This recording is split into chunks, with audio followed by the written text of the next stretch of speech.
Hey, if you enjoyed the video, don't forget to hit that thumbs up and show some love for the series. Every single like and comment truly means a lot and helps keep this project alive. Thanks so much for listening. Chapter 401. Divine Epiphany Backland in a basement that resembled a temple.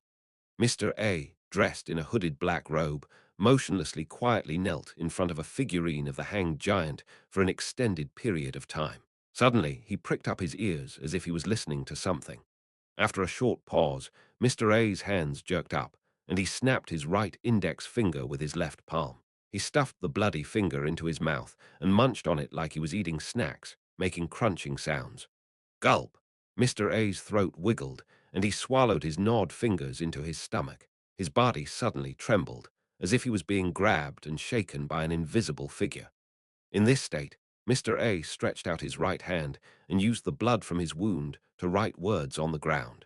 Those words were written in neither Jotun or Dragonese, which could stir the powers of nature, nor was it in Hermes, which was used for sacrificial rituals.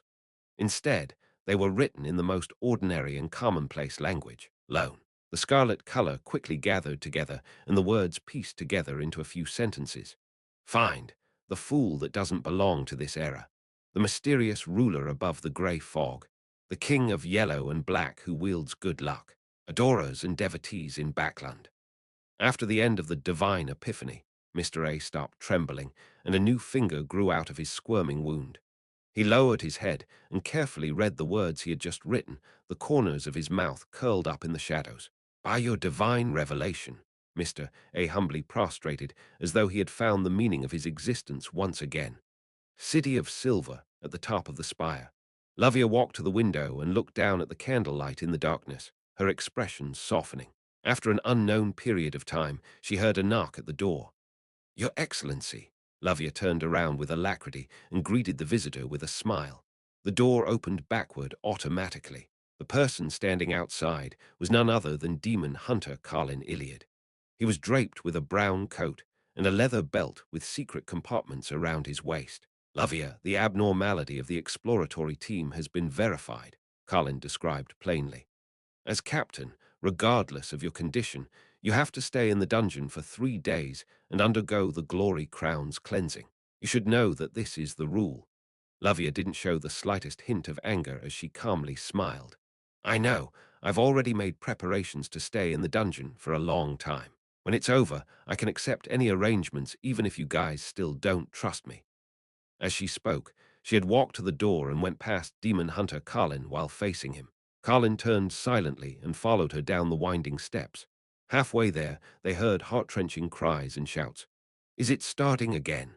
Lavia asked, with a slightly confused expression. Carlin nodded and replied in a low voice. Yes, this is a destiny that we can't escape from. At this moment, in a large hall in the middle levels of the spire, the members of the exploratory team and the few residents of the City of Silver who had been corrupted were pressed down to the ground by seemingly corporeal holy lusters. They were unable to move, as though they were carrying a huge mountain on their backs. A couple in their 40s with dark skin held a sword with complicated patterns as they walked up to a young man in his early 20s. The young man's body had already turned into a meat slush, but his head was still intact. Only a long, thin, blood-red tendril grew out of it. Seeing the couple approaching, he shouted in horror, Dad, Mom, what are you doing? Didn't we agree to eat grilled iron scorpions together tonight? Dad, Mom, I caught a lot of iron scorpions for you. The couple couldn't bear it any longer and turned their heads to the side, but they raised the sword in their hands high into the air. After 2 stabbing sounds rang out, the young man stopped his wailing. He twitched first, then he completely lost all signs of life. Elsewhere, a young girl, who was around 10 years old, raised a sword with complicated patterns on it. Tears were streaming down her face as she stabbed her elder sister. The girl lying on the ground suddenly laughed and gently said, From today onwards, you'll have to live your own life. Don't be naive anymore. The girl immediately cried until her vision turned into a blur and the sword in her hand stopped in midair. However, a strong palm pressed the back of her hand, pushing it forward. Oof! The girl was left stunned, as though she couldn't hear or see anything. This was the ancient curse that everyone in the City of Silver was under. They had to kill their own blood relatives to prevent them from turning into terrifying and strange evil spirits after their deaths. Therefore, even though Dark had completely mutated into a monster and was corrupted by an unknown existence, having no value in interrogating, the Shadow Observer didn't dare to kill him on the spot. Instead, he tried his best to restrain the monster and bring it back to the spire to wait for his parents. Otherwise, the situation would only become worse. The exploratory team members were currently receiving the same treatment that they had been subjected to, a process that remained unchanging for more than 2,000 years. Although no one knew if they would mutate after dying in this state, no one dared to gamble on it. Fortunately, the City of Silver didn't have a large population, and all of them lived in the same area. Under the arrangements of the upper echelons for each generation, there were quite a few people who were related to each other by blood. Even if they were limited by 3 generations, they would still be able to find quite a few. Because of this, the Beyonder in charge of setting up a patrol team would first have to consider the matter of blood ties in order to prevent any unexpected situations from occurring. The requirements for exploratory teams weren't that strict, because their missions were always to invade deep into the darkness and stay far away from the City of Silver. Even if they died or mutated, it wouldn't affect everyone's safety. Once a resident no longer had blood relatives within 3 generations, they would be placed under strict surveillance, and as soon as he became seriously ill or visibly aged, he would be exiled into the depths of darkness, away from the City of Silver. When the previous captain of the exploratory team, Uddle, was isolated in the dungeon, there were actually 3 elders in the spire. However, the one who took action was Chief Colin Iliad in the end. Otherwise, they could only attempt to seal. This was because Uddle was the elder brother of his direct kin. Shepherd Lovia and demon hunter Colin silently entered the bottom level of the spire. Accompanied by a few Dawn paladins, they arrived at the depths of the dungeon. Soon, both of them stopped outside a cell. The Dawn paladins dispersed themselves a distance away. Without any abnormalities, she walked into a room with a single bed, a table, and a single candle at a moderate pace. Before the metal door closed, she turned around and looked at Demon Hunter Colin with her pale grey eyes. Your Excellency, you once told me that when residents of the City of Silver leave this place and die in the depths of the darkness, they won't immediately turn into evil spirits. A few days have to pass. Therefore, the other members of the exploratory team have plenty of time to pull open a distance from them. Colin nodded and expressed his agreement. Lavia closed her eyes, revealing a sad smile. In an exploration 2 months ago, a team member died in front of me. I pretended to be separated from the rest of the team. I waited there for 5 days, but he didn't turn into an evil spirit. Demon Hunter Colin looked at her in silence, not saying anything until the metal door closed with a clang and the seal took shape in the ancient palace above the fog. After waiting for a while, Klein was finally relieved when he saw that there were no changes to the crimson star which symbolized Little Sun. He should have succeeded. He rubbed his temples, wrapped his spirituality around his body, and descended back to the real world. As soon as he felt the presence of his body, Klein experienced the bitter cold. He sneezed, then he quickly removed the wall of spirituality and crawled back into bed. Sadly, his bed was already ice cold. Fortunately, my body receives a certain degree of protection after entering the grey fog. Otherwise, I would probably catch a cold tomorrow. Klein wrapped himself tightly with his blanket and sighed. The current state he was in reminded him of a joke he had heard in his previous life. Warmth is basically gained by vibration.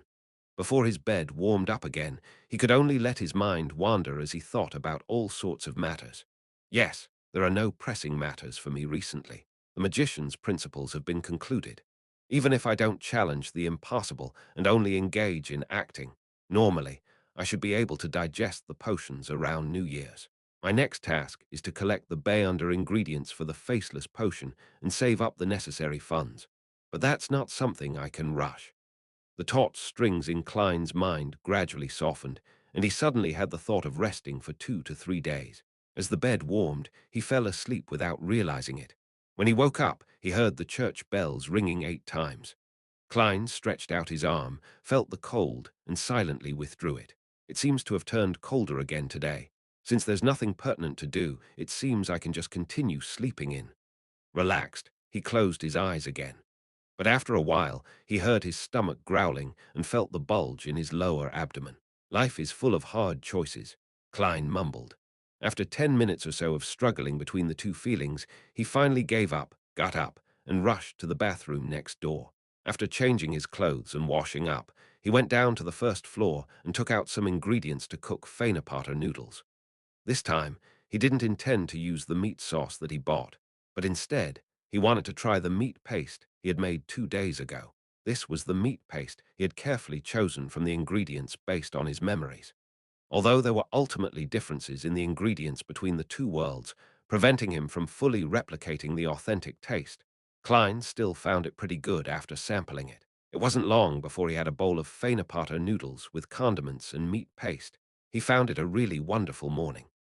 Keeping in with the tradition of this world, he browsed through the newspapers as he ate, and he checked if Eye of Wisdom had placed an advertisement first. Based on his late-night thoughts from yesterday, Klein decided to have some fun today, so he considered whether he should go to a concert, an opera, or a play. The tickets to many of the music halls in the West Borough, Hillston Borough, and Sherwood Borough are at least 6 solely, and if it's a famous musician, then they would even be on the order of pounds. Music halls specially catered to common folk range from 6 to 9 pence. Those that are open to the poor with money to spare in East Borough only need 1 pence. Klein flipped through the relevant materials to select his choice of entertainment for the day. At that moment, he heard the doorbell ring. Ding dong. Chapter 402. Digging Who Is It? Klein jerked his head up to look at the door. He felt as if he were suffering from an illness. The fear of hearing the doorbell ring was identical to the symptoms he had experienced on Earth, being afraid of his cell phones ringing. Putting down the newspaper and magazine, he looked at the empty plate which had been cleaned even of its seasonings. Then he stood up, and he walked to the door. Before he got a hold of the handle, he already knew that it was Dr. Aaron outside. Don't you need to work? Klein mumbled as he opened the door. Good morning, Aaron. The fog is grey today. He smiled. Aaron was still wearing his cold expression, but there was an additional sense of anxiety and fear written on his face. He nudged his gold-rimmed spectacles and, without bothering to greet him, bluntly said, Sherlock, I had another dream. I dreamed of Will Ossipton again. Ah, Klein almost froze. That's not right. The real paper crane is with me, above the grey fog, while the one I folded is with the nighthawks. You're still able to dream of Will Ossipton with a paper crane which was poorly folded by a nighthawk. That's not scientific, not that doesn't make mystical sense. Klein became serious and asked, the same dream? No, it's not that scary this time. Aaron became a little calmer. I dreamed about the grim cemetery. You know of it, right? Yes, Klein answered simply. Back then, he had caught a group of students and a mysticism enthusiast who was a complete beginner, Kapusky, engaging in a spiritual dance outside Grim Cemetery. He later received another copper whistle from the latter, which could be used to summon a messenger. Aaron drew a deep breath of cold air and continued. I dreamed of the woods outside Grim Cemetery. I dreamed of a birch tree which had a layer of bark peeled off its trunk. Will Ossipton was sitting underneath that tree, looking at me quietly. And then, Klein pressed. Aaron shook his head. The dream ended there. What a strange matter. Has Dr. Aaron's dream got nothing to do with the paper crane? No, if it wasn't related, then there wouldn't have been a situation where the dream changed after the paper crane was switched. Furthermore, I also performed a divination using the paper crane above the grey fog and obtained the corresponding revelations. Klein said in a measured voice, This is no longer within my scope of understanding. What do you want from me, Aaron? Aaron breathed out warm air that dispersed into white mist. I want to pay a visit to the area outside Grim Cemetery. I want to do it now, while it's still daytime. Can you protect me? I'll pay you £1. Heading over to the place that appeared in the dream now, he probably wouldn't encounter anything too strange during the day. Klein thought for a moment and said, I can accept this request, but I suggest that you go back to the same cathedral and tell your dream to the bishop you're familiar with. Aaron agreed, then said doubtfully, Why do you always suggest that I go to the cathedral? I know you've explained it before, in a very logical way, that if mystical powers exist in this world, then the churches, which have been leading humanity, must be the ones with the strongest mystical powers. And if there are none, then at least we can go to the church to get psychological comfort and corresponding connections. However, why do you suggest that I go to the cathedral for something that isn't considered too strange? Klein considered for 2 seconds, then replied seriously, I'm a detective. I've come into contact with a lot of unusual things, so I understand the special nature of the church. I also know when to ask for help. Really? Erin listened with a serious expression. The corners of Klein's mouth curled up. Just kidding. Take it easy, Erin. I'm going to change my clothes first. Ah, and also do the dishes. Having chatted with Erin at the door for a long time without his thick coat, he turned rather stiff from the cold winds.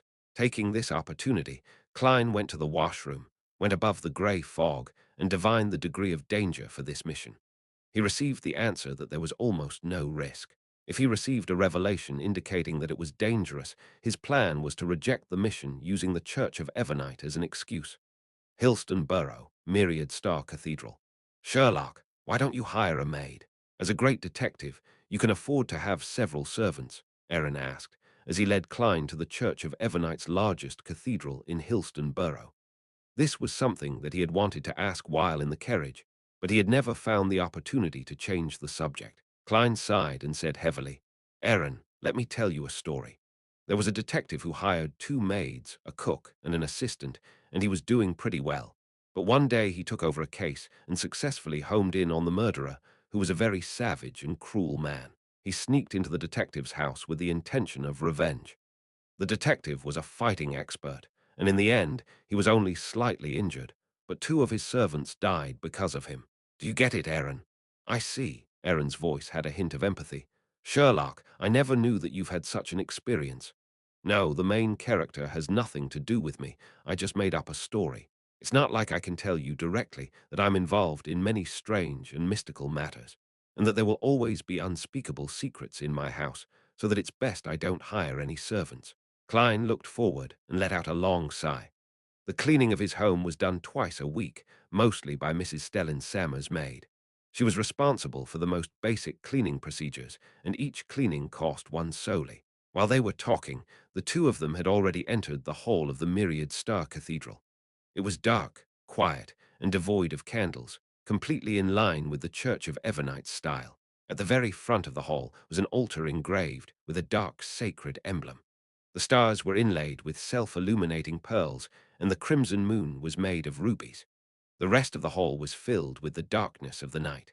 With a single glance, he could see that the place was filled with specks of light, as the crimson light illuminated the area, making the place extremely sacred. But Klein felt that this was inferior to the design used by St. Selina Cathedral in Tingen. That hall was pitch black, with only light penetrating from the front through the fist-sized holes. It resembled a starry sky, making one feel awe from the bottom of one's heart. However, there's a problem with that kind of design. At night, the effect would be gone. Klein took a seat at random, took off his half-top hat, and leaned on his black hardwood cane, while Erin continued down the aisle to the confessional in search of the bishop. Sitting in such a large hall and looking at the people who were concentrating on praying, Klein's heart suddenly became tranquil. Come to think of it, this is only my 3rd time entering the goddess's cathedral. He let out a self-deprecating laugh. Inside the Cathedral of Serenity at Winter County, Leonard Mitchell put on his black trench coat and red gloves and entered the room of the high-ranking deacon, Crestet Sesamir. Congratulations, you have officially become a red glove. May the goddess bless you. Sesamir drew a crimson moon on his chest. He still had his mouth covered with his high collar. Praise the lady. The honor is mine. Leonard raised his right hand and gestured 4 points in a clockwise fashion. Sesamir didn't say anything else and went straight to the point. According to your request, I've placed you in Sost's team. He's a soul assurer and possesses a mystical item. I've already ordered someone to prepare a Beyonder weapon for you that you'll need. Your team will be in charge of a devil summoning case, and you'll take into consideration certain clues to perform the search. For example, cases that have happened consecutively in Backland and matters related to a tarot ritual. Yes, Reverend Sesamir. Leonard held no objections towards the mission. This will be the beginning of my revenge, he silently said to himself. Westborough, in the periphery of Grimm's cemetery. Klein accompanied Dr. Erin as they took quite a while to walk around the nearby woods, coughing from time to time as a result of the falling grayish-white dust. Maybe there isn't a tree like that. Dreams can't fully reflect reality. Towards the end of the search, even Aaron was feeling a little uncertain himself. Fortunately, I'm good at finding things. Klein pointed with his cane and said, "Let's take a look over there and make it our final effort." "All right." Aaron gasped for a breath of air. After a short walk, Aaron suddenly stopped and said, while pointing diagonally ahead, "Over there, over there." About a dozen meters away, a birch tree with a strip of bark around its trunk stripped off stood there quietly, as if it were waiting for them. "It's identical to the one in my dream," Aaron said with conviction.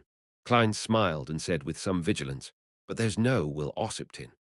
Aaron got close to the birch tree, frowned for a while, then he suddenly pointed to the side of the tree and said, "Back then, Will Ossipton was sitting here, and he was pointing at the mud below him with his finger, pointing at the mud below him." Klein stood at the side, looking down at the almost unwithered grass. "You want to dig it up?" Aaron nodded. "We've already found this place, so we should confirm what's here. Sherlock, go to the cemetery and borrow 2 shovels. It's better if I stay here. You go to the cemetery. I'm worried something might happen to you," Klein said cautiously. "All right." Aaron didn't refuse, and he immediately left the forest.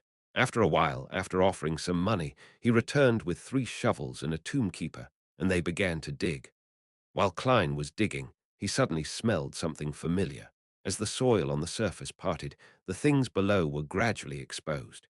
It was the body of a child that was already greatly rotten. His skin and flesh looked as if they were about to melt, and many bugs crawled in and out of his nose and mouth. Clang! The shovel fell from Aaron's hand and hit a rock. He pointed to the legs of the corpse, his mouth moving frantically, but he was unable to say a word. Klein endured the nausea and looked closely, discovering that the child's left leg was obviously missing its lower half. At the same time, Aaron took 2 steps back and fell to the ground, shouting sharply, "Will Ossipton! Will Ossipton!" It was Will Ossipton's corpse. Chapter 403, The Fate of a Private Detective. He's dead. Will Ossipton is dead. And he seems to have been dead for some time. Could this be fake? Klein looked at the body of the child in surprise and suspicion as many thoughts bubbled in his mind. From what he knew, Will Ossipton was a special child who could be involved with a sequence, one of the monster pathway, Snake of Mercury, in some way. In the divination game he played, a casual doctor, "Your luck will get worse," was enough to make Aaron suffer from bad luck for an extended period of time. The paper crane he folded allowed Aaron's astral projection to be located in the spirit world and be instilled with artificial revelations. Even above the grey fog, Klein only received an inkling of his location and couldn't come to an effective conclusion. How could such a child die for no reason? He was dead before Dr. Aaron's dreams. What about his family? Klein narrowed his eyes, and despite his intense nausea, he carefully examined the highly rotten body. He noticed some torn tarot cards in the surrounding soil. His spiritual intuition told him that the corpse in front of him was most likely Will Ossipton. It's really shocking and difficult to understand. I should go above the grey fog later and confirm if it's a fake death from Will Ossipton. Wait, what does this have to do with me? I had already decided not to get involved in this matter any further, in case I get entangled by some snake of Mercury. This might be even more terrifying than sealed artifact 0-8. Klein snapped out of his daze and said to the terrified tombkeeper and Dr. Aaron, who was on the verge of a mental breakdown, "Call the police." "Okay, okay." The tombkeeper was taken aback at first before he repeated his reply. With the shovel in hand, he turned and ran out of the woods at a speed that was so fast that it appeared as though he was being chased by a zombie. As expected, he's just an ordinary person and isn't cautious at all. In this kind of situation, shouldn't he be wary of the people around him who might have malicious intent?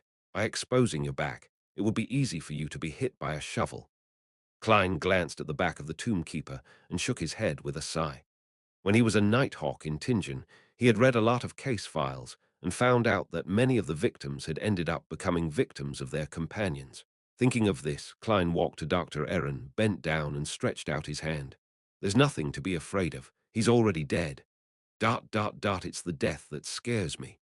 Aaron calmed down a bit, and without accepting Klein's help, he got up by himself.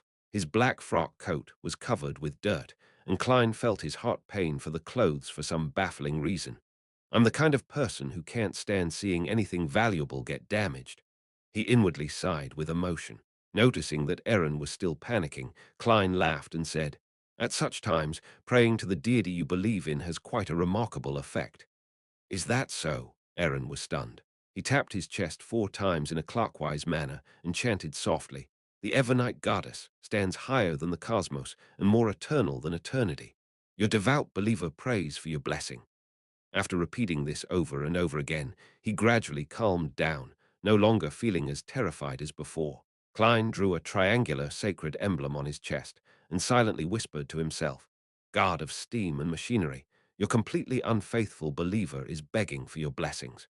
As he spoke, he couldn't help but laugh at himself, suspecting that he might be smote to death by lightning on the spot. However, lightning and thunder belong to the Lord of Storms, and it isn't in the domain of the God of Steam and Machinery, Klein thought in a relaxed manner.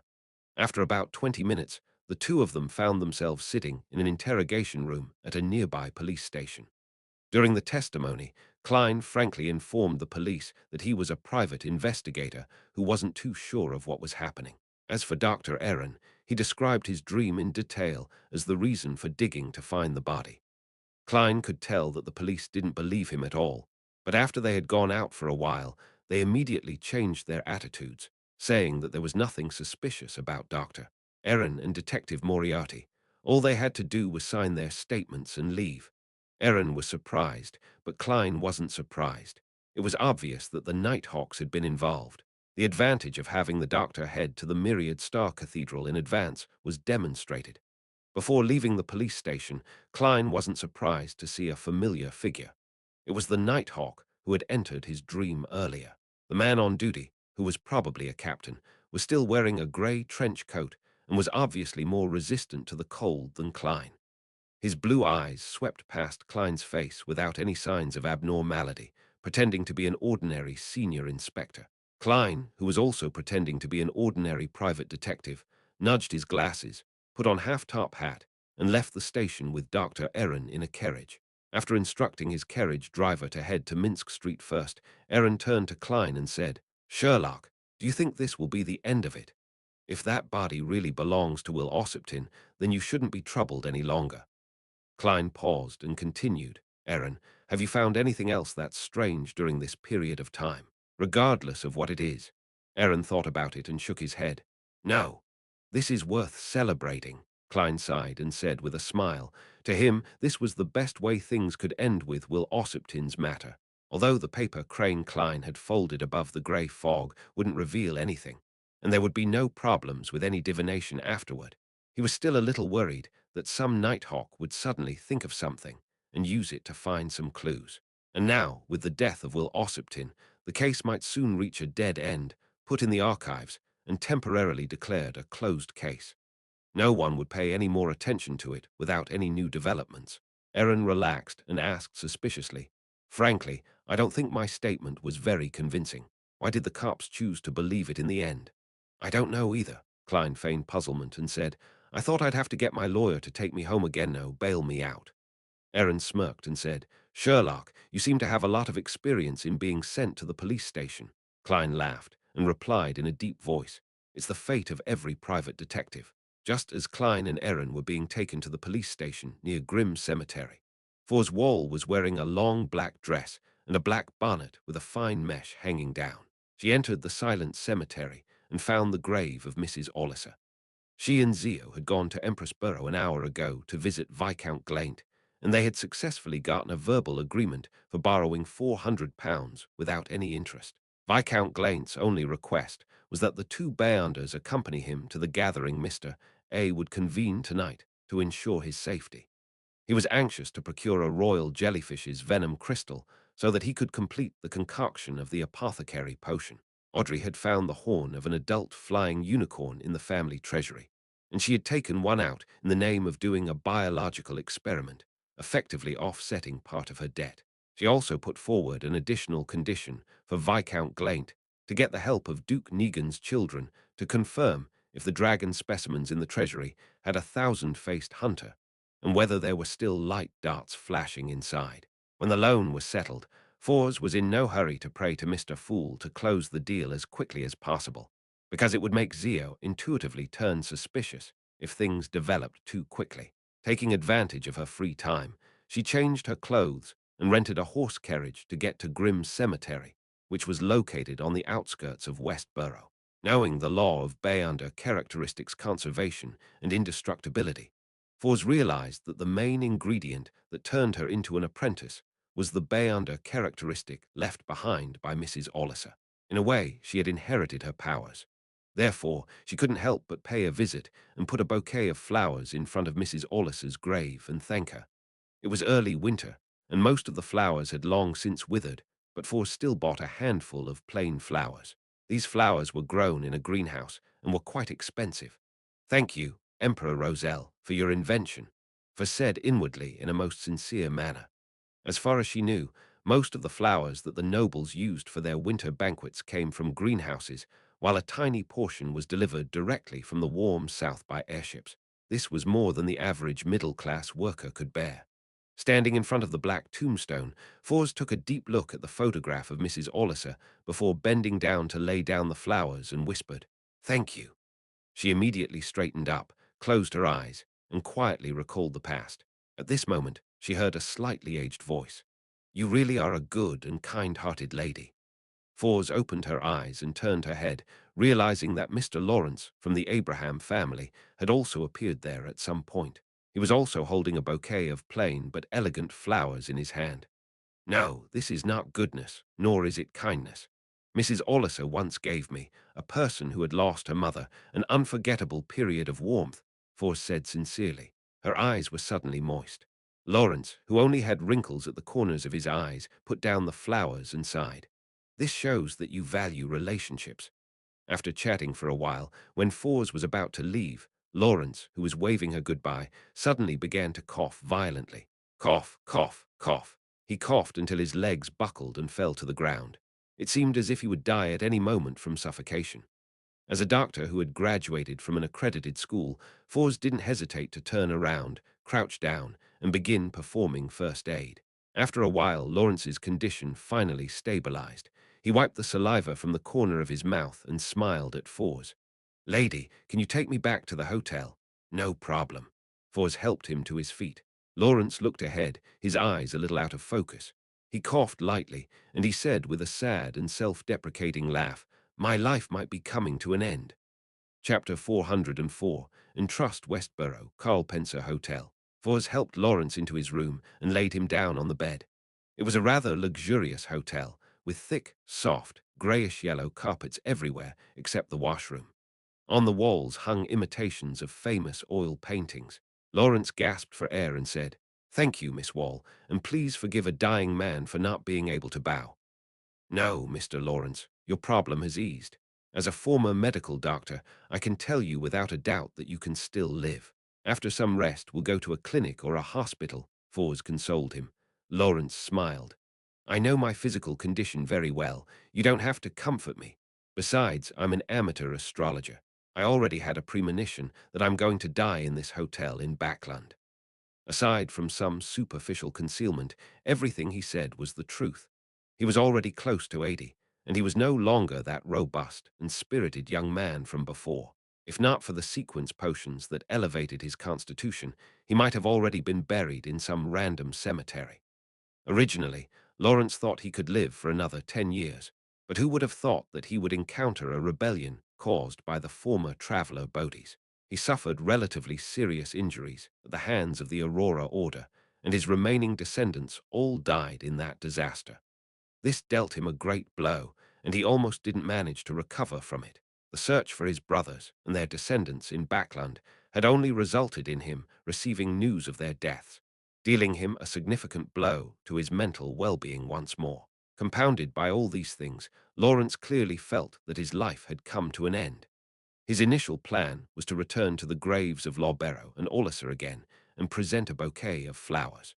He would then return immediately and meet with the other members of the Elder Council to set things in order before his death. But being an elderly man, his condition was beyond his control. Without waiting for a response from Fors, Lawrence struggled to retrieve a palm-sized notebook from the inside pocket of his half-open coat. The hard paper cover of the notebook was bronze green, giving off a very ancient feeling. On its surface, the words, I came, I saw, I record, was written in ancient Fasak. Lawrence placed the notebook on the quilt in front of his chest and took a deep breath. Miss Wall, if I die here, can you help me send it to Pritz Harbor? Mr. Lawrence, you'll be fine, Fors emphasized. At the same time, she subconsciously glanced at the notebook and found that it wasn't thick at all. There were a total of 3 types of papers inside, one of which was a yellow type of parchment which had very few pages. The other was yellowish-brown goatskin, and the number of pages was in the middle of the range. The last was comprised of ordinary white paper and was the most common. Lawrence laughingly said with great difficulty, "I mean, Miss Wall, will you help? Pritz Harbor isn't far. It's not even a trip. If it needs to be rushed, then I can even make the round trip in half a day by taking the steam locomotive." Fors nodded. Lawrence breathed a sigh of relief as his mind seemed to recover a little. After I die, wait 10 minutes, retrieve the glowing object from my body, and then send it along with this notebook to Dorian Gray at the Pritz Harbor's Fishermen Association. The £42 in cash in my wallet will be the reward and my gratitude. As for these clothes of mine, let it turn to ash along with me. No, you don't need to give me anything. No, you'll be fine, Mr. Lawrence, Fors said earnestly. As if he hadn't heard her, Lawrence whispered to himself, "Maybe Dorian will give you additional rewards, but it depends on you. I believe you. From Ollis's matter, I can tell that you're a good girl." He suddenly seemed to turn lucid as he said to Fors, "Miss Wall, can you go down to the first floor and bring me a jug of water? I don't know when the waiter will come over." "No problem." Without thinking, Fors took a water jug and walked out of the room. After walking a few steps, she suddenly felt that something was amiss. The water jug in her hand was heavy, and there was obviously a lot of water in it. Just as she was about to turn around and ask, she suddenly sensed a strong fluctuation of spirituality in the room. That was. For a moment, Fors froze, and then she understood what Mr. Lawrence was trying to do. As death approached, he could clearly sense that something was wrong with his body. He was afraid of losing control and turning into a monster. He wanted to die as a human, not a monster, so he chose to end his own life. That was the last form of decency for a Beyonder. Of course, if he had turned into a monster, all his plans would have come to naught. With this in mind, Fors became dejected. She waited outside for nearly 10 minutes before she pushed open the door and entered. She saw Lawrence lying silently on the bed, looking like he had aged considerably. Beside him was a diamond the size of an eye. The light which shone in through the window was constantly refracted by the diamond, forming a scene as beautiful as the radiance of the stars.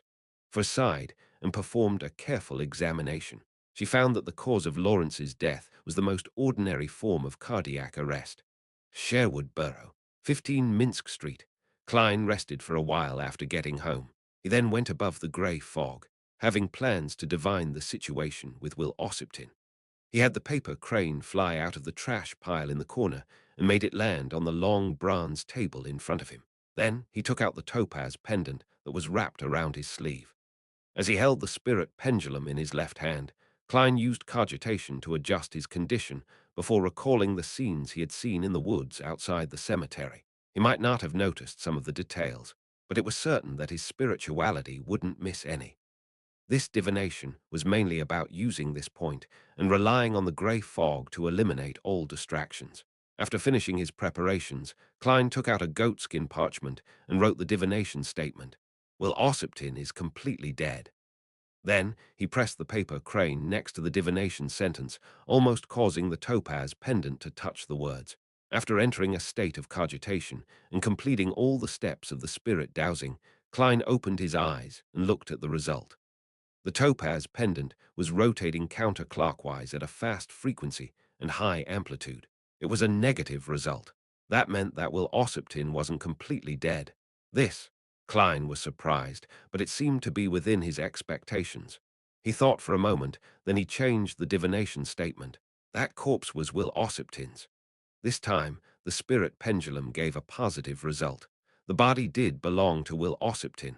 An idea came to Klein's mind, and he wrote a new divination statement.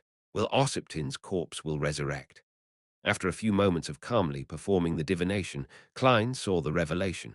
The pendulum was rotating counterclockwise with a fast frequency. That meant that Will Ossipton's corpse wouldn't be resurrected, or in other words, no reanimations. It looks like Will Ossipton had voluntarily or was forced to abandon his previous body, and he is surviving in another way. This matter has something to do with the snake of Mercury.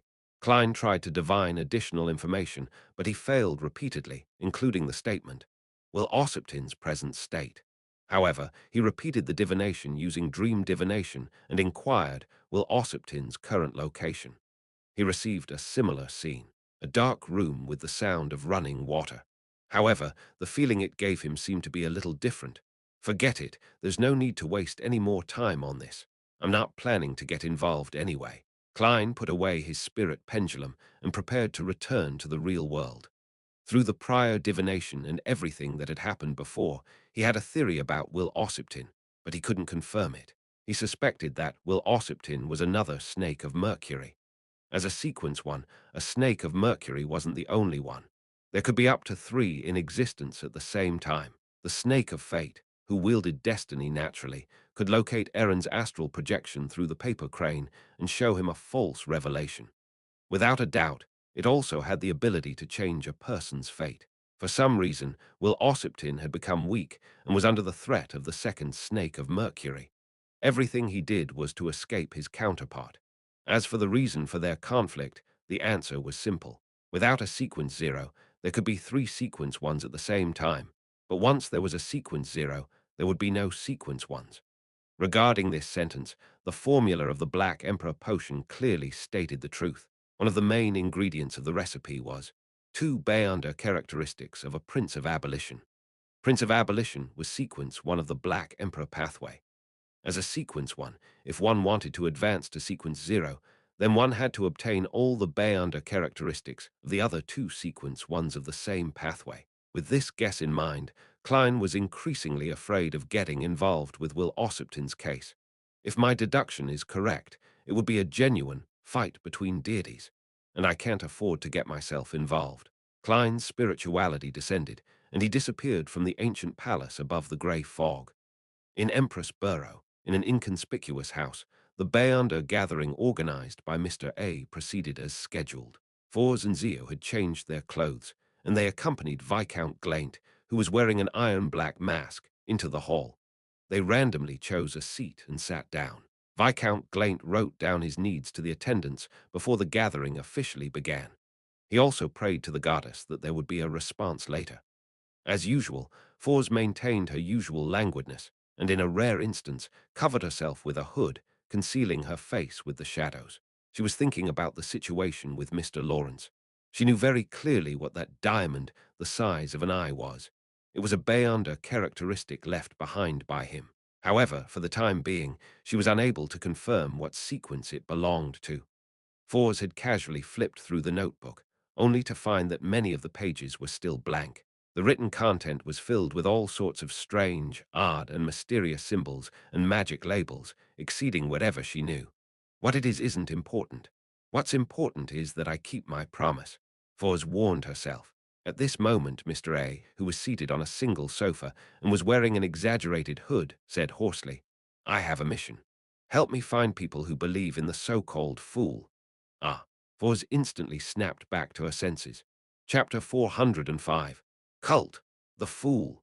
The Bayanders who attended Mr. A's gathering either ruminated over the phrase or conversed with their companions to discuss whether they had ever met anyone who had a similar faith. When did such a cult appear? Someone asked in a low voice. At this point, Mr. A made the attendant beside him hold up a blackboard with a few lines of words written in the lone language. The fool that doesn't belong to this era, the mysterious ruler above the grey fog, the king of yellow and black who wields good luck. As the attendees examined the blackboard, Mr. A said in a hoarse and jarring voice, Do not use Hermes to read what's written here, even more so for Jotun, Elvish, Dragonese, and Ancient Hermes. You shouldn't even write the corresponding descriptions, otherwise there is a high probability that something terrible will happen. Help me find believers in the fool. Of course, they might also be followers of the mysterious ruler above the grey fog or the king of yellow and black who wields good luck. As long as there's a clue, inform me immediately. The reward I'll provide will be so handsome that it will far exceed your imagination. This description. It sounds like an incredible existence.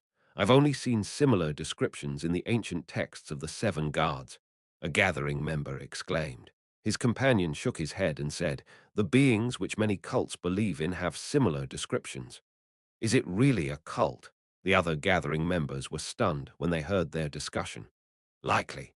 Typically, when we summon a creature from the spirit world, we might have 3 lines describing it, but one of the lines would be about the blessed one of someone, or that who belongs to. It wouldn't be in this format. A gathering member who was well versed in mysticism gave an explanation. As they vehemently conversed, Fours was nearly dumbfounded. Isn't that the honorific name of Mr. Fool? Even though it's described in the loan language, I'm sure of it. Why would Mr. A want to find the believers of Mr. Fool? Is the Aurora Order behind this? Force's mind was in a mess. She knew that Mr. A was a member of the Aurora Order because of a particular terrorist organization, had announced its responsibility in the assassination of Inti's ambassador Backerland.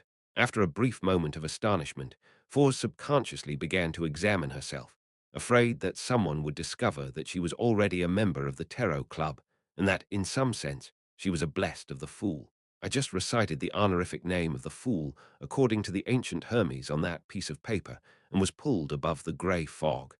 No one knows about this, and I don't have to be afraid of being investigated. But there's a link to that piece of paper with Mr. Fool's honorific name written on it. It was hidden in a book we borrowed from the Viscount Glaint. Thoughts rapidly flashed through Force's mind. The fool that doesn't belong to this era. Isn't that the description I saw on that piece of paper? I even dreamed of an evil spirit. At the same time, Zia remembered the incident that had frightened her, but her long experience as a bounty hunter had kept her from revealing anything unusual. And then, as she recalled, she thought about the origin of the piece of paper. It was hidden in the bookcase of History of the Lone Kingdom's Aristocracy. That book was borrowed from Viscount Glaint's study. Suddenly, a name flashed in both Force and Zio's minds at the same time. Viscount Glaint. At that moment, Viscount Glaint was looking at the blackboard and said to himself with interest, this honorific name is very rare, but it sounds very impressive. Just as he finished his sentence, he looked to his side in puzzlement, asking Fours and Zio, why are you looking at me like that? Nothing. Zio and Fours rapidly shook their heads at the same time. After dinner, in an elegantly decorated house, Audrey brought the huge golden retriever, Susie, into the living room under the guidance of her psychology teacher, Escalante. She was attending the academic meeting that had been agreed upon last week. Her maid and bodyguard stayed behind while she walked with Susie into a spacious activity room. In the activity room, be it for the atmosphere or some other reason, the gas lamps were not lit. The room was lit by gold-plated candle lamps on the coffee table and cupboard. Before Audrey could take a good look at her surroundings, she saw a gentleman in his 30s walking towards her. He wore a grey tailcoat. This is the owner of this place, Mr. Stephen Hampers, a furniture merchant. The long-haired Escalante introduced him. She was just about to tell him Audrey's identity when Hampers chuckled and said, Escalante, don't say anything. Let me have a chance at guessing. He had a neatly trimmed mustache and charming dark brown eyes. He appeared very gentle and elegant, nothing like a furniture merchant, but more like a university lecturer. After seriously sizing up Audrey a few times, he smiled and said, Escalante only mentioned that you were her student. Heh heh, I believe you're a cultured noble lady, and you aren't someone who only looks good. There's no need for you to worry about a decline in the quality of your life. You're a little excited, very curious, and a relatively simple but also full of love. Of course, the most obvious point is that you're very beautiful, just like an angel. He made a final joke, pressed his hand to his chest, bowed, and said, Welcome, the beautiful Miss Angel. You're right, as expected of a member of the psychology alchemists. However, what you managed to observe was the me from a few months ago. It's all a facade I've put on for myself. Audrey opened her mouth in surprise and astonishment. Did you know me before, Mr. Hampers? She didn't let her shocked expression linger too long on her face, because such emotions were meant to be instantaneous and wouldn't last too long. If anyone were to be surprised for several seconds, then it meant that their performance was most likely an act. Audrey didn't notice this at first, but after watching others act all this time, she naturally came up with a lot of rules. No, I still don't know you. This is just the basics of being a psychology enthusiast. Hampers chuckled. Before he could finish his sentence, Audrey had already completed her observations and made a corresponding judgment based on her surroundings. His attire and the furnishings of his house all indicate that he's a person who cares deeply about how people view him. The sapphire on the ring of his left hand doesn't look small, but its actual quality is very ordinary. There are no symbols or magic labels on it. His finances aren't as good as he presents them to be. He's vain. Even though he was very enthusiastic just now, the way he stands there, the direction in which his feet point, and the changes in his emotional colors all indicate that he still has many concerns and is on his guard. He sincerely commended me on my looks, but it wasn't in the way a man would look at a woman. There are signs of him using facial products, and his eyebrows are definitely drawn. His skills are inferior to my makeup maidservant Solia, but they're better than mine. The cologne he uses is confusion, something that I've only seen women use before. Yes, he probably likes men, and the role he plays is the weaker one in the relationship. At the same time, Audrey expressed her longing skillfully. I'd love to have your observational powers, Mr. Hampers. As she spoke, she maintained a faint smile while being introduced to the other 7 or 8 people in the activity room under Hampers's and Escalante's lead. The lovers of both mysticism and psychology were either descendants of fallen aristocrats, associate professors at universities, or the children of the rich. For example, the father of a young man was the owner of Phillips Department Store, the most famous department store in Backland. In the exchange that followed, Audrey basically only listened. The only time she spoke was by asking questions, fully expressing her curiosity and yearning. In this academic discussion, Escalante and Hampers deliberately mention the body of heart and mind, as well as the spirit world and the collective subconscious. They also shared some relatively unique points of view, allowing Audrey to gradually understand some of the questions she had accumulated all this time. When the discussion ended and they were out of the house, Audrey glanced at Escalante beside her and asked with a little naivety, "Miss Escalante, when will I be as good in psychology as Mr. Hampers?" Escalante curled the corners of her lips and slightly tilted her head as she looked at her. "Very soon." At night, Klein, who was about to get into bed, once again appeared above the grey fog. Despite being a little sleepy, he was jolted awake by the news Miss Magician had reported. The Aurora Order knows of the fool. They know of my honorific name. The true creator has locked onto me. Klein abruptly sat up straight, as though he was about to face an attack. He quickly rejected the final theory. If the true creator had indeed locked onto him, Mr. A would have long visited him on the pretext of collecting a copper penny for the gas meter. Perhaps even a saint might appear. That is to say, only the fool and his corresponding honorific name are known, and the clues point to Backland. Who leaked the news? Klein frowned as he carefully thought about it. Soon, he discovered a possibility. Little Son has recently chanted my honorific name, and it happened when he was interacting with a member of the exploratory team who was corrupted by the true creator. He held a sacrificial ritual, and there were likely symbols corresponding to the fool at the scene. The ancient palace above the grey fog appeared. So, the true creator sensed the existence of the fool and confirmed that I was the one who had been sacrilegious. No harassing. No, that's not right either being on him. Also, Little Son used the all-black eye at that time, which contains the mental corruption of the true creator. Through that, he has confirmed that my blessed and believers are in Backland. I can't take the all-black eye out in the future. Having roughly understood the problem, Klein was left with another problem. Mr. A announced the bounty for Mr. Fool's believers at a not-so-private, relatively open bay under gathering. Is he just dumb, or is he deliberately fishing? Sigh, the Aurora Order members are all bigoted lunatics. Their brains are mostly damaged, so it's impossible to deduce their real intentions. This is as the saying goes, as long as I'm crazy, you won't be able to guess what I'm thinking. Chapter 406. A joyous but extremely helpless reality above the grey fog, the magnificent palace stood silently. Klein drummed his fingers rhythmically on the edge of the long bronze table, concentrating on what he could do in the face of the threat of the Aurora Order and Mr. A, while having a hard time figuring out the other party's intentions. He instinctively came up with an idea. Report Mr. A. Report illegal gatherings. Klein could very easily learn of the location where Mr. A held the gathering through Miss Magician, and thus he would be able to easily report it to the Nighthawks. the mandated punisher, or the machinery hive mind in secret. An oracle of the Aurora Order was bound to garner enough attention. When that happens, Mr. A's safety would probably be at risk, so he probably wouldn't have the time or effort to track down the believers of the fool. The problem, however, was that this was bound to implicate a group of innocent Bayanders, and Klein suspected that this was the reason why Mr. A directly offered a reward for the believers of the fool. Perhaps he had long planned an escape. Once someone reports him, he would be able to confirm without a doubt that the fool's believers were among the previous gathering members. As for who it was exactly, that wasn't important. Mr. A and the lunatics of the Aurora Order were definitely capable of taking exhaustive measures. And once these Bayanders fell into their hands, many of them would be unable to hide their secrets.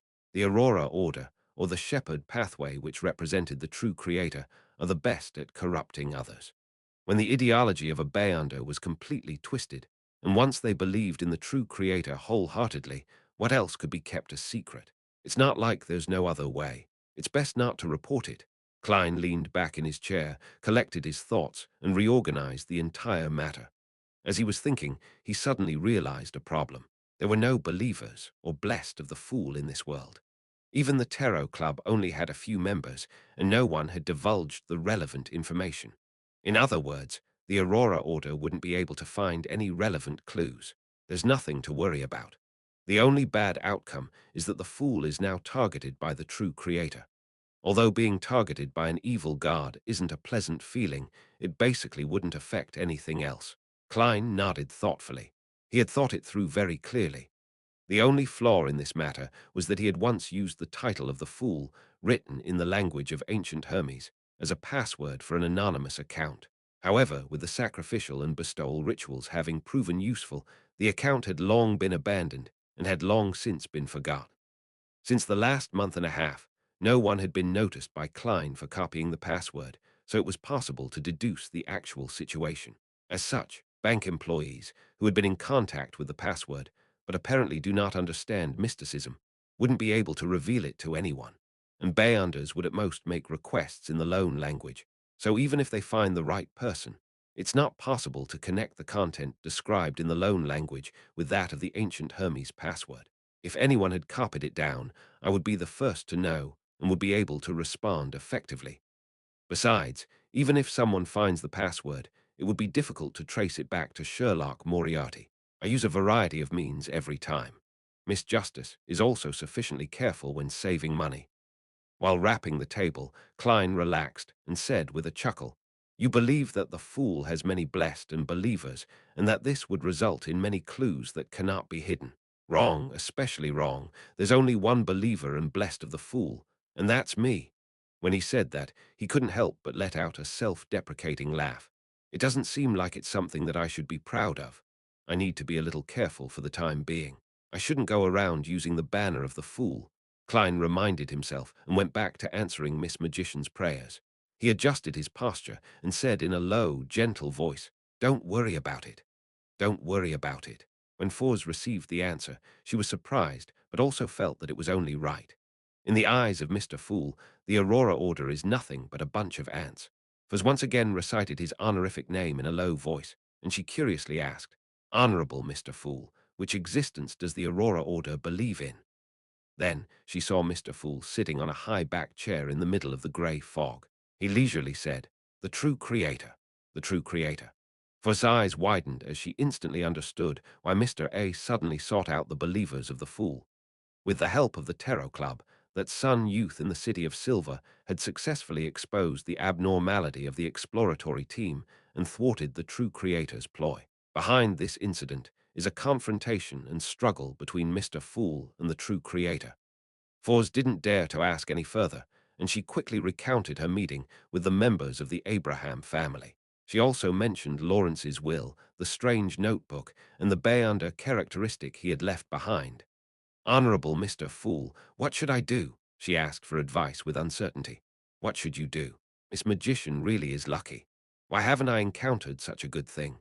Klein responded with a chuckle. "Follow the true desires in your heart."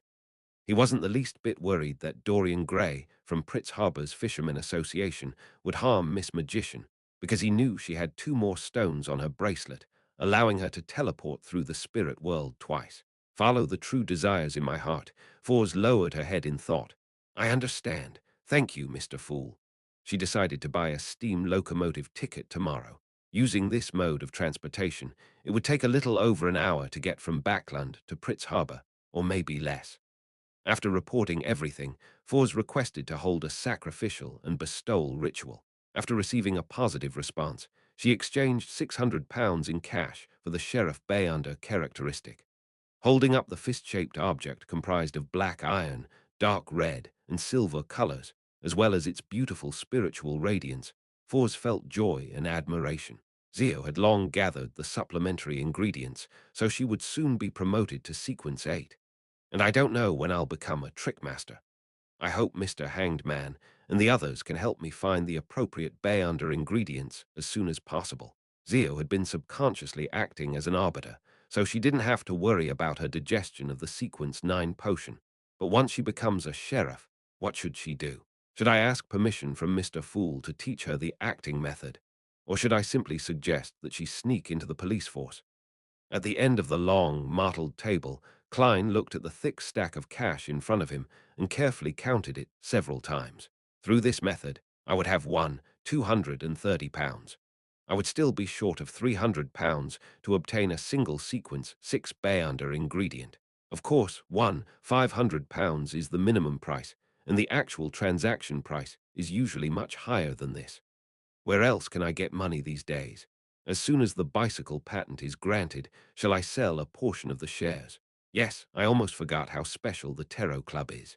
The Werewolf Bayunder characteristic cannot be sold in Backland for now, so as to avoid being discovered by high-sequence Bayunders from the Rose School of Thought. But I can always sell it elsewhere.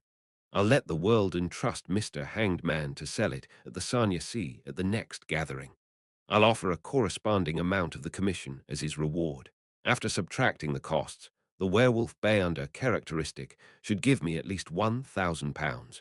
It will be more than enough for a single sequence 6 Bayunder ingredient. Klein quickly came up with a plan and decided upon it. He found it a little regrettable that Miss Zio didn't seem to have much money. After she became a sheriff, even if she could quickly digest the potion, it would still take her a long time to buy the interrogator's Bayunder characteristic. And if the Abraham family were to take interest in Miss Magician, his subsequent astrologer potion formula would no longer be marketable. What a pity! Klein sighed and returned to the real world. Wednesday morning. Klein didn't suffer from insomnia due to being targeted by the true creator and the Aurora Order's pursuit. He slept till daybreak and happily went out to buy a daisy pie for breakfast. There was no doubt that daisy pie required sweet iced tea to match it.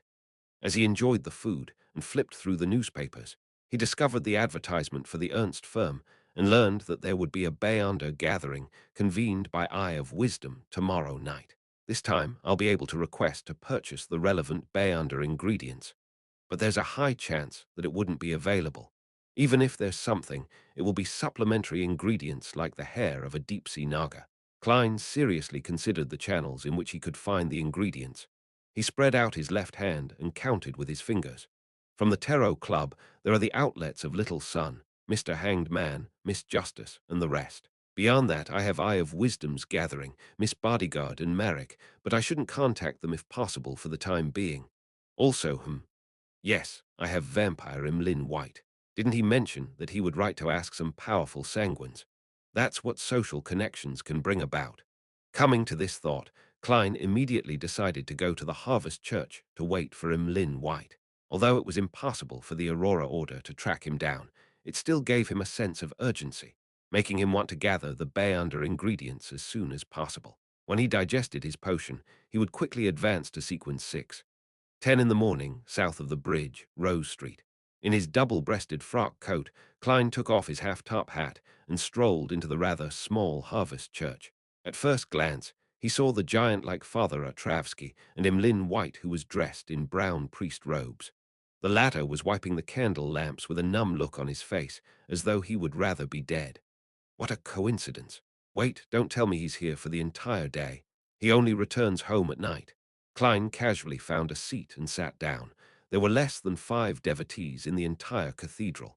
Emlyn White also saw him and put down the rag. He walked over and sat beside him. The vampire's expression suddenly became lively. He raised his chin and said with a chuckle, "You came here suddenly because you have something you need my help with, right?" Chapter 407. The True Adorer Inside the Harvest Church. Klein tilted his head to glance at Emlyn White. Without ruining the serene atmosphere, he deliberately suppressed his voice and laughed, returning with a question. "Are you short on money?" As soon as the words left his mouth, he felt as if he were asking if Emlyn knew about the multi-level marketing company, Amway. Emlyn was first taken aback before he scoffed. "Don't insult a noble sanguine with money," Klein instantly sneered. Looking at the tall and brawny Father Atravsky in front of him, he said rather casually, "According to what I know, those handmade dolls are not cheap. They can even be called expensive, especially those that are as tall as a human." Emlyn gaped his mouth in an attempt to retort, but he failed to say a word. After a moment of silence, he coughed lightly, feigned indifference, and said, "Tell me, what is it that you want my help with? I'm not a sanguine who likes riddles." Klein didn't look at the vampire next to him. He smiled and said, "I have a friend who is about to advance. He needs to collect the relevant Bayonder ingredients. I wonder if you can help." "Are you doubting the capabilities of a sanguine?" Emlyn White said arrogantly. "Even if I don't have them, I can write and inquire from the nobler excellencies. That's what I want." Klein immediately responded with a deluge of words: "Mutated pituitary gland of a thousand-faced hunter and 100 ml of its blood, characteristic of a human-skinned shadow and 5 strands of a deep-sea naga. As long as I can get any of these, I will pay you the corresponding price. The cheaper the price, the more you will be rewarded." He purposefully increased the number of supplementary ingredients to avoid any losses.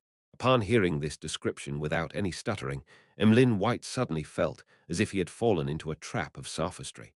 He calmed his emotions and said, "The cost for the Bayonder ingredients is at least £100, while supplementary ingredients are at least £10. Although I'm not clear of the level of the things you want, I believe that they're definitely not cheap or common. Otherwise, you wouldn't have come to me for help." "Very smart," Klein laughed. "Deal." At this moment, Emlyn White had a deep suspicion that he was asking for too little. Therefore, he added, "Mr. Detective, do you have any clues on removing the psychological cues?" Seeing that Father Atravsky was concentrating on his prayers at the altar ahead of them, Klein turned to glance at the vampire and said, "I have the simplest method." "What?" Emlyn White's red eyes lit up. "Defeat Bishop Atravsky and snatch his mental terror candle away," Klein said with a chuckle. "After you meet up with your parents, you should possess the strength needed. Are 3 sanguines not the match of a single Dawn Paladin?" The corners of Emlyn's mouth twitched as his expression collapsed. "We lost. We couldn't beat him. My parents were nearly captured. That mental terror candle is really strange. So you've already tried." The entire family almost converted to become believers of Earth Mother. 3 sanguines weren't even able to defeat Father Atravsky. With the help of the mental terror candle and the blood transfuser, Father Atravsky is that terrifying. Or are vampires too weak? However, all the rumors point towards vampires being rather powerful, Klein said in thought. Then you can write a letter and ask for the help of the noble excellencies. There shouldn't be a lack of powerful experts among the sanguine. Emlyn White answered with a numb expression. They refused. Suddenly, he looked at Klein with hope. "Can you defeat Father Atravsky? Or could your friend beat him?" After receiving the sun brooch and the biological poison bottle and digesting most of the potion, I originally thought that I would be able to defeat Father Atravsky in my spirit-body state. However, your description just now made me uncertain. Is the mental terror candle that bizarre? This kind of sealed artifact is obviously great at restraining spirit bodies. Klein rationally shook his head. "No way." He quickly changed the subject. "Why would those noble excellencies of the sanguine refuse your request? To them, this should be a simple favor." Emlyn White's face instantly turned ashen. "They say that Father Atravsky is a blessed of Earth Mother. They do not wish to enter into direct conflict with him. They are studying means to remove the psychological cue. For example, they are venturing deep into the Sanya Sea, the Fog Sea, and the Berserk Sea in search of the dragons that have long secluded themselves." He added with a smile even uglier than a weeping face, "By the time they figure it out, or find a dragon well versed in the psyche domain, I might have already become a devout believer of Earth Mother." I'm beginning to appreciate how precious life is and how joyful a harvest is. A blessed of Earth Mother. Father Atravsky is a blessed of Earth Mother. It's no wonder that he has so many mystical items. From the looks of it, as a powerful pirate, suddenly switching to the Earth Mother wasn't a simple matter. Klein sighed, and then he felt a sense of lingering fear. He had almost agreed to Emlyn White's request to attempt to defeat Father Atravsky. If I lose, then I might even be locked up in the basement and forced into confinement. If I win, I might just offend another deity. Another's no way of me winning. The Blessed of Earth Mother definitely has an appropriate trump card. If it wasn't for Father Atravsky suppressing his split personality, then I probably wouldn't have been able to defeat him. Klein wisely didn't pursue the topic. He once again looked at Father Atravsky and said, "You can try to find an organization called the Psychology Alchemists. Otherwise, you'll have to wait for Miss Justice of our tarot club to become a psychiatrist. By then, you might be reluctant to break away from the faith of Earth Mother." Klein silently added. To him, it was best if Emlyn White also joined the Psychology Alchemists. That way, if Miss Justice encountered any problems in the organization, he could help her with other resources, and Klein wouldn't always have to summon himself, who was the trinity of the fool, a blessed, and a believer. Psychology Alchemists. I've never heard of it. Emlyn shook his head disdainfully. It must be a secret organization that recently appeared. This organization has existed for 1 or 200 years, at the very least. Klein denied his statement. For a sanguine with a long lifespan, 1 or 200 years means it recently appeared. Among the noble excellencies, a nap might be as long as a century, Emlyn White said proudly. Without waiting for Klein to speak, he looked ahead, cleared his throat, and said, "Do you know how to contact that organization?" Klein was going to answer that there was a man in the Tingen City's asylum named Dr. Daxter Guderian, who's a member of the Psychology Alchemists, but he stopped those words just before they came out of his mouth. With the true creator targeting me, it's best that I don't get involved with people or matters in Tingen. There's a certain risk of exposure, and once exposed, with the Aurora Order's madness, they would definitely not let Benson and Melissa go. Klein slightly shook his head and said, "I've only heard of this organization. You can write and ask the other sanguine." Emlyn White was disappointed and stopped talking about it. He turned his head to look at Klein and said, "I'm guessing your friend who's about to advance is you." Klein looked forward without a care and replied leisurely, "Congratulations, you got it right." Emlyn White was stunned. This was completely different from what he had expected. Noticing his change, Klein laughed softly.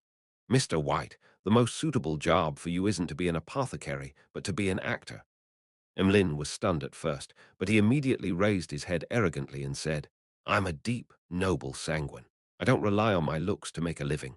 Do you think I'm praising you for being handsome?" Klein slowly stood up and laughed. "No, I mean, you are very talented at comedy." While Emlyn White's expression froze, he squeezed his way out to the aisle and said, "Don't forget what I entrusted you with. Fritz Harbour, White Oak Street." Fors Wall took the steam locomotive early in the morning and arrived at the kingdom's largest and most important port. She had also booked tickets for her return trip by boat, which was relatively inexpensive. Taking in the smell of the sea, Fors saw many of the dockworkers who were in a hurry. In the middle of each season, the port was swarming with temporary workers for relatively decent pay, and many poor people living in Backland's East Borough would head southeast on foot and in groups, traveling a distance of more than 60 kilometers. This was the same thing they did when harvesting hops. The roads are wider than Backland's, and the air quality isn't bad, but it's relatively dirtier. Fors looked around and found the Fishermen Association in an old building. Without much trouble, she met Dorian Gray in an office. The gentleman was of medium build, with exaggerated arms. His hair was combed rather neatly, completely unlike most of the members of the association who had hairstyles that looked like bird nests. He should also be an Abraham family member. After explaining the purpose of her visit, Fors passed Lawrence's will, along with the strange notebook and the diamond-like Bayonder characteristic. Dorian received the items with a complicated expression before opening the will first. After reading it carefully, he lifted his head and looked earnestly at Fors with his blue eyes. "Your kindness and honor are praiseworthy. Miss Wall, I shall always remember the help you provided Orlicer and Lawrence. Can you accept my gratitude? I wish to invite you to lunch." "No problem." Foz was still wondering how to pass the time before her ship sailed. Dorian immediately arranged for her to wait in the next lounge, offering black tea, snacks, newspapers, and magazines. Returning to the office, the gentleman opened a hidden cabinet with some misgivings and took out an item. It was a pure crystal ball shining with a radiant light. Chapter 408. A bold assumption. Dorian drew the curtains, cloaking the office with darkness before he sat down. He held the crystal ball in his left hand while touching its top with his right palm. As he stroked the crystal ball back and forth, he kept chanting softly. Gradually, the radiant points of light within the crystal ball began to shine brighter and brighter, becoming more and more obvious, as if the stars in the night sky were casting their reflections, often used to determine the direction of fate. The stars in the trajectory of one's life surfaced one after another, forming a three-dimensional astrolabe with many revelations from the spirit world that resembled symbols. Dorian Gray finally stopped and studied it. She wasn't lying. That really was the trajectory of the situation. She seems to be able to bring about changes to the Abraham family, optimistic changes. As the light from the crystal ball dimmed, Dorian stood up, having already made up his mind. At lunchtime, in the Four-Winged Bird restaurant, in front of Fours lay a filleted fried fish which had rosemary scattered over it. Its skin was crispy, its meat fresh, and it didn't have any fine bones. It was rather tasty, but the only problem was that the cook had an extremely warped sense of aesthetics. He had deliberately kept the eyes of the fish bulging out of its head, and by plating the food, he made the fish look up, as though to express its indignation over its death. Fours pushed the head down, cut off the tail, and covered the upturned eye. At that moment, Dorian Gray began moving his fork and knife as he casually said, "Orlissa really liked mysticism and had done some research in this area. When you were packing her things, did you see any books, notes, or other items?" "There were some notebooks and books," Fours answered frankly. "As a result, I became a mysticism enthusiast, but unfortunately, I couldn't understand some of the content at all. For example, the sights in the spirit world. Not only was it absurd, illogical, and messy, incapable of expressing ideas, even if I forced myself to read it and systematically calm my impatience, it was still difficult to remember its contents. I would forget it once I finished reading it, let alone understand it, for as added inwardly. Dorian nodded slightly and laughed. "Then you can consult me. I'm also a mysticism enthusiast, quite a proficient one if I may add." "Really? That's great," Foz answered appropriately. Seeing that she was really interested, Dorian immediately diverted the topic to mysticism. Sometimes he would bring up the spirit world, and sometimes he would talk about his cogitation experience. Having been prepared before he even stepped into the restaurant, he had deliberately chosen a secluded and quiet spot. Hence, he didn't need to fear that the customers around them would overhear their conversation. At the end of the lunch, Dorian offered, "I didn't know how to express my gratitude, but now I don't have to worry about it anymore." "Heh heh. Although Lawrence had paid you, I don't think that's enough to match your kindness, good-heartedness, and honor.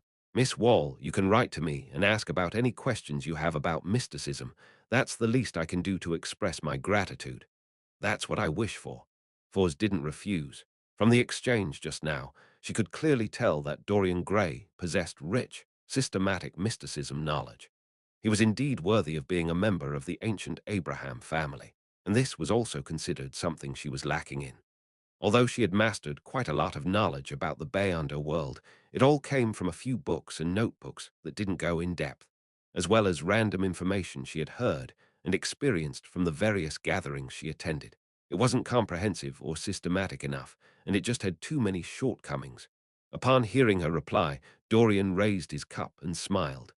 "I hope that one day we will also possess mysterious and extraordinary powers." North Borough in Backland. St. Samuel Cathedral. A group of men wearing black trench coats and red gloves entered an underground area. The leader was a man in his 40s with soft facial features and long hair. Wearing a pompous top hat, he carried a black cane which was inlaid with gold. He quietly followed the Nighthawk leading the way and entered a rather spacious room. There were many bookshelves in the room, with various dossiers placed on them. A mesmerizing, beautiful woman wearing a black robe with blue eyeshadow and blush was leisurely sitting in a high-back chair. She didn't get up to greet him. It was the former spirit medium, Dali. "Soast, all the information you need is over there." Dali gestured with her chin at the table by the door. The middle-aged man named Sost smiled and said, Dali, why were you sent to guard this place? You should be tasked with more important matters. No, this is what I wanted. I need to settle down and read more information, Dali chuckled. This is to ease my future progress. Humans are fragile creatures, and they need a certain amount of time to calm down. No one can always be in peak condition, enjoying the thrill and pleasure without any rest. Your style really has never changed. Unfortunately, you've never given me the chance. Sost burst out laughing. Dali shook her head seriously and said, Obviously, you don't understand me. My current hobby has turned even more novel. If you can turn yourself into a rotten corpse or expose your white bones, then I'll definitely be filled with interest in you. She turned to look at the red glove behind Sost. Leonard, why did you choose to join his team? This fellow is conceited, arrogant, and gutless. He keeps fantasizing that women would take the initiative to crawl into bed, waiting for him. To be honest, perhaps this is the unique trait of a nightmare. When she mentioned nightmare, Dali visibly paused. Leonard helplessly said, Ma'am Dali, this was the arrangement of His Excellency Sesamir. Is that so? I can see that you agree with my views on Sost, Dali concluded in a slightly husky voice. Leonard was momentarily at a loss for an explanation. Fortunately, Soul Assurer Sost didn't pay much attention to Dali's words. Walking over to the table filled with information, he picked up a dossier and flipped through it. Leonard and the others immediately surrounded him, imitating their leader. After the sound of paper flipping went on for some time, Sost casually asked, What's new in Backland recently? Something you think is worth paying attention to? Dali's eyes moved slightly. After thinking for a while, she said, A few Beyonders who work with us have passed on news that many people are searching for an organization that believes in the Fool, and they have given the corresponding honorific name. After describing the Fool's honorific name in the lone language, she chuckled. I seem to be witnessing the birth of an entirely new cult. Of course, it might be the incarnation of an old friend. What do you think, Sost? Sost considered the matter seriously before saying, No, I've never heard of such an organization. At that moment, Leonard looked up from the dossier he was reading and mused. Could this have something to do with the two tarot rituals we're investigating? The Fool is the first card in a deck of tarot cards, the most important major arcana card. Dali froze for a second, then she nodded thoughtfully. That's an interesting idea, but there's no evidence. It's pure speculation, and it cannot even be considered a deduction, Sost said, disapproval within his tone. Leonard revealed a faint smile and said, Emperor Roselle once said to make a bold hypothesis and then carefully back it up. Hilston Burrow, Quelag Club. As soon as Klein entered the hall after leaving the Harvest Church, he saw the equestrian teacher, Talim Dumont, sitting in a secluded corner, seemingly pondering over something. Noticing that lunch was still some time away, Klein went over and greeted him with a smile. Good afternoon, Talim. You seem to have encountered another problem. Talim snapped to his senses with a start and hurriedly shook his head. No, nothing. You seem to have done something that you have a guilty conscience about. Klein mumbled, sat down, and laughed. It's a pity Erin and Mike aren't here, otherwise we'd be having another pleasant afternoon. Talim smiled in response. They're all busy and have very little free time. Without waiting for Klein to speak, he looked around and said, Sherlock, there's an important figure who is very interested in you after hearing about your deeds. He would like to meet you. Would you be willing? Frankly speaking, this leaves me envious. It's a very rare opportunity. Wait, what deeds did I do? Help Mrs. Merry catch her adulterous husband, accompany reporter Mike to a brothel. Even in my past few trips to Eastborough, I didn't do anything impressive. At the very most, they'd know that I made a contribution to the serial murders and that I helped Dr. Aaron resolve his nightmare by providing him with counsel. Klein was confused. After 2 seconds, he suddenly understood the reason. The important figure must have asked Talim if he knew of an excellent detective, and he could only think of me. So he offered to embellish descriptions about me that sounded pretty impressive, such as the true person who cracked the case behind the serial murders. The person who noticed that Mrs. Mary's former husband and his mistress had attempted to siphon funds from the Coim Company. I was probably described as being effective and sharp, a great detective who struck swiftly and precisely. This is how you tout each other in business. Klein sighed. He hesitated for a moment and said, I'm sorry, Talim, but as a detective, I have my own principles, and that is to not get involved in matters involving important figures. On the stage of the higher-ups, what might be a sneeze-like friction among them might very well be an unbearable disaster for me. I won't paint a target on my back, so I won't see this important figure. This was actually something Klein had decided upon before he became a detective. He was prone to an investigation once he was involved with high society. Therefore, before he became a faceless, he didn't want to bear such risks. "You're very rational," Talim sighed and said. "The important figure has anticipated this reaction and believes that such a detective is even more trustworthy, so he wishes for you to take on a commission that wouldn't involve high society." "What kind of commission?" Klein asked. Talim chuckled and said, "The Capim case which you and Mike were talking about last time. The important figure is very interested in the organization that uses tarot cards. He said that there has been more than one such case and wishes for you to find any relevant clues." Chapter 409, December what? Getting me to investigate myself again. Klein nearly suspected that this was a deliberate test. An organization that uses tarot cards to represent itself really is interesting, and I think so, but I don't want to sell myself out. Right, Capham's matter is clearly not that simple. He had a total of 4 Bayonders protecting him, so there must be a powerful faction behind him. What's the difference between investigating this case and being involved in high society strife? Well, this isn't something Sherlock Moriarty should know. Klein revealed a thoughtful expression, and while weighing his options, he said, "It's not easy to find a mysterious organization. Besides, it's very dangerous." Talim seemed to have expected his answer and chuckled. "Sherlock, there's no need for you to take risks. The important figure's intention is for you to pay more attention and to gather the relevant information or rumors. Here's £5 in cash, money for your activities. Even if you don't receive any valuable information, the money is yours. And once you gather any useful clues, he'll pay you per lead and reimburse you for your expenses throughout the process." Such good conditions. That important figure has put a lot of his attention on this matter. Does he have connections with the forces behind Capim, or does he wish to find the mysterious organization that uses tarot cards as a code name to help him? Reimburse. It's been a long time since I've heard someone promise me something like this. Since he's already gone so far by promising me such perks, it would appear very suspicious if a private detective were to refuse the commission. Furthermore, the matter of investigating myself should clearly be left to me. Klein hesitated for a few seconds and said, "All right, I'll do my best." He didn't stand on ceremony, and he accepted the 5 one-pound notes that Talim handed him, intending to provide a vague clue every week or two. "Isn't the Aurora Order looking for the Fool? The Fool is obviously part of a tarot card. I hope that important figure will pursue this path all the way and get rid of Mr. A." A thought began to form in Klein's mind. Under St. Samuel Cathedral, Sola Shura Sost assembled his team together to discuss their subsequent actions. He looked at the black-haired, green-eyed Leonard Mitchell and asked, half asking and half evaluating, "If I were to relegate this matter to you, how do you plan on investigating the 2 cases related to the tarot ritual?" Leonard lifted his hand to comb his hair, smiled, and said, "First, I would go according to my train of thought from before.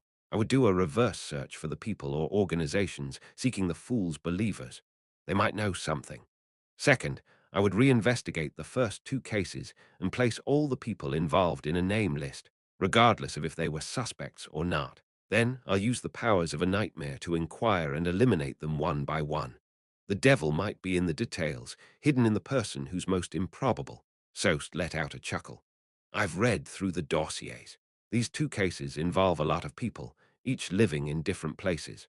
Wanting to re-examine them is quite difficult, and some of them are already Bayonders who are secretly active beneath the surface. They know how to hide themselves very well, and we have no way of knowing where they are. If we were to perform an investigation according to your idea, then what we need wouldn't be a small team. The church would have to inject at least 5 more Sequence 7 or above Nighthawks and the corresponding support personnel. The case we are in charge of is focused on the devil summoning case," another red glove reminded Leonard. Leonard didn't seem angry as he let out a soft laugh. "I know. I'm only providing my point of view. As for whether or not it is used, or the extent to which it will be used will be decided by Captain Sost." He paused for a moment and revealed a puzzled expression. I don't understand why the two cases related to the tarot rituals didn't have a high priority. The former involved an evil god's attempted descent, countless times more serious than a mere devil summoning. Soast picked up his coffee and took a sip before leisurely answering. The Nighthawks have limited manpower. All cases require a certain priority level. Up to now, the secret organization represented by tarot cards hasn't expressed any obvious malice towards us. Their actions, to a certain extent, have helped us. For example, they foiled the descent of the true creator, as well as letting us know that the human trafficker, Capim, isn't a simple person.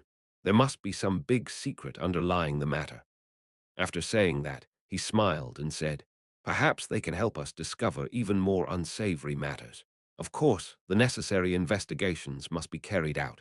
No one can guarantee that a secret organization will not end up being our enemy in the future." "I see, Captain Soast. Let's focus on the devil summoning case," Leonard said earnestly.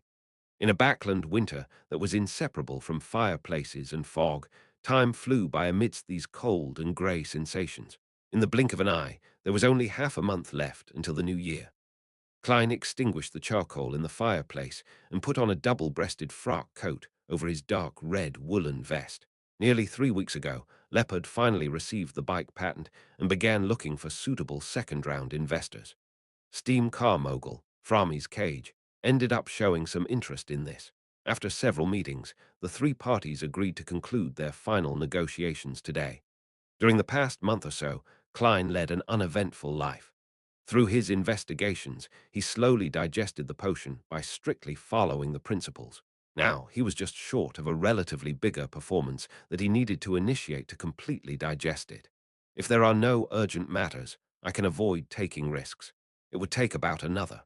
As his mind wandered, Klein removed the half-top hat from the coat rack and smoothed the folds with a brush and handkerchief, removing the dust. The badge left behind by Lanevis indicated a 4th January gathering. He had no strong intentions on attending it. During this time, the Tarot Club continued being held on a weekly basis. Klein obtained a few pages of Roselle's early diary entries, allowing him to witness how he went from a weakling who only knew how to dream without taking actual action to becoming a playboy who actively hunted. Apart from this, he gained almost nothing. Although the werewolf Bayunder characteristic was handed over to the hanged man for sale via the world, a sale involving more than £1,000 was obviously not easy to close. The werewolf's unique trait of being cursed also caused many interested parties to shrink back from it. However, a few days ago at a tarot gathering, the hanged man told the world that he had contacted an artisan from the Church of the God of Steam, and the other party was clearly interested. Let's hope the deal will be closed this week. There are still no clues to the wind-blessed formula which Mr. Hanged Man wants. Klein packed his personal belongings, picked up his cane, wore his hat, and walked out the door. The wind-blessed potion formula was a sequence 6 formula. It wasn't that easy to encounter one. The hanged man, Alger, had waited for more than a month without receiving any good news. Justice Audrey, after undergoing a long period of observation and testing, was finally accepted by the psychology alchemists. She reported to Mr. Fool that she should be officially joining the secret organization this week, hoping to be blessed ahead of time to prevent any accidents from happening. For this, she was prepared to plunder at least 10 pages of Roselle's diary entries from the psychology alchemists for Mr. Fool without any compensation. As for the dragon specimen in Duke Negan's treasury, she had already confirmed that it was a thousand-faced hunter. However, it was purely a sample that was without the corresponding Bayunder characteristic or flowing blood. The £20 she owed Mr. Fool's Blessed wouldn't be repaid until February or March of next year. This was because, although she would officially come of age at the New Year's ball and be able to take charge of a portion of her fortune, she would still be under the supervision of her parents and wouldn't be able to sell them at will. Furthermore, she was still short of Viscount Glaint's final payment, so she needed ample time to raise the money in secret. The magician Fours, with the help of the hanged man, finally obtained the blood of a deep-sea marlin. She paid him £320 for it, which reduced her savings to £120. In order to make up for her loss, and for the stomach pouch of a spirit eater, she began to furiously rush to write a new book which quickly took shape. It told a story about adventure, love, traveling, storms, pirates, and many other elements fused into a whole. Her and Dorian Gray's correspondence never stopped, and the other party had recently announced that they would be coming to Backland to pay their respects to Olliser, Lobero, and Lawrence. The son, Derek, who was acting normally as suggested by the hanged man, continued his daily patrols, amassed merit points, and didn't attempt any rituals. At every tarot gathering, he would skillfully pretend to be asleep, and he didn't reveal any problems for the time being. Usually, he would occasionally take a nap to prevent any irregularities from being detected, which would put him under suspicion. According to him, Shepherd Elder Lovier didn't leave the bottom of the spire 7 days later and was still locked in there for unknown reasons. With the Aurora orders Mr. A searching for the followers and blessed of the fool, they failed to receive any valuable clues with Klein's deliberate attempt to keep a low profile. And the Beyonders, who knew the honorific name of the fool, all understood that they should never chant such words carelessly, unless they were in dire straits, and they definitely didn't have the courage to pray to an existence that was suspected of being an evil god. Emlyn mentioned the last time that he had some clues for the corresponding ingredients, and that he might be able to confirm it soon. But the problem is that I'm lacking the money now. With a silent grunt, Klein took his cane and walked to Lawyer Jurgen's door. When the doorbell rang, he took the initiative and instinctively took 2 steps back. Not long after, the door opened, and old Mrs. Doris cheerfully opened her arms to give Klein a warm hug. "Oh, the doctor you introduced last time was wonderful. My body hasn't been this healthy for almost 10 years. Doris, seeing that the detective was standing far away, could only fold her arms and express her delight and feelings in words. Klein said in an amused and exasperated tone, "Mrs. Doris, you've already told me this for the 9th time." He saw Brody, the black cat, sitting on top of the coat rack. Although it looked precarious, he was able to maintain his balance. "I can do that as well," Klein made a self-evaluation. "Is that so?" old Mrs. Doris asked, perplexed. She immediately tossed the question to the back of her mind and said with a smile, "Are you here for Jurgen?" Klein immediately revealed a smile. "Yes." Matters involving negotiations needed the help of a professional lawyer. Chapter 410. Frommy's Cage, St. George Borough, said Street. As soon as Klein and Jurgen alighted from the carriage, they saw a massive object parked in front of Inventor Leopard's door. It was iron black in color, with a dozen wheels in 3 groups, the top of which towered like a ship's chimney, and smoke was emitted from it. It was a steam car that Klein had seen in magazines and on the streets, often described by the public as an ironclad warship with a rather exaggerated body. If the streets that hadn't been built or rebuilt in the last 20 or 30 years, then it would have filled the roads and left no room for horse carriages. Therefore, transportation vehicles such as this could only be seen in certain areas and places. At this moment, the heavy glass window and door of the car opened, and 2 figures stepped out. One of them was the steam car mogul, Frommy's Cage, whom Klein had met before. A quarter of his blood was of the Fasak Empire, and he had pale blue eyes and a tall but bulging build. He had a pipe in his mouth. The person beside him was wearing a heavy black coat with a grey scarf wrapped around his neck. His features were unremarkable. He looked common with his black hair and brown eyes, yet he exuded an inexplicable sense of familiarity. "Hi, Detective Moriarty, you're really punctual. This is my lawyer and partner, Pashiko Duane." While they conversed, 2 burly men got out of the steam-powered car. They were obviously Frommy's bodyguards. How unprofessional. Shouldn't they come down first, and then open the door for their boss? Klein grunted, smiled in greeting, and introduced his lawyer, Jurgen. While he was waiting for Leopard to open the door, he casually chatted with him. "Mr. Cage, is this kind of steam-powered vehicle popular? Do a lot of people like it?" Frommy's Cage laughed. "Those who think that they're decent say that it's too barbaric and crude, and ordinary people can't afford it. Only I, an enthusiast of such machinery and steam, would be willing to buy it." "It's mainly because many streets are too narrow," Klein said in consolation. Frommy's Cage was the investor he found, and he had little to do with Leopard. When he was playing cards at the Quelog Club, he had deliberately mentioned it, and the equestrian teacher, Talim, immediately mentioned that Frommy's liked similar inventions, offering to introduce them to each other. This made Klein sigh with emotion. The club really was a great place to develop connections, and the members who joined it were never really interested in the free food, drinks, and activity venues. Haha, this is indeed one of the reasons. As the population increases and the cities grow larger, the horse carriage will definitely be eliminated. It's just too slow. What this world is pursuing now is efficiency, Frami said confidently. He then revealed a smile. Also, I've already obtained an order from the military. They want me to make some improvements, just like it was mentioned in Roselle's manuscript. Increase the armor's bulletproof plating, cover the tracks so that it can drive on a simple road. In addition, add a thick cannon barrel, and then this will be a brand new weapon. Roselle's manuscript. Klein sighed silently, and for a moment he didn't know what to say until, finally, Leopard opened the door. In the discussion that followed, the main people talking were Jurgen and Pashiko. The two lawyers would argue with each other and discuss the terms with their employers, while the completely unprepared inventor Leopard sat there in a daze. Only when asked would he give his opinion. Finally, the three parties agreed that Framis would invest £1,000 to take 20 of the shares, and the shares of Klein and Leopard would fall by an equal ratio, 28 and 52. At the same time, Framis agreed to buy a further 18 of Klein's shares at a premium, and this cost him £1,000 after taxes. Similarly, he would buy a 9 stake in the company at a post-tax price for £500. As a result of this deal, Framis became the largest shareholder in the newly established Backland Bike Company with a 47 share. He became responsible for the subsequent industrialization and marketing, while the company would be funded with the £10 he invested as the initial capital.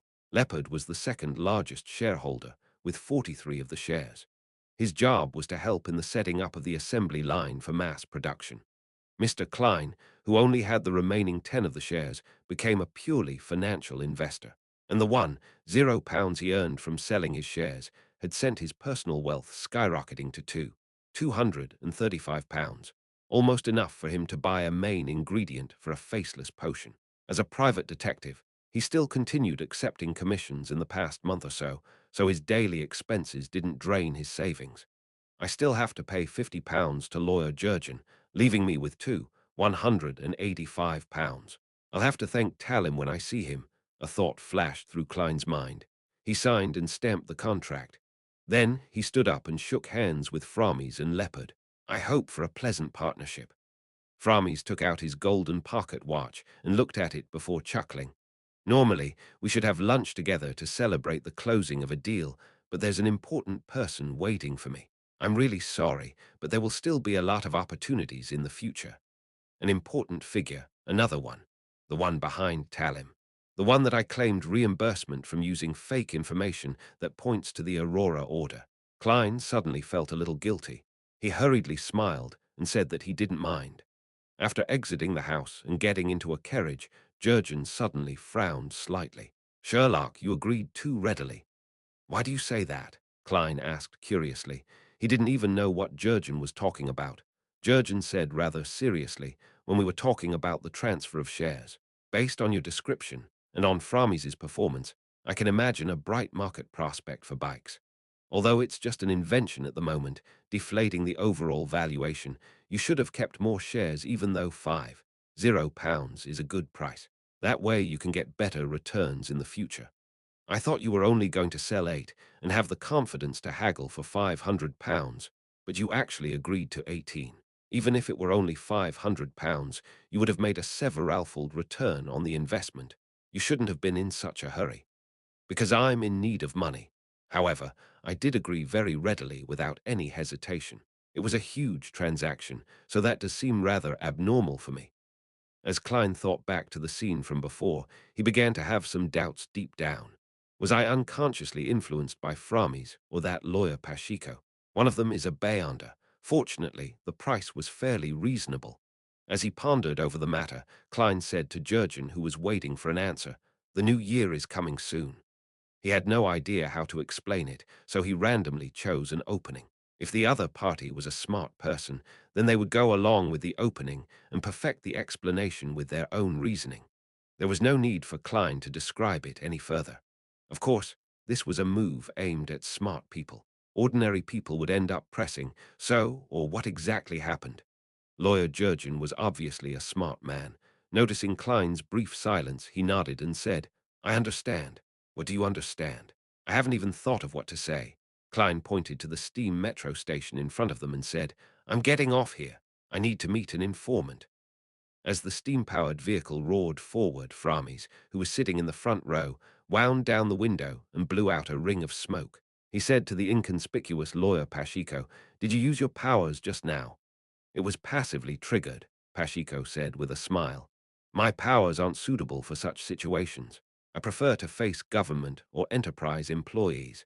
Framis nodded slightly. I just wanted to remind you. There's no need to use your powers in such situations. Do not let this affect what matters most. I understand, Pacheco replied in a low voice. East Borough, in a cheap coffee shop. When Klein arrived, old Kohler was already waiting for him.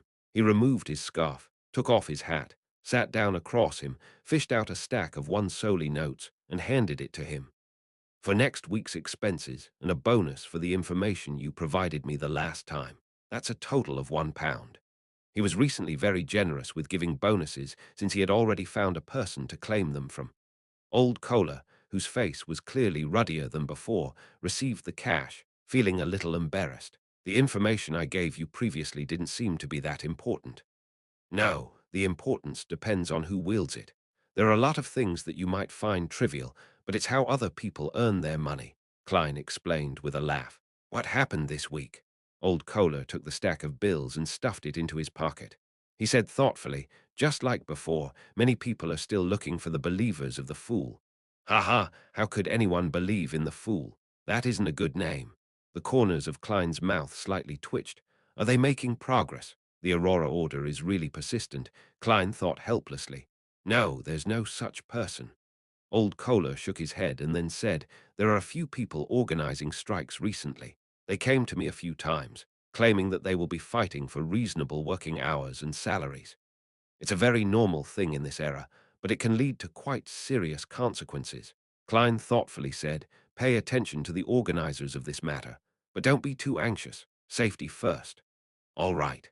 Old Kohler cleared his throat and said, There have been a lot of gangsters and bounty hunters looking for a person these days. I don't know why, but I believe someone has offered a bounty. Who are they looking for? Feeling the cold, Klein took a sip of his coffee. The warm liquid ran down his esophagus and warmed his belly. Old Kohler thought for a moment and said, A man named Isaac Eggers. Isaac Eggers. Isaac Eggers. Klein looked up from his coffee cup and stared straight at old Kohler, who was sitting across him. Isn't that Mr. Isaac's full name? Why would someone suddenly offer a bounty for him in C. Zangwill? Relying on his clown powers, Klein feigned indifference as he asked, Did it say what kind of person he was? Old Kohler recalled and said, He seems to be of Balaam lineage and was once a university lecturer. Chapter 411. Coming in throngs seems to be of Balaam lineage, a university lecturer. It really is Mr. Isaac, not someone sharing the same name. Using the information provided by old Kohler, Klein basically confirmed that the person the bounty was aimed at was the suspected descendant of Death, Isaac. Here lies the problem. Who or what organization is looking for Mr. Isaac? The numinous episcopate whose ultimate goal is to revive Death. In C. Zangwill, who likes to play the mastermind behind the scenes. It's unlikely to be the latter. In C. Zangwill has sealed artifact 0-8, which allows a target to act according to his descriptions, and through a series of coincidences, he can achieve his desired objective. There's no need at all for him to use the gangs and bounty hunters to find Mr. Isaac. Wait, what if this is actually an arrangement by sealed artifact 0-8? Realizing that he's now the target of Mr. Isaac, but lacks the confidence to clinch victory in battle. In C. Zangwill is using 0-8 to instigate conflict between Mr. Isaac and some particular faction, hoping to eliminate his enemy indirectly. And this reward was issued by that faction. It's very possible. However, I can't rule out the numinous episcopate. To get revenge, Mr. Isaac might have made contact with them. However, there were major differences between the two parties regarding the resurrection of Death, which eventually led to a falling out. Klein instantly thought of two possibilities and the corresponding reasons. He took a sip of his coffee and said to old Kohler, Help me find out who issued this bounty and its exact price. If it's appropriate, I'll take note of it while I'm at it. No problem. Old Kohler didn't feel that anything was amiss with Klein's request. From a certain perspective, There were no essential differences between a private detective and a bounty hunter. The only difference was that the former would involve themselves in trivial matters such as catching adulterers in the act, finding cats, and helping others walk dogs, while they tended to use the powers of deduction more than brute force. When old Kohler finished describing what he had seen and heard, Klein briefly taught him some of the tricks of leading a conversation based on the Nighthawk's curriculum, as well as the contingency plans for specific scenarios. It's time for me to go to the docks. Thank you, Detective Moriarty, for allowing me to lead a good life once again. Old Kohler picked up the old, worn-out hat on the table and thanked him sincerely. The detective, in his view, not only provided him with a well-paid job, but he also taught him many useful things. Even if the detective no longer needed him as an informant, the skills he learned would allow him to barely survive in East Borough, especially since he was growing older and less capable of laborious work. A good life, in my opinion, what you have now is the basics of what a person should have. After watching old Kohler walk out the cheap coffee house, Klein sat there in a daze. This was the first time that he had heard a friend's name from someone else since his arrival in Backland, and it was also the first time that he might have grasped in C. Zangwill's whereabouts. For the past 3 months, Klein's main goal had been to digest the potion and enhance himself, especially after he killed Lanevus. That was because he knew very well that he and Insi Zangwill, who was most likely a high-sequence Beyonder, had an unbridgeable gap. He couldn't be impatient for revenge, especially when it came to the chilling sealed artifact 0-8. He didn't even have the intention to approach and investigate it. Scenes from the Blackthorn Security Company in Tingen replayed themselves in Klein's mind, and those bright polished shoes clearly appeared before his eyes. Raising his head and slowly letting out a breath, Klein took his scarf and hat and walked out of the cheap coffee shop, Hillston Borough, outside a rather old building. Klein got off the carriage, pressed his hat, and went straight to the door. It was Isengard Stanton's house. The great detective had written to Klein a few days ago, inviting him to come over to discuss a murder case. Mr. Klein, who has been busy with the financing of the bike project, tactfully replied that he had no time to spare as a form of rejection. To his surprise, Isengard Stanton didn't seem to mind and said that the case had hit a brick wall, making it unlikely that there would be any breakthroughs anytime soon. He was very willing to wait for Detective Sherlock Moriarty's visit and expressed how he looked forward to an exchange that ignited sparks of wisdom. As such, Klein could only first divine a suitable date for the visit, picking the closest date after the negotiations, which happened to be this afternoon. With that, he wrote back and fixed an appointment. Ding dong, ding dong. Klein rang the bell twice and stepped back to wait. More than 10 seconds later, the door creaked open, and the assistant of the great detective, Isengard, said with a smile, "Good afternoon, Detective Moriarty. Mr. Stanton is waiting for you in the activity room. Would you like coffee or tea?" The assistant was thin and wore gold-rimmed glasses. He looked both refined and professional. Klein looked up at him and said, "Tea. Be sparing on the lemon slices." "No problem." The assistant led Klein into the living room, pointed to the activity room and said, "Sorry, our servants are only temporary, and they just happen to be on their day off today, so I can only trouble you to go over alone." Klein nodded and walked towards the activity room on the first floor. As he lifted his hand to knock on the door, he suddenly felt that something was amiss. "I arranged a visit with Mr. Stanton a few days in advance. Why would I chance upon the temporary servant's day off?" Klein's eyes narrowed, and he pulled out a copper penny. At this moment, the door to the activity room opened due to the knock, producing a tiny crack. In the blink of an eye, as if some seal was lifted, the strong smell of fresh blood poured out and overwhelmed Klein's nose. From what he could see, the reclining chair in the activity room was overturned and was stained with dark red blood. A book lay beside it, its cover facing up. With just that one glance, Klein felt as if he was seeing a murder scene. The name of the book caught his eye, The Devil's Legend of Civilhouse Borough. Devil. Klein was about to make a move when a strong wind suddenly blew in the activity room, quickly pulling the door back. Creak. Klein clearly saw the entire interior of the activity room. The charcoal in the fireplace had long since burned out, and there was no longer any red embers glowing. The coffee table, the sofa, the chairs, the cupboard, and other items had either fallen or shattered. It appeared as if he witnessed an intense battle. There was a lot of blood on the carpet and walls, and a lot of scorch marks, but there was no sign of a body at the scene, not even a stump limb. Something happened to Detective Stanton. Klein suddenly took a step back, intending to first leave the place. However, almost at the same time, he felt someone lock onto him. Someone was staring at him with a cold and merciless gaze from an unknown location. The moment he made a mistake in his response, he would immediately be met with a fatal blow. How can this be a suitable day to visit Isengard Stanton? Was my interpretation of the revelation wrong? Klein didn't dare to act rashly.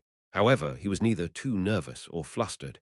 Having experienced many battles and performances, he knew that he needed to stay calm during such moments. Tap, tap, tap. Isengard Stanton's assistant walked over with a tray. On the tray was a tin teapot and two white porcelain cups. The assistant froze in place when he saw the scene in the activity room. He looked at Klein, his face suddenly filled with fear as he stuttered. "You killed Mr. Stanton." Every time he said a word, a piece of flesh fell from his face as blood gushed out. After he finished speaking, his body was torn to shreds, turning into a dismembered corpse. It was as if he had always been in that state, with everything preceding this being him in a state where he was stitched up. Clang, crack. The tin pot and white porcelain cup hit the ground at the same time, rolling or splashing, and the tea water quickly soaked the area. Klein didn't move as he stood there watching everything that had happened. This was because he still felt like he was being watched. The person who had caused this series of events appeared to be waiting for him to make a move before leaping onto his back and snapping his neck. After an unknown period of time, in a silent and eerie stalemate, Klein saw the door to Isengard Stanton's house open up as a group of policemen in black and white checkered uniforms stormed in. When they found the nauseating and dismembered corpses on the floor, they drew their revolvers and pointed them at Klein, who stood at the doorway of the activity room. Despite facing the black muzzles of the guns, Klein relaxed. The wordless gaze that seemed to hold a gun to the back of his head disappeared at that instant. Klein raised his hands and laughed helplessly. "I won't say anything until I see my lawyer." Backlund's Kissack police station. Chained to a water pipe, Klein met lawyer Jurgen once again. "I will accompany you during the interrogation." There was nothing unusual about Jurgen's expression, as though Detective Moriarty belonged here. Klein sighed and said, "What a tragedy. I should be considering what I will be eating tonight, not talking to a stone-faced police officer." The thing he was most thankful for today was that due to the Aurora Order's investigation and the attention of the Rose School of Thought's high-sequence Bayonder, he didn't bring any Bayonder items with him. His only revolver was easily concealed from the body search, using a magic-like performance. When he entered the interrogation room, he recounted the letter he received from Isengard Stanton about discussing a case without the police officer's questioning. "Later, we'll go to your house with Mr. Jurgen to retrieve these letters. I hope they're still there." The officer in charge of the interrogation switched gears and asked, "How did you get to know Detective Isengard Stanton?" Klein replied without hesitation, "Because of that serial murder case." At this point, he suddenly froze for a moment. It reminded him of something. He had always suspected that there was a master behind the devil dog, the person who had harumphed when the devil dog was killed.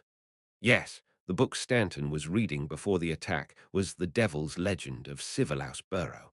Could it be that the owner of the devil dog is beginning to take revenge after lying low all this time? And Detective Stanton was the person in the police records who provided the main clues or ideas. Furthermore, he was the one who received the bounty reward. Klein quickly had a theory. Chapter 412. Later, when he thought about the possibility that the devil dog's owner was involved, Klein changed his strategy and decided to recount his involvement with Isengard Stanton in great detail. In addition, he took the initiative to mention Isengard Stanton's assembly of a team of detectives to investigate the serial murder and the portion of the bounty that they successfully obtained. In that commission, although I only gave some ideas, well in the jargon of the private detective industry, I provided suggestions, but it was still considered the greatest contribution by Mr. Stanton, so I received the bulk of the bounty, Klein concluded. The two officers in charge of the interrogation jotted down the information and asked if anyone could prove it. Klein gave them the names and addresses of Stewart, Caslana, and the other private detectives. "Very good, Mr. Moriarty. Your answer is detailed enough. A police officer stopped writing and asked, "How long did you spend in Isengard Stanton's home today? I mean, from the time you entered to the time we found you." Klein thought for a moment, and without consulting lawyer Jurgen, directly replied, "About 2 to 3 minutes." What he said was based on what he truly felt. Another police officer raised his eyebrows and said, "Many residents nearby were able to confirm that you entered Isengard Stanton's house around 2:10 p.m. We arrived at the scene at 2:28 p.m., which is to say, you were in the house for about 18 minutes, not 2 or 3 minutes. What exactly were you doing during this lengthy period of time? Why didn't you leave and call the police?" 18 minutes passed. Klein frowned suddenly. He felt that the stalemate he had with the existence which silently watched him lasted for slightly more than a minute. How did it take a full 18 minutes? Was it the strange feeling of being watched that confused my grasp of time, or was it something else? Is it the beyonder powers of the other party? If it really was the owner of the devil dog, he would at least be at sequence 6, with a high probability of being sequence 5. While Klein pondered, Jurgen leaned forward, ready to accuse the police of being posing leading questions. That was not a very good reason, but he simply wanted to use this method to interrupt the pace of the interrogation and delay the unfavorable question for his client. At this moment, Klein raised his hand to rub his forehead. What I just said was the truth. Based on what I felt, only 2 or 3 minutes had passed after I entered Detective Isengard Stanton's house. Upon saying that, he emphasized, "Yes, based on what I felt." The two officers exchanged looks before writing the statement down. After a moment of silence, the officer who had asked the question said, "During those 18 minutes, a servant who came back from outside the house rang the doorbell, but no one answered, so he looked in through the oriel window and saw the floor full of corpses, and that you were standing in the doorway of the activity room. He was terrified, running to the police station like a madman, and many passers-by and some residents had confirmed that." Klein ignored the look in lawyer Jurgen's eyes and shook his head. "I didn't hear the doorbell." The two officers exchanged looks again, but they made no comment. All they did was jot down what was said. They asked questions about other details, and Klein, who had done nothing and was free from guilt, answered every question truthfully. At the end, he couldn't help but ask, "Did you find Detective Isengard Stanton? It didn't seem like the activity room had a corpse. He's likely to be still alive, right?" A police officer used a pen to tap on the table and said, "That's one of the things we're wondering about. Only the activity room in the house had signs of fighting, and the windows were closed, and they hadn't been opened for days. As you know, it's very normal to do so during Backlund's autumn and winter seasons. The attacker and Mr. Isengard Stanton left the room in a strange way, and we found no trace of him anywhere else in the house or in the neighborhood, not even blood." Without waiting for Klein to speak, he questioned before answering his own question. "You definitely wish to mention the activity room's door and the door to the house, but many people have confirmed that there was no pursuit nearby, nor was there anyone taken hostage or a corpse being moved away. Maybe it really happened in the middle of the night. Maybe they were able to go through walls." Klein silently offered other possibilities in his mind, and he silently prayed. May the goddess bless Detective Isengard Stanton, and that he escaped the disaster the Evernite goddess was the empress of disaster and horror. When the interrogation was over, Klein was remanded in a small room, and the police sent someone to pick up the letter as evidence with lawyer Jurgen at 15 Minsk Street. It wasn't until the evening that Klein was finally admitted bail, posting a sum of £50. It's much more expensive than the last time. It's difficult for the average private detective to produce that much cash in a short period of time. After leaving the Kissack police station, Klein pulled up the collar of his tweed coat and complained to Jurgen. Jurgen still wore a professional and staid expression. "The situation was favorable towards you the last time, but this time, much of the evidence points to you." He stopped a rental carriage, turned his head to the side, and looked at Klein. "Sherlock, I'm your lawyer. Before you answer the policeman's questions, it's best that you communicate with me, even if it's just sending me a look. Do not speak carelessly, even if you feel that there are no problems. Ordinary people who haven't been trained will easily say things that trip them up. This, I'm used to fabricating my own stories and solving my own problems." Klein recalled what had just happened and gave a hollow laugh. "Okay, I will keep that in mind." Without another word, Jurgen boarded the carriage. Klein sat down across him and thought about Detective Isengard Stanton's attack. As he was thinking, he suddenly heard the rumbling sound of his stomach. It's already past my normal dinner time. Klein took out his gold pocket watch and opened it. He didn't want to waste any more energy preparing food, so he began to think about which restaurant was worth looking forward to. At that moment, Jurgen raised his eyelids and said, "I've asked my grandmother to prepare dinner for 3. How can I impose on you?" Klein was startled for a moment before he laughed. "Mrs. Doris's cooking skills are always something to look forward to." By the time they got back to Minsk Street in Sherwood Borough, the sky was completely dark, and the street lamps were even brighter than the indistinct red moon in the sky. After having dinner at the Jurgens' house and having fun with the cat, Klein strolled back to Unit 15 in the cold, damp air. He habitually rummaged through the letterbox and pulled out a copy of the Backland Evening News that had just arrived. Klein opened the door with the newspaper in hand, and just as he put the cane away, he realized something was wrong. His spiritual intuition as a seer told him that a stranger had entered his house. Was it the police who came to collect the evidence? Klein looked around warily and suddenly saw a letter on the coffee table. There should have only been newspapers sitting there. Klein entered the living room warily, in preparation for an attack. He moved closer to the coffee table, and during the entire process, the surroundings were completely silent without the slightest abnormality. Glancing down at the letter, Klein first took out a pair of black gloves and wore them before opening the letter. There was a thin piece of paper inside the envelope.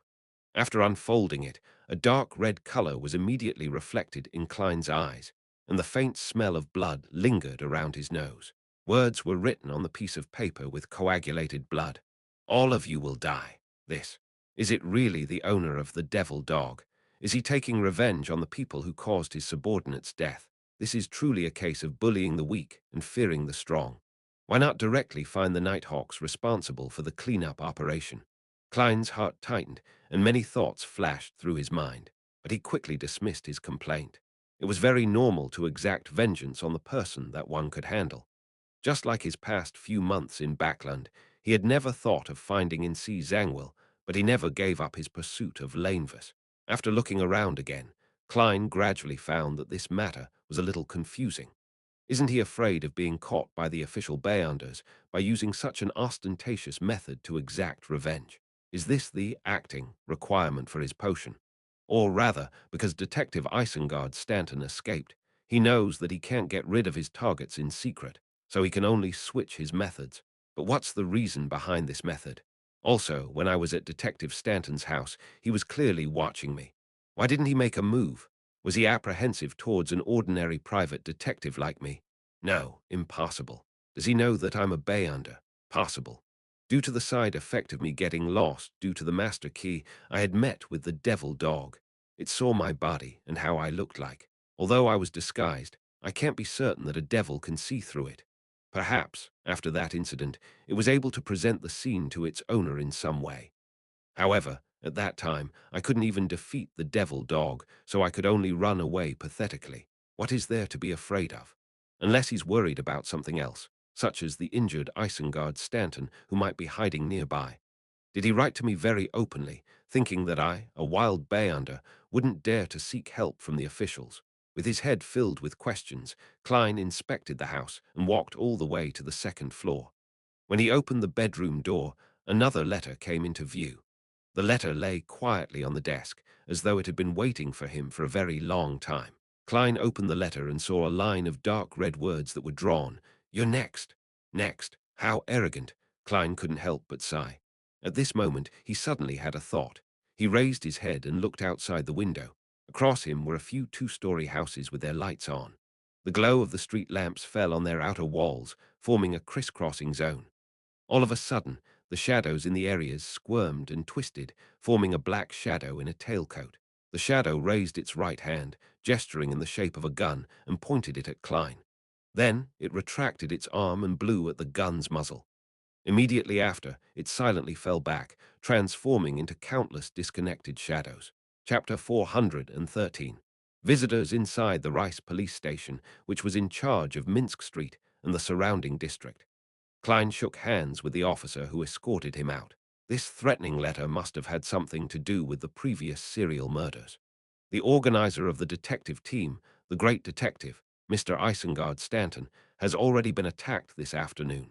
Please take it seriously.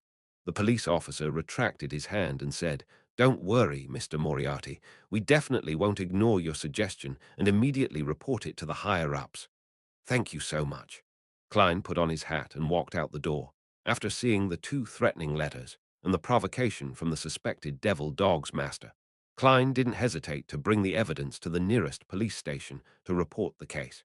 He secretly hoped that the matter would be transferred to the mandated punishers or the machinery hivemind team as quickly as possible so that he could be placed under the protection of official bayanders. Although he no longer had any reason to keep his identity as a detective, being fully capable of giving up his residence at 15 Minsk Street and switching to another residence and identity, he suspected that this might have been the purpose of the author of that threatening letter. Using the fear of wild bayanders being exposed, the perpetrator was forcing him to flee under the cover of the night. Then, during this process, he could seize the opportunity to launch an attack.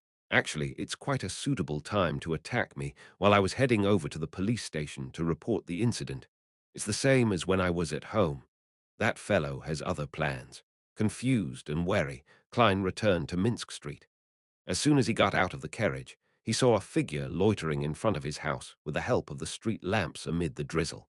Klein's heart skipped a beat, but he immediately relaxed as he recognized the visitor. It was Stewart, a slim private detective with a medium build, who adored him. I can't be careless. What if the subsequent sequences of Devil has a power similar to Faceless? Klein gripped his cane tight and slowly approached, then he gave a probing shout. Detective Stewart abruptly turned his head and nervously said, "Mr. Moriarty, I received a threatening letter. It said, 'All of you will die.' You received it as well." Klein blurted out in surprise, while also finding it understandable. Stewart was also one of the detectives that Isengard Stanton had gathered for the investigation of the serial murders. Stewart's eyes widened abruptly. "You received it too?" "Yes," Klein nodded seriously. "More than one, actually." He added silently, "What should I do? I first went to visit Mr. Stanton, but I heard that he was attacked, so I immediately came to you." "Oh, thank God for his blessings. I was about to leave," Stewart blurted out. Klein pointed to the door. "Let's talk inside." After entering the living room, Klein excused himself to the bathroom and hurriedly went above the grey fog to perform two divinations. First, it was to confirm that the person was Stewart, and second, if there was any relatively serious danger that night. He received a revelation confirming both.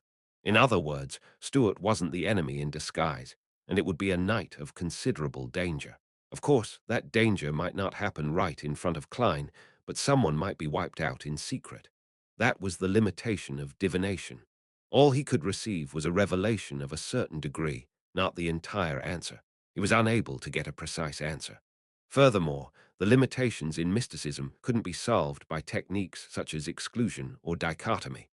Returning to the real world, Klein pressed the mechanical button of the toilet bowl, and in the midst of the splashing water, he washed his hands and opened the door. "Stewart, would you like coffee or tea?" Klein asked in a completely composed manner. Stewart stood up and shook his head. "No, we should discuss the problem first.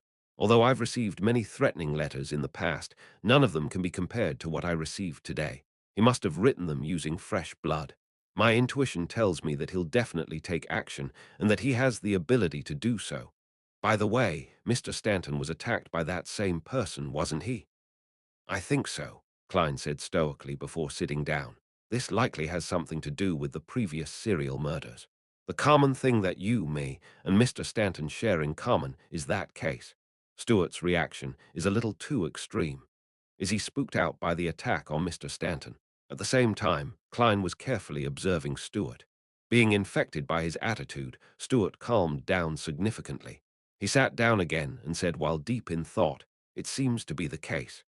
Before he could finish his sentence, tinkling sounds suddenly echoed in the room. Someone had rung the doorbell. Stewart instantly jolted, like a frightened bird. Klein frowned as he looked at him before getting up to head for the door. As soon as he touched the handle, the scene outside appeared in his mind. The visitors were Detective Caslana in her grey tweed coat, her red-haired assistant, Lydia, and several other men who looked familiar. They're all the private detectives who Mr. Stanton had assembled, as expected. As Klein recalled, he recognized the visitors. He pulled open the door and took 2 steps back. With bushy eyebrows and slightly drooping cheeks, Caslana looked at Klein and Stewart, who was behind him. Without exchanging pleasantries, she bluntly said, "We've all received the same threatening letter, so I believe you guys did too, right?" "Yes," Klein replied solemnly.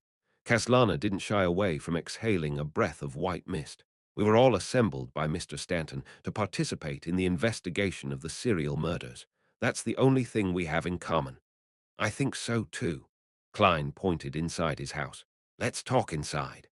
Watching the 6 private detectives enter, Klein quickly analyzed the intentions of the devil dog's master.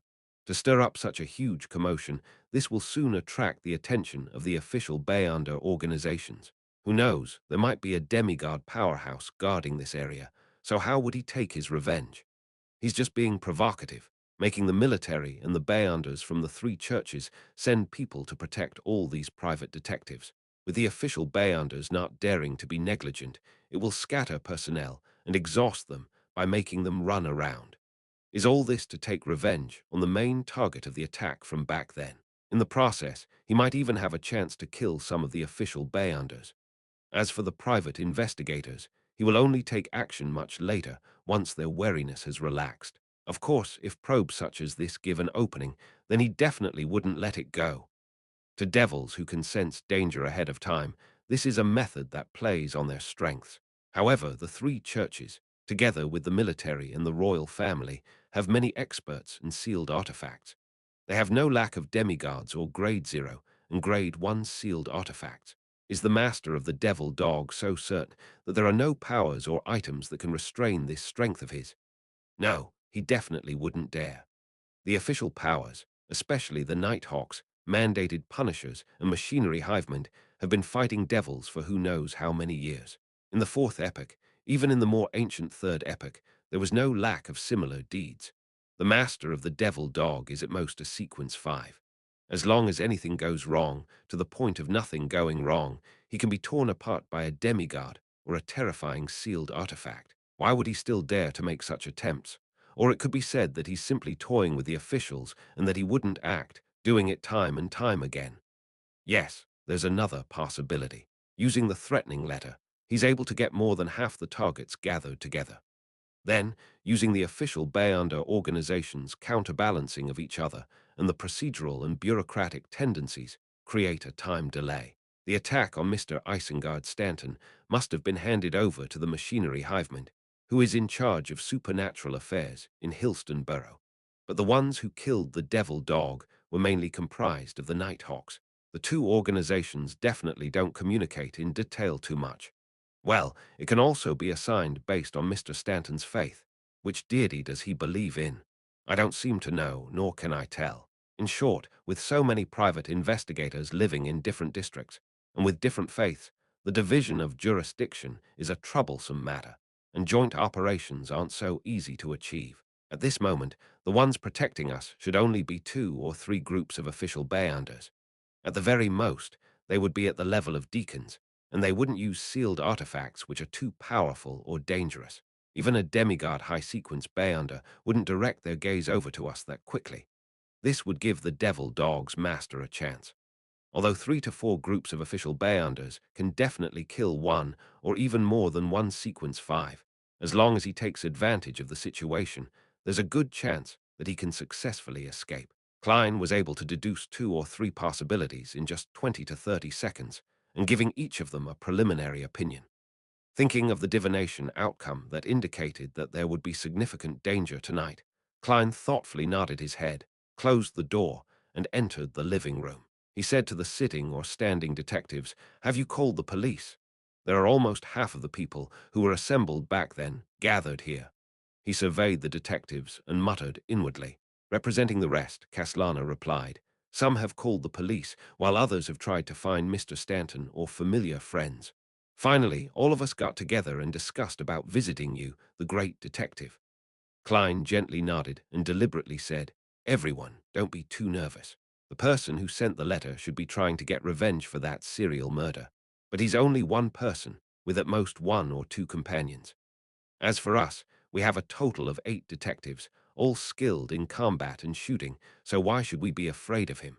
Besides, we were not the only ones assembled by Mr. Stanton, and it must be the same for those who received the threatening letters.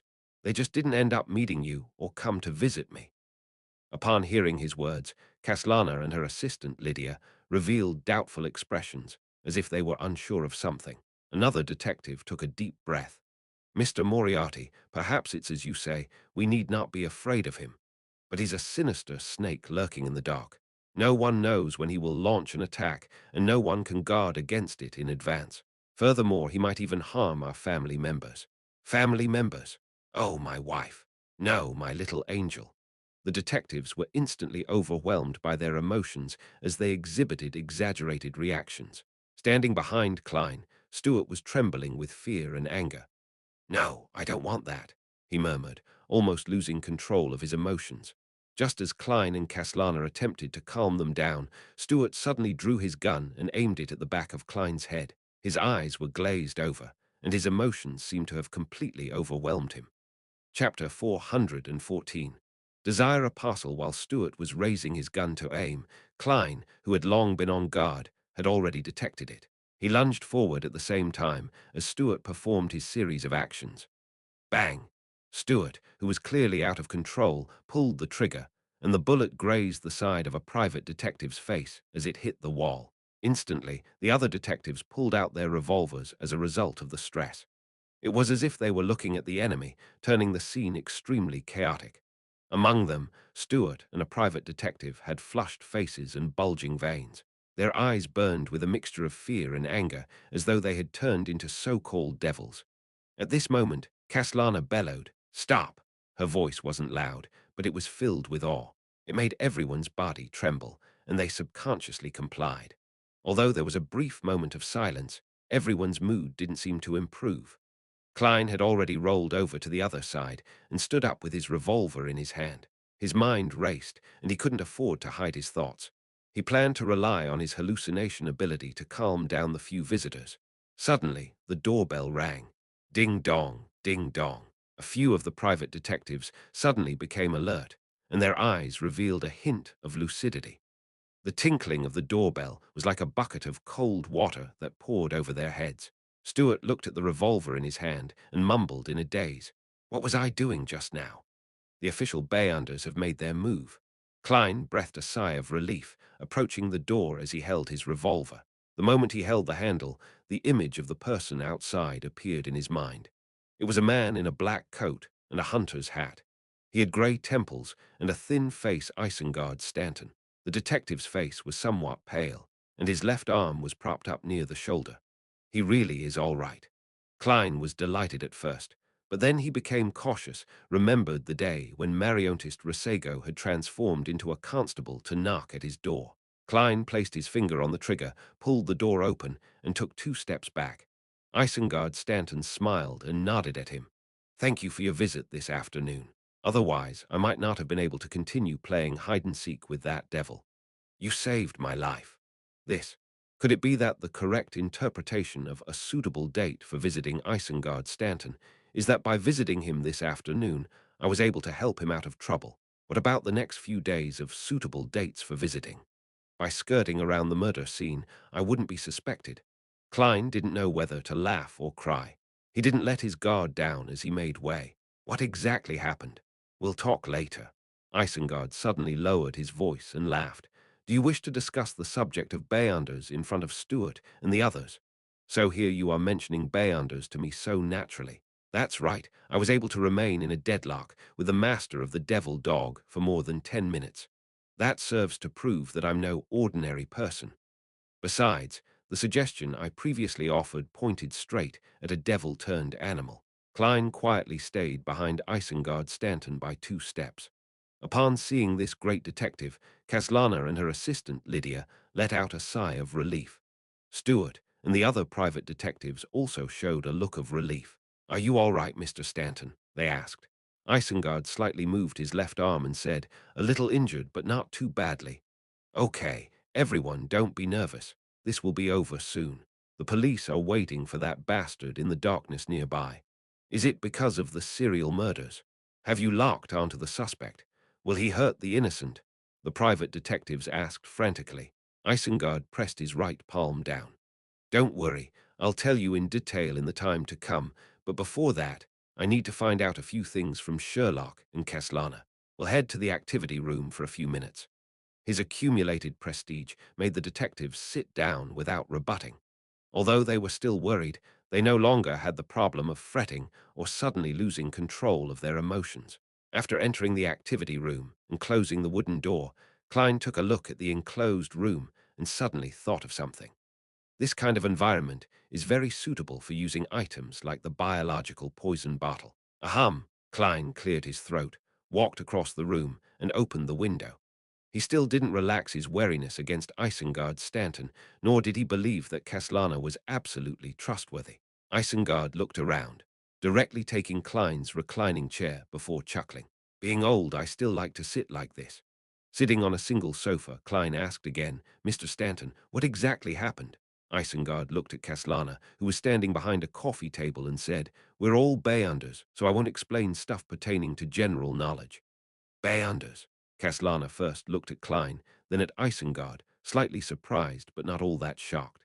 So it turns out that you're also a Bayunder. Why were you stumped by a weak ghost back then and unable to even discover the problem?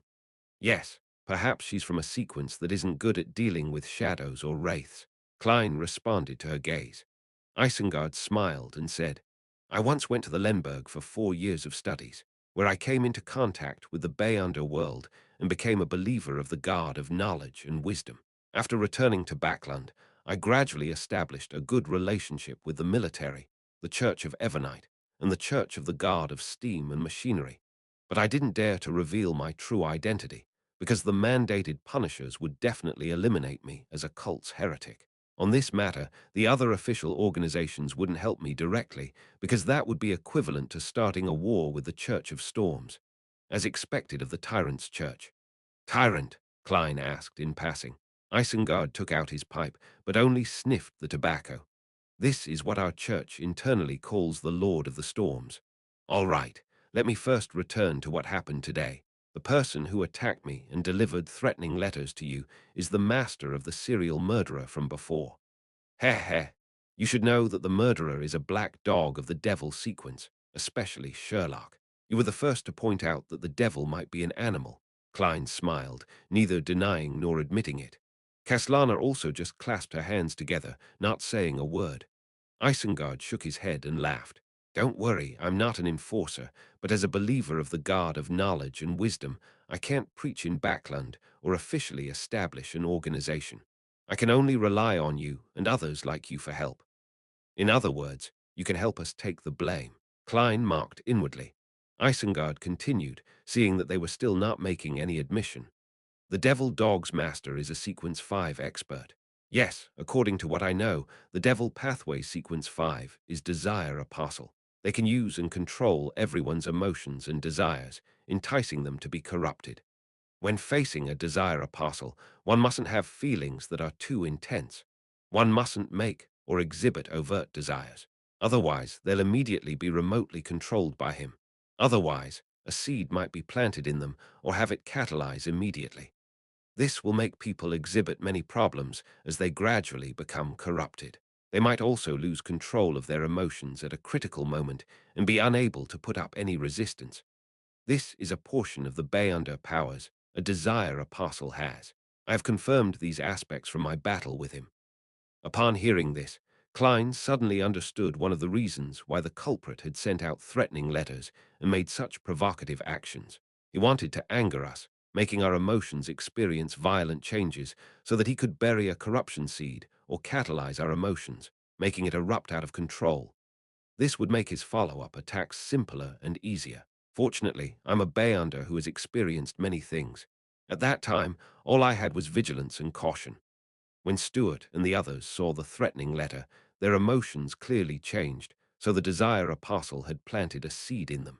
If we hadn't been able to stabilize them in time, the situation would have become chaotic with the internal strife, giving the surrounding official Bayunders little time to react, and thus giving the Desire Apostle ample opportunity. Back when I was in Isengard Stanton's house, I felt that time moved slowly. Was it a result of the magnification of my sudden increase in vigilance, tension, wariness, and other emotions? Klein thought back and felt lucky. So that's how it is.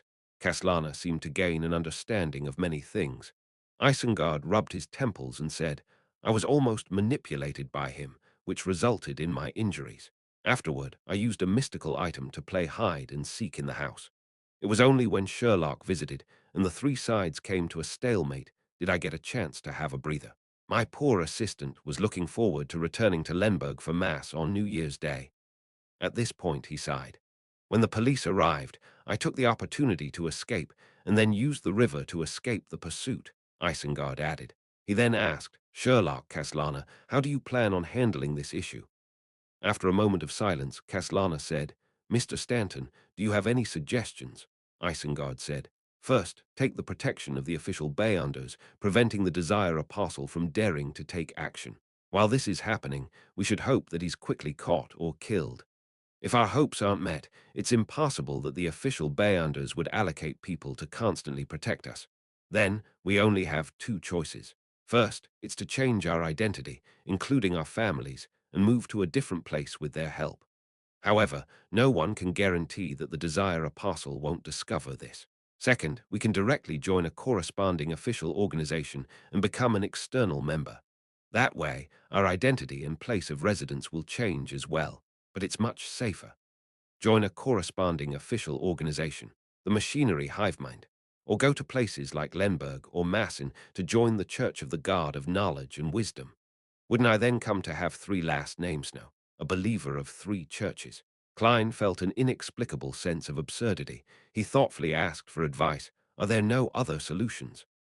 At the same time, there was no change in Kaslana's expression. It was unknown what she was thinking. Isengard Stanton rubbed his pipe and said, Yes, that is that we join forces to create an opportunity so that we can quickly find and detain the Desire Apostle. Of course, the perfect outcome would be us killing him directly. Chapter 415. The Ring Klein didn't have too big of a response in regards to Isengard Stanton's suggestion. He looked at the tightly closed door of the activity room and said, As far as I know, a devil can predict danger before we take action, and they can even determine the source of the danger, thus providing an effective response. It's hard to find and restrain him. Isengard nodded slightly and said, Yes, that's indeed the case, but this doesn't mean that there are no solutions. What solutions? Kaslana immediately asked. Isengard smiled and said, I fought him head-on and witnessed his Beyonder powers of predicting danger, so I have a rough idea of its strengths and weaknesses. A devil can indeed detect danger before it happens, and it can be done so for quite a significant period of time prior to the danger. As long as we make any plans and take decisive action that targets him, he would receive the corresponding premonition. Of course, it has to be something that can really harm him. No, the truth is that the strengths and weaknesses of different types of devils are different. Some of them might only be capable of detecting danger 10 to 20 minutes in advance. Klein silently retorted, but he didn't say it out loud. Isengard continued.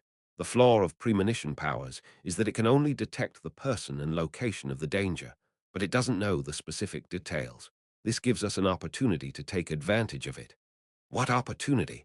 I don't think we can trap a devil that can predict danger, Kaslana asked incredulously. Klein also nodded in agreement. Of course, I can use the grey fog to deceive the Desire Apostle, making him unable to detect danger ahead of time. But the problem is, how can I expose the secret of the grey fog in front of others? Klein silently added a few words. Isengard chuckled. It's true that it won't work normally, but the Beyonder world is full of incredible things. I'm a Sequence 7 knowledge keeper of the reader pathway, also known as detective. By honestly telling you this, it's a way of showing my sincerity in cooperating. In this situation, I think honesty is more important than anything else. Only Sequence 7. How could a Sequence 7 escape from a Desire Apostle? It seems like Mr. Stanton has a powerful mystical item. Enlightened, Klein shifted in his seat. Does a knowledge keeper have the ability to suppress a devil's premonition powers? Kaslana asked, with her body leaning forward. No, Isengard said with a laugh. However, I have a ring. It originates from a rampager at Sequence 6 of the reader pathway. It allows me to differentiate, recognize, remember, and mimic all the Beyonder powers I've seen before. Of course, against more powerful Beyonder powers, the chance of failure is higher. Ha! There is a maxim in our church. Omniscience means omnipotence. Why does it sound so familiar? Furthermore, the description of the item. Klein was about to run through his memories when he saw Isengard Stanton take out a gorgeous ring. The ring was inlaid with many small diamonds. Together, they surrounded a beautiful emerald green gem that looked like a human eye. Just by looking at this ring, Klein felt dizzy, as if he had overworked his mind. Isn't, isn't this sealed artifact 2-81? Isengard Stanton is old Mr. Eye of Wisdom. Klein looked up in surprise at the detective sitting in the reclining chair. That ring was the sealed artifact 2-81, which Eye of Wisdom had flaunted to him previously, and had used several times in the Beyonder gathering. Eye of Wisdom. This code name does sound like it's related to the Church of the God of Knowledge and Wisdom. Klein, using his clown's ability to control his expression as he looked quietly at Isengard Stanton. In the end, he found that some of the outlines of the great detective did match Eye of Wisdom, but there were many details which were highly different. His ability to disguise himself is very impressive. Was it done with the help of 2-81? Klein made a rough judgment. At this moment, he suddenly thought of a scene. If Mr. Stanton says, "Let all of us work together to resist the desire apostle, and the most important thing is honesty." I have already described my sequence and mystical item. It's your turn. What should I say? Silently take out the sun brooch which he sold to me. At that moment, wouldn't he be going, "Nice, so it's you, punk"? While Klein was imagining things, Caslana looked at the ring Isengard Stanton showed and asked in envy and puzzlement, "What power are you planning on mimicking to resist the Desire Apostle's ability to predict danger?" Isengard curled the corner of his lips and chuckled. "The premonition that devils have towards danger." At that moment, he looked like a hoary fox. Ah, that actually works. Klein was instantly momentarily unable to figure out the intricacies. Seeing Caslana and Klein puzzled, Isengard laughed and explained. "First, which is what we're currently doing, draw up a plan that can actually harm the Desire Apostle and begin working on it. Second, the Desire Apostle will sense the danger and know that the danger comes from us and that it stems from this place. Third, as a devil, without any advanced preparations, there are certain things that are instinctual to him that he cannot change. His first reaction is definitely to kill us or to exact revenge on us, and there will be certain changes to his body, after which he will consider whether the current situation is suitable for a counterattack or not, and whether he should choose to stay away from us. Fourth, by mimicking the devil's premonition powers, I'll sense the threat of the Desire Apostle and grasp the source of danger, which is also his present location. That's some godly operation."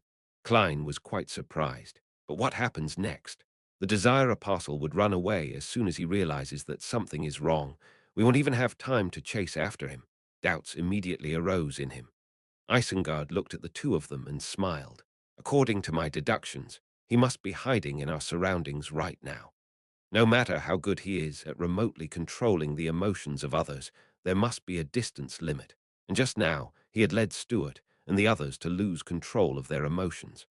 After I escaped his pursuit, the reason why it took me so long to appear here was because I was discussing a plan with the Nighthawks, Machinery Hivemen, and the military. They will each send 2 to 3 squads who are in charge of monitoring the nearby districts. These districts all have their code names. Heh heh, this will all be within the Desire Apostle's expectations. Even if he senses the danger, he will only treat it as normal. As soon as I confirm his location, I will inform the official Beyonders, and they will rapidly seal off the corresponding areas and close in on him. But herein lies the problem. How are we to inform the official Beyonders? If we're unable to accomplish this within seconds, the Desire Apostle will escape. Of course, he might have fled when what he just did had failed, Klein said in thought. If that's the case, we would be out of solutions as well. There's no plan that's absolutely perfect. We can only wait for a particular sealed artifact's activation process to complete. When the time comes, the Desire Apostle might have already left Backland, but he might return at any time, Isengard explained. He then took out a golden palm-sized item. It looked like a miniature telegraph, but it also had a trumpet on it. This is a sealed artifact. It can allow my voice to sound out simultaneously up to a range of 5 kilometers. Isengard smiled as he introduced it. Its negative effect is that once it's activated, all sounds within 5 kilometers will be transmitted to the user's ears for an extended period of time. Of course, I can mimic a Beyonder power to mitigate this effect. After listening carefully, Caslana frowned slightly. Since there are official Beyonders involved, there doesn't seem to be any need for our cooperation. Isengard carefully put on sealed artifact 2-81 and earnestly said, "In order to not alarm the Desire Apostle ahead of time, there's a void of power in the nearby district.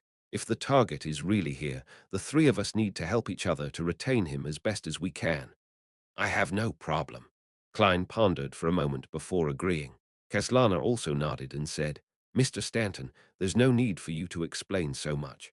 After all, we'll cooperate for our own sake." "Ha, an explanation is part of the plan, and an agreement means that the operation is about to begin." Isengard half closed his eyes. The emerald green gem on the ring of his right hand began to glow with a dark blue light. Suddenly, Isengard Stanton stood up, pointing upwards with a grim expression. "He's right here, upstairs." Klein and Caslana stood up at the same time, one ready to snap a finger and light a match on the second floor to jump up there directly, while the other followed Isengard towards the door. None of them expected the Desire Apostle to be so bold as to remain in the vicinity after the failure of the previous machination, right in 15 Minsk Street. Maybe he was upstairs watching it all with a cold gaze while we were discussing the plan to deal with him. This thought suddenly popped up in Klein's mind. At that moment, he saw Caslana's eyes suddenly turn red, and her right hand formed a fist as she punched out at Isengard Stanton's back where his heart was. This. Klein's pupils contracted as he instantly came to a realization of many things. The reason why the Desire Apostle didn't flee was because he still had other plans set up. He still had a seed of corruption in someone's heart that he didn't catalyze. That person was none other than Caslana, one of the only 3 Beyonders here.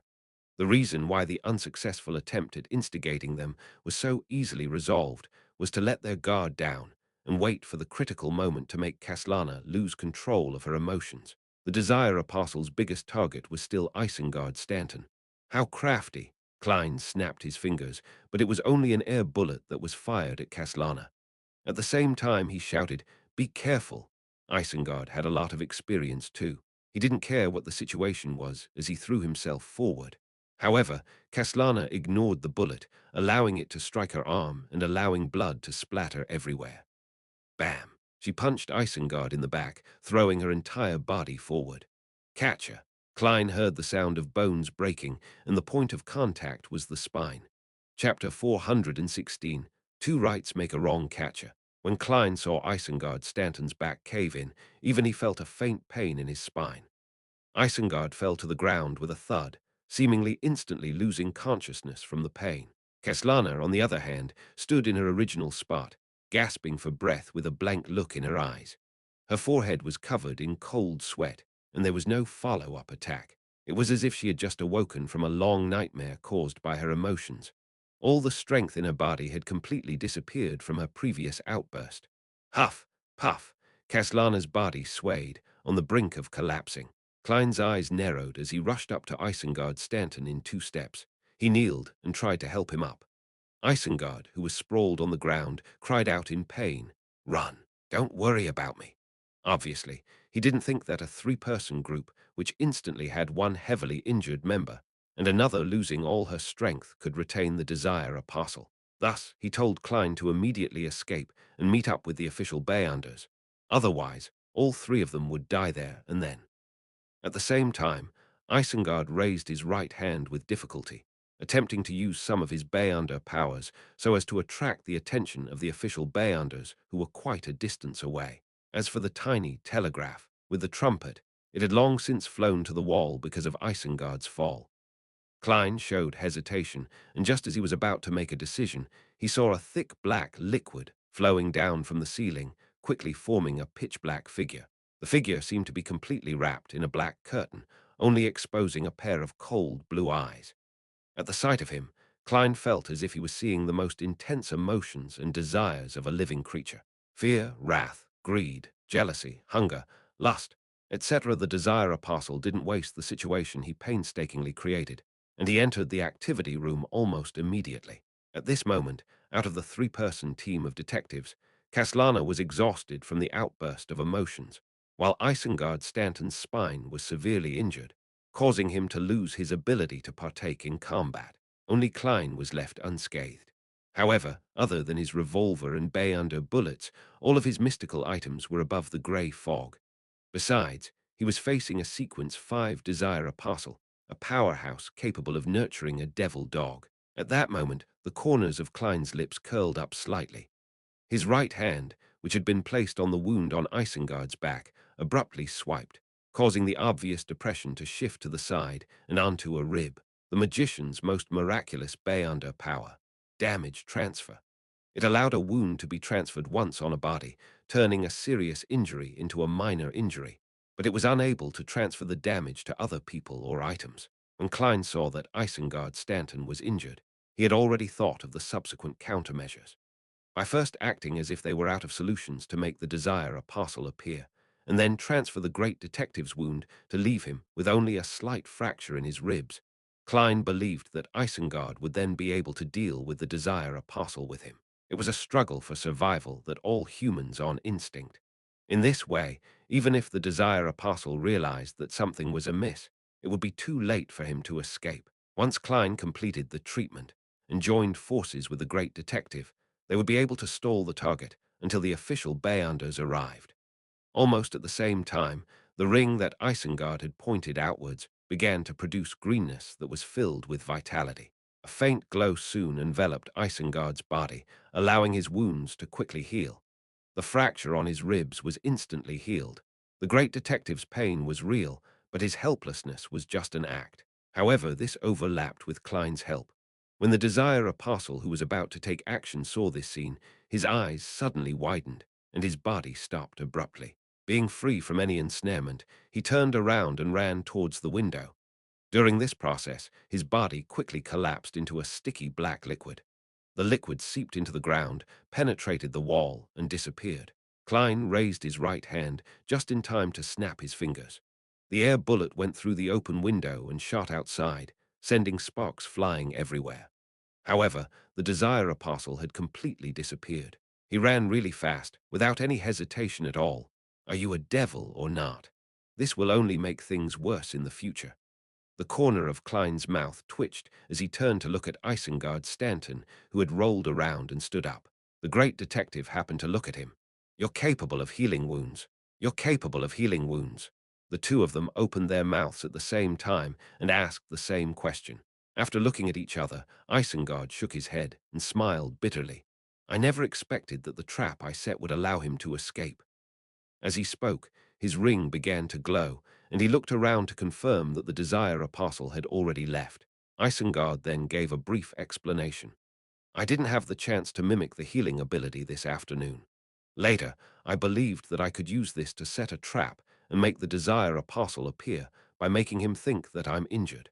Therefore, I deliberately bundled my wound in an exaggerated manner. He pointed to the cushion that elevated his left arm to his shoulder.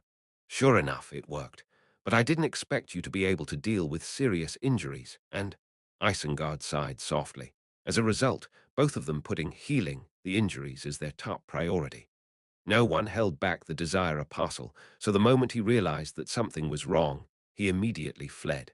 Both Stanton and I had trump cards that the Desire Apostle didn't know about, and we wanted to use that to trick him. Who knew that we would cancel each other out and allow him to flee? Is this the so-called two rights make a wrong? Klein helplessly laughed. This is because we don't know each other well enough, and we didn't have good teamwork. No, it's my fault, Isengard said sincerely. When I saw that you didn't run away or defend yourself, and instead came over to help me, I should have deduced that you weren't flustered, that you had the confidence and means. But unfortunately, while wearing this ring, my brain remained in a highly taxed state. I wasn't able to consider anything else. So sealed artifact 2-81 will passively reduce one's intelligence.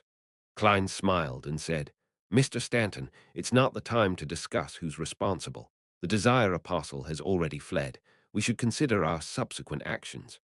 Isengard took off his ring and turned to the door of the activity room. The official bayanders are arriving soon. I'll go outside to calm Stuart and the others. After that, we can come up with a plan. Are you joining me, or do you plan on handling some of your matters? The official bayanders. Mr. Stanton previously mentioned the Nighthawks, the machinery hivemind, and the military. Please don't be an acquaintance. Yes, my spiritual intuition hasn't warned me, so it's probably not. Mr. Stanton is giving me a chance to clean up and dispose of any sensitive items so that I don't get into trouble with the unfriendly official bayanders. Many thoughts flashed through Klein's mind as he asked, Mr. Stanton, when you grasped the Desire Apostle's location, where was he? Isengard thought and said, your bedroom. He was sitting in front of your desk. How arrogant. Klein pointed out the door and said, I'll head over there to investigate. I'll see if he left behind any traces. If we can figure out what the Desire Apostle truly looks like, it'll definitely make apprehending him much simpler. I'll leave the rest to you. All right. Isengard moved to the side and helped up the weak Kaslana. Seeing this, Klein suddenly found it amusing. Having discussed so much and made preparations to set up a trap, we still failed to retain the Desire Apostle and ended up in this state. There are always more accidents than preparations. That's why Magician is just a sequence 7. After leaving the room, Klein went straight to the second floor and entered his bedroom. The arrangement inside remained unchanged, and even the distance between the chair and desk was no different from before. However, Klein seemed to see a figure wrapped in a pitch-black liquid. He sat there, looking straight ahead, waiting patiently and calmly for a chance. As expected of a cold-blooded, Klein looked at the glass panes of the oriel window and felt that he could divine if it had reflected something. The devil pathway is good at crime, so it wouldn't be so easy for him to leave clues behind. However, I can try going above the grey fog to give it a try. Klein inspected the area and began to burn some of the mysticism notebooks he wrote in passing. Not long after he finished dealing with the items, he saw a few strangers coming up to the second floor. The leader of the group was a man with a stiff face, but a head of frizzled, messy, and stubborn brown hair. In his hand was an ancient silver mirror with strange patterns. On both sides of the mirror there were black gems which were decorated as eyes. Hello, Mr. Moriarty. I am Ikenser Bernard of the Church of the Guard of Steam and Machinery. Can I inspect this place? Klein immediately nodded and said, no problem. He then politely said, do you need me to follow you and answer any of the questions you might have? All right. Sorry for the trouble. Mr. Stanton has mentioned to me about your situation, Ikenser said with a smile. Several of his team members followed behind him. They treated him differently, some ignoring him, some curious, some filled with hostility. My situation. How exactly did Mr. Stanton introduce me, and what story did he make up? As his thoughts raced, Klein followed Ikenser into the bedroom again, while the rest of the official bayanders paired up, each responsible for a different zone on the second floor. This is where the Desire Apostle sat. Ikenser pointed at the chair in front of the desk. He had clearly asked Isengard Stanton. Yes, Klein answered frankly. Without another word, Ikenser raised the silver mirror and stroked its surface 3 times with his right hand. After a short pause, he said in a deep voice, Honorable Arrows, my question is, what did the devil who was previously sitting here look like? The lights around them suddenly turned dark, as if enshrouded by mist after a rainstorm. A strange aqueous glint appeared on the surface of the silver mirror, forming a scene. A man covered in a sticky black liquid sat on a chair with his back to the window while he faced the bed. Immediately after, the scene changed. The mirror in the corner vaguely reflected the dark shadow's side profile, which was similarly covered by the pitch blackness. But he could vaguely make out an outline.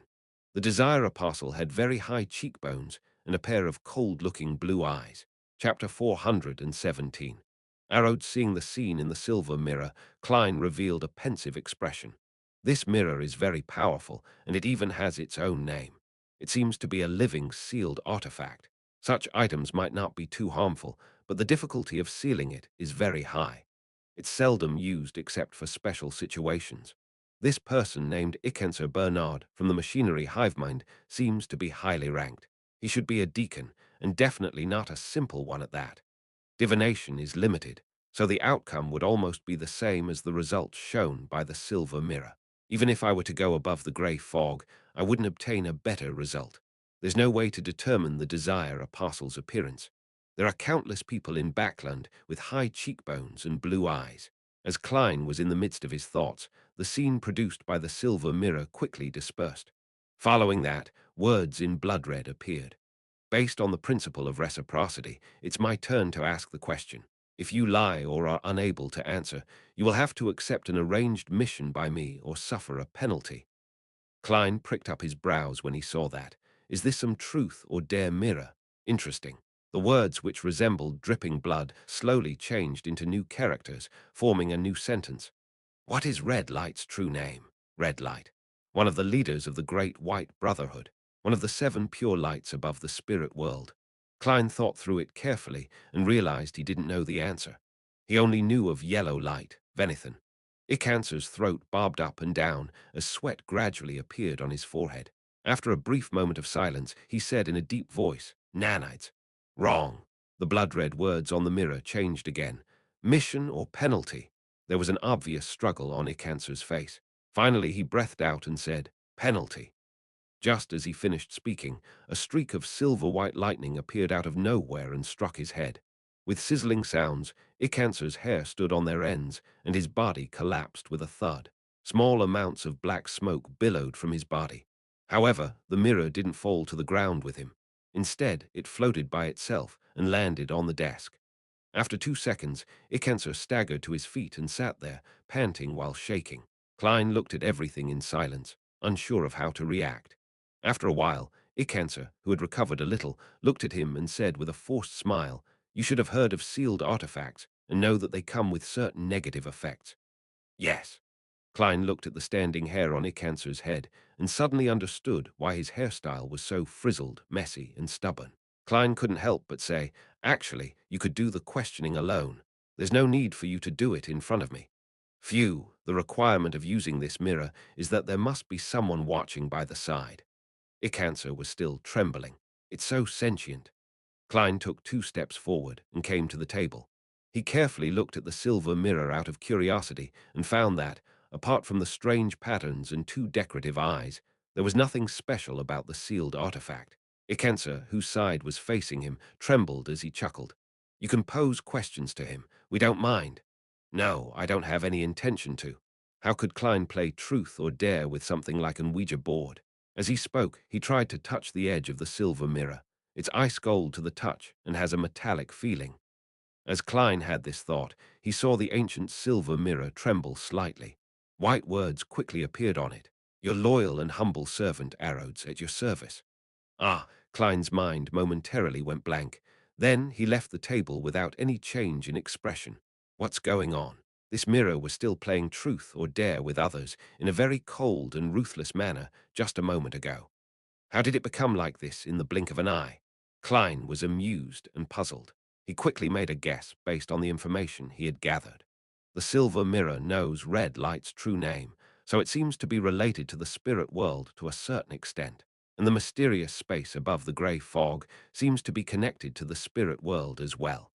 At the very least, when I summon myself, I will be able to see what appears to be the spirit world after passing through the door.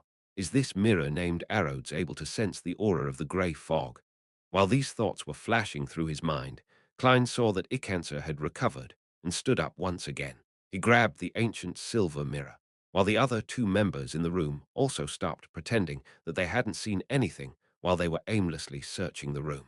After a series of inspections, Klein bade Icancer and company farewell and found Isengard Stanton, who had returned to the activity room. What do we do next? He asked directly.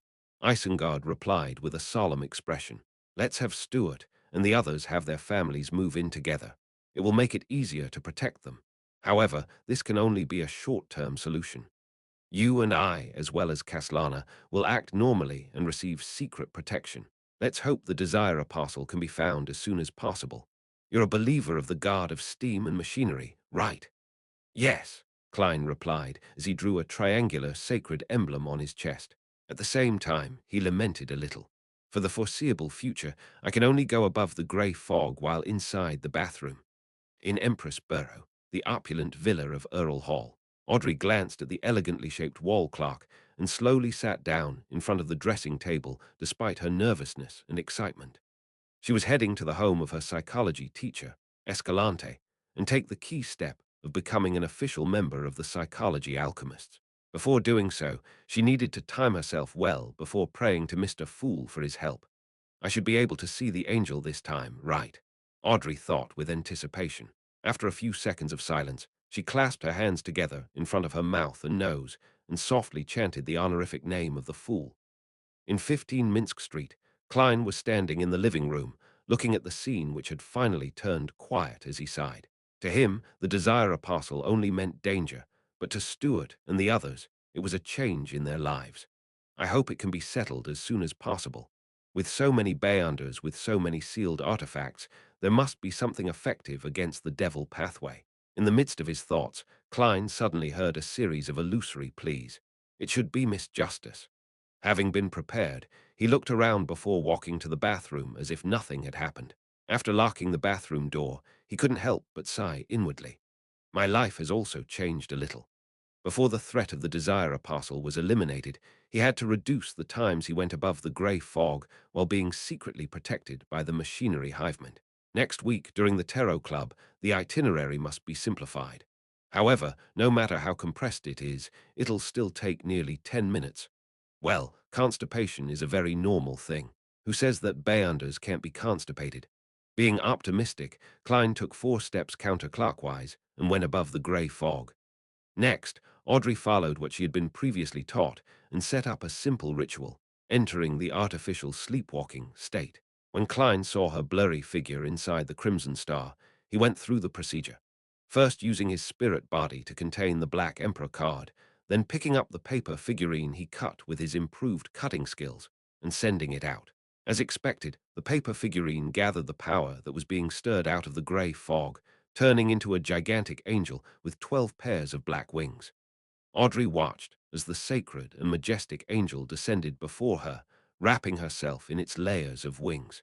She was left speechless for quite some time.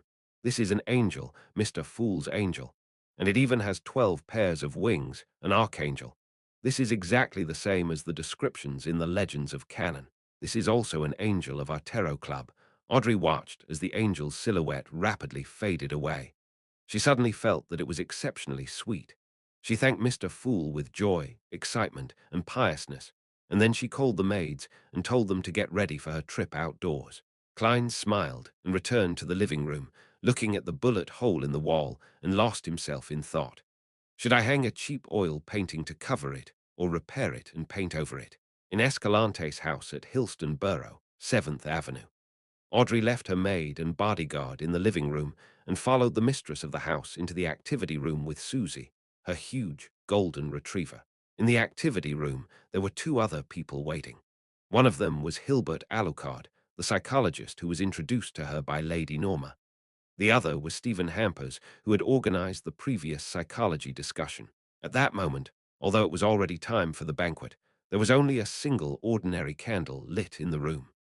The candle was placed in the middle of the coffee table as its faint yellow flame flickered, dispersing the darkness in the activity room. After greeting each other, Hilbert, with his slightly brown skin that was thanks to the tiny bit of southern continent blood in him, glanced at Susie, but he didn't say a word. Audrey smiled apologetically and said, "I feel more secure with it around." Susie also looked at Hilbert with innocent eyes. "Understandable. Please have a seat."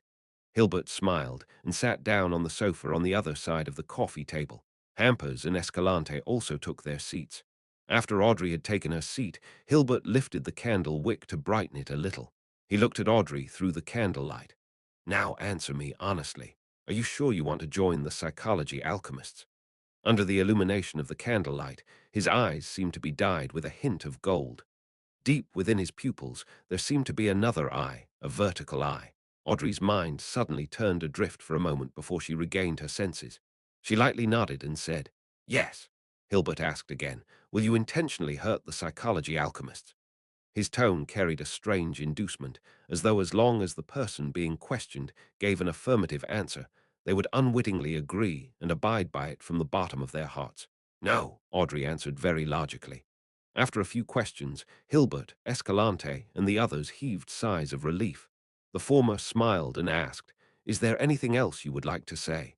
Audrey hesitated for a moment and then displayed her sincerity. I once purchased the spectator formula at a Bayunder gathering. I'm already a spectator. That Bayunder gathering is called the Tarot Gathering, Audrey thought to herself proudly. Chapter 418. The Power of the Mind. Audrey knew that her mind and psyche were being influenced by some kind of Bayunder power. It was only because of the angel's blessing, provided by Mr. Fool, that she was able to miraculously be immune to that state. Therefore, she decided to set certain things in motion, using small secrets to stun her counterparts, so as to hide the more crucial matters, in return for obtaining greater trust. The reason why she was doing this wasn't because she didn't believe in the angel, but because she felt that she could observe her counterparty just like how they were observing her.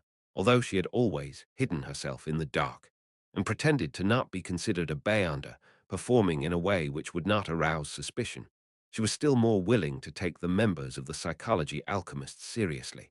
After all, they were professionals, and she could only be considered a dabbler in the Bayunder circle. She lacked the experience and wasn't flexible enough. It was very possible that she would expose certain problems from things she had yet to realize.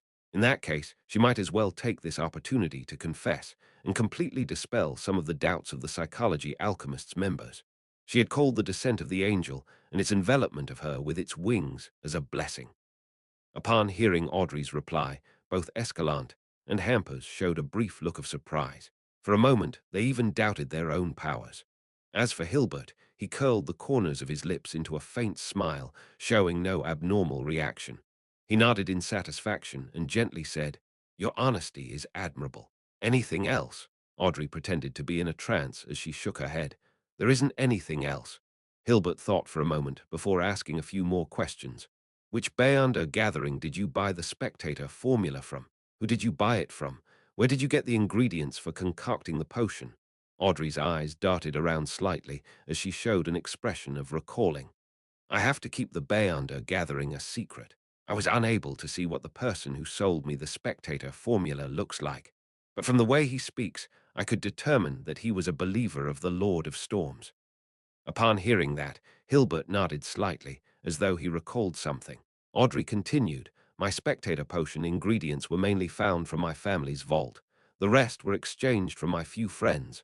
2 spectator potions," she added silently. "Most of them were found from her family's vault." Hilbert, Escalante, and Hampers ruminated over the words, momentarily at a loss for words. After a few seconds, Hilbert nodded to Escalante and Hampers, indicating that he found everything all right. After receiving the same reply from the rest, the gold tinge in his eyes faded, and the vertical pupil in his eyes faded rapidly. Hilbert touched the wick of the candle again, causing the flame to flicker. In that instance of alternating light and darkness, Audrey discovered that the strange power that affected her had suddenly disappeared. She controlled her adrift expression and switched to an appearance of doubt and inquiry. "I didn't expect you to already be a spectator," Hilbert chuckled. "Ha!" Audrey showed her surprise and panic at the right moment. Knowing what kind of emotional reaction to show in the appropriate situation and knowing, in detail, what kind of expression and body language to react with was the basic skill of a telepathist. Hilbert smiled and said, "There's no need to be nervous. We don't mind. That was the last of our tests. Congratulations, you have passed all the tests. Now you're an official member of our psychology alchemists." "All right then." Audrey hesitated, then she smiled. It felt like a dream. She then stood up, lifted the edges of her skirt, and bowed at Hilbert and the others. She then said with a faint smile, "We are now companions." Escalante and the others immediately stood up and bowed to the beautiful girl of noble status who was so polite to them. After the two sat back down, Hilbert organized his words and said, "Miss Audrey, I'm going to formally explain to you about the situation of the psychology alchemists." "All right," Audrey said with a smile. "Just call me by my name." Hilbert nodded. Leaning back, he crossed his right leg and clasped his hands. The original Psychology Alchemists was just a seminar for enthusiasts who all believed that the mind has limitless power and infinite wonders. Later on, this seminar obtained a treasure map and found the relics left behind by Hermes. "Hermes of the Hermes language?" Audrey asked in excitement. "Yes, he was one of the earliest masters of mysticism from the human race, and the language of ancient Hermes that he created resonated with the power of nature. He was active during the Dark Second Epoch. Back then, humans were only the servants and slaves of giants, Hilbert said with utmost reverence. He let out a soft sigh. The original members of the psychology alchemists found a lot of things from the ruins. They discovered that Hermes was a mysticism master in the field of the mind. His research target was the dragons that ruled the sky during the Second Epoch. To be precise, the dragons of the mind. The information he left behind shows that mind dragons have advanced far into this field and have achieved the same level of achievement as deities. I know. The dragon of imagination Anquelt was an ancient god. Audrey thought quite complacently. Hilbert sighed and said, those materials laid the foundation and direction for the research of our psychology alchemists. We believe that the mind has many secrets and that every one of them is hidden somewhere deep and difficult to grasp. Heh, forgive me for using the adjective deep, which seems to be the most appropriate term to me. The slightest mistake in the study of those secrets would cause irreversible harm to the body. Audrey, you have to remember that matters in this aspect needs to be done carefully. After Audrey nodded, he continued, if we can unravel the secrets of the mind, then we can, on the one hand, unearth the power hidden deep in one's consciousness and accomplish many miraculous deeds, and on the other hand, we can influence or even control the minds of others. After reaching this level, what lies ahead is the sea of gathered collective subconsciousness, which is the place we look forward to the most. Of course, the description of a collective subconsciousness isn't accurate enough. I prefer to call it the mind world of all living beings. It has a veiled and miraculous connection to the spirit world. If one can master this mind world, what kind of Beyonder powers would we obtain? Audrey showed her curiosity at the right moment and her lack of knowledge in this area. Hilbert smiled and said, you should have noticed some of the wonderful phenomena in the real world. When we wish to receive something, it will happen to appear. When we want to visit a friend, they will happen to knock on the door. And when we desire something to happen, it begins at that exact moment. You might say it's a coincidence, but sometimes there are too many coincidences. Our research shows that many of these coincidences are caused by an unconscious, magical influence of the mind. When you master the mind world, which is also the sea that gathers the collective subconscious, then you will master coincidences, creating magical phenomena that make chance appearances as an echo of your mind. It will appear as you wish. This is too amazing. Audrey had heard the son mention the dragon of nightmare before, but the description was far less detailed than Hilbert's. Hilbert chuckled and said, at our level, it's better not to discuss such a deep and profound question. If we do, we'll easily lose ourselves. I'll continue introducing the psychology alchemists. The discovery of the ruins marked the establishment of the organization. The members at the beginning wanted to maintain a state of pure academic discussion, but they would always need help when encountering matters. Similarly, they lack items and research materials. That's why the psychology alchemists slowly became systematic and transformed into a real secret organization. However, compared to other secret organizations, our structure and relationships are still relatively loose. That's what I like about it, Audrey expressed her opinion. Hilbert explained the main rules and regulations before finally concluding, when you reach a higher rank, you'll be able to meet the other members. I'll now give you the Sequence 8 Telepathist Potion. They did prepare a telepathist potion as expected. Audrey was both glad and proud. After seeing the lustrous potion, she hesitated and said, I wish to consume it after I get back. She still doesn't trust us, and she wishes to make confirmation. Hilbert read Audrey's thoughts and replied with a smile, okay. With your performance, drinking the telepathist potion shouldn't be a problem. Audrey beamed and thanked him before asking a probing question. Can you give me the potion formula to psychiatrist? I wish to seek out and gather the ingredients ahead of time so that I don't waste any time. When other people join the psychology alchemists, other than hoping to get a formula, don't they hope to apply for the corresponding Beyonder ingredients? Who says it in such a carefree manner and talk about trying to gather them ahead of time? Hilbert, Hampers, and Escalante were speechless for a while as they looked at the girl who spoke of such things with a normal tone. A few seconds later, Hilbert forced out a smile. I'll help you make the application. Normally, this would require contribution points, and contribution points come from the missions we assign you, the research contributions you make, and the new information and materials you gather. Okay, I'll do my best, Audrey said briskly. She remained silent after leaving Escalante's house, but only until she entered her room and sent Annie and the others away did she turn to the huge golden retriever and smile. Susie, we got your potion. It's a pity that the rainbow salamander that Alfred found for me couldn't be of use. It can only be exchanged for money. Audrey sighed emotively in her heart. Susie looked at the bottle containing the telepather's potion and wagged her tail cheerfully. Audrey had hung a pair of gold-rimmed glasses around her neck just for laughs. Hillstonborough, in Isengard Stanton's house. Klein had been invited to breakfast. Apart from him, Caslana was invited as well. After eating a mouthful of the soft potato pie, Klein praised, "Mr. Stanton, your cooking skills are excellent." Isengard, who had grey hair at his temples, smiled and said, "It's a specialty of Lenberg." And to the Beyonders of the Church of the God of Knowledge and Wisdom, being multi-talented is a common trait. Its sequence 6 is called polymath. It's easy for people to lose control for the corresponding potion. Until now, I still don't have the confidence to make the advancement attempt. Chapter 419, Wishing Polymath. This sequence sounds strong just from its name. The Reader Pathway Sequence 7 is called Knowledge Keeper or Detective. It's a job that leans towards grasping knowledge and deduction. At most, it would be accompanied by decent combat techniques and the ability to use machinery, so it cannot be considered powerful. But at Sequence 6, there seems to be a sudden qualitative change, especially more so in the field of Beyonder combat. From the looks of it, each Beyonder pathway has its own critical point below the high sequences, but it isn't fixed at a particular sequence. For example, the Seer pathway's critical point is Magician. Klein drank a mouthful of hot coffee and didn't try probing on the secrets to other sequences. Instead, he smiled and said, "Mr. Stanton, you seem to be quite relaxed.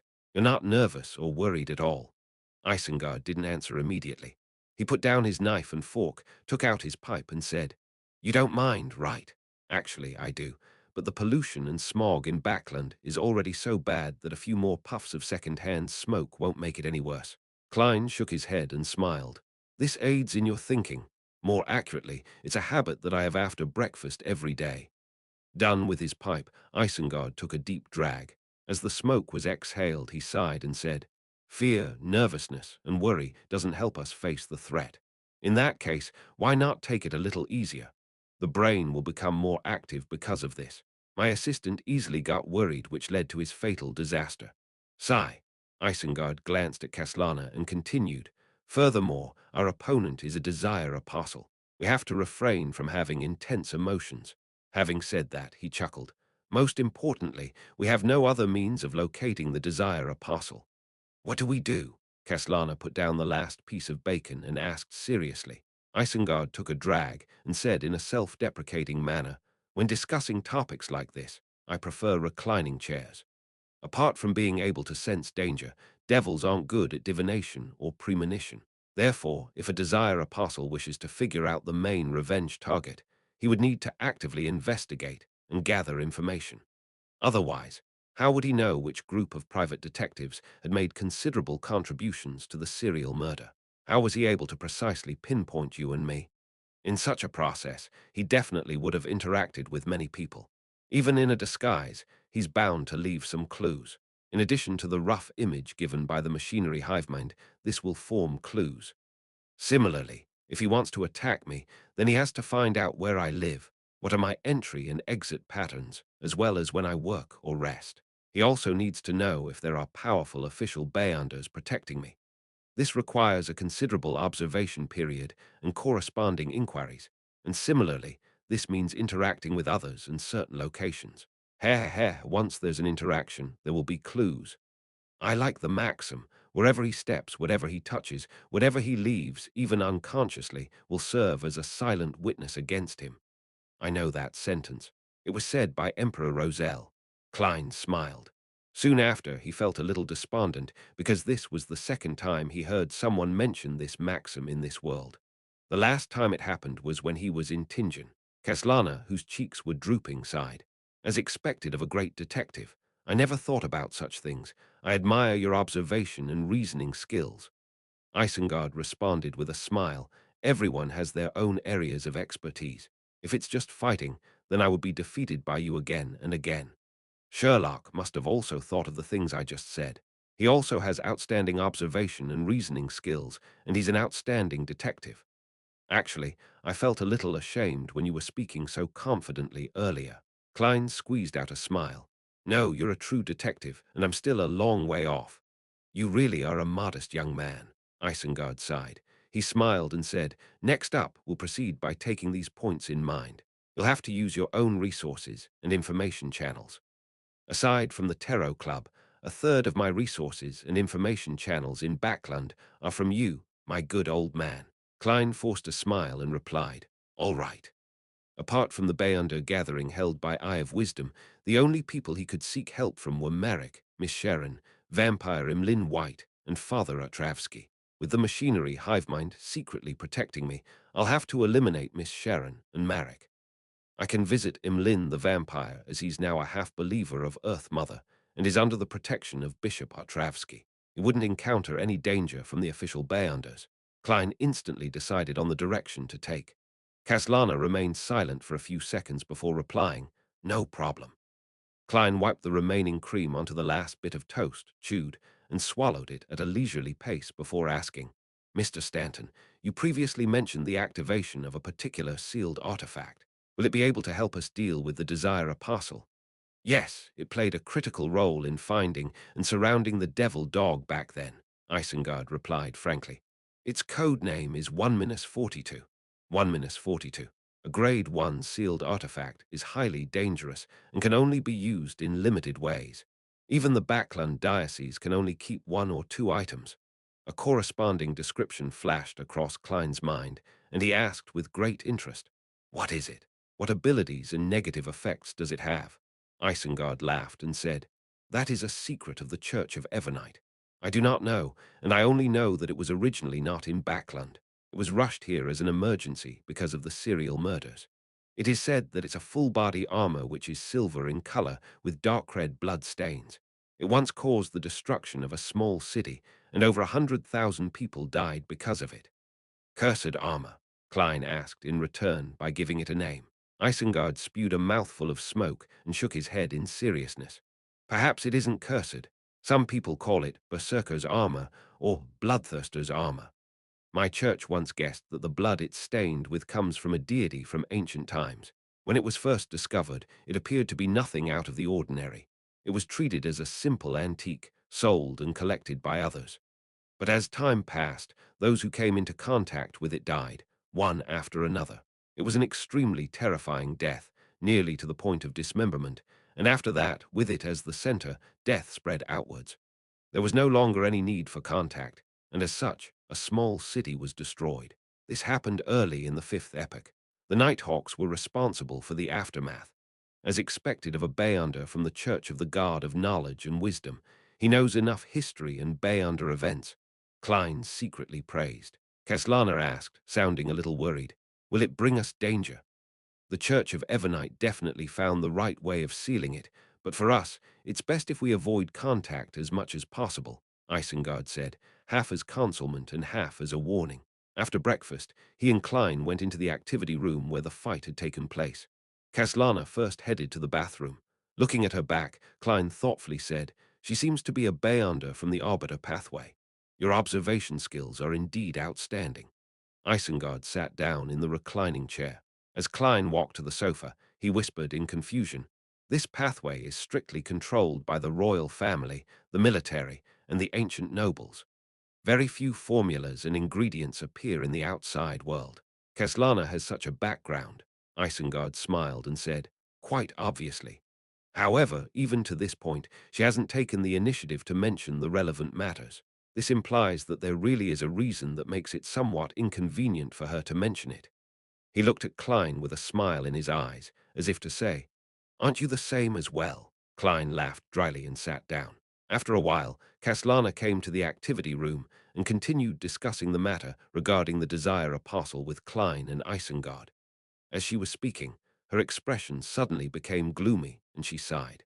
I was pulled into the most dangerous case this time. I have no idea if I'll survive this at the end. If I were to be killed by the Desire Apostle, I wish to have this on my tombstone. She had a great mother. Caslana's voice gradually lowered as her difficult-to-get-along-with personality seemed to soften. Isengard shared the same sentiments and nodded.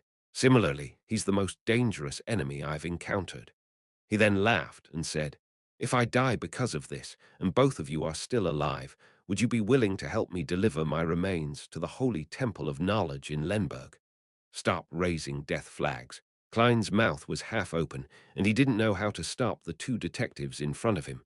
"No problem, but I hope this day will never come." He tried his best to dispel the thought. Isengard glanced at him and asked curiously, "Sherlock, what about you? If you were killed by the Desire Apostle, what wish do you have that you hope others can fulfill for you?" "Revive me." Klein sighed and said, "I hope that I can be buried in a cemetery with good scenery. It's best if my corpse is intact and is sprinkled with holy water and fresh flowers." The core meaning of his words was, "Do not cremate me." The three of them fell silent for a while until they heard the tinkling sound of the doorbell. The visitor was the deacon named Icancer Bernard from the machinery hivemind. His hair was stubbornly squeezing out from the brim of his hat, giving his deep, masculine outline an indescribably messy feeling. This time he wasn't holding the silver mirror named Arrows. It was unknown where he had put it. "If I have a chance, I wouldn't mind using that magic mirror to see how my loyal and humble servant would react," Klein thought. Icancer didn't enter. He stood there, looking at the detective trio. He then quickly said in a deep voice, "There's a clue to the Desire Apostle. Chapter 420, Devil Family Westborough, 6 Edward Street." Icancer Bernard pressed down on his black hat, pointed at the door behind the fountain, and said to Klein, Isengard, and Caslana, "We have reverse investigated the various information channels for any leaks of news or information, combined with the outline of their side profile, as well as getting the help of the magic mirror. We managed to have a preliminary suspect." You obviously paused for a moment when you mentioned the magic mirror.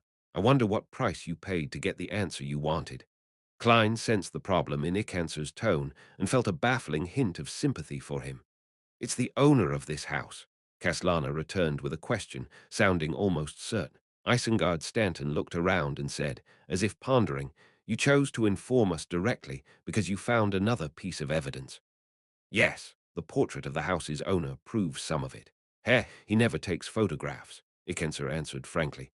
"Besides, the people around here have seen a big black dog in the neighborhood many times in the past. This can basically prove that the suspect is that Desire Apostle."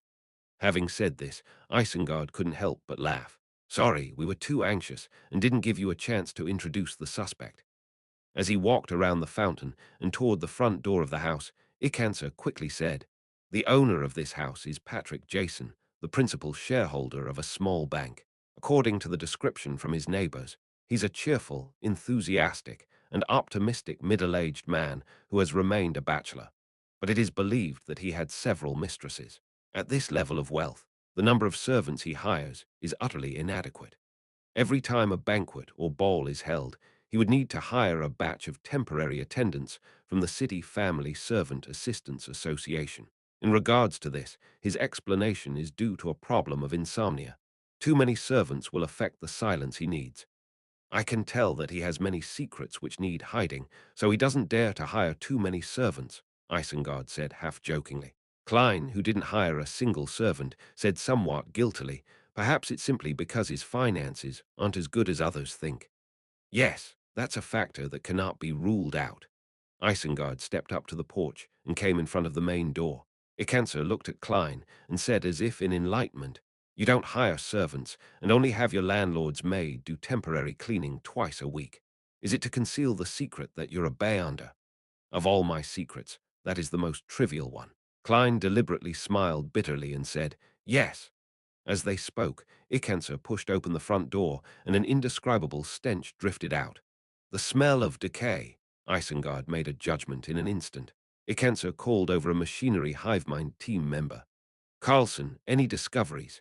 The Beyonder, Carlson, wore thick glasses and had a complicated expression on his face. "We found a lot of bodies here. In the cement in the basement, in the thick walls, and in the places where the garden is overgrown with weeds, one hidden corpse after another was found. The earliest could be from more than a decade ago, and the latest are the servants who were still alive a few days ago. Some of them are just bones, some slightly rotten. Deacon, this place is like a human slaughterhouse. As he spoke, the machinery hive-mind members and the carefully selected police officers behind him carried out one corpse after another. Some of the corpses were dismembered. Tongues, fingers, stomach pouches, eyes, etc. were all lying in disarray. Some of the corpses were only bones. It looks like many of Backlund's disappearance cases will be solved because of this. Isengard pinched his nose and sighed. When Klein saw an intestine which was almost dragged across the ground, he exhaled and turned to look around the house. Machinery Hivemind member Carlson muttered again. Jason paid his servants very high wages and gave them a lot of holidays. The servants living around him were all very envious. Jason's cook even promised his child that he would be home this week and take him to the circus to watch a performance. A true devil. Caslana was slightly perturbed. Looking around, Klein restrained his emotions and solemnly asked, "Why are the furnishings of the house so simple and crude?" As a banker, even if the bank he owns isn't big, Jason should have had expensive porcelain, excellent paintings, luxurious wall clocks, and all sorts of items made of high-quality silk. Why can't we see any of that here? Well, the wood for his furniture is still pretty good. Carlson glanced at Deacon Ikenser, and after receiving an assenting nod, he said, "It's clear that Jason had planned this revenge for a long time. He sold the valuable but inconspicuous items in the house, and he had even agreed to the Varvat Bank's purchase of his estate. After killing his servants, he sped up his liquidation and sold the oil painting and other items. He appeared to be certain that he would definitely be found, and he didn't have any thoughts of getting lucky. Before taking action, all he had left was his house, furniture, and identity. It's unknown where he had moved large quantities of cash, precious metals, and jewelry too." After listening to Carlson's description, Klein suddenly thought of a few adjectives. Calm, rational, crazy. A true devil, Isengard evaluated before sharing his deductions. He is clear-headed and calm in his actions, but he has a strong, crazy tendency and a spirit of adventure, which is characteristic of the past two deeds. Therefore, we have to be wary of him taking risks. Klein grasped the gist of Detective Stanton's words. "Yes," Isengard gravely nodded. Next, the few detectives searched the house and found a lot of evidence to prove that Patrick Jason was problematic. They also saw the portrait hanging in the activity room. It depicted a middle-aged man with tall cheekbones, blue eyes with a tiny of gray, ordinary facial features, and neatly combed hair. He didn't have any special features. At that moment, Ikenser came in and said to Klein and the others, "We found some items in a secret chamber that confirms that Patrick Jason had attempted to summon an even more powerful devil, but for some reason, he didn't succeed, and those items have confirmed his identity. He's a member of the devil family known as Berea, so his real name should be Jason Berea." The Berea family. Klein nodded, unsurprised. In the ancient Fourth Epoch, the human faction that worshipped devils formed a scattered alliance known as the Blood Sanctify sect. This organization was internally divided quite drastically. The three great devil families of Noise, Andariel, and Berea were a tripartite balance of forces. Their ancestors once received the bestowment of the Abyss, and they worship an evil god by the name Dark Side of the Universe.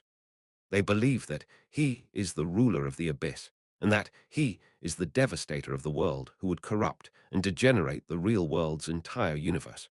Isengard introduced to the unaffiliated Beyonders, Caslana and Klein. Ikanser shook his head and added, "If a deeply divided organization doesn't eventually split, integration and unification are inevitable trends. Various situations and rumors indicate that the Berea and Andariel families have gradually weakened since at least 1,000 years ago, to the point of becoming vassals of the Noise family in recent decades. Well, the Berea family symbol is the abstract symbol combination of a pentagram and goat horns. Regardless, the Berea family is still an extremely ancient family with deep roots. It's no wonder Jason was able to raise a devil dog. Sigh, that's just one of the reasons. Another reason is that he owns a bank, even if it wasn't big. In the second epoch, the ancient god that corresponds to the dark side of the universe is Devil Monarch Farbody. Is there any connection between the two? Klein sighed while feeling curious. After much searching, the three detectives and the machinery hivemind members could only confirm that Patrick Jason was the Desire Apostle, but they were unable to find the man's current location. on the pretext of getting help from others. Klein took a handkerchief that Jason had used during the devil summoning ritual, with plans on finding a chance to divine above the grey fog. After all, Jason had dealt with the items he often came into contact with. Shortly after, Ikanser came to them and said with a heavy expression, "The Nighthawks will be bringing that sealed artifact here. We will be making a move first." "All right," Isengard and Kaslana answered at the same time. As for Klein, he had long since raised his hands and feet in approval inwardly. After exiting Jason's villa, which occupied a large area, Klein looked back and his expression gradually turned grim. He said doubtfully, "I think there's a problem." "What problem?" Kaslana hurriedly asked. Klein deliberated and said, "He sold the bank, his business, and many valuable items ahead of time. That means that Jason is prepared to give up his current identity and life. If his motive is solely to seek revenge on the devil dog, it's not sufficient to initiate such a series of actions. Maybe he had a very deep relationship with the devil dog. Sherlock, you might not think so, but I've seen people who treat pets as family," Kaslana said in disagreement. Isengard, who was standing beside them, solemnly said, "No, Sherlock is quite right. Kaslana, do you know what the ancient name of the Devil Pathways Sequence 8 is?" Kaslana revealed a look of contemplation. She had apparently heard of it, but she couldn't immediately recall it. At that moment, Klein answered for her in a low voice, "Cold-blooded, cold-blooded." As she mulled over the name, she suddenly understood why the two great detectives, Moriarty and Stanton, would say so. Seeing her reaction, Klein pointed in another direction. "Let's split up and begin with our own information channels." After receiving an affirmative response from Isengard and Kaslana, he left in a hurry. However, he didn't rush south of the bridge to find Emlyn White. He wanted to head to the Kissack police station and retrieve the £50 he posted as bail. He has already been proven to be without problems. Both Isengard Stanton and the official Beyonders had given their respective testimonies. Chapter 421. Expensive materials. The front door to Patrick Jason's house suddenly burst open, and a group of Nighthawks in black tweed coats jogged inside. They wore vigilant and alert expressions, as though they were facing an extremely terrifying enemy. Tap, tap, tap. A person decked out in full silver armor walked in. The armor exuded a feeling that made it seem like it was abnormally heavy. Various details about it adhered to an ancient style, and from its left shoulder all the way diagonally to the abdomen area, it was stained with a splash of dark red blood that appeared impossible to remove. Coupled with the sputtering red spots in other places, it created a very queer and beautiful scene, as if it was a unique and magnificent decoration. Sol Ashura Sos took out his pocket watch and gave it a look. "Change." The silver armor stopped, lifting its visor to reveal the wearer. It was a handsome man with black hair and green eyes. "Leonard, hot water has been prepared in the master bedroom's bathroom on the second floor. Don't delay any longer. Otherwise, you'll only be able to return to the embrace of the goddess," Sost exhorted him. "Yes, Captain Sost." Leonard Mitchell, with the help of the rest of the Nighthawks, removed his heavy, blood-stained silver armor. With red gloves on, he didn't say anything, nor did he hesitate as he rushed to the second floor and found the bathtub still billowing with white steam. Leonard quickly stripped off his clothes and lied down in the hot water without even exposing his nose. His skin quickly turned red like a cooked lobster, and strange, scar-like silver lines gradually started to appear on the surface of his skin. Those silver lines were like pure blade beams which constantly spread outwards and fused with the hot water. In less than 10 seconds, the steam disappeared and a thin layer of transparent ice formed on the surface of the hot water. Only when all the silver lines dispersed did Leonard sit up, panting heavily. He cocked his head slightly as if he was listening to something. Then he said with a lowered voice, "Old man, do you know the origins of 1-42?" An elderly voice rang out in his mind. "You are getting more and more impolite. I don't know where that strange armor comes from." Without waiting for Leonard to ask further, he let out a chuckle. "But I think I recognize the owner of the blood." "Who is it?" Leonard asked curiously. The slightly aged voice said in a low, deep voice, "An ancient guard before the cataclysm." South of the bridge, Rose Street, Harvest Church. As soon as Klein stepped into the quiet prayer hall, he saw Father Atravsky and Vampire Emlyn White, one in the front and one in the back, sitting on chairs of different heights. Their hands were placed in front of their mouths and noses, with their fingers clasped together and palms empty. This was the unique prayer position of the Church of Earth Mother. Right now, Emlyn White's expression was gentle and calm, without any trace of the arrogance and vexation which he had before. Klein slightly moved the corner of his mouth as he silently drew a triangular sacred emblem on his chest. He took a seat at random, waited until the prayer was over, and then walked over to Emlyn White. He said with a smile, "You are especially pious today." "What?" Emlyn snapped to his senses as he muttered to himself while his expression was pale. "What have I done? What have I done?" His voice trailed off, as though recalling what he had just done. "Maybe it's not a bad thing." Klein consoled the vampire in an utterly unconvincing manner before sitting down next to him. "I don't want to hear others say something like that, although I feel my resistance is weakening." Emlyn wore a livid expression, and he said with a tone filled with despondence, "But I don't want to betray the moon." Klein didn't continue with the topic that depressed the vampire as he casually asked, "Do you sanguines worship the primordial moon, or a particular deity that represents the moon? Or perhaps the two of them can be considered the same? All of them." Emlyn slightly raised his chin. "To a pure-blooded sanguine, we obviously believe in the deity that represents the moon. Of course, it is the god who represents the moon. Her name is Lilith, and she is the ancestor of us sanguine, an ancient deity. And when humans become sanguine, they tend to worship the primordial moon. Under normal circumstances, the two can be considered equivalent, but there are times when they do not overlap, and there are differences. A human becoming a sanguine." Klein wasn't surprised that Emlyn White was able to say the name of an ancient god from the second epoch. Instead, he was more concerned about the tidbit about humans becoming sanguine. "Is this the vampire sequence that Mr. Azek had mentioned?" he thought. Emlyn said with a slightly complicated expression, "Yes, there are two types. One is transformed from a bestowment from a powerful sanguine, and the other is transformed from consuming a corresponding potion. The latter is our most hated enemy." "Why?" Klein vaguely guessed at the answer. Emlyn gritted his teeth and replied, "The main ingredient of their potion is our blood essence." As expected, Klein turned his head and sized up Emlyn a few times. The gaze left Emlyn feeling a little nervous as he snorted. "You're already a Beyonder. There's no way you can switch pathways." "It's only because this is my first time seeing a walking, no, a living, no-talking Beyonder ingredient.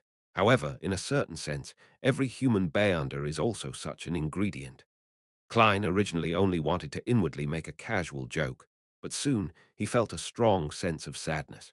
At this moment, Emlyn looked at the Bishop Artravsky, who was carefully polishing the sacred emblem of life, and said in a low voice, "I found two ingredients that you wanted." "What are they?" Klein didn't attempt to hide his joy. Emlyn responded smoothly, "Thousand-faced hunter's mutated pituitary gland and blood. The asking price is £2 for the former and £300 for 100 milliliters of the latter." "Two, 300. Klein blurted out, "Can I get a discount?" After receiving his bail money back, he had a total of £285 in cash. For a member of the middle class, this was already quite an abundant amount of savings. Perhaps some people might not be able to save that much money in their entire lifetime, but Klein found that it wasn't enough. "No, if it weren't for me, he would have wanted £800, and according to the agreement, you would have paid me an extra £150 for a total of £450, Emlyn said while shaking his head. Looking at Klein's expression, he quickly added, "In this era, dragons are rare. Other than the long-lived sanguine, it is very difficult to find similar Beyonder ingredients elsewhere. Even if they exist, they would be more expensive than ours. I'm still short of £265. Having saved up so much money with such great difficulty, it will be emptied out at once. Yet I still don't have enough. I hope Mr. Hanged Man will be able to sell the werewolf Beyonder characteristic as soon as possible. After this, there's still the characteristic of a human-skinned shadow and a deep-sea Naga's hair. It wouldn't be any cheaper. There's no way to confirm Little Son's side of things, with him needing to conduct himself properly. The amount he owes me is probably best repaid by using the means to remove a rampager's mental corruption in a mystical item. That would be a better form of concealment." Many thoughts instantly flashed through Klein's mind as he felt the light outside the window dim significantly. He took a deep breath and said, "Okay. However, this deal will be delayed for some time. I recently provoked a fellow and am now being protected by official bayonders. You don't wish for that cellar to be locked up in the cathedral's basement, right? And I still have to gather the rest of the money." Klein tilted his head slightly to look at the cathedral's dome. "Official bayonders." Emlyn White jumped up and looked around. Klein glanced at him and said, "Don't worry about it. You're now a priest of the Church of Earth Mother, and you have legal status. Moreover, Bishop Otravsky will protect you." "I'm not." Emlyn's denial was exceptionally weak. He sat down again and suddenly thought of something as he said, "Can the official bayonders resolve the problem of a psychological cue?" "Maybe." Klein almost burst out laughing. "But in that case, you will most likely become a believer of the Evernite goddess, the god of steam and machinery, or the lord of storms. Of course, you can also choose to become a member of the military's special department. They might be able to send you overseas as a spy to seduce some noble woman." "I only like dolls and pure, beautiful girls," Emlyn immediately emphasized. "I can tell that you're a little interested, but only a little." Klein switched gears and asked, "Do you know any members of the Berea family?" "Berea, that crazy family that worships devils. No, they are devils themselves," Emlyn blurted out. "Why are you looking for them?" Klein helplessly said. "I've offended one of them, Patrick Jason Berea, due to a serial murder case. Help me find out his recent whereabouts and acquaintances in your circle. If you have any accurate information, I will pay you, depending on the importance of the information. Of course, this could also be claimed from the Nighthawks, the machinery hivemen, and the military." Klein thought with relief. Emlyn nodded thoughtfully. "You actually dared to provoke a real devil. When you have exact information about him, he will know that you will bring him a great deal of harm." "It's all right. I have the protection of the authorities," Klein replied indifferently. After a few seconds of silence, Emlyn said, "Well, I'll try. The payment for information needs to be at least £20. After finalizing this matter, Klein didn't stay any longer, and he walked out of the cathedral. His mind was filled with the question of how he was going to gather the money. Miss Magician's new book is about to be published. She should receive a sizable amount of money for it. There will still be royalties later on. Perhaps I can promote the astrologer potion formula to her. However, she hasn't even gathered all the potion ingredients of Trickmaster. Miss Justice has joined the psychology alchemists, and I have no formulas to sell her. Sell her knowledge. The werewolf bayonder characteristic is worth about £300, perhaps even lower. Must I produce a mystical item? Or should I think of a way to get Emlyn White to become a believer of the fool, receiving tributes at the cost of offering to remove the psychological cue? Right, Jason Berea carried a lot of cash, jewelry, and precious metals. If he can be found, perhaps I might get a share. As his thoughts raced, Klein walked out of the cathedral and saw the dark sky and the thin fog. He sighed and said, "I'm really short on money." Back at Minsk Street, Klein walked into the bathroom with a thick stack of newspapers in his hand, as if he was about to fight a protracted war. He wanted to head above the grey fog and use Jason's handkerchief to divine his whereabouts. Chapter 422. The True Jason Inside the Bathroom in 15 Minsk Street. Klein took out a paper figurine from a concealed pocket, shook it, and transformed it into a body double. He made the body double sit on the toilet with a newspaper in hand as a way to deceive others. Then he hid himself in the shadows, took 4 steps counterclockwise, and went above the grey fog. These series of actions were even more magical than magic. Inside the majestic ancient palace, Klein sat at the very end of the long bronze table, conjuring Jason Berea's handkerchief in front of him. It was only a projection, but it could also be used for divination, as long as the handkerchief didn't leave his body in the real world.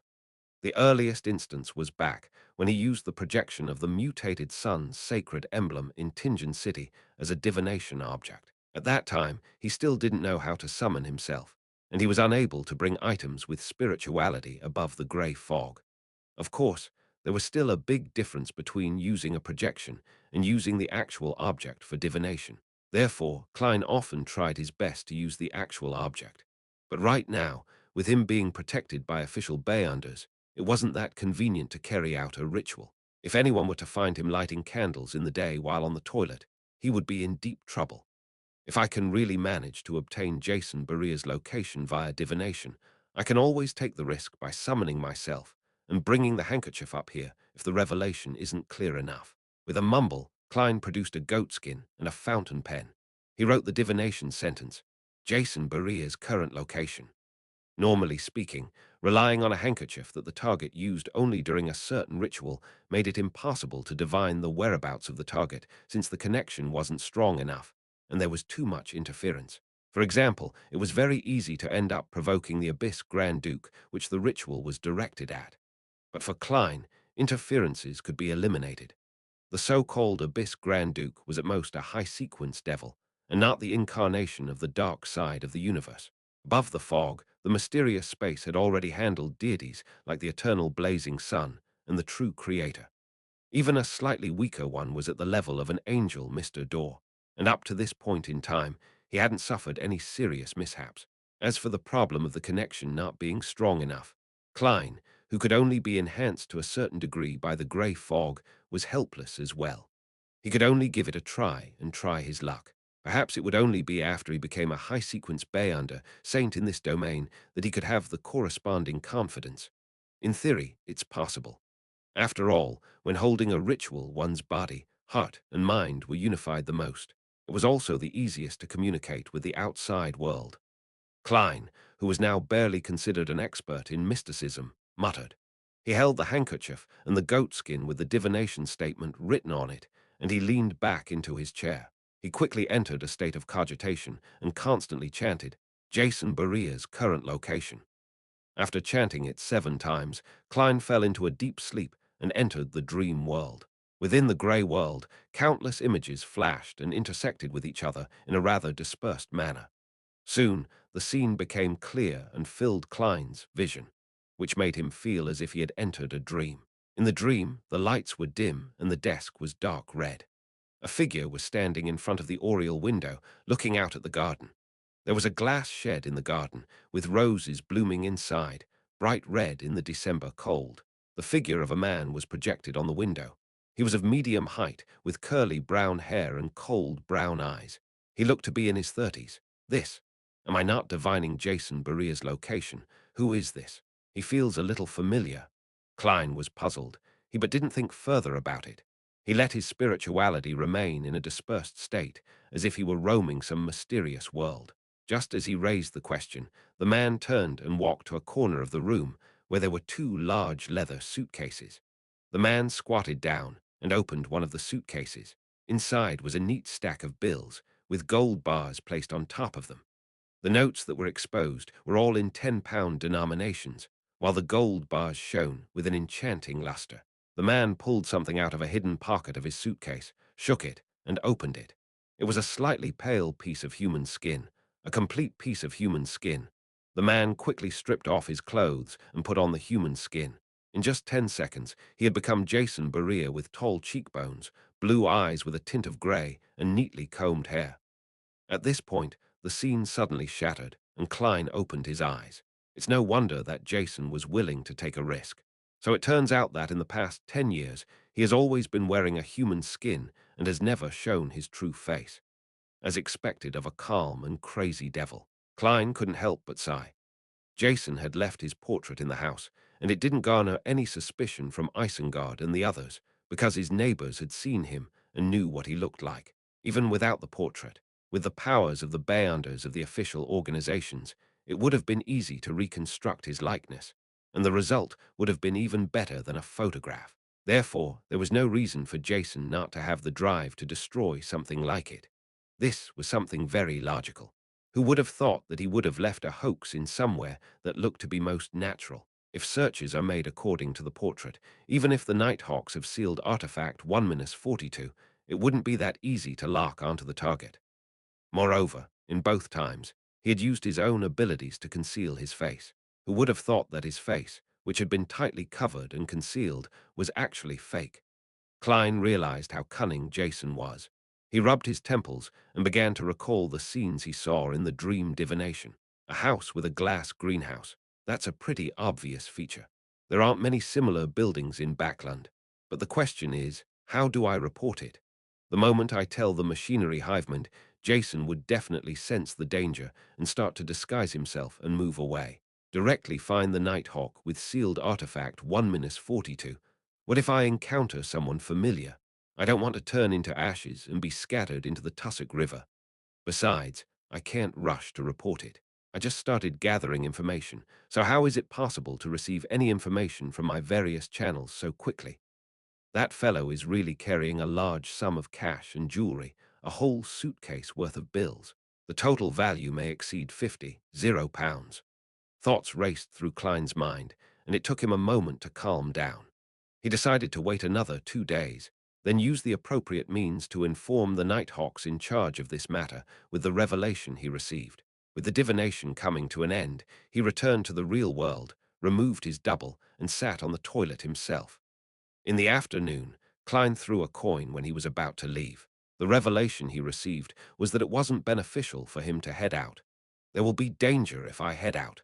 Klein didn't hesitate to return to his living room and sit down. After about 20 minutes, he heard the doorbell ring and saw that it was Isengard Stanton who had come to visit him.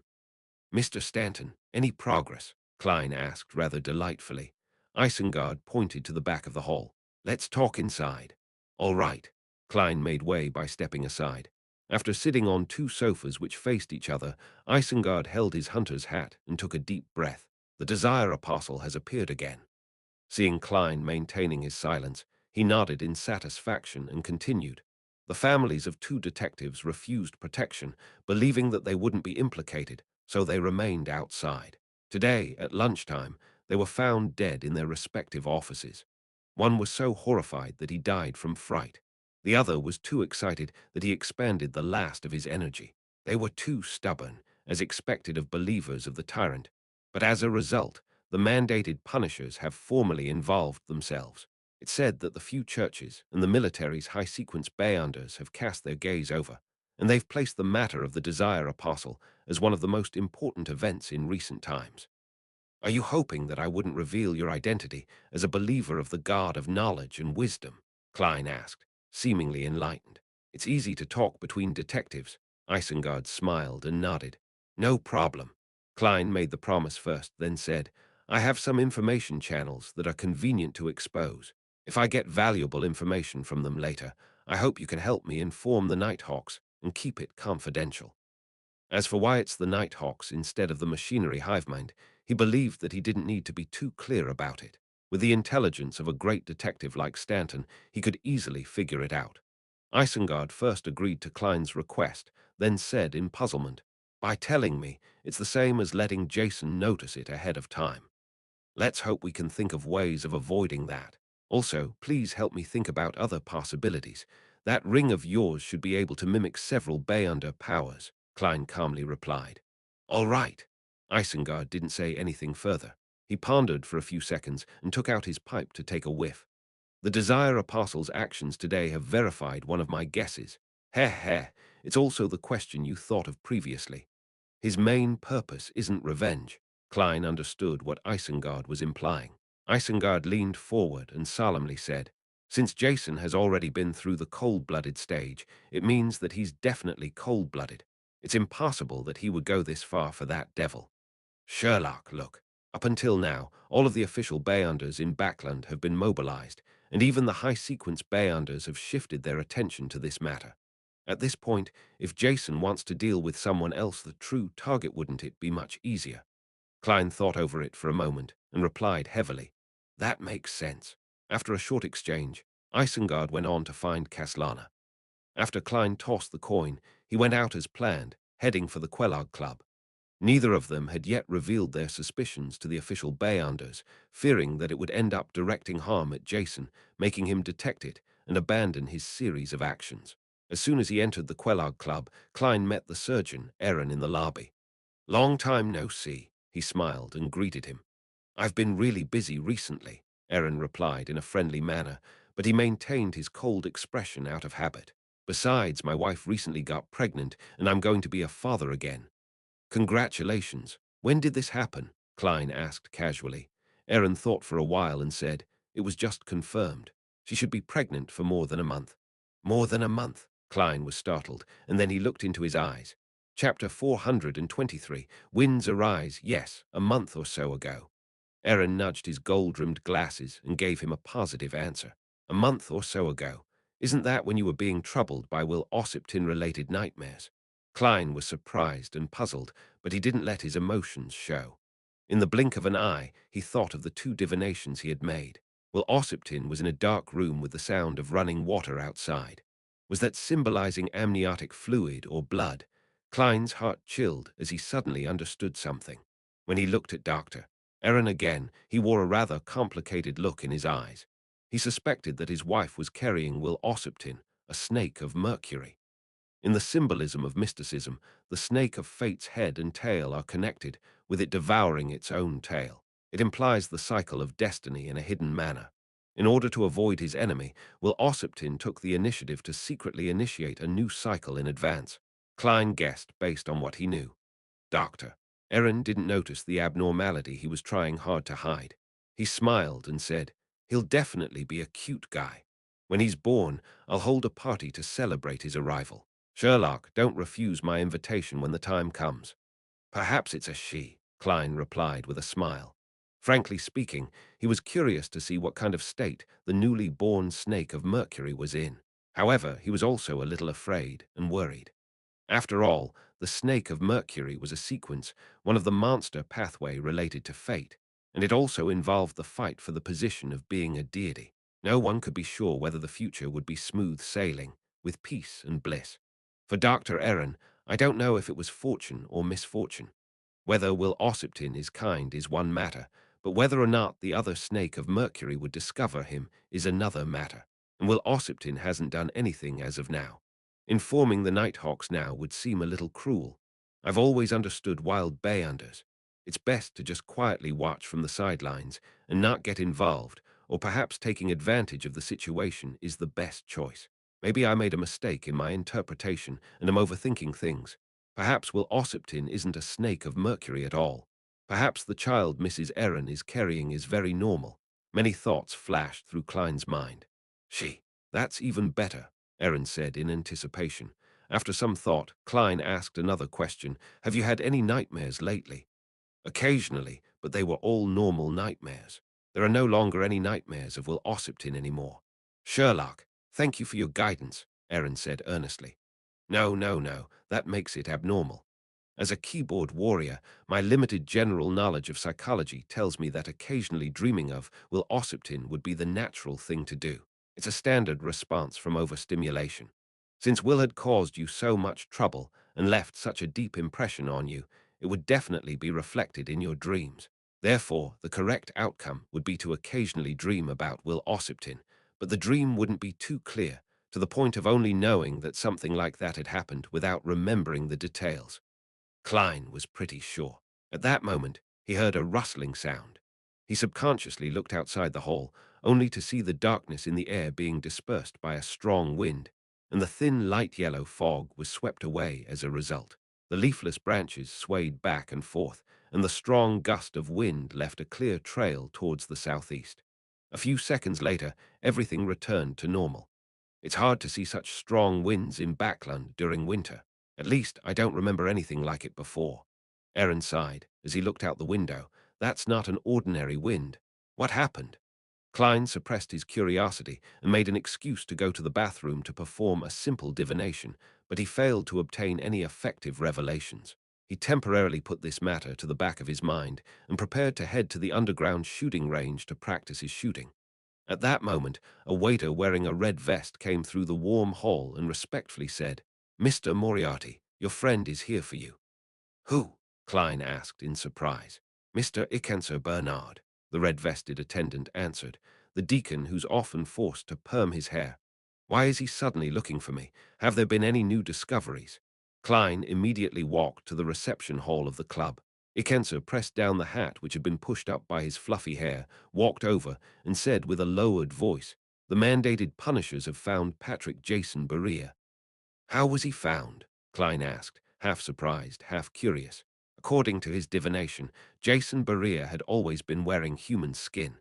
His true appearance and aura weren't what they had assumed they were.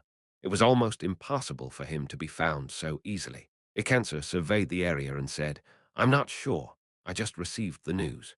He pointed to a small white bird standing on the tree outside the door. The bird was leisurely cleaning its feathers with its beak. Before Klein could ask further, Ikenser gave a general account of what had happened. The mandated punishers found clues and confirmed Jason's location.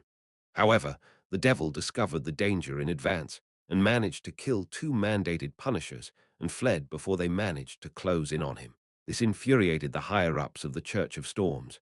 As such, Spellsinger of Guard Ace Snake is currently personally in pursuit. You likely saw a gust of wind just now. It was caused by him. He's the Archbishop of the Church of Storms' Backland Diocese, and he's also one of the cardinals of the Church of Storms. It sounds normal, but it also feels weird. According to my theory with Mr. Isengard, this can be also understood as a way for Jason, the Desire Apostle, to draw away high-sequence Bayunders. Klein asked after some deliberation, "Are you sure that the person discovered is Jason Berea?" Ikenser's expression instantly turned heavy as he replied with an odd tone. "I'll give it a try," he replied in a strange tone. He motioned to Klein to follow him out and into a large carriage parked at the side of the street. There were two members of the machinery hivemind inside. Ikenser took a deep breath and took out the strange patterned silver mirror from a special pocket in his clothes. After doing the necessary steps, he gloomily said, "Honorable Arrows, my question is, where is Patrick Jason Berea's current location?" The surrounding lights suddenly warped, as if they were lights after a rain. A scene rapidly surfaced on the silver mirror. It was a riverboat with a sail raised. Jason Berea, with his high cheekbones, blue eyes with a grey tint, and neatly combed hair, pressed down his cap, propped up the collar of his coat, and hurried into the cabin. He's really trying to escape Backland.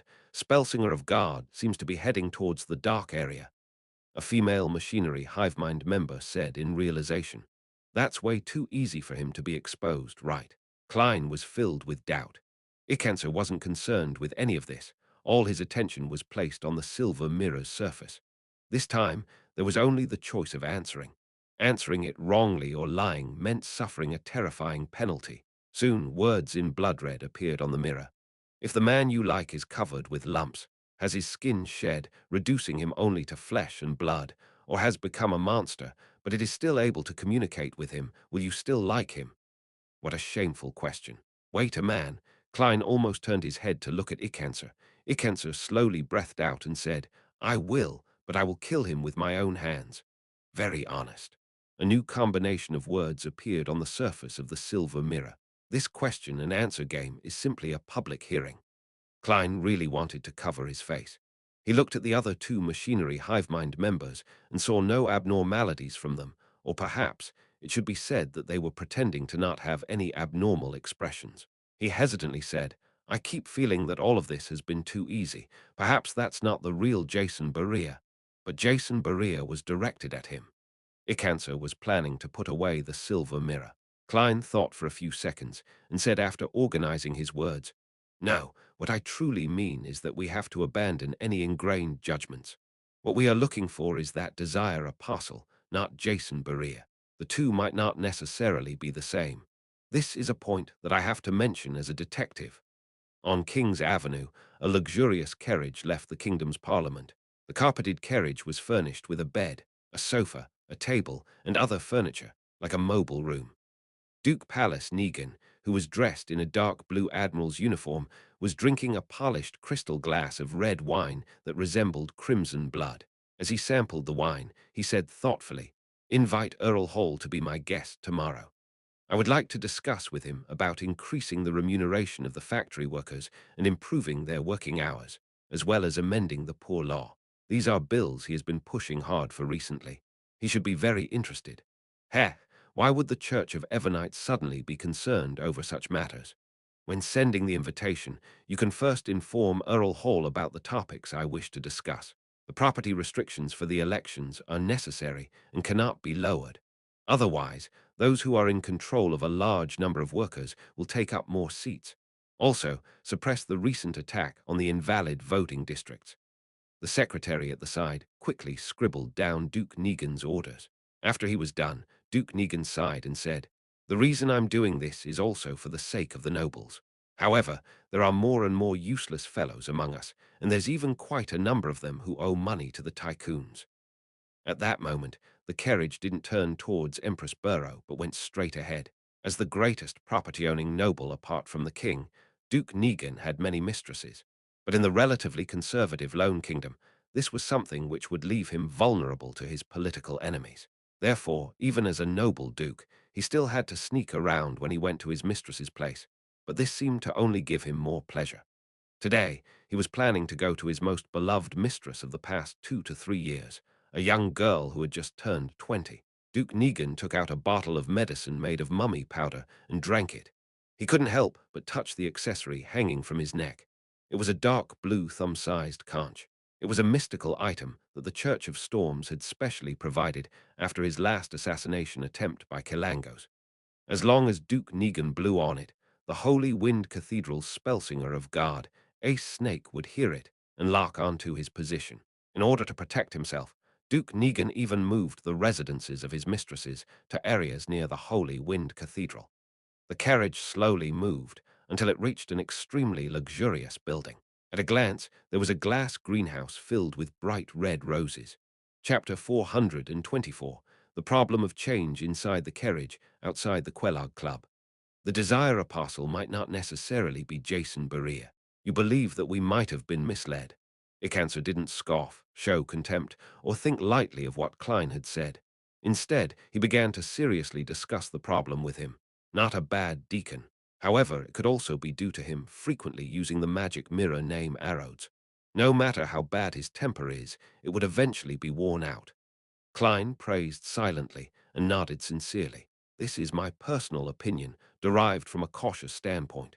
It's very easy to prove it again. Ask the magic mirror of the Desire Apostle's location and not of Jason Berea's location. Icancer pressed down his hat and said, "Makes sense." His expression turned serious once again, and his gaze landed on the magic mirror in his palm. Deacon Icancer, if you were to ask for any clues here, the devil will definitely be able to detect it, Klein reminded them. That's right.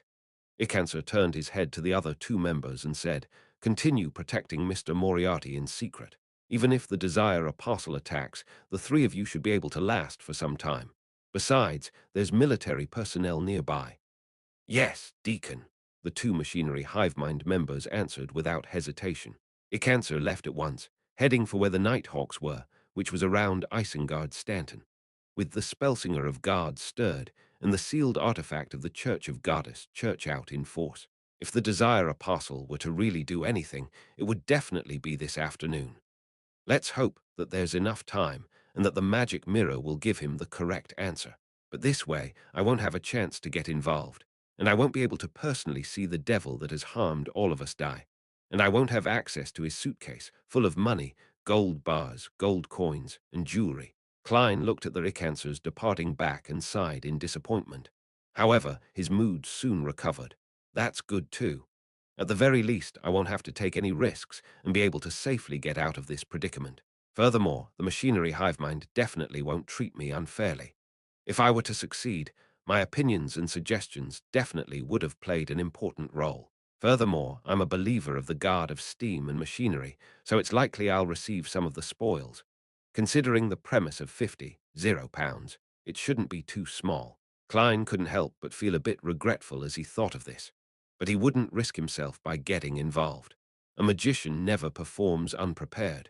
It happened too quickly and hastily, without giving me any time to plan at all. Klein nodded at the two Machinery Hivemind members, got out of the carriage, and returned to the Quelog Club, where he had no trouble getting the attendant to allocate him a break room. Hillston Burrow, in Isengard Stanton's living room. Leonard Mitchell combed some of his slightly unruly black hair. In accordance with Captain Soast's instructions and the help of the other Nighthawks, he barely managed to put on the silver armor, which was stained with large amounts of blood. He pulled down his visor and hid his green eyes in the darkness.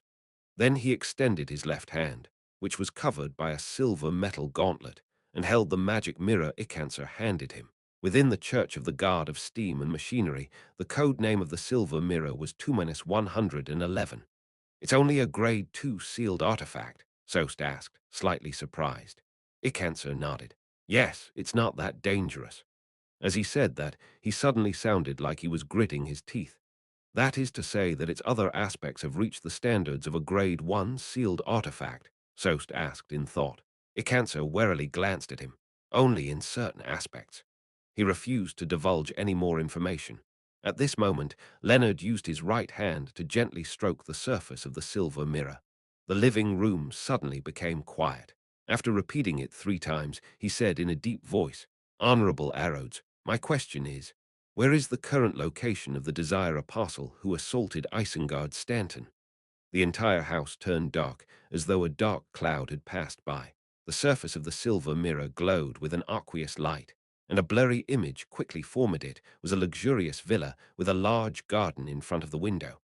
In the center of the garden, there was a glass greenhouse with bright red roses blooming inside. Above the glass greenhouse, the pale sun could still be seen behind the thin fog. "It's in Backland." Isengard Stanton immediately derived the location of the scene based on the angle of the view and the position of the sun in the sky. "This is completely different from the answer when we asked about Jason Berea. We've been tricked," Ikenser said in a deep voice. Sola Shura Sost exhaled and said, "How crafty. Then, who's the Jason Berea that Spellsinger of God is chasing?" "Sigh, there's no time for discussion. We need to narrow down the general location of the presented scene. Then we'll immediately take action. I suspect that the Desire Apostle is planning to cause a huge incident." At this point, the silver mirror known as Arrows had dissipated the scene, replacing it with words. It required Leonard Mitchell to answer a question, and if he lied or refused to answer, he would be severely punished. For some baffling reason, Leonard felt a little nervous. He put away his usual frivolous attitude and quietly waited for the question. A few seconds later, he saw the blood-red words change, taking shape one by one. "On your body, is there something attached?" Halfway through the question, Leonard's pupils rapidly contracted. His back tensed up, and a cold sweat broke out on his forehead. If it wasn't for him being concealed by the blood-stained silver armor, the others would have already noticed his abnormality. Right at this moment, his left palm inexplicably trembled. The silver magic mirror suddenly trembled, and the scarlet words were strangely tainted with a tint of green. If one didn't keep staring at the mirror with rapt attention, it would be difficult for others to discover that the color of the mirror had slightly changed. The words continued warping, changing the question to, "On your body, is there a scar which you cannot tell others?" "Yes, that scar resides in my memory," Leonard answered stably, but his body inside the blood-stained silver armor felt a sense of exhaustion from suddenly relaxing a high tension. "This mirror is too dangerous." It actually noticed it. "Thankfully, old man has recovered a bit after such a long time," he thought. His lips were dry.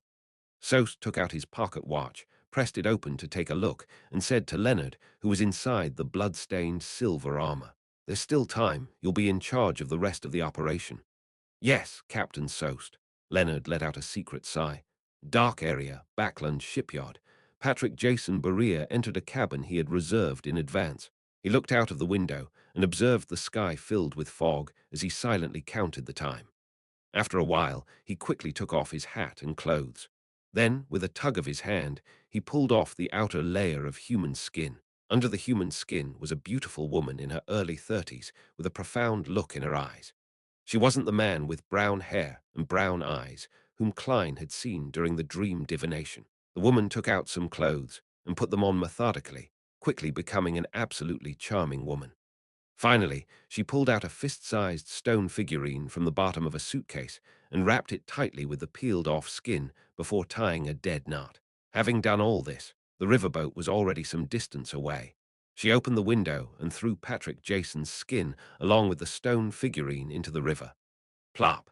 The human skin that was tied to the heavy object quickly sank. The woman clapped her hands and closed the window. Carrying the suitcase, she changed to a different cabin she had prepared. Then she sat down at the window of the new cabin, propped up her elbows, her face in her hands, and looked out leisurely. After an unknown period of time, she saw a strong gust of wind blowing in the air, dispersing the thin fog. The corners of her lips curled up into a brilliant smile, in a luxurious villa not far from the Holy Wind Cathedral in Sherwood Borough. The bloated, blue-eyed palace Negan Bear hugged his approaching mistress, a beautiful young girl with a bit of innocence on her face. There were two people following him. One of them was a middle-aged man wearing a black tailcoat. He had brown hair and blue eyes, but he didn't wear an expression. He was a Beyonder guard provided by the Church of Storms, a sequence 6 wind-blessed. The other person was Duke Negan's secretary. He was a thin, blond young man with delicate features, looking refined and reserved. His biggest flaw was his receding hairline, which didn't match his age. As for the other guards, or security personnel, they were spread out outside the house. On the second floor, the wind-blessed entered the bedroom before Duke Negan for a quick inspection. Meanwhile, Duke Negan's secretary was in charge of searching the surrounding rooms. After confirming that there were no problems, they nodded at Duke Negan, indicating that he could continue.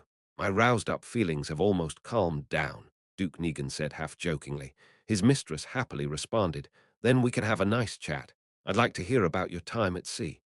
I hope you'll eventually have the energy to do so." Duke Negan carried his mistress into the bedroom and closed the door behind him with his heel. His secretary and the wind-blessed entered the rooms on either side of him, not relaxing in the slightest. In the attic of this house, a man in a dark overcoat sat on an old chair, his eyes half closed. It was unknown what he was trying to sense, but he would occasionally smile and shake his head. His brown hair was slightly curled, and his brown eyes were cold.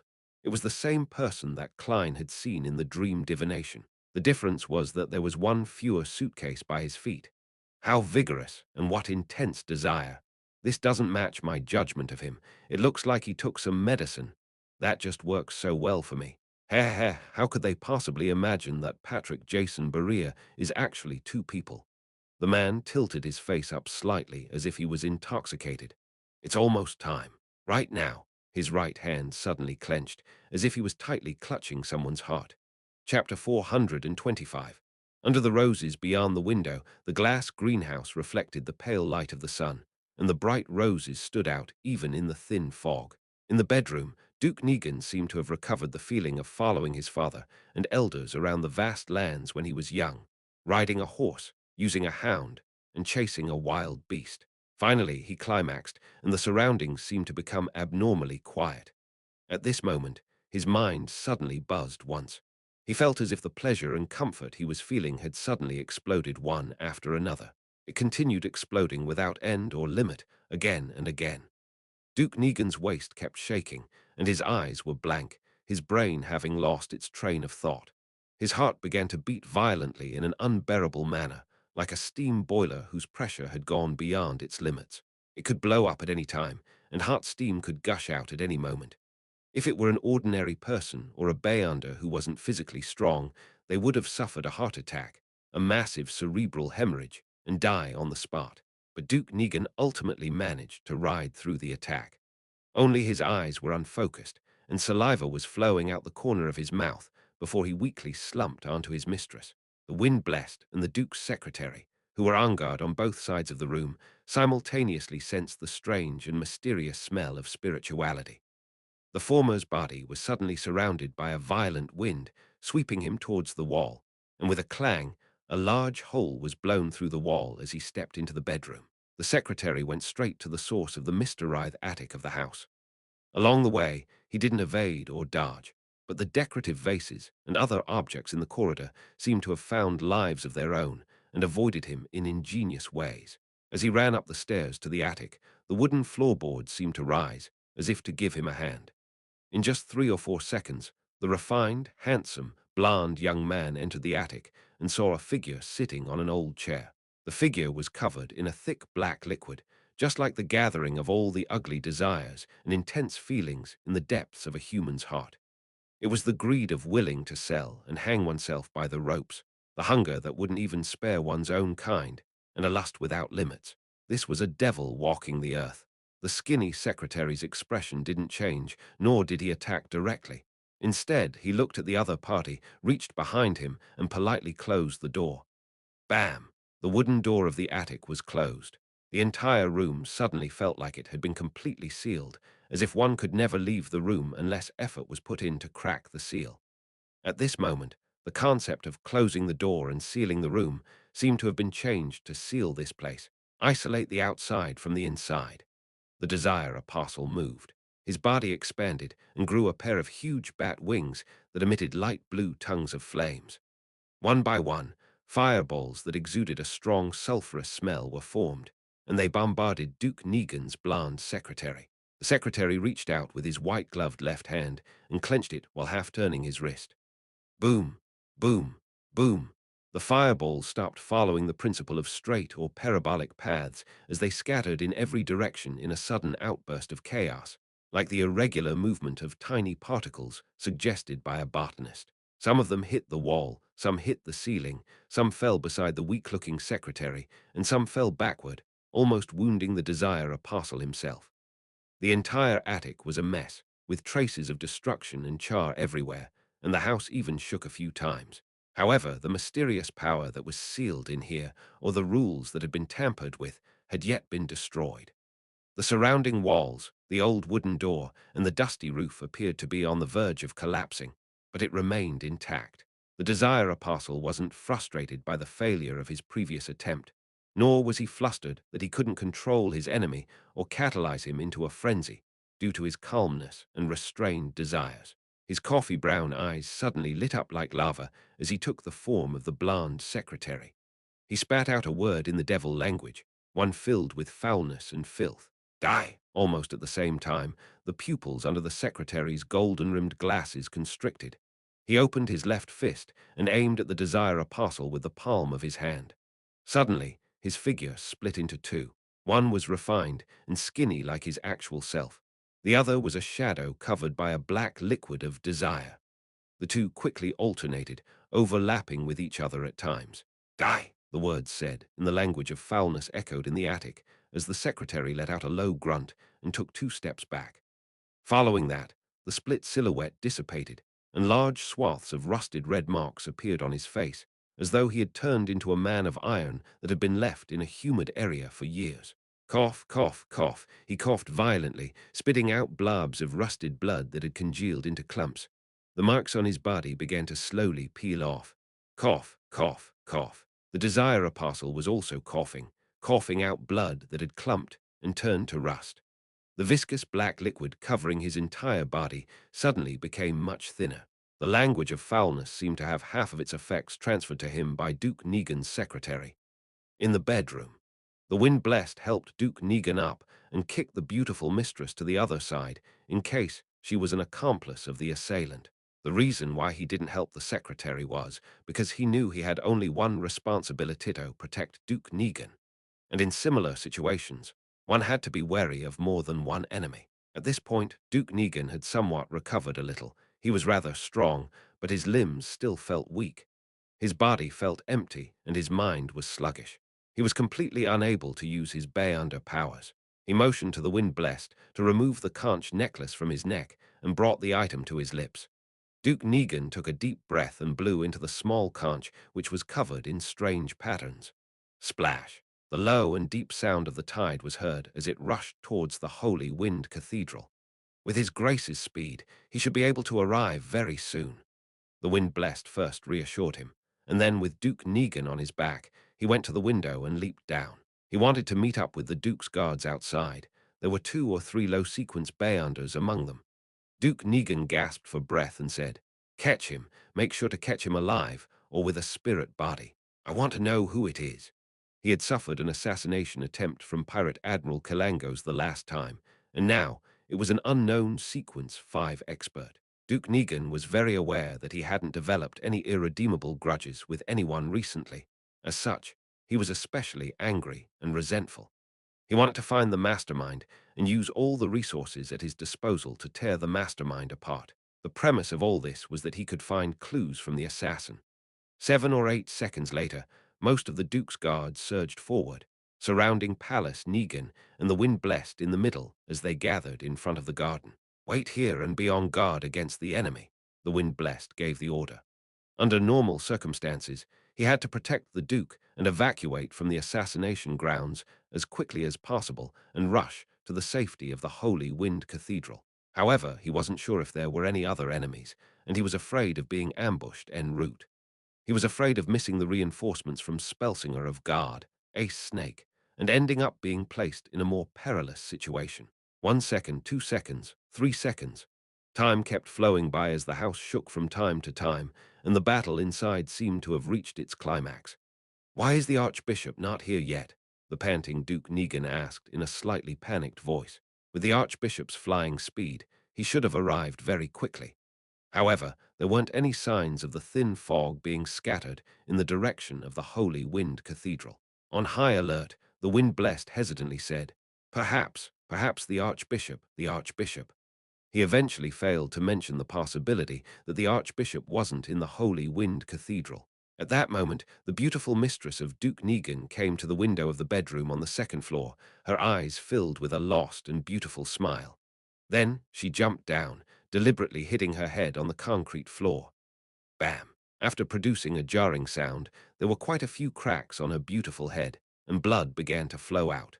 She rolled a few times, weakly, until she was facing up. Her eyes had lost all focus, and her frozen expression was one of madness and fear. Seeing this scene, many members of the Duke's guards couldn't help but feel horrified. Even Duke Negan himself felt that his emotions were on the verge of collapse when Archbishop Snake didn't arrive. "Let's go! Let's get out of here!" he weakly called out on instinct, just as the Wind-Blessed was rejoicing over not being soft-hearted when kicking the mistress away otherwise. The Duke would have been killed on the spar, heard a command filled with horror. His heart suddenly skipped a beat. Inside the attic, the Desire Apostle, who was in the middle of a fierce battle, suddenly liquefied and turned into countless black shadows, jumping up and down on the ground. After dodging the blonde secretary's attack, he rematerialized in another direction. Then he looked at the enemy, raised his right arm, and slightly curled the corners of his mouth. "No!" The blonde secretary's eyes reddened. All of a sudden, the Desire Apostle clenched his fist. Outside the luxurious house, Duke Negan's horror erupted. It shot straight to his brain and into his veins, blanketing all his nerves. He heard the sound of something shattering and felt a warm sensation at the back of his head. At the same time, several members of the Duke's guards became flustered and panicked. They all raised their custom revolvers or rifles in their hands and started shooting randomly towards the center. Bang, bang, bang. The Wind-Blessed was the first to reach out and grab Duke Negan. He rolled to the ground, and a formless wind as sharp as knives appeared out of thin air, slicing through the throats of the guards. Splat, splat. The guards clutched at their throats, slowly falling to the ground in a pool of fresh blood. Duke Negan's body twitched a few times, but then it stopped moving. He was robbed of his life by his own horror. If he hadn't been a Sequence 6 Beyonder, then his horror might have even dismembered him. Of course, if he hadn't become extremely weak, then he wouldn't have possessed such intense emotions. And even if he had these emotions, then he wouldn't have directly died as a result of this. But there were no ifs in this world. Pallas Neganth, leader of the Conservative Party, the noble with the largest land apart from the king, the elder brother of the current prime minister, a Sequence 6 Beyonder, and a truly important figure was dead. The roses in the nearby glass greenhouse were still in full bloom. In the attic, the blonde secretary seemed to sense something and could no longer control his emotions. As a result, his mind went blank, and he anxiously ran outside, automatically opening the door to the sealed room. 2 seconds later, he snapped to his senses and turned around again. However, the figure that was covered by the black liquid and the suitcase in the corner had disappeared. The Desire Apostle quickly left the villa, evacuating from the scene based on a predetermined route. It was at this moment that a thick sea of blood seemed to appear before his eyes. Brownian motion, as suggested by botanist Robert Brown. Chapter 426. 1:42. The Desire Apostle, who had once worn Patrick Jason's skin, stopped in his tracks and looked around in bewilderment. Only now did he vaguely realize that danger was approaching. He was at the edge of a garden where the grass had withered due to winter and was revealing dark brown soil. On the right side of the street, there weren't many pedestrians on the weekday afternoon. At this moment, there were only a few people passing by, but they didn't notice anything out of the ordinary. Suddenly, a silver glint appeared in the eyes of the Desire Apostle, and a person decked out in full body armor emerged from the other side of the garden. The armor was stained with congealed blood, diagonally from its left shoulder all the way down. It exuded a bewitching beauty and appeared to be extremely heavy. Every step it took slightly shook the ground. Upon seeing this blood-stained silver armor, the Desire Apostle felt as if he couldn't breathe properly, as if he had met his most terrifying nemesis. How are they here so quickly? They saw through my ruse so quickly. The Desire Apostle regained his calm and cold-bloodedness, fully focused on sensing the emotions and desires of the Beyonder inside the blood-stained silver armor. However, to his despair, the silver armor completely blocked his Beyonder powers. It was as if he had touched a rock, a piece of cold armor which had no one in it.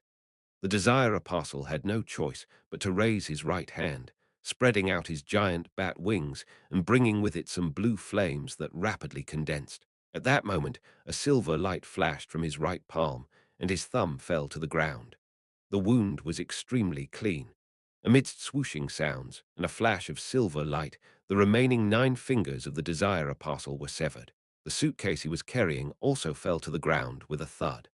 The Desire Apostle's pupils immediately contracted to a needle point, and he flapped the pair of huge bat wings on his back to escape in another direction.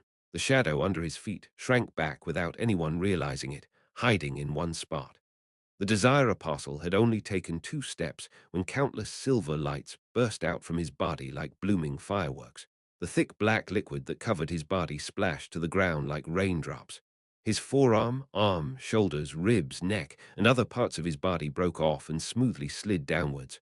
Splat, splat, splat.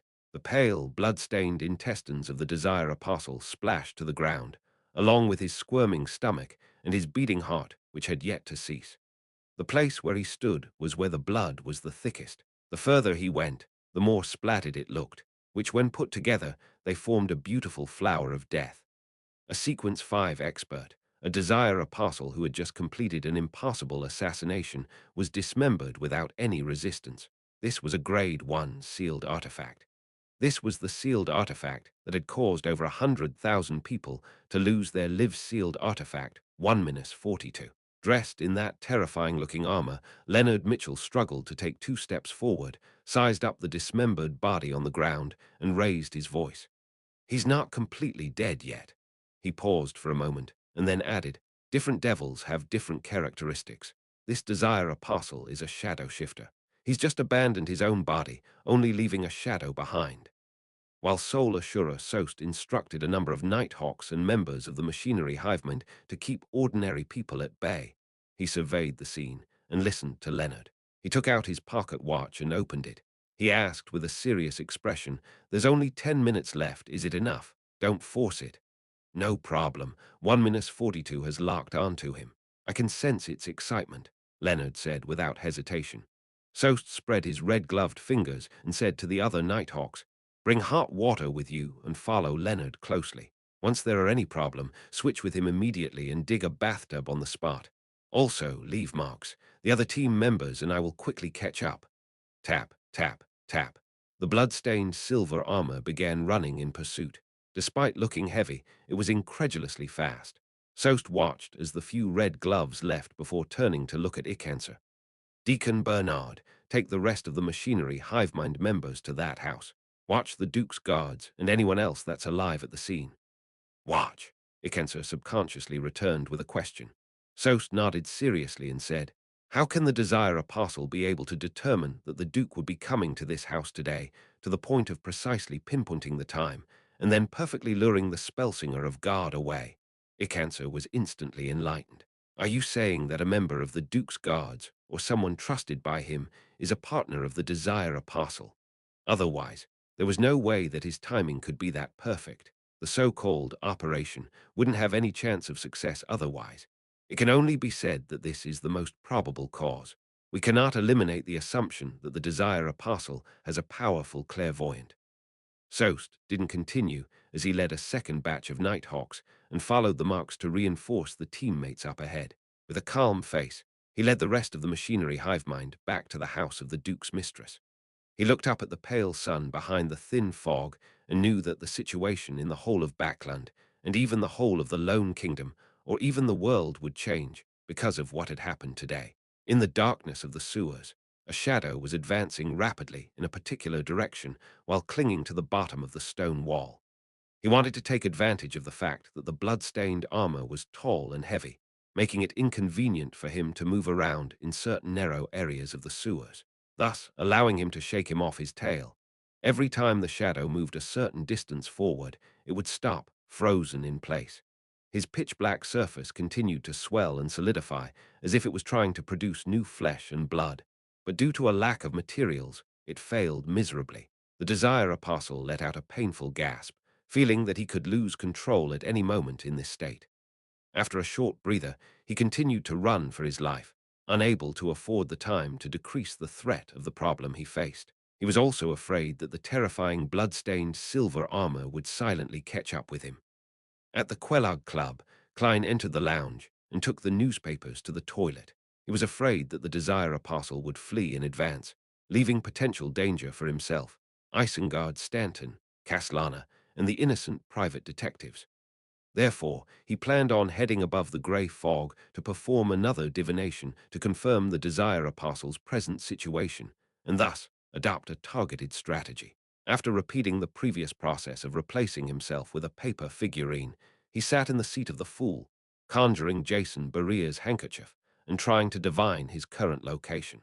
In the dusky dream world, Klein saw the dark sewers. He saw a living shadow and how his body seemingly appeared to fill itself with flesh and blood, only to constantly fail, as well as tiny black dust that kept being shed from his body. The scene climbed higher and arrived above ground, revealing a towering cathedral. Holy Wind Cathedral. Klein opened his closed eyes and understood the situation of the Desire Apostle.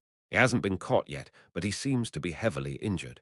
His condition is in terrible shape, and it's filled with abnormalities. His suitcase is gone too. It must have been dropped when he was injured. Klein thought for a moment. Using divination, he recalled the map of Backland and made it appear before his eyes. Similarly, he came up with a rough layout of Backland's sewers. Having previously made full use of the sewer system, he had always been gathering similar information such as this. The main focus was on East Borough, the Backland Bridge area, and the area where he was located in, Sherwood Borough. After some hard work, he had long completed the first stage of his plan of understanding the main layout of the sewer network. To have a more in-depth understanding of it would require an extremely long period of persistence. When the time came, Klein even thought of infiltrating Backland's municipal hall and directly sneak a peek at the design prints. According to the two maps and the scenes seen in the dream divination, Klein noticed that the Desire Apostle, Berea, hadn't fled in the direction of the Tussock River. Instead, he had taken the opposite route to Hillston Borough, as if he wanted to pass through and enter the artificial lake in Empress Borough. In other words, he's getting closer and closer to me. Klein's mind stirred as he suddenly had an idea. Although I'm not sure which sewer he'll pass through, I can make a judgment via divination. He's heavily injured and in a very strange state. His interference in this aspect has turned extremely weak. At close distances, it's not like I can't find him. After all, I've seen what he really looks like, and I have a grasp of his aura. When it comes to finding people, I'm a professional. I have to do something. I can't let him escape just like that. There's still time. After confirming the degree of danger, Klein made up his mind and returned to the real world. He took out the candle, quickly set up a ritual, summoned himself, and responded to himself. Not long after, there was a figure in black armor, wearing a black crown and a cloak of the same color in the bathroom.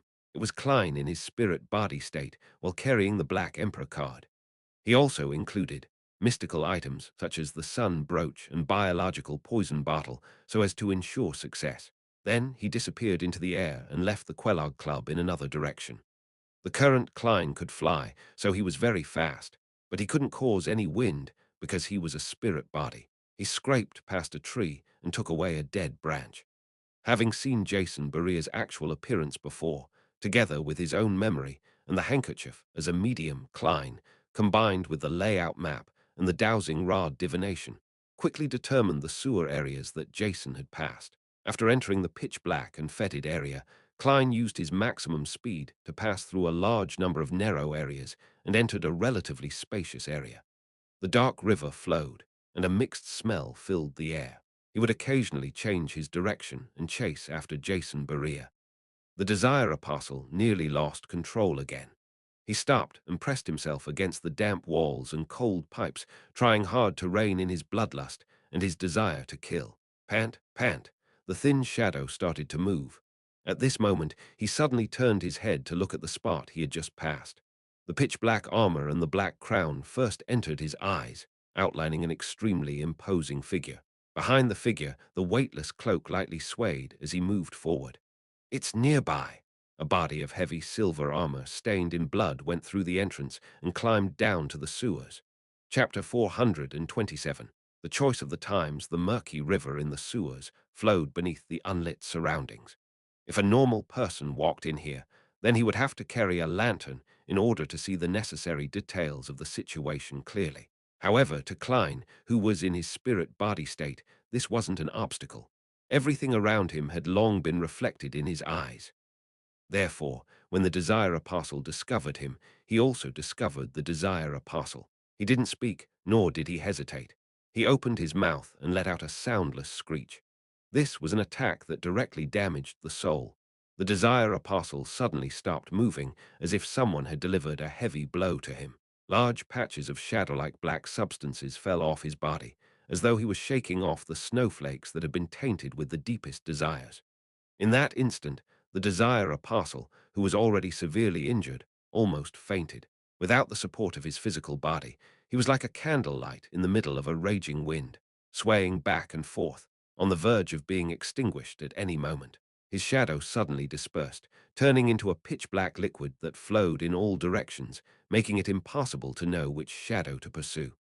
At that moment, a shadow suddenly jumped out from the darkness behind Klein, and it suddenly rushed forward. The black liquid, that could no longer be considered sticky, was merely a tool used by the Desire Apostle to confuse and make it easier for him to launch a surprise attack. Klein didn't seem to react at all, allowing the shadow to lunge onto him. However, the Desire Apostle suddenly shivered, as if he had touched the coldest and chilliest object possible. The shadow rapidly slowed down, as if it had been frozen stiff. He knew that wraiths and shadows came with freezing effects, but he didn't expect that the fellow wearing the Black Emperor's crown would have such an influence on a spirit body like him. This was a case of being completely suppressed when it came to their lives' natural order. Klein had expected such an outcome.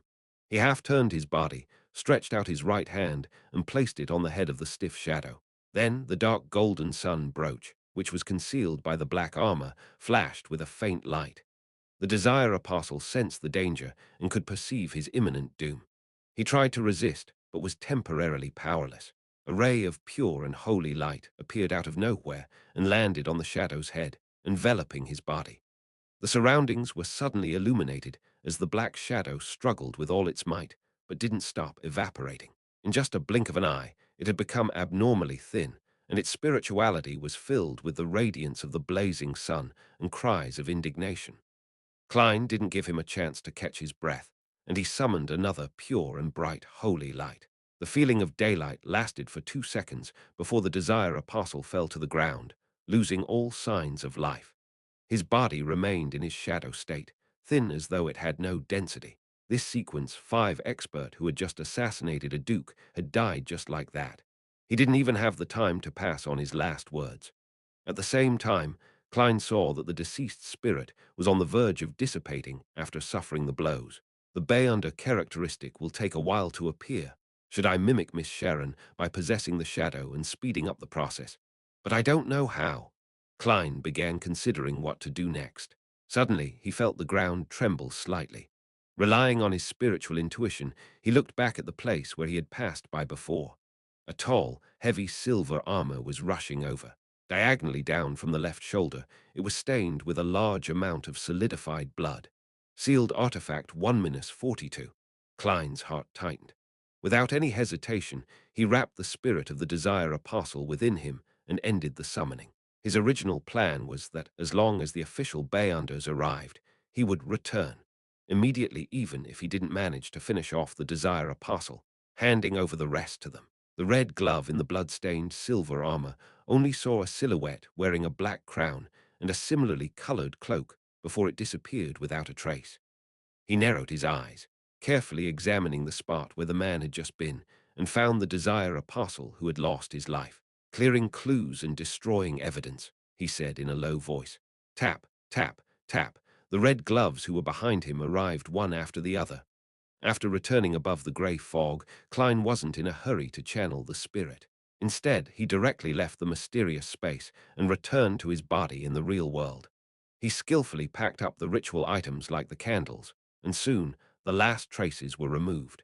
After doing all of this, he once again created a double. He took 4 steps counterclockwise and arrived at the ancient palace above the grey fog.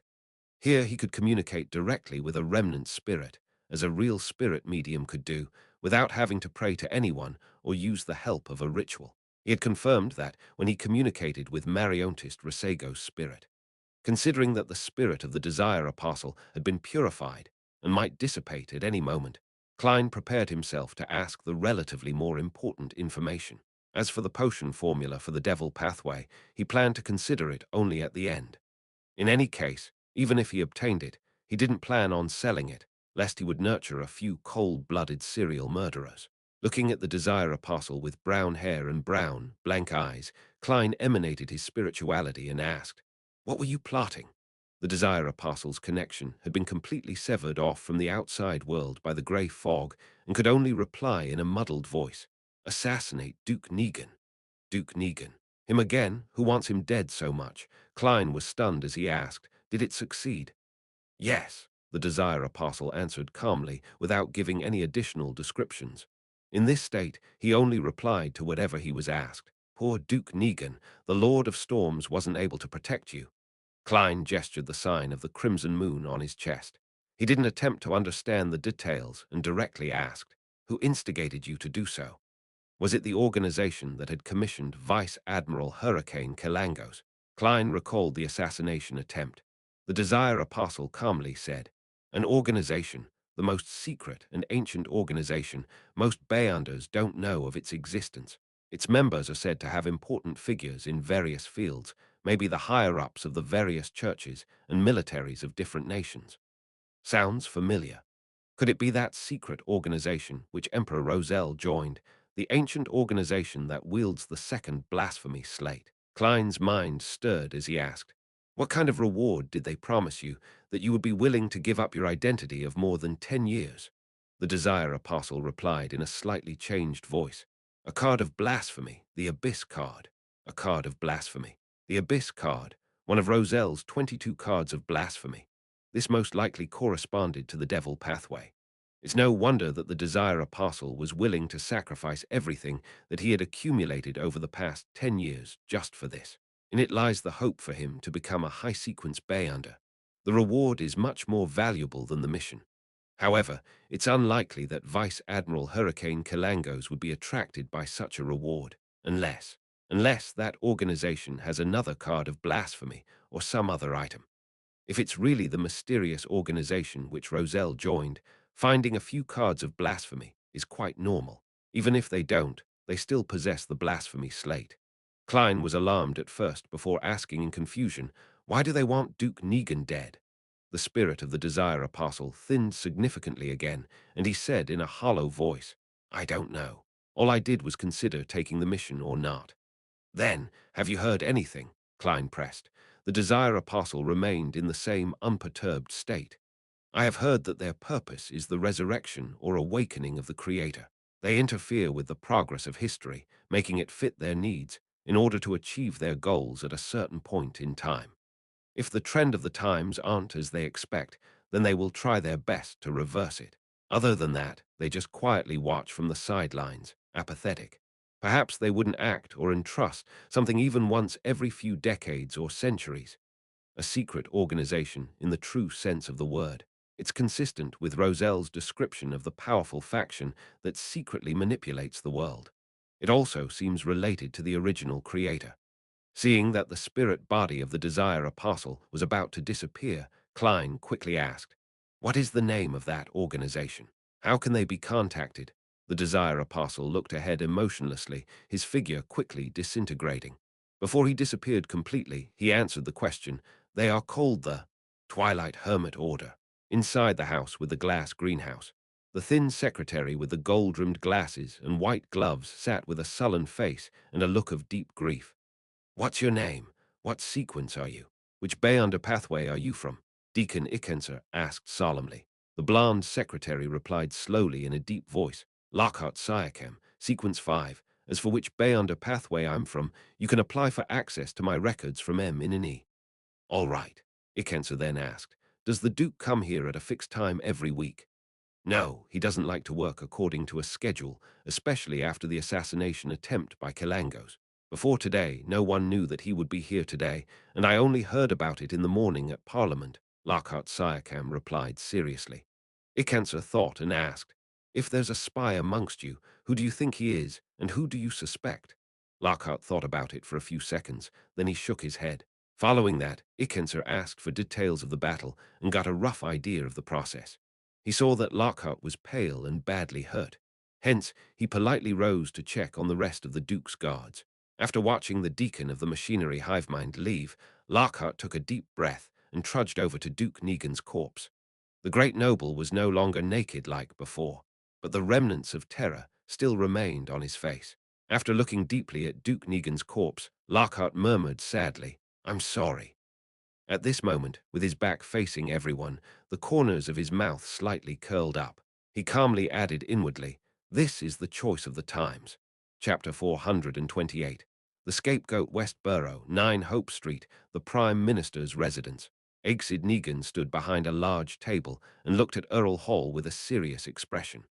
Lord Hall, my secretary should have briefed you on what has happened. You're the first noble that I've thought of at this moment. The important member of the Conservative Party, who was presently Prime Minister of the Cabinet, looked like he had aged considerably. His tall, thin figure leaned forward, as if unable to bear the bad news, to the point of needing to prop himself up on the table with both hands. But his eyes were still sharp, and his attitude calm. Earl Hall, who had a beautiful mustache, sighed and said, I'm sorry to hear this piece of news. It has shocked me greatly. I was thinking of visiting His Grace in a few days to discuss the bill that we're all very concerned about, but who would have known that he would be attacked? Having lost the handsome appearance of his youth due to his deep smile lines and the fattening state of his body, he first expressed his condolences, grief, and empathy. Then he restrained his emotions and said, His Grace is already dead. Compared to crying and being angry, we need to be more careful and calm. Only by doing this can we handle the aftermath and prevent this heavy steam train of the kingdom from derailing. This is also the reason why I came to you immediately. The other nobles will only call upon their guards, trembling in fear, and express how unacceptable this is. They will want the murderer to be severely punished and the mastermind found. From their point of view, even the Duke, who was heavily protected, could be assassinated. Then what about them? Prime Minister Aegsid said in a heavy voice. It's a perfectly natural and understandable reaction, but it's not the reaction we need. Earl Hall nodded and asked, Who's the murderer? What was the motive? A devil who was disguised as a banker for more than a decade, a true devil. By the way, your Varvat Bank just acquired his business, Aegsid said, his tone unchanged. Patrick Jason. Earl Hall immediately remembered the man's name. He was the one who approved the acquisition of the bank. Without reprimanding him, Prime Minister Aegsid thoughtfully said, He's a Sequence 5, but he suddenly sold his business, abandoning an identity which he had used for more than a decade, and took an extreme risk in order to assassinate my brother. From this, we can make a compelling guess that he was instigated by a person or some faction. Unfortunately, he was killed while escaping. Even his spirit body was taken away. According to reports from the Nighthawks, it was done by the hero bandit Black Emperor. It involves an extremely secretive organization, and we aren't able to find out anything about it in a short period of time, Earl Hall asked. Yes, that so-called hero bandit didn't leave any traces behind. We can only start with the people who had come into contact with Jason in the past few months. This will take a lot of time, and there may not be any results. Aegsid gave an affirmative answer. Earl Hall took 2 steps forward and asked, What's His Majesty's attitude regarding this? Grief, but no specific thoughts, Aegsid replied. Earl Hall frowned and said after some thought, In that case, the important thing isn't about who's the mastermind behind the scenes, but what goal they wish to achieve through this matter. If they want war, or to restart the conflict in the colonies, then we need to tell the masses that the one instigating Patrick Jason was the Fasak Empire, and we would fabricate a detailed process and provide seemingly convincing evidence. In the past several centuries, this northern neighbor of ours has always played a similar role, and I think everyone is already used to it. I don't think there's any doubt that it's very, very, very normal for the barbarians to do this sort of thing, and the masses will be afraid of them. Prime Minister Aegsid curled the corners of his lips without intending to smile. But we're making a series of changes that will take at least half of next year for us to stabilize before we have the ability to wage war. Earl Hall muttered to himself. Then let's find a target that everyone will find acceptable. Hero Bandit Black Emperor is too mysterious, and likewise for the secret organization behind him. If it's made public just like that, it would definitely incur extreme panic. People are always afraid of the unknown. Yes, what about the Aurora Order? They assassinated that pervert from Intes a few months ago. It wouldn't surprise anyone if they do anything else. Their reputation is bad enough. Their situation has already been repeated by the papers numerous times, to the point of becoming a horror element or classic antagonist in many novels. Besides, it will effectively reduce the suspicions that others have on us. There will always be people that believe the previous assassination was us commissioning the Aurora Order. Also, while we're fighting against the illegal terrorist organization, let's clean up Backland. There are too many dangerous people hidden here. Aegsid answered tersely in agreement before continuing, the Aurora Order isn't a bad target. We shall first use them as a target. When the next year comes, and we're ready, then we'll publish the results of the investigation, making an accusation that the one instigating the Aurora Order was the Fasak Empire. I believe that no one will care to defend a terrorist organization in the northern barbarians. Earl Hall was taken aback for a moment before saying, this goes one step further than I thought. Without another word, Aegsid stood up and said, I'm going to meet His Majesty now. Having said that, he looked at Earl Hall. You have to be careful of your safety too. We still haven't figured out the motives of the people who assassinated my brother. Humph, the Church of Storms has already agreed to replace the Archbishop of Backland Diocese. Snake is always late at crucial moments. The believers of the storm are always irritable, irascible, stubborn, conceited, and easily maneuvered by others. Don't be prejudiced. For example, Lumi is very intelligent.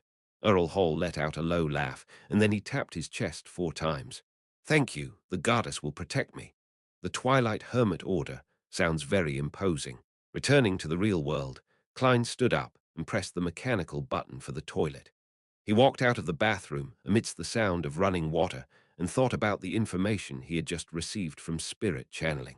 He suspected that Twilight Hermit Order was the ancient organization with the second blasphemy slate which Emperor Roselle had joined. To choose to have someone assassinate Duke Negan for the sake of a so-called historical process sounds a little absurd, but it also seems to make sense.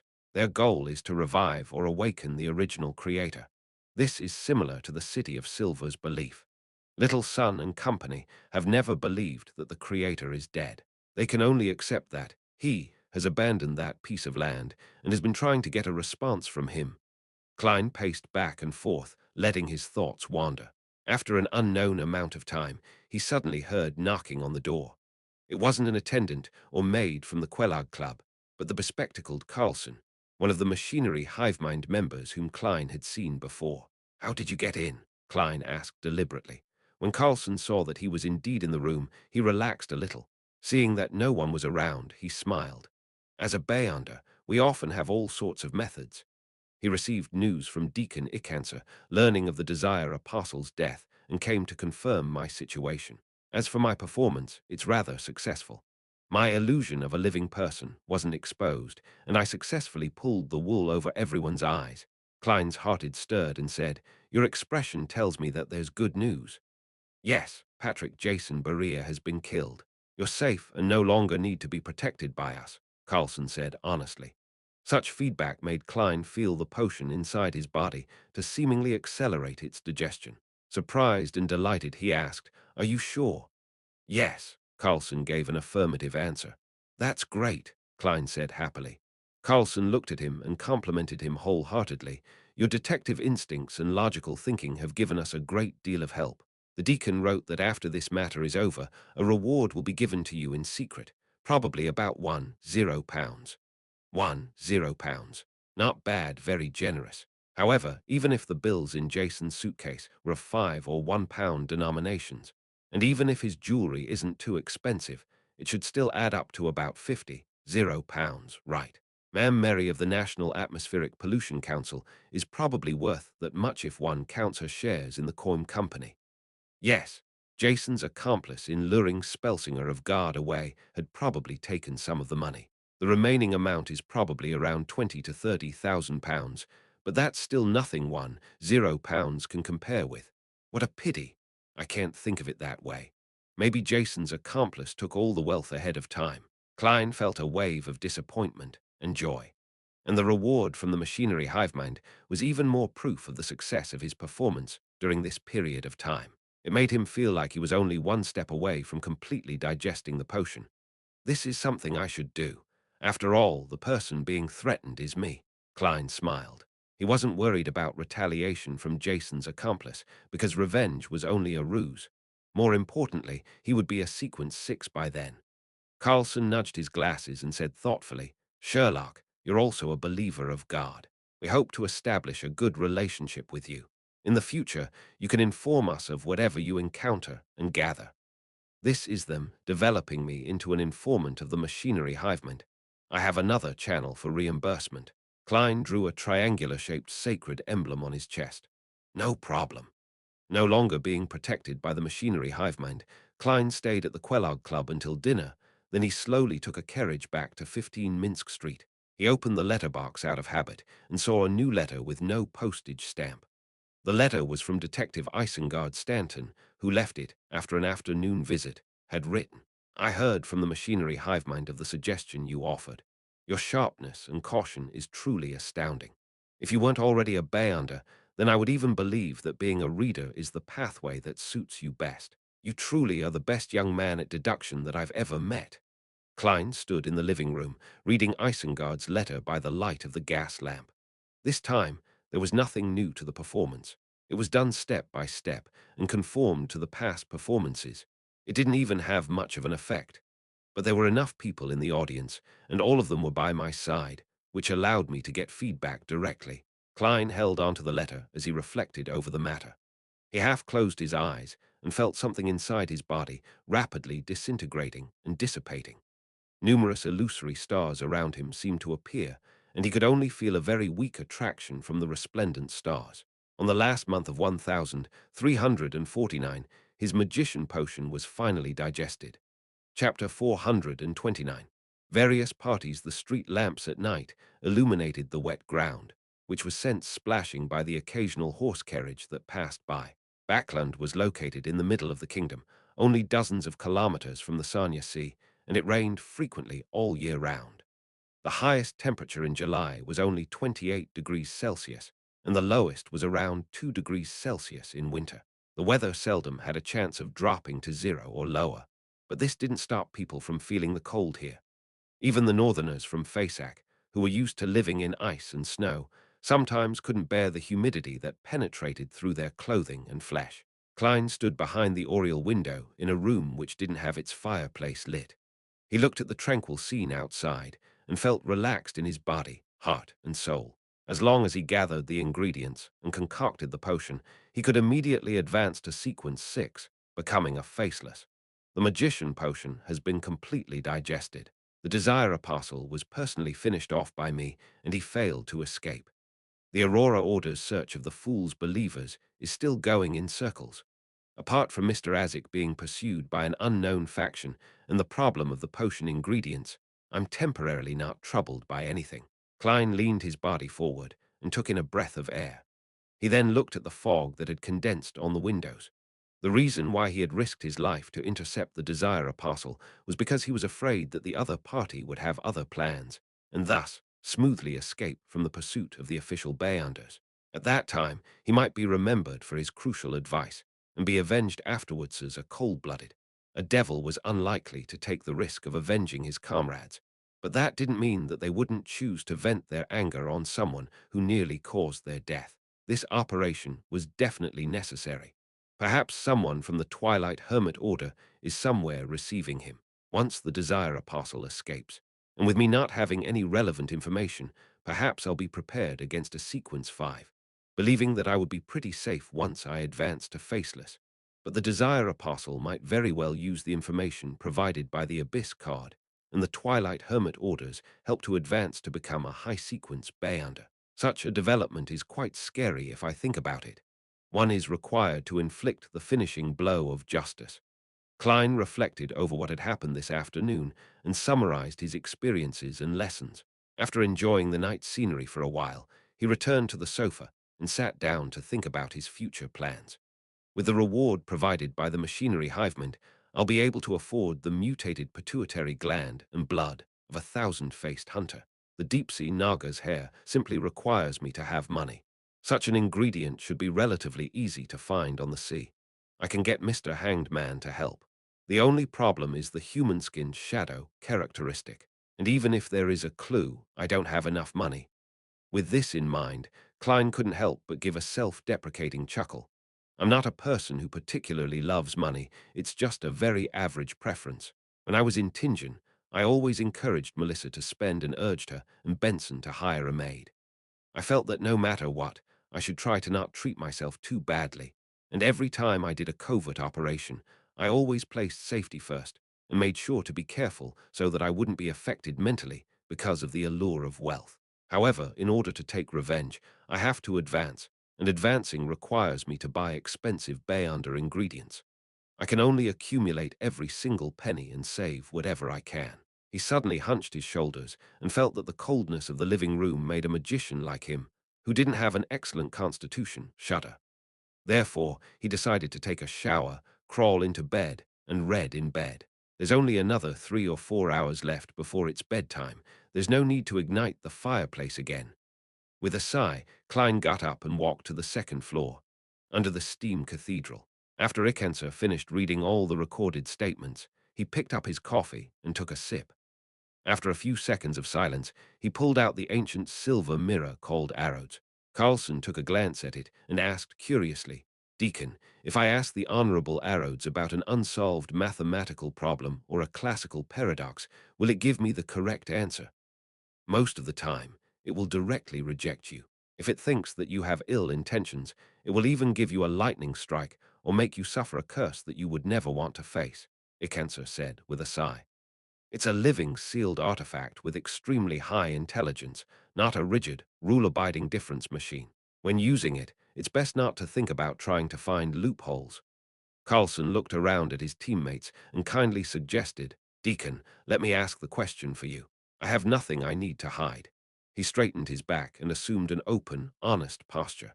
Ikenser smiled bitterly and said, "There's no need. I already know what I need to know. I'm no longer afraid of similar questions, and occasionally the Honorable Arrows will ask very profound questions. With your body's condition, the subsequent penalty won't be easy to bear." With that said, he clenched his fists before spreading his fingers apart and gently stroked the surface of the mirror thrice.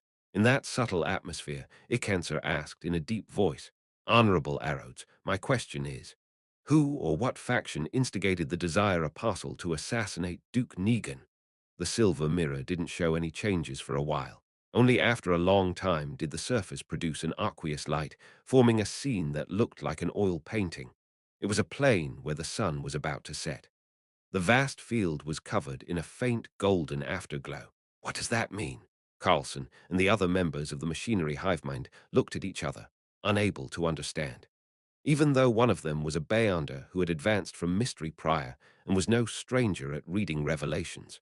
Twilight, the symbol of the end of life. A sect that believes in death, or lunatics that believe in the apocalypse, a Mystery Prior said after some deliberation. Carlson nodded in agreement.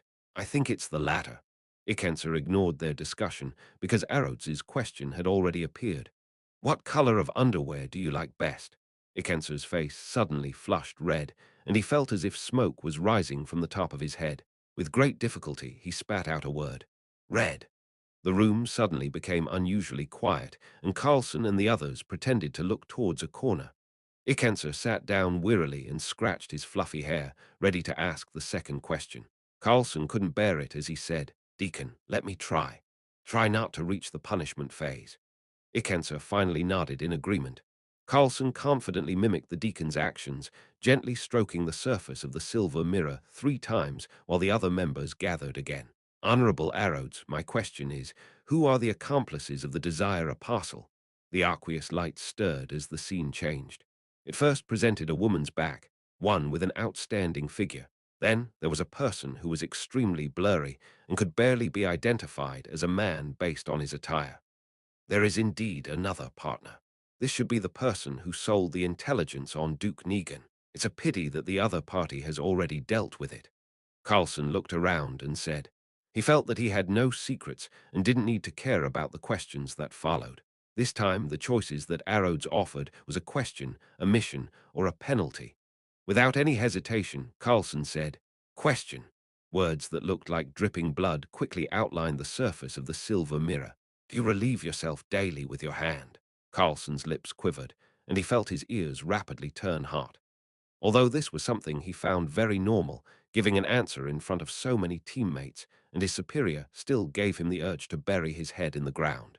Yes, he answered very quietly. Under St. Samuel Cathedral, Dali, with her blue eyeshadow, tossed a stack of documents in front of Sol Ashura Sost. All the information you want on the tarot card case. It's smaller than I thought, Sost said, slightly surprised. Dali snickered. This is just an index. Upon seeing this, Leonard touched his lower lip with the palm of his red, gloved right hand. Captain Sost, why don't we do a thorough investigation of the people who interacted with Jason Berea and compare it with the 2 previous cases? There might be clues to the organization that is symbolized by tarot cards. Duke Negan is a devout believer of the Lord of Storms, and he represents the interests of the Church of Storms in the political scene. The mandated punishers will definitely be frantically searching for the real culprit, so we don't need to get involved. Otherwise, we'll easily be put at odds with them. Let's investigate the cases involving the tarot cards, and who knows, we might find new clues. Of course, we'll definitely end up running all over the place, but that's part and parcel of a red glove's duties, Sost explained with a smile. Leonard nodded. I understand. And deep in his mind, the elderly voice tusked and laughed. The Nighthawks have missed it just like that. That person has the smell of the Black Emperor, the true Black Emperor. Inside the Holy Wind Cathedral, wearing a black bonnet, Spellsinger of God, Ace Snake, swept his silver eyes and picked a mandated Punisher elite.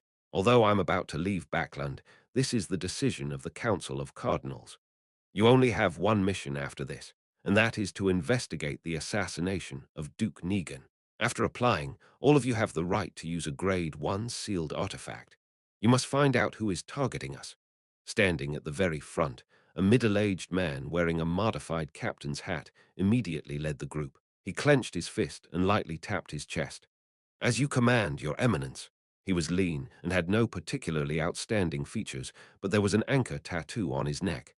In Empress Borough, the opulent villa of Earl Hall, Audrey looked at Susie, who had opened the door herself, and said in a low voice, What's father and the others talking about?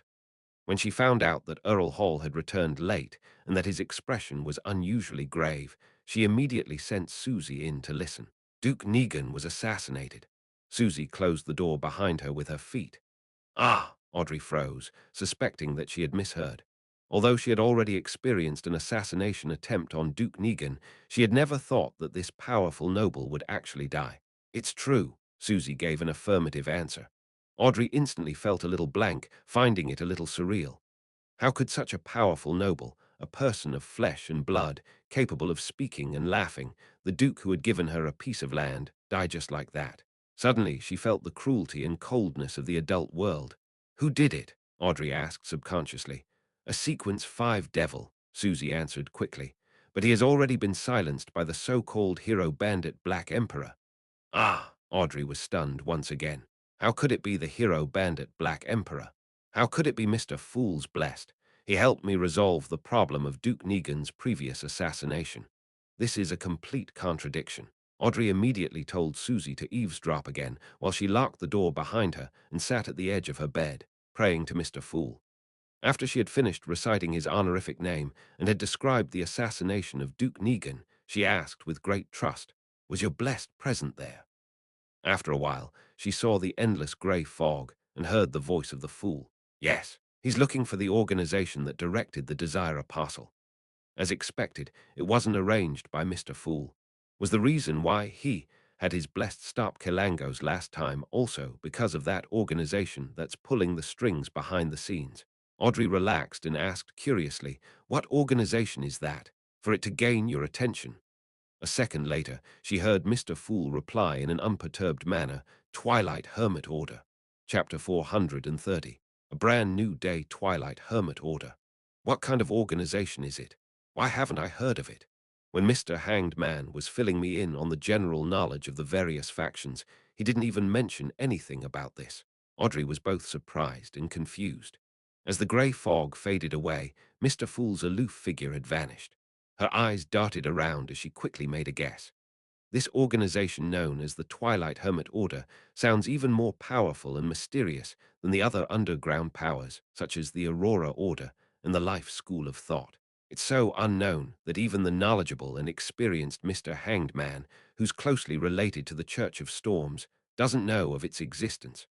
And their plot was directed at a powerful noble of the kingdom, one of the most powerful people in the world. They might be the observers hidden in the deepest depths of the Beyonder world, the true controllers. They influence the situation of the northern and southern continents, so it's no wonder that they would be noticed by Mr. Fool. The last time Mr. Hanged Man successfully got his blessed to help wasn't because the promised reward was sufficiently high, but because Mr. Fool himself was targeting Twilight Hermit Order. This organization is as mysterious as our Tarot Club. Audrey, for some inexplicable reason, became a little excited, and this diluted the impact Duke Negan's assassination had on her. There definitely aren't a lot of Bayunders who know of the existence of the Twilight Hermit Order. And I'm one of them, and we, the Tarot Club, are targeting them. Audrey stood up and walked to the full-body mirror in front of her. She raised her chin slightly, showing an abnormally beautiful angle. Staring at the girl in the mirror, Audrey slowly calmed down. This was the first time she felt it was imperative that she quickly raised her sequence. Even Duke Negan, a Beyonder under tremendous amounts of protection, can be assassinated, let alone father who's just an ordinary person. Although based on the family vault situation, there are definitely many Beyonders in the family, and the Church of the Goddess will also provide additional protection. However, this doesn't ease my heart. Duke Negan's guards aren't any weaker than what we have. All the best, Audrey. Get to sequence 7 as soon as possible, then sequence 6, and then hide in the darkness. I'll be my father, mother, and brother's last line of defense. The capital of the Rorsted Archipelago, the city of generosity. The Blue Avenger was once again passing by, moored at the port, giving sailors a chance to indulge and vent. Alger Wilson changed into a robe embroidered with storm patterns and went to the largest cathedral on the archipelago, the Cathedral of Waves. It was classical in style, and it mostly used stone pillars and arch structures, and it had a towering dome and 2 clock towers in the early days of colonization. The pioneers often had no time to build a cathedral, which brought about very serious consequences for them. Surrounded by tribes, jungles, and ancient buildings, they would often die mysteriously in great numbers for no reason at all, even after they had conquered the region. This situation, which had caused a great panic, gradually deteriorated after the cathedrals of the various churches were built, becoming something that happened only once in a while. Standing in front of the cathedral, Alger was in no hurry to enter. Instead, he looked through the narrow windows at the dark and mysterious atmosphere and the warm candlelight that illuminated the activity area. A few seconds later, he entered the grand prayer hall, clenched his right fist, and struck his left chest. He turned to the bishop facing him and said, "May the storm be with you." "May the storm be with you," the bishop responded in the same way. Without waiting for Alger to speak, the bishop of the Cathedral of Waves took out a telegram. "You're just in time. The Council of Cardinals has issued orders. Read it before praying." "What orders?" Alger asked casually as he reached out to take it. The bishop's expression was grave as he said, "Duke Negan has been assassinated.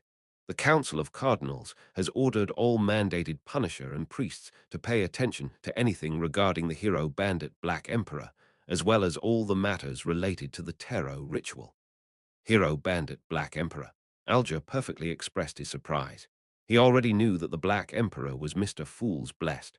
The bishop said with a serious nod, The assassin of Duke Negan is a Sequence 5 devil, but while escaping, he was killed by hero bandit Black Emperor.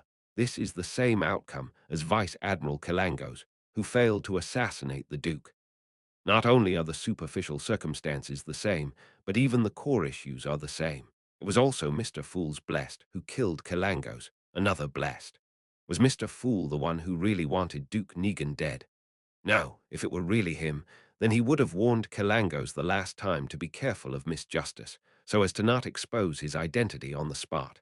Mr. Fool is paying attention to the truth behind the assassination and the real murderer. Who could it be? Or which organization would receive so much attention from Mr. Fool?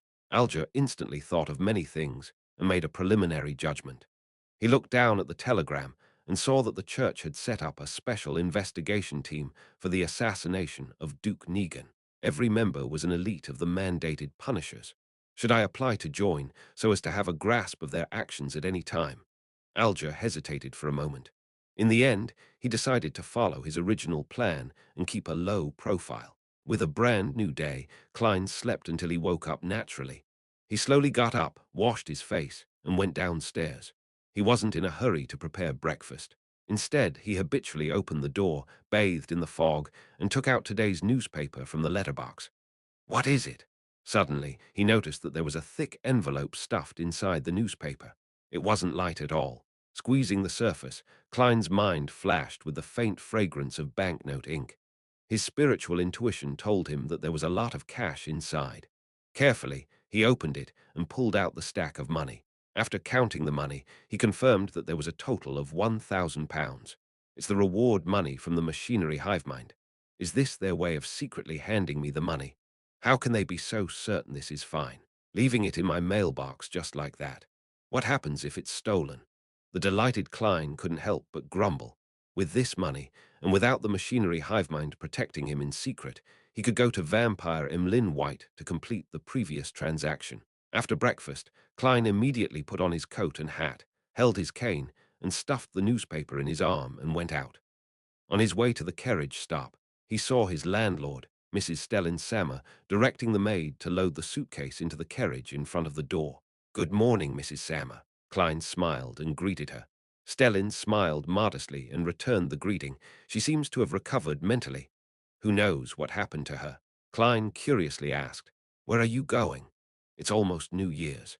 Mary gave Luke some time off in advance. We're going to Daisy Bay to usher in the new year," Stellin said proactively. "Si, we've been to a few of the cities there, including the famous coastal towns. This time, we're preparing to go to Fainapotter. I've heard that the scenery in Seville City is quite good." Klein replied in jest, "How enviable. What about you?" "Detective Moriarty, where do you plan on spending the new year?" Stellin asked with a smile. "I'm probably staying here." "Oh, right. I have to prepare some tools to repair the wall which Stewart had previously shot a hole in." Klein smirked and said, "Back to Midseashire, where the winter smells different." The smile on Stellin's face became even more obvious. "I hope to meet you at Daisy Bay in future New Year's Eve celebrations. South of the bridge, Rose Street, Harvest Church." Upon seeing Detective Sherlock Moriarty in his black tweed coat, Emlyn White, who was carefully wiping the candle stand, smiled. He combed his hair, walked over with his head held high, and said in a low voice, "There's information on Jason Berea. A sanguine knows him. I have his information as well." Klein smiled as he handed the newspaper over. The headline read, "Yesterday, His Grace the Duke of Negan assassinated, a true devil plundering the land." Beneath the title was a detailed description of the assassination yesterday, and it revealed that the murderer was a banker named Patrick Jason who was killed on the spot, and the terrorist organization, the Aurora Order, claimed responsibility. When he saw the news earlier, Klein, who was having his breakfast, almost spewed out the milk in his mouth. At first, he imagined that the Aurora Order's Mr. A was brain damaged to take responsibility for this matter. However, after thinking about it carefully, he felt that it was most likely a cover used by the officials. If the Twilight Hermit Order is really the ancient organization which Emperor Roselle joined, then they would be extremely hostile towards the Aurora Order. After all, they hate the true creator. This thought suddenly flashed through Klein's mind. Emlyn looked blankly at the newspaper again and again before asking in disbelief, "Does this mean the information I got is useless?" In theory. Klein gave the vampire gentleman a sympathetic look. However, the official organizations are still investigating the masterminds behind Jason Berea. If your information points in the right direction, it should be of worth. As for Klein himself, he obviously didn't want to get involved in this matter anymore. No, he only knew Jason Berea and some of his hobbies. Emlyn sighed. Seeing his reaction, Klein asked in amusement, "Don't you usually read newspapers? How did you only learn of such an important matter until now?" Emlyn gave him an odd glance. "Why should I read the newspapers? I'm very busy. Busy cleaning the Harvest Church, busy spending time with those dolls you have at home, and busy thinking of ways to trick people into giving you blood to drink. You really are a New Age vampire." Klein opened his mouth, but he used his clown powers to suppress the laughter he was about to let out. He didn't tease Emlyn White and said seriously, "I've already gathered enough money for those 2 ingredients. When can you give them to me?" Chapter 431. A drowning man shouldn't desperately clutch at straws upon hearing Klein's question. Emlyn White jumped in fright as he carefully sized him up and said, "You're richer than I thought." He had imagined that Sherlock Moriarty would take at least a week to raise £450. "I've been saving for a long time," Klein sighed in response. Emlyn nodded thoughtfully. "It's so lucrative being a private detective. This is just an identity that makes things convenient. If you don't encounter a huge bounty, it'll be £200 to £300 a year," Klein said frankly. Emlyn glanced at him and asked casually, "So what do you actually do?" "Smuggling arms. Stealing from the vaults of the rich and powerful. For Beyonders below sequence 7, there's not much that can be done to save up more than £20 so quickly, and most of them are grey areas that border on breaking the law. You, a vampire, are talking to me about breaking the law. It seems like you're rather eager to make some quick money." Klein smiled. "Accept some relatively dangerous missions. If you aren't afraid of death, you can try." Emlyn shut his mouth, and only after a long time did he say, "Come and find me in the evening. I'll take you to the seller's place." What an obedient vampire. Klein was about to agree, but he suddenly found it unsafe. What if the seller gets thoughts from seeing all the money? What if he doesn't have the corresponding Beyonder ingredients and is trying to fool me to commit a robbery? Emlyn White can be trusted, but not necessarily the seller he's introducing. I have to find an excuse to perform a divination above the grey fog to confirm the degree of danger. Yes, there's no need for it to be so complicated. There's a better way. After some thought, Klein turned his head to look at Emlyn. "No, go by yourself. I'll give you £10 as a deposit, and you'll bring the 2 ingredients to the Harvest Church. After confirmation, I'll pay the remaining balance. I believe the seller will accept this method. This will show the credit of a noble sanguine." Upon being flattered, Emlyn unconsciously lifted his chin. "There's no problem with this way of trading." Saying that, he let out a laugh. "Are you afraid that the other party will not keep their word? Are you more at ease in the Harvest Church? Of course, anyone would feel safe when they see a Earth Mother blessed by the side, who is over 2 meters tall and has exceptionally firm muscles." Klein smiled and pointed at Father Otravsky. "People who can deal with him wouldn't mind £2,000 to £3,000. Emlyn's face darkened, and he snorted. "Aren't you worried that I'll steal the £1,000 deposit?" Klein casually looked straight ahead. "Why should I be worried? You will come back here every day, making it easy to find you, and a living creature like a vampire would sell for more than £1,000. Emlyn, who had been hit in a sore spot, muttered in exasperation, "Sanguine. Do you understand? Sanguine. Also, don't call me a creature." Klein chuckled and didn't say anything as he waited for Emlyn to calm down. "We'll do it the way you requested." Finally, Emlyn reached out and rubbed his temples. Klein immediately took out the envelope he had received that morning, and he handed it to him, along with the thick stack of cash worth £1,000. "See you here at 8 tonight." After counting the bills, and after confirming that there was no mistake, Emlyn warily stole a glance at Father Otravsky and said in a low voice, "Mr. Private Detective, with you being in contact with a lot of intelligence and news, have you heard of an evil god known as the Fool? Evil. Evil, UF." Inwardly, Klein nearly threw out a profanity.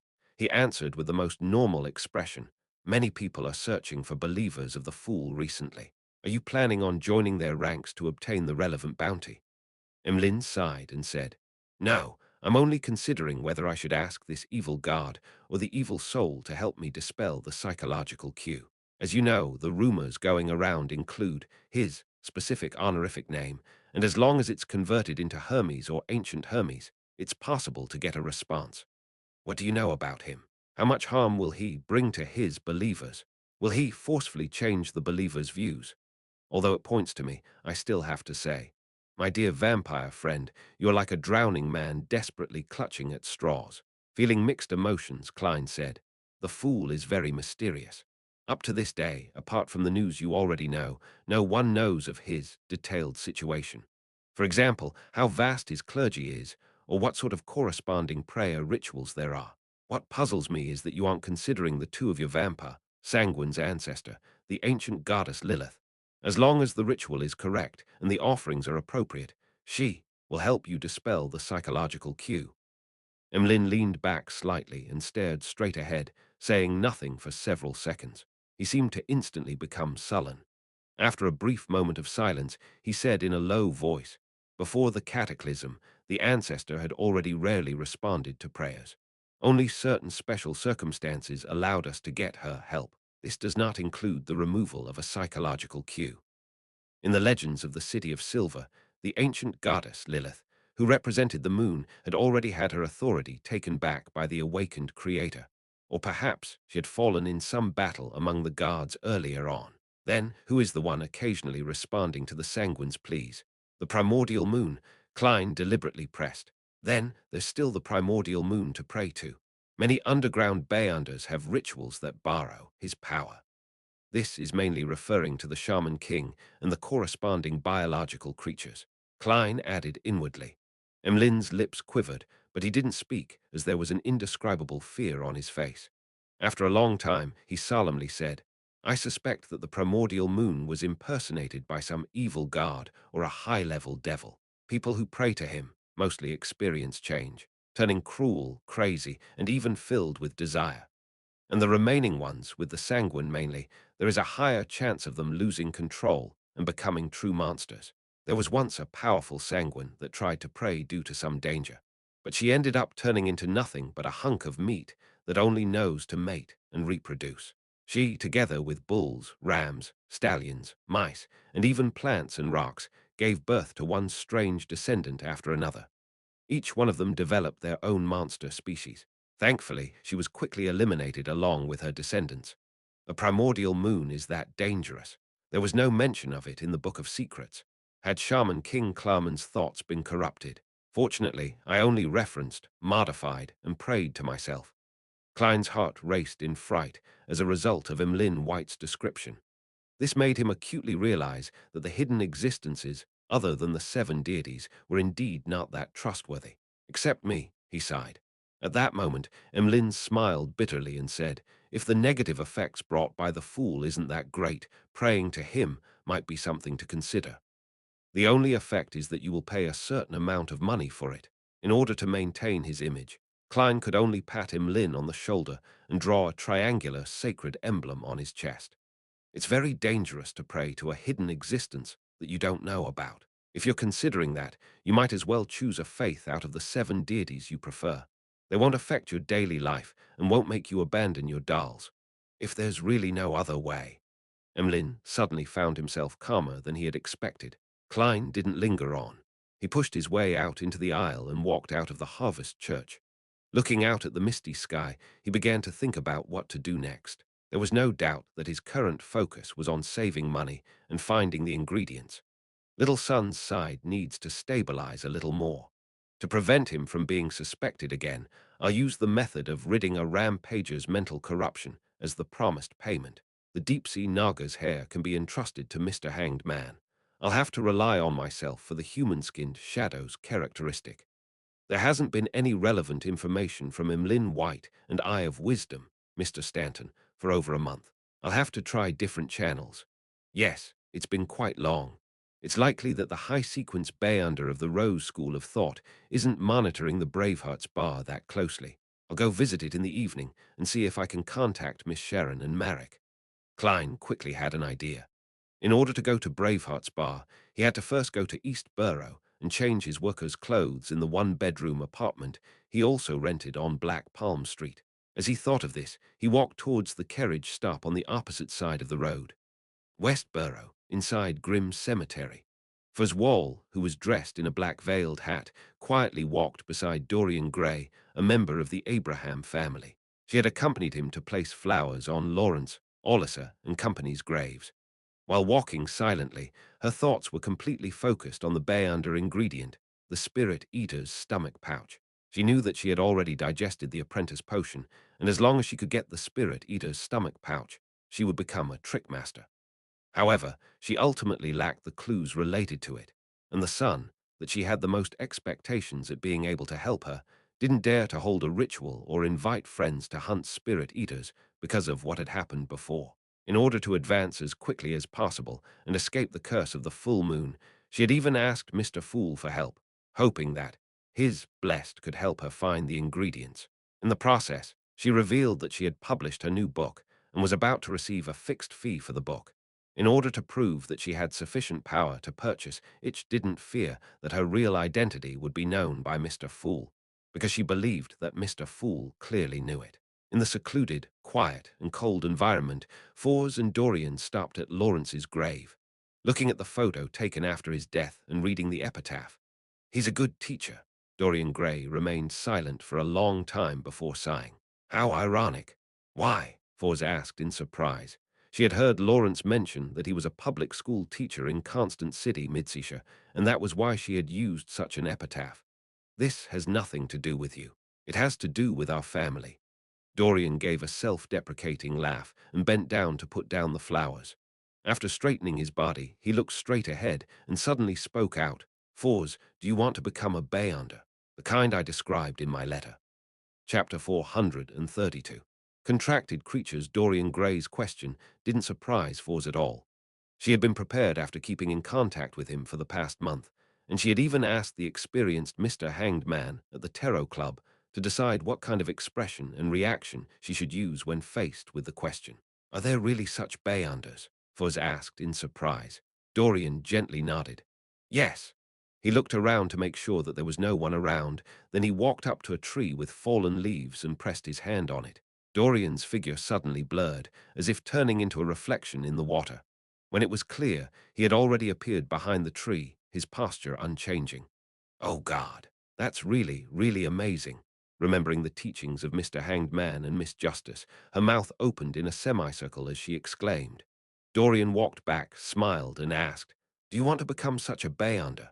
Fours fell silent for a moment before she answered him excitedly. "Yes." Now that she was finally going to be a periphery member of the Abraham family, many things would be much easier for her in the future. Her heart was filled with genuine joy. Dorian laughed before turning his expression grave, asking in all seriousness, "Are you willing to be my student?" Fours nodded. "Yes." Dorian let out a sigh of relief and then made a self-deprecating comment. "I'm not a good teacher. I even taught her. Heh, there's no need to mention the past anymore. In short, don't hold too high of an expectation." After considering it over this period of time, he had decided to learn from his previous experiences and lessons. He didn't tell Fours the situation regarding the Abraham family and only treated their relationship as one of teacher and student. That way, he didn't have to worry about the other party coveting his family's few remaining mystical items. "No, your explanations of mysticism are excellent, really, Mr. Gray. No, teacher." Fours quickly confirmed the relationship between them. Dorian looked at the tombstone, shook his head, and exhaled. "I wasn't planning on taking in any more students, but your noble character infected me. If nothing unexpected happens, I can give you the corresponding potion today." "Today?" Fours asked, surprised. Back when she went to Backland Station to pick up Dorian Gray, she noticed that he was carrying only a very small suitcase, barely enough for a change of clothes. There was no evidence that he had any Bayunder ingredients on him. Does he have his own resources and channels in Backland, ones that belong to the Abraham family? Fuzz made a vague guess. Her original plan was to rely on the inconvenience of the distance between them to sell off the Bayunder ingredients for the apprentice potion, and then tell him that she had successfully advanced to become a Bayunder. This way, she was able to obtain a considerable amount of cash. as well as to avoid the tragic consequence of taking the apprentice potion again and having to spend time to digest it. Yes, without explaining, Dorian pointed in the other direction. Let's go see Lobero and Olisa first. Taking a turn, they left Grim Cemetery and returned to the house in Sherwood Borough, which Fours and Zio had rented. For the past month or so, Zio, who had advanced to sheriff, had been leaving early and returning late every day in order to pay off her heavy debts. She had been trying hard to get every bounty she could get, so there was no doubt that she was of the house around noon. Is there a quiet room? Dorian looked around casually. Plenty. Fours led her new teacher into the activity room on the first floor. Dorian circled the room, checked the surroundings, and then asked Fours to light a candle mixed with a piece of dark red sandalwood. He closed the door and drew the curtains. He walked to the candle and took out 2 bottles of essential oil and some common herbal powders. Holding a ritual. Shouldn't there be 3 candles? Fours curiously watched from the side and didn't rashly open her mouth, as if she was stunned by the atmosphere. After finishing the first part of the ritual, Dorian took a step back and with a serious expression switched to the language of ancient Hermes. I summon in my name. Special spirit bodies roaming the upper realms, the void creature that loves music, Dorian Gray Abraham's contract companion. Whoosh! There was a sudden gust of wind in the activity room, and with a sobbing voice, the flickering candle flames were tinged with a deep blue hue. The rings of light quickly spread out, forming a door that was beyond the concept of normality. A ball of semi-illusory and half-corporeal objects flew out from the bottom of the circle of light. Its entire body was colored a milky white. There were no eyes, nose, arms, or legs around it. Only an opening which resembled a mouth cracked open over its surface. Dorian grinned, opened his mouth, and began to hum a gentle folk lullaby. The ball swayed left and right, appearing extremely satisfied. After he finished humming, Dorian extended his hand. Malmuth, give me the items that I deposited with you the day before yesterday. The bowl jumped up and down as its body suddenly swelled while it opened its mouth extremely wide. Then it spat out 2 Beyonder ingredients which had strange lusters to them. To think that can be done. Force stared in surprise. Dorian caught the apprentice potion's main ingredients, cancelled the summoning, and ended the ritual. He turned his head and smiled at Fours. Even in the spirit world, void creatures like Malmuth are extremely rare. Under normal circumstances, summoning rituals will not point to them. An elder of a sufficiently high sequence must enter the spirit world, and after a long period of searching, make a contract with one of them. That way, it will allow subsequent descendants to complete a summoning ritual with their corresponding name. After the void creature arrives, a new contract can be made, making them closely connected to oneself and no longer summonable by others. So that's how it is.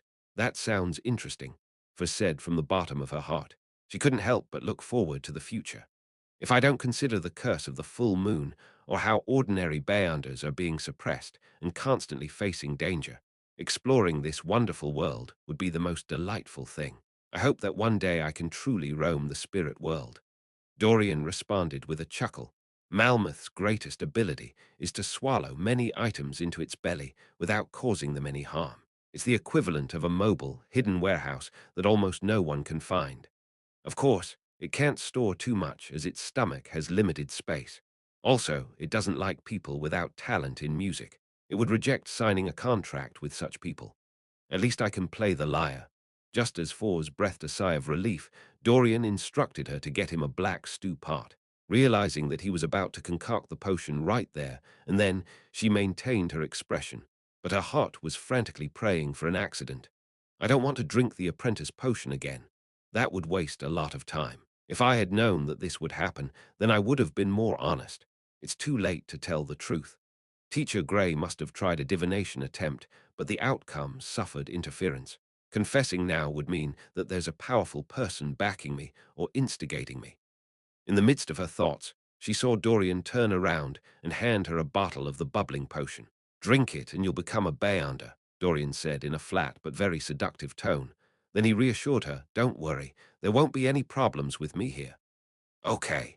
Fours gritted her teeth, received the apprentice potion, and drank it all in one gulp. At the same time, a thought flashed in her mind. Honesty is the best policy.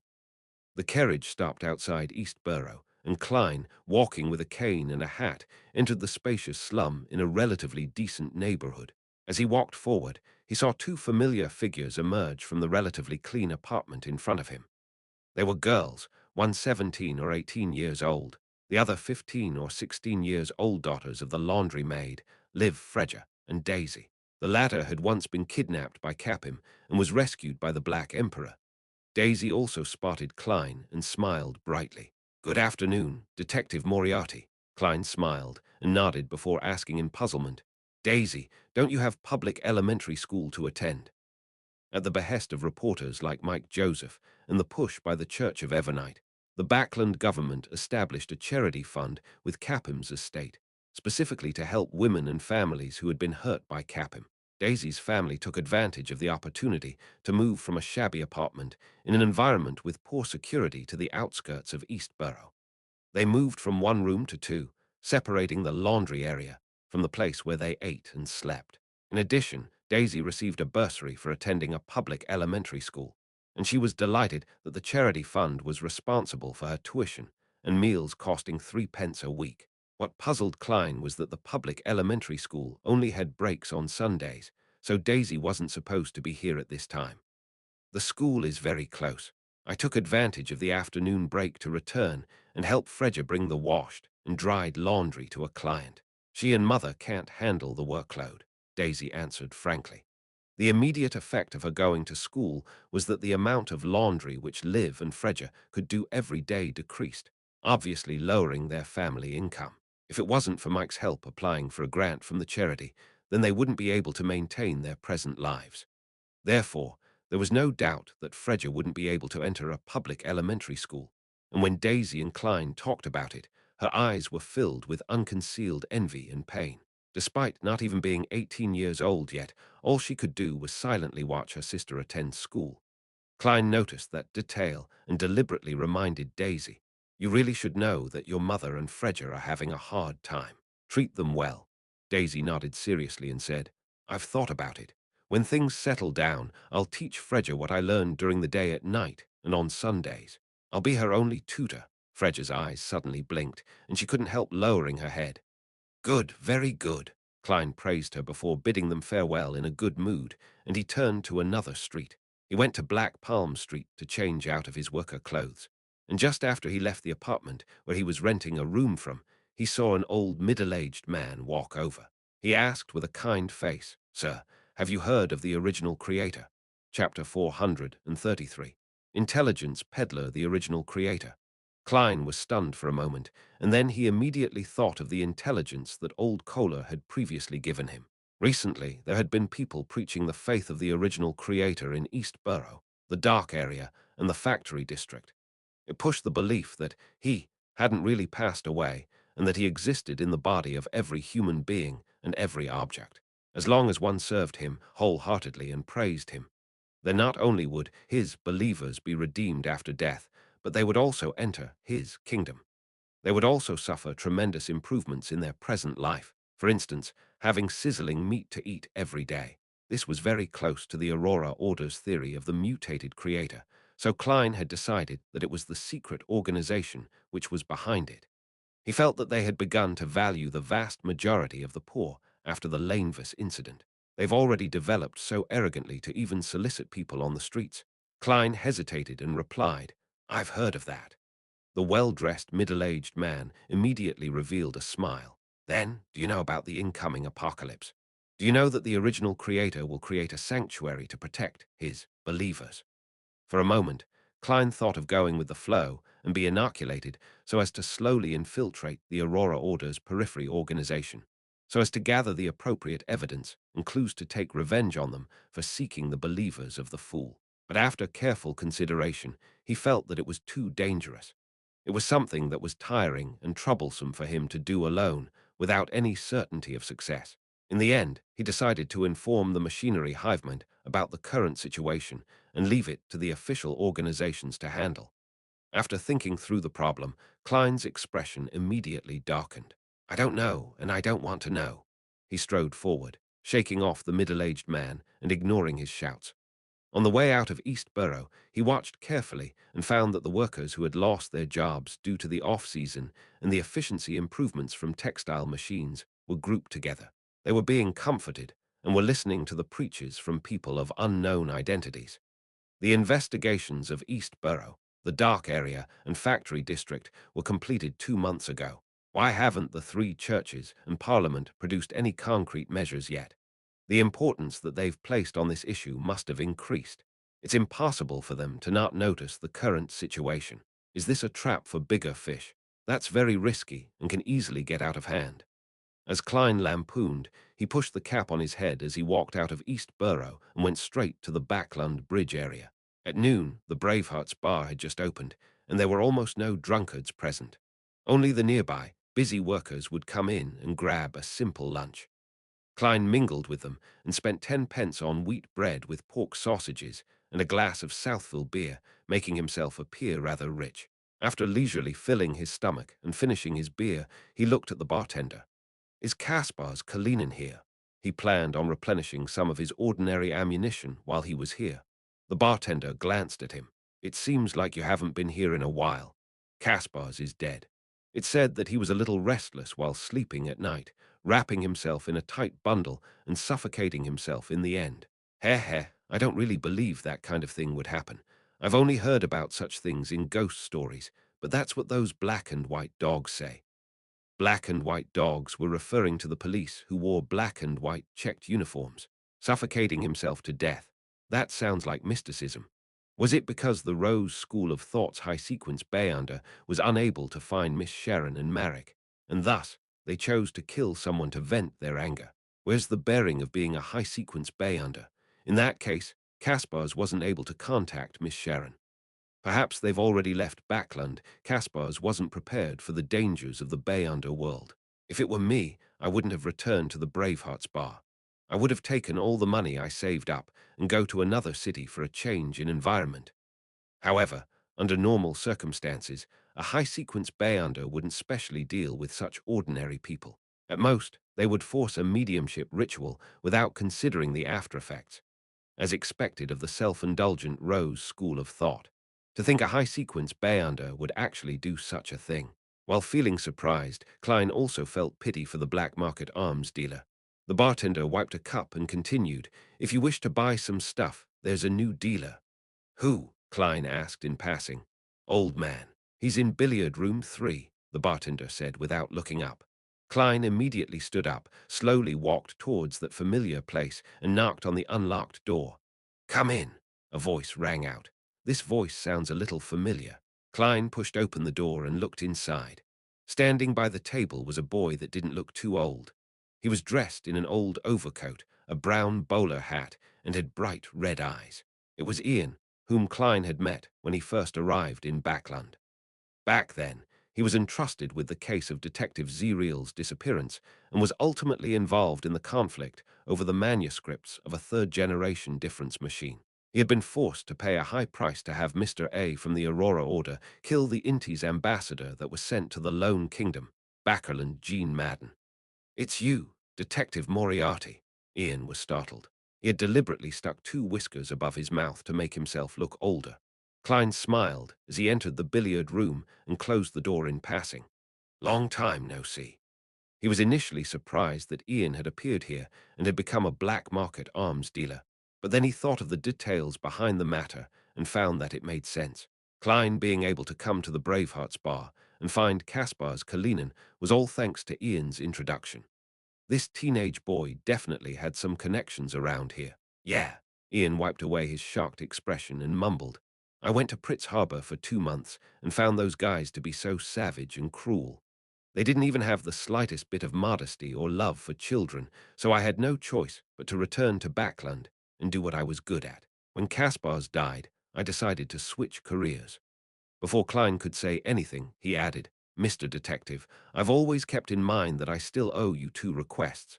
There's no need to explain so much, nor do I care what you've done in the past. Although I've always thought that your escape from M&E was suspicious, I didn't care too much about it." Klein picked up a cue stick, gestured, and said, "Other than dealing in black market weapons, you seem to be selling information." "Yes," Ian answered very calmly. What do you want to know? It's free. Very straightforward. Feeling guilty about what happened to me previously. Klein pushed the cue stick forward and hit the ball, sending a red ball right into the middle pocket. Without a trace of politeness, he straightened his body and said, "Recently, everyone has been looking for the believers of the fool. There are many bounties available. What news do you have?" Ian thought for a moment and said, "Nothing. I even suspect whether the fool has any believers since no one can find any clues. This is what you call blasting air with a cannon." Klein gave a silent, self-deprecating laugh before turning to ask, "In addition, there's another bounty. People are looking for a lecturer named Isaac Eggers. I wish to know who was the one behind the bounty so as to determine if I should involve myself in it. Heh, searching for people is very time-consuming." Ian didn't directly answer. He surveyed his surroundings and lowered his voice. M in an E. M in an E. It's not the numinous episcopate. It seems like it really was arranged by N.C. Zangwill. He's trying to create conflict between Mr. Azek and M in an E. Perhaps he knows some secret that he shouldn't be aware of. A series of thoughts flashed through Klein's mind. Finally, he smiled and said, "Looks like I don't have to worry about the bounty being false, but I'm afraid that the circumstances as to why Isaac Eggers is being pursued by M. Inini is because he knows some secret. That being the case, the day I obtain the bounty might be the last day of my life." Ian spread his hands. "I'm not sure about that, but you can provide only clues." Good suggestion. Without asking any more questions, Klein spent 5 solely, replenished some of his ordinary ammunition, and left the Braveheart's bar. He got on the rental carriage and looked out the window at the gloomy weather. Suddenly, he felt a little wistful. Kaspar's Kalinin is dead, which also means that Miss Sharon and Marek will give up this base. With me only being able to contact them unilaterally, it'll be hard to find them, unless they encounter some difficulties that require my help, or they have reached the stage of dealing with the evil spirit buried in the ruins. Otherwise, I'll likely not be meeting them again. Although they can't be considered friends, we've cooperated with each other twice. I could interact with them as a Beyonder without hiding my face. Now, there are 2 fewer people of such people. If it wasn't for the Desire Apostle, I would only have an oddity like the vampire, Emlyn White, who I can talk about mysticism with without any disguises. Thankfully, as he was sighing silently, an ethereal voice suddenly sounded in his ears. "Is there something?" Klein instantly shuddered, and only when he saw who was sitting in front of him did he heave a sigh of relief. He laughed in exasperation and said, "Miss Sharon, do you always appear all of a sudden like this?" Dressed in a Gothic regal dress and a matching soft black hat, Sharon was sitting quietly on the other side of the carriage, her face as pale as ever. "I'll knock on the window next time." Sharon nodded without emotion. She didn't repeat the question, but she looked quietly at Klein in a reserved manner. Knocking on the window all of a sudden, that's equally scary. Klein was in no hurry to mention the matter about the human-skinned shadow, and instead he asked, "Has the high-sequence Beyonder left?" "Yes," Sharon said tersely. Klein was slightly relieved as he warned her. It could also be a trap. As he said this, he remembered something and quickly added, "I've finished reading the Book of Secrets, and I've obtained the corresponding information from other sources that praying to the primordial moon is prone to problems. It's best not to try." "All right." Sharon didn't ask why. She paused for a second and said in an ethereal voice, "The primordial moon and the chained guard seem to be archenemies, because they can switch sequences. Or could there be other reasons?" Klein thought as he directed the conversation to what really mattered. "Miss Sharon, do you know of any places with the characteristic of a human-skinned shadow?" Like a puppet, Sharon listened quietly before nodding her head. "Yes, chapter 434, Tomb and Bounty she knows." Klein was overjoyed and quickly asked, "Where?" In his heart, he was already prepared to pay the consultation fee. Sharon sat there without moving and said, like a talking doll, "In one of the gatherings that Merrick participated in, someone once discovered the tomb of an ancient noble. They explored the periphery, but didn't dare to venture deep. But there were traces of human-skinned shadow activity. They hoped to recruit a team strong enough to completely explore the tomb and split the valuables equally. To seek help in a gathering of Beyonders who are not familiar with each other. How can all parties guarantee each other's credibility? What if there's no tomb at all and it's just a trap?" Klein quickly thought and asked in response, "Did they succeed?" "Yes," Sharon answered simply. Klein temporarily didn't pursue the details. He suppressed his voice to avoid being overheard by the carriage driver. And then, after that, they never appeared again, Sharon calmly recounted. One of the members was a friend of Marek's, and he disappeared completely after that matter. Without waiting for Klein to ask, she continued to speak with her ethereal voice. Marek found some of his friends' belongings. I used the method of divination to track them down to White Cliff Town, and I found a hidden entrance to the tomb at the river bend of the Stratford River. Marek's friend was inside, but he was already dead. You went in, Klein blurted out. No, I determined it using another method, Sharon explained. That tomb gave me a sense of great danger. I didn't try to explore it. At this point, she looked at Klein with her blue eyes. Without the help of a sequence 4 Beyonder or a sealed artifact of a corresponding level, it would be best not to venture deep into that tomb. Even you find it very dangerous. I don't need to go above the grey fog to divine it to know how terrifying it is. Klein looked down at the floor of the carriage and thought for a few seconds. Do you know which ancient noble's tomb it belongs to? Sharon did not pause in her reply. His last name is Ammon. Ammon. A member of the family of that Ammon who had possessed little son's body and almost sneaked into the mysterious space above the grey fog. Klein used his ability as a clown to control the slight twitch of his eyelids. He asked in puzzlement, Are you sure? At this moment, a figure appeared in his Minder black classic robe, a matching pointed hat, a broad forehead, a thin face, black eyes, black hair, and a crystal monocle. Sharon's pale blonde hair shone through the mist like an oil painting drawn by a master, and she said in her usual flat tone, according to the items obtained from the initial exploration, a member of the gathering who specializes in ancient history determined that the owner of the tomb came from the Tudor dynasty of the Fourth Epoch. The family name is Ammon. It really is the blasphemer family of the Fourth Epoch. This family isn't cursed like the Abraham family, nor was it destroyed directly by the church of a certain goddess like the Antigonus family. According to the special and powerful performance Ammon showed in the City of Silver, the situation of this family might be comparable to that of Zaratul's. They were all secretly passed down, with the presence of high-sequence Beyonders among their ranks, perhaps even with powerful angels. They protect certain crucial secrets, such as the coordinates of the forsaken land of God. The danger of a tomb left behind by such a family can be imagined. Perhaps Ammon can borrow the power of certain changes to cast his gaze over from the distant forsaken land of God. I can't use the perspective of a low or mid-sequence Beyonder to deduce the terror of a demigod. Klein didn't ponder for long before denying the possibility of exploring the tomb of the Ammon family. Slightly disappointed, he looked up at Sharon. Is that place the only place with a human-skinned shadow? Sharon shook her head. No. Oh, Klein's eyes lit up, and he assumed a listening posture. Sharon said, her voice unchanged, I've participated in a gathering. A Beyonder promised that as long as someone completes a mission given by her, she would satisfy any reasonable request. When it comes to ingredients, it is limited to those below that of high-sequence Beyonder ingredients.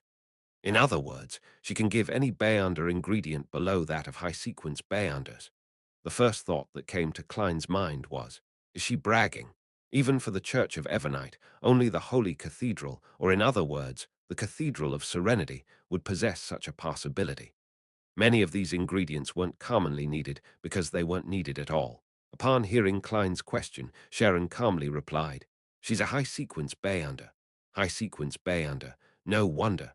That would be on the level of the high-ranking members of the churches or secret organizations.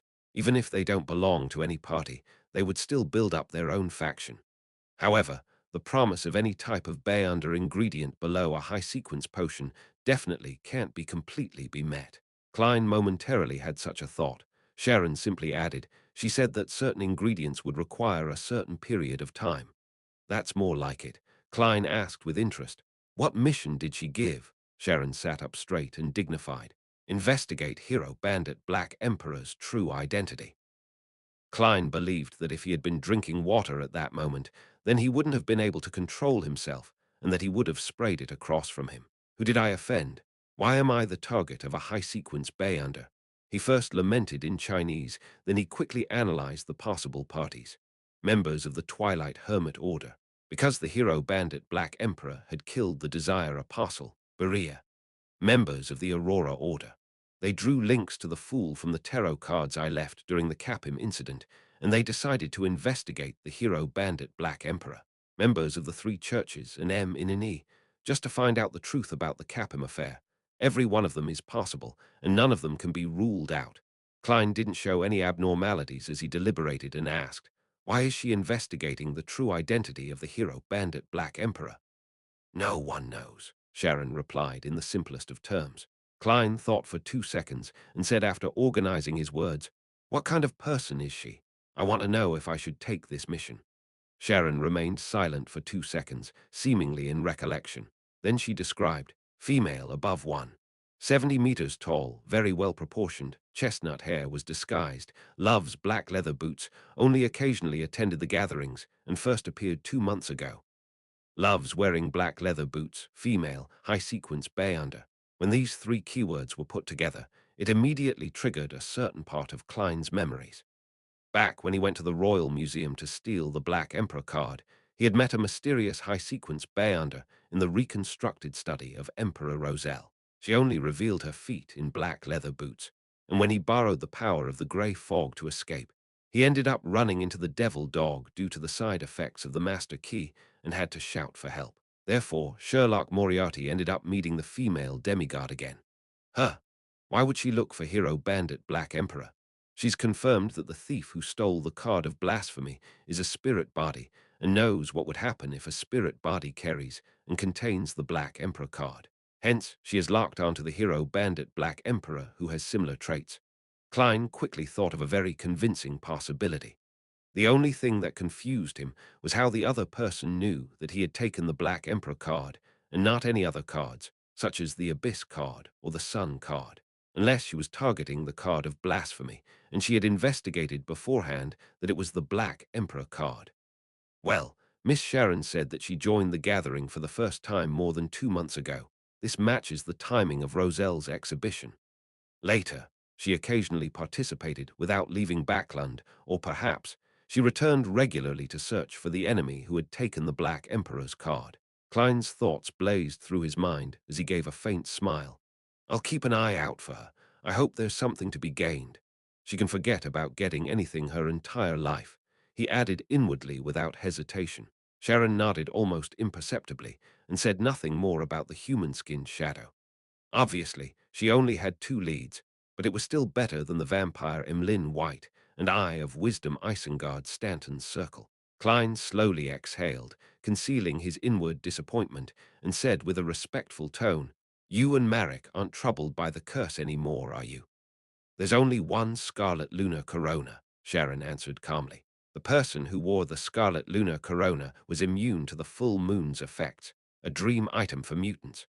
That is to say, one will be fine, and one will be in the same situation as before. When affected by the full moon, Marek will be driven to insanity, while Miss Sharon will lose her strength. It appears Marek is the one using it, Klein thought as he changed topics. Have you found a way to remove a rampager's mental corruption on the Beyonder characteristic left behind by Wraith Steve? He casually asked this question, without much hope. In his heart, he believed that there was a greater chance with the sun. No, Sharon appeared like she was talking about someone else. Perhaps I will sell you this method in the future and hope that you have saved up your gold pounds. Klein tersely acknowledged and was suddenly unsure of how to continue the conversation. He paused for a few seconds before asking, where is White Cliff Town? Backland suburbs, south of the bridge, Sharon answered succinctly. She looked into Klein's eyes again. Nothing else. Nothing. Klein first shook his head and then asked, can I tell others about the tomb? Sure. Sharon's figure rapidly faded before she disappeared from the carriage. Perhaps it was to conceal herself, as she never had the habit of using perfume, thus leaving behind an empty environment once more. Chapter 435. Aggregation Effect 8 p.m. Harvest Church. After changing back into his usual attire, Klein looked around once as he pressed down on the edge of his hat. Then he walked into the hall and headed for Emlyn White, who was standing before 3 rows of candles on the right side of the hall. At the vampire's feet was a black suitcase. Its surface was seemingly covered with a layer of a wall of spirituality. Upon sensing Detective Sherlock Moriarty coming in, Emlyn was first pleased before revealing an alarmed look. He bent down to grab his suitcase and took a few steps back, closing the gap he had with Father Atravsky, who was focused on praying. Are you afraid that I'll rob you of the bay under ingredients? Klein stopped 3 meters away, then he smiled and said, let me first verify if it's the two ingredients I need. Emlyn White ran his hand through his hair, lifted the leather case to his chest, and undid the buckle. The wall of spirituality shattered as a result, turning into a light breeze that blew through the prayer hall. Klein, who had long activated his spirit vision, immediately saw bursts of strange and dazzling light. It was the spiritual radiance released by many Beyonder characteristics. There were two small boxes inside the suitcase. One was made of tin and had many patterns on it. It looked Spartan and heavy. The other was only a cardboard box. Holding the black leather suitcase in one hand, Emlyn opened the slightly tarnished, silver-colored tin case. The item inside looked like a yellowish-brown peeled walnut with the grooves and ridges of a brain. Along with the flickering of the candle flame, its appearance constantly changed. Sometimes it would turn gray and appear wrinkled. At other times, it would turn dark brown and extremely smooth. The colors would interweave, outlining a featureless face. At the sight of it, Klein felt the power of the potion, which he had completely digested and assimilated, stir a little, like a magnet encountering an opposite pole. He was able to control his body with his clown powers as he suppressed the feeling of attraction. He knew deep down that the item was a genuine mutated pituitary gland of a thousand-faced hunter. It seems like what Emperor Roselle speculated in his diary is possible, that high-sequence items of the same pathway would unconsciously draw low and mid-sequence Beyonders to them, with a tendency to draw them together. Although the thousand-faced hunter's mutated pituitary gland is still very far from a high sequence and doesn't have that kind of special force of attraction, it contains enough Beyonder characteristics. Moreover, I've digested the sequence 7 potion. When the person and ingredients are sufficiently close, such a phenomenon will appear. I didn't notice it before because, firstly, the corresponding Beyonder ingredients are of low quality, and secondly, my own strength is lacking, and I wasn't of a high enough sequence. Right, every time I digested the potion, an illusory starry sky would appear around me. There were many resplendent lights within, and they would pull one another in an attempt to converge. This might be a scene of the law of convergence of Beyonder characteristics of the same pathway, and the greater the quality, the stronger the pull. Then, will Beyonder characteristics of similar pathways conform to this law? Klein's expression didn't change as he recalled the records in Roselle's diary, and combined with his 3 experiences of digesting potions, he was able to determine the existence of a certain law. Emlyn White glanced at him warily, quickly closed the tin box, and opened the paper box next to it. The paper box was padded with thick cotton, and in the center of the box was a glass bottle that could hold 200 milliliters of liquid. The bottle was half empty, while the rest of it was filled with a viscous liquid that could change its color based on the change of light. Any other problems?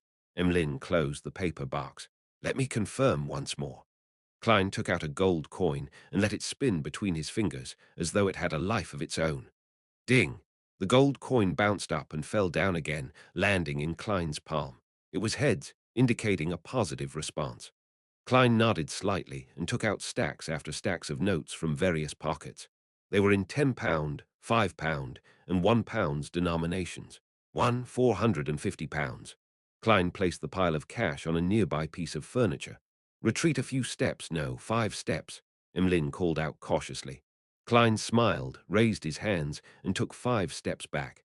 Emlyn cautiously moved closer, checking to see if there was any blank paper in the stack of cash. After doing a slight count, he threw the leather suitcase in his hand towards Klein. Klein was startled, and with his agile moves, he accurately caught the suitcase. He was afraid that the blood of the thousand-faced hunter would seep out after the bottle shattered, and Emlyn White took the opportunity to collect the bills and quickly retreated to the side of Father Atravsky. Only then did he heave a sigh of relief and seriously checked the amount and their authenticity. At the sight, Klein recalled the scene and suddenly felt ashamed. He and Emlyn had made a perfectly fine Church of Earth Mother Cathedral look like the scene of an arms or drugs trade. After confirming the condition of the 2 ingredients, Klein snapped his fingers, igniting a match he had specially separated in his clothes, and allowed the soaring red flames to envelop his body. When the flames descended back down, he had already disappeared. As he often met Emlyn White at the Harvest Church, he didn't mind if Father Otravsky found out that he was a Beyonder who had helped him eliminate his dark personality. He even felt that this would give him some form of friendship. Emlyn, who was counting the money, looked up and was stunned for a good 2 seconds. He muttered to himself in a low voice, "My suitcase, my tin box." On the lamplit street, a carriage rolled over the puddles and headed for the edge of Empress Borough. Fors has told her good friend, Zio Derecha, that she had a teacher and had ended up consuming another apprentice potion. After confirming that she didn't have any signs of losing control, Zio looked outside the window at the gas lamps, which weren't much taller than she was, and asked in puzzlement, "I've always wondered why they're preserved as ingredients and not as a potion. Your teacher could have concocted the potion beforehand and brought them here, so there was no need for him to do it on the spot." Fuz gave a faint smile and said, "I've asked him about this before. He said that there are two main reasons. One is that different Beyonder ingredients have different uses, and when they're made into a potion, they cannot be used flexibly.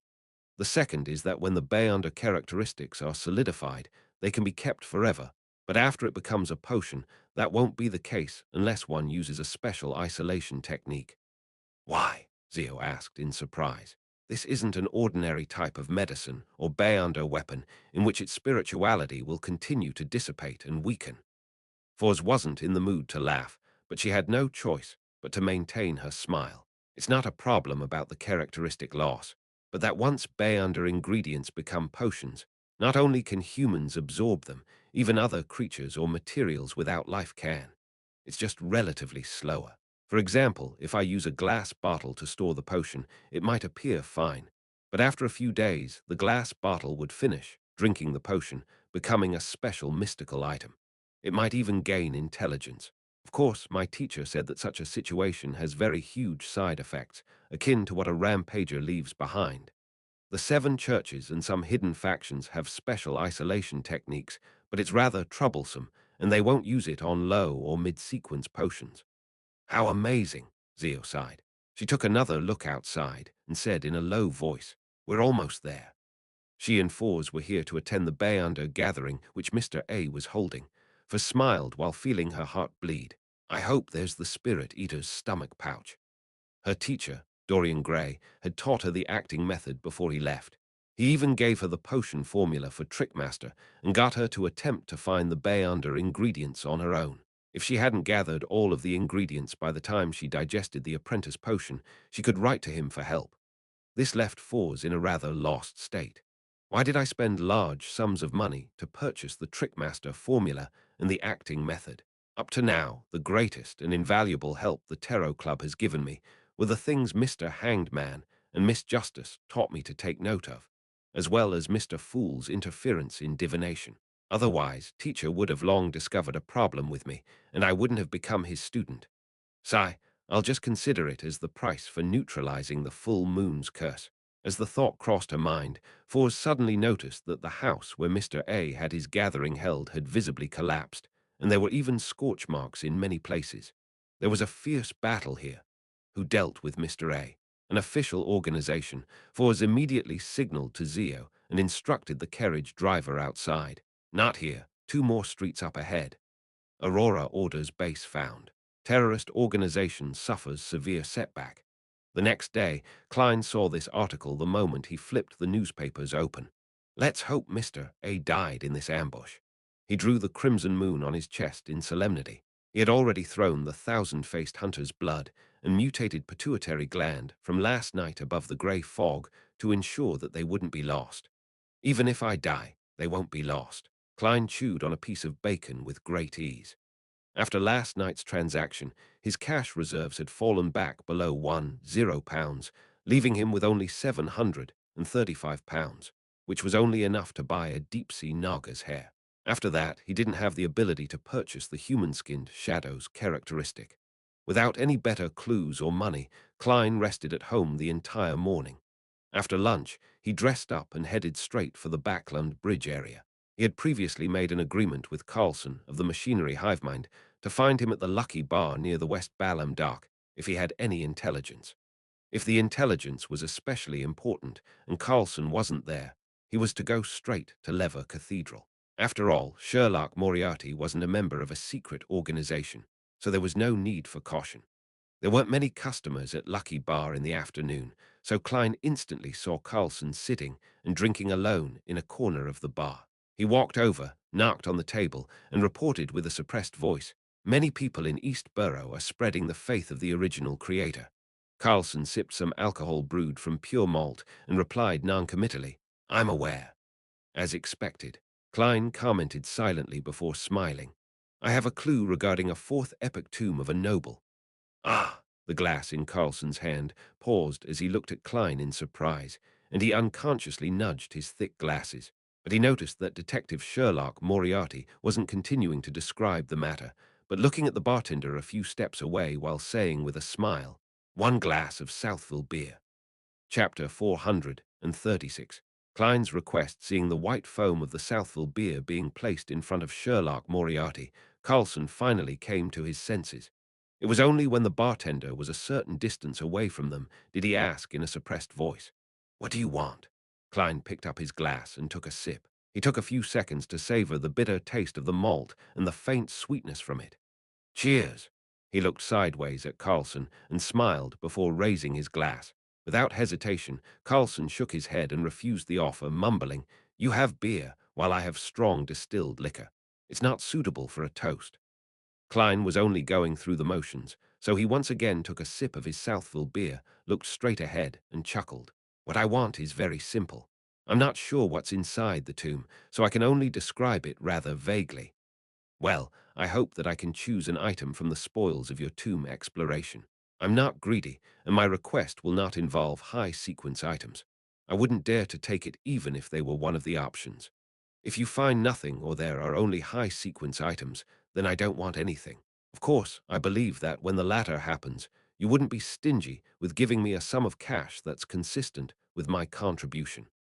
After hearing about the Ammon family's tomb from Miss Sharon yesterday, he had came up with rough plans. The first plan was to blow the copper whistle, contact Mr. Azek, and join forces to explore the tomb. However, there were many potential problems with this plan. Firstly, he was unsure of the amount of strength Azek, who was still in the midst of finding his lost memories, had regained. Secondly, Azek was being pursued by M in an E, so it was very easy for him and Azek to land in trouble. Thirdly, there was a high chance that Klein would end up reappearing in the sites of sealed artifact 8 once again.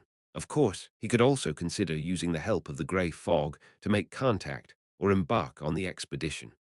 However, blowing the copper whistle above the grey fog made it impossible to summon the messenger, therefore ending all of his subsequent plans. More importantly, Klein didn't dare to reveal the secret of the space above the fog to Azek Eggers, whose identity remained a mystery. Therefore, he finally chose the second method, which was to use his identity as an informant to submit the information to the machinery hivemind and ask for a reasonable reward. When it came to the number of high-sequence Bayanders, which faction could have more than the 7 churches? According to what Klein knew, there were close to 10 high-sequence Bayanders in the Church of Evernite. In other words, nearly half of the 13 archbishops and 9 high-ranking deacons had reached or surpassed sequence 4. This wasn't considering the blessed of the goddess, the pope who helmed the church. Even if the situation regarding the Church of the God of Steam and Machinery was inferior in this aspect, it couldn't be that inferior. Their Archbishop of the Backlund Diocese, Hiramic Haydn, was a high-sequence Bayonder, and as such, for an Orthodox church, with all its resources accumulated to date, it wouldn't value the mid-sequence items very, very, very much. Klein believed that he could negotiate a reasonable price. Simply put, the core element of the second plan was, find an organization for any difficulties. Upon hearing Klein's offer, Carlson paused for a second, then blurted out, "Aren't you a believer in God?" "I've always had the goddess in my heart." Klein drew a triangular sacred emblem on his chest. "It is because of my belief in God that I've told you this information, not to the Nighthawks through Mr. Stanton. God said to let those who wish to be strong be strong. Only by becoming stronger and having more money can I have more access to different channels and resources, and thus provide you with better and more effective information." In order to convince the machinery hivemind, he had specifically spent the morning reading through the Steam and Machinery Bible, that he had bought earlier. He then found a few sentences from the deity that met his requirements and memorized them. Carlson was momentarily unable to provide a rejoinder.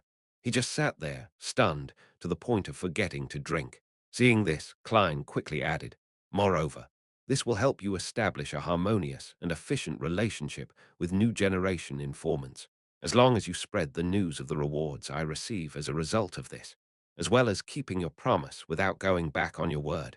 Then I believe that the other informants will be deeply moved and be greatly motivated to do their best to gather useful information for you. Of course, I wish that you use my pseudonym when advertising this."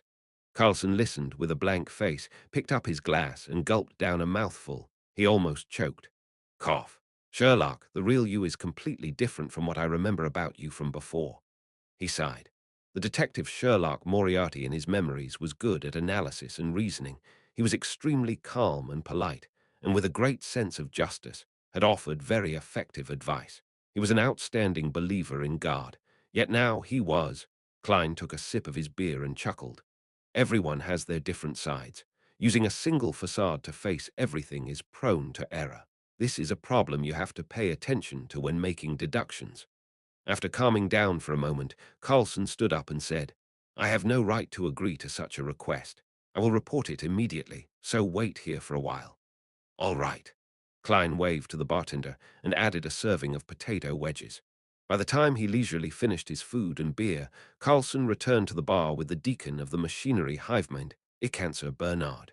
Icancer looked around, and seeing that there was no one around, he said in a deep voice, "There's no problem with your request, but there's one condition to add on items with strong side effects, and curses are not among the items available for selection.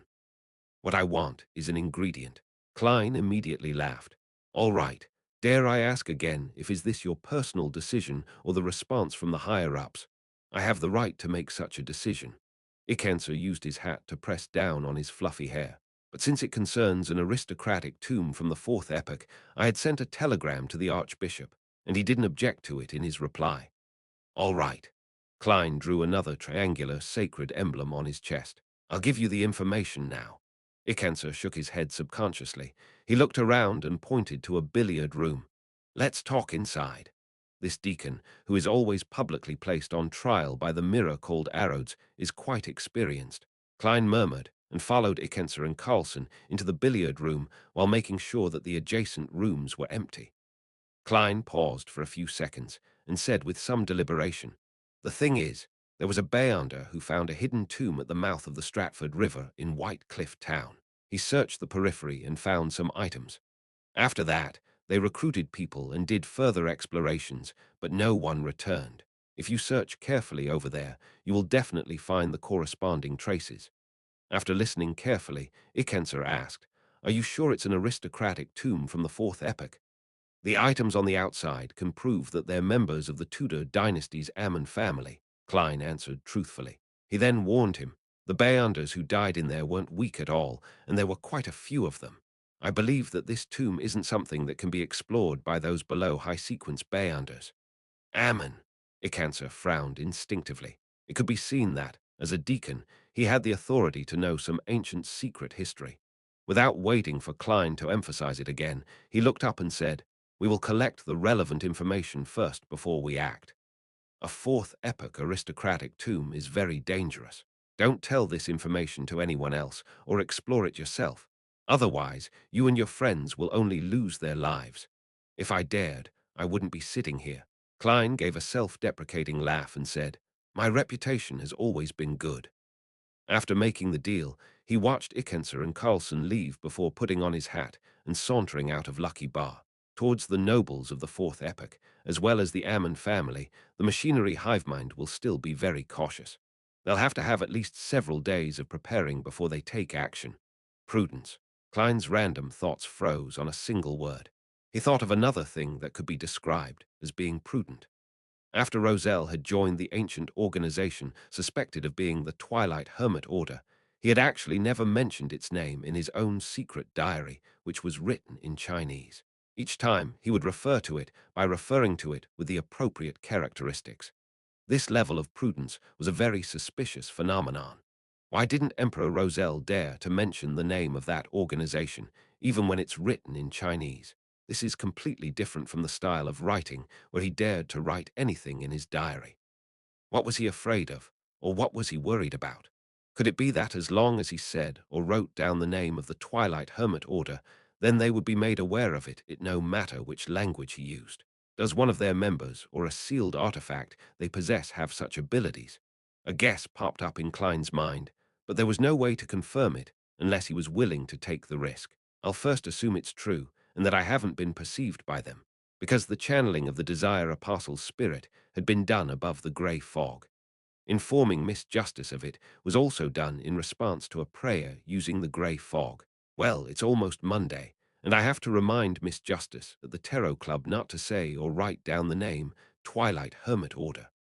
As for the reason, she can understand it by herself with me simply giving her a look. Klein quickly made his next arrangements and strode out of Lucky Bar. Seeing that it was still early, he took a horse carriage to the Quelag Club, intending to spend the afternoon there. As soon as he entered the hall, he saw the equestrian teacher, Talim Dumont. This descendant of blue blood was seated in a corner, holding a glass of scarlet grape wine. His face was rosy, and he was sipping it in high spirits. "You seem to be in a good mood, Talim." Klein smiled and greeted him. Talim chuckled and said, "Because the new year is coming." Then, rather excitedly, he asked, "Sherlock, do you know what it's like to really like someone?" Klein showed a fake smile. "I'm sorry, I'm still single." Talim finished the rest of his wine, stood up, waved his hand, and said, "That's a pity. Well, I have to get busy. By the way, thank you for introducing Mr. Frommy's cage."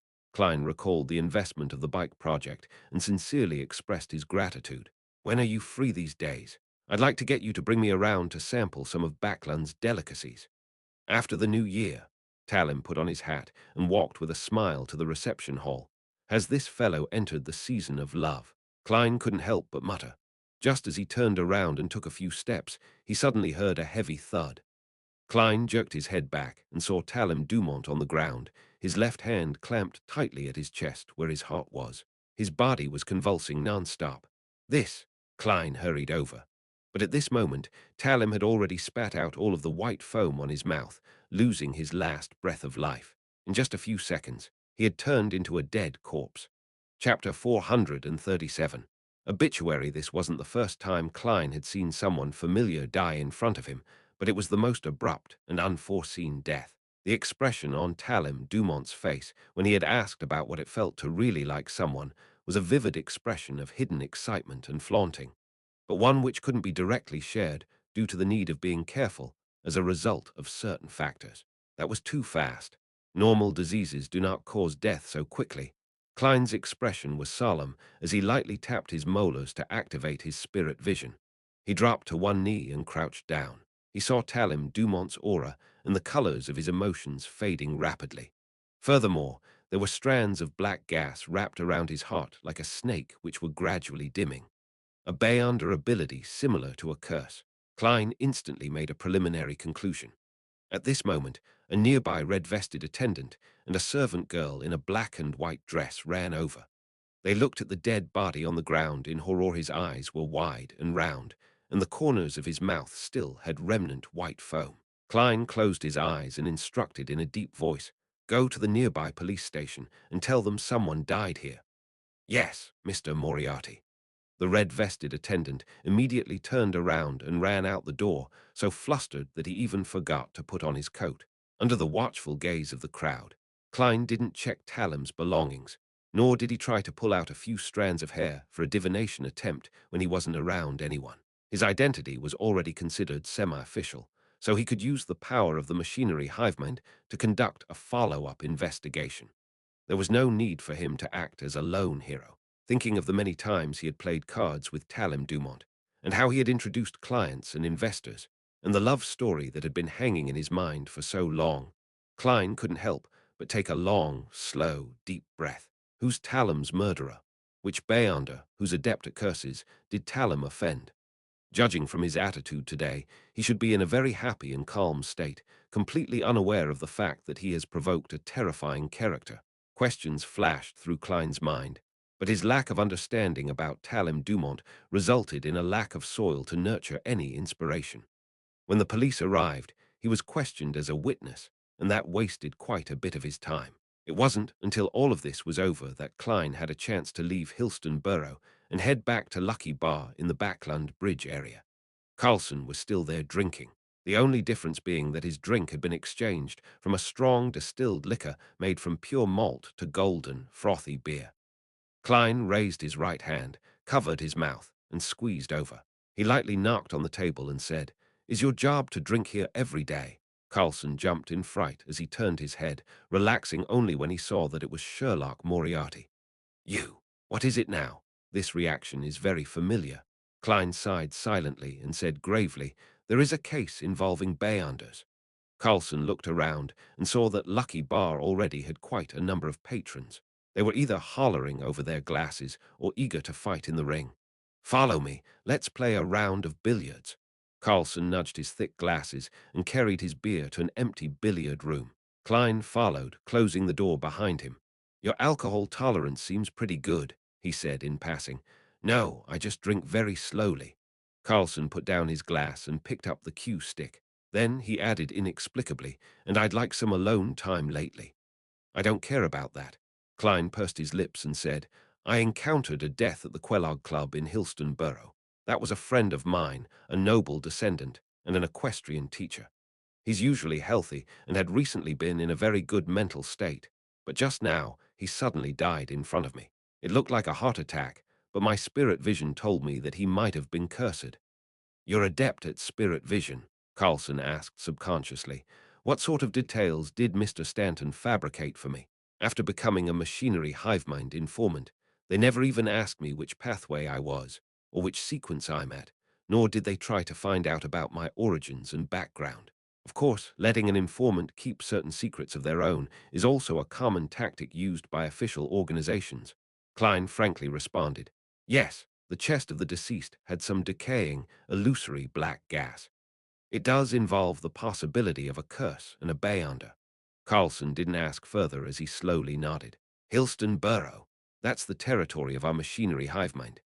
In the northwest of Backland, which was the heart of the metropolis, Empress Borough and Sherwood Borough came under the mandated Punisher's jurisdiction.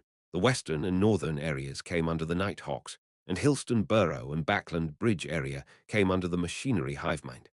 Having said this, Carlson looked at Klein and attempted to confirm the details.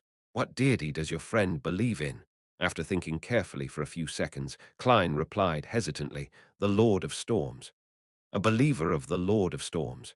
Is he the only deceased?" Carlson asked with a frown. "Yes," Klein gave an affirmative answer. Carlson chalked the cue stick and sighed.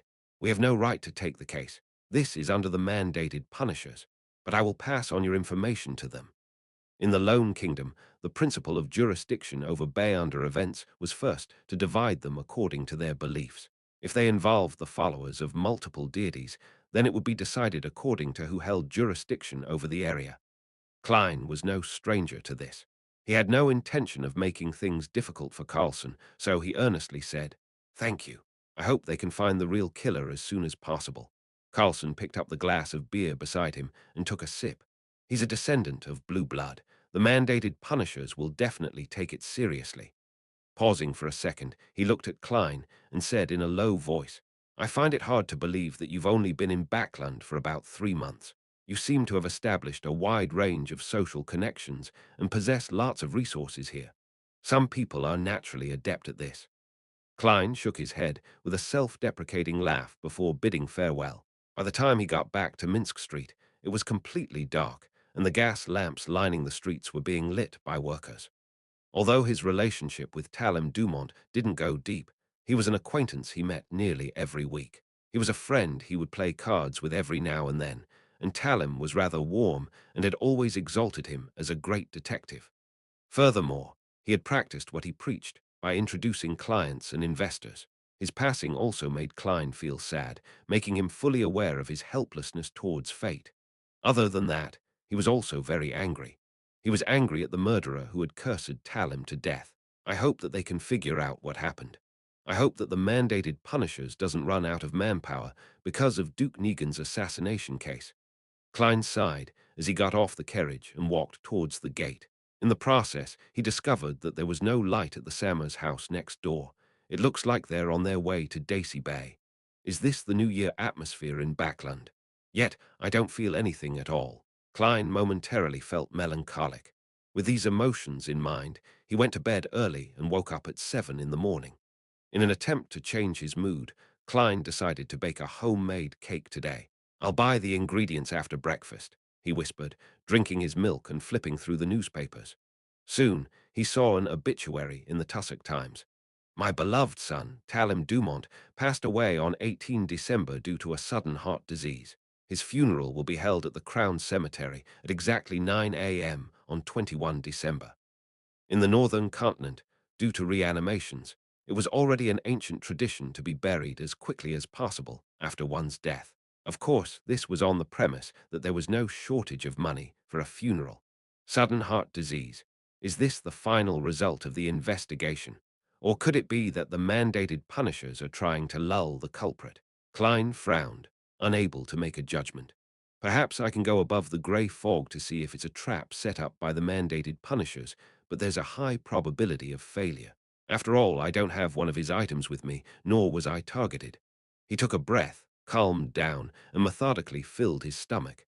The subsequent attempt didn't exceed Klein's expectations. He could only leave Minsk Street and take a bus to Hillston Borough to visit Isengard Stanton. The great detective walked in the warm room, pointed to the front, and said, "Sherlock, would you like some breakfast? My chef's skills aren't worse than mine." "No, I've already had breakfast." Klein shook his head and declined. Isengard stopped in his tracks and casually asked, "Where are you going to spend the New Year's?" "I'm planning on not returning to Lemberg."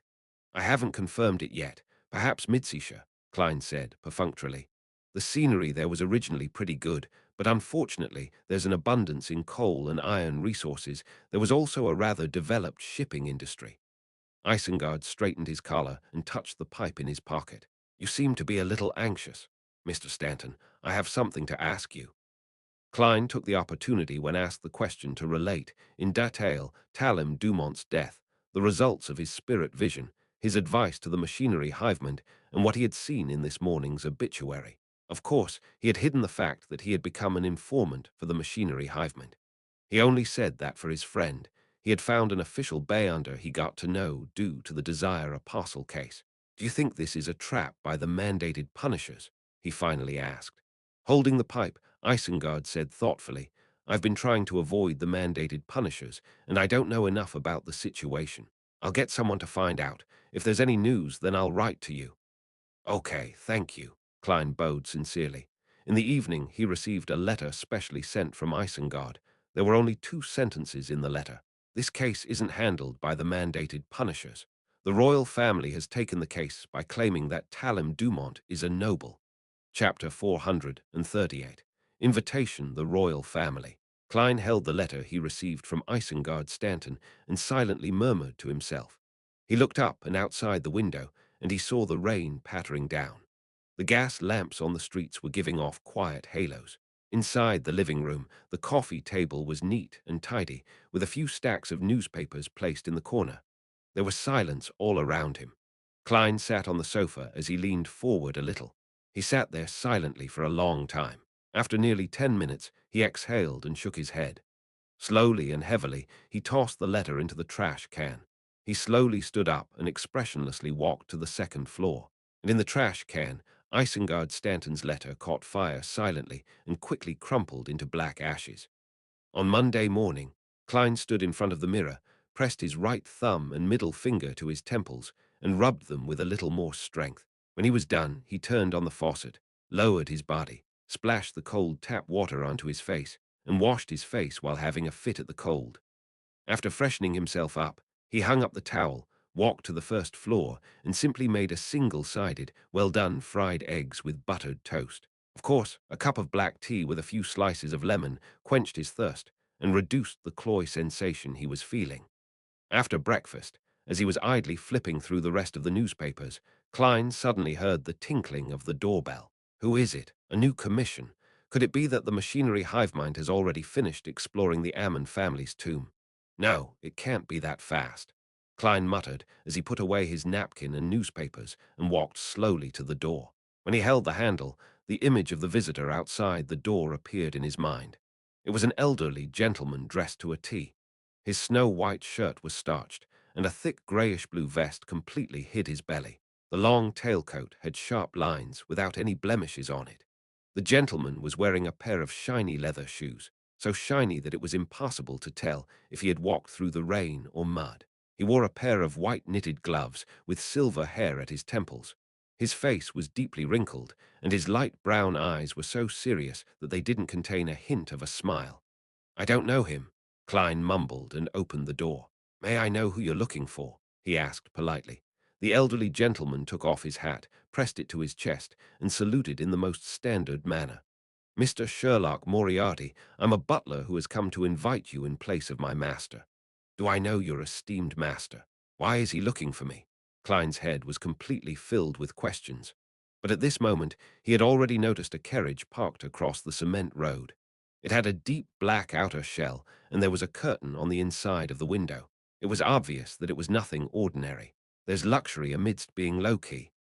Klein looked closely and suddenly saw that there was a coat of arms in a conspicuous part of the carriage.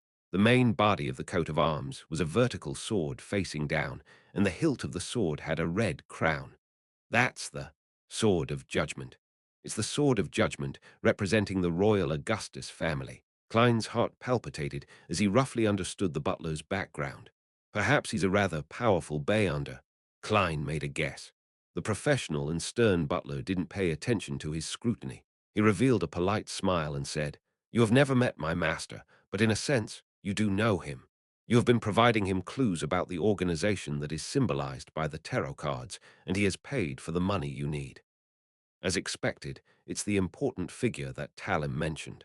I've been using false information to fleece for funds, and even submitted all the reimbursements that old Kohler required to him. I can't refuse his invitation now, especially when Talim is dead. Klein pondered for 2 seconds and said, "Did your master come to me due to Talim's death?" "Yes, Talim was his friend. He was sad and confused by his death, and he heard that you were there when it happened," the old butler articulated clearly. "No, I wasn't." Klein subconsciously wanted to deny it, but he ultimately could only nod. "Yes, I saw Talim die in front of me. It's really a sad and regretful thing," the butler said in a sincere tone. "Are you willing to accept my master's invitation?" "Do I have any reason to refuse? That would just make me look very suspicious. I might even be killed on the spot by you." Klein looked at him and said, "I happen to have nothing planned this morning." "All right then. Mr. Moriarty, please." The old butler bent down slightly, extended his right white-gloved hand, and pointed at the carriage on the opposite side of the cement road. "Si, I've been trying to avoid getting involved with important figures. In the end, I have no choice but to face the person behind Talim after his death.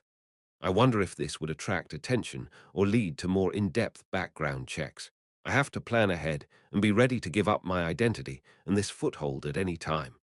Also, I need to get the human skin shadow characteristic and the deep-sea Naga's hair and advance to faceless as soon as possible. In that case, my ability to resist risks would more than double." When Klein put on his coat and hat and walked to the carriage with the royal coat of arms, he had already thought of the subsequent developments. At this moment, the servant the old butler brought with him opened the door for him.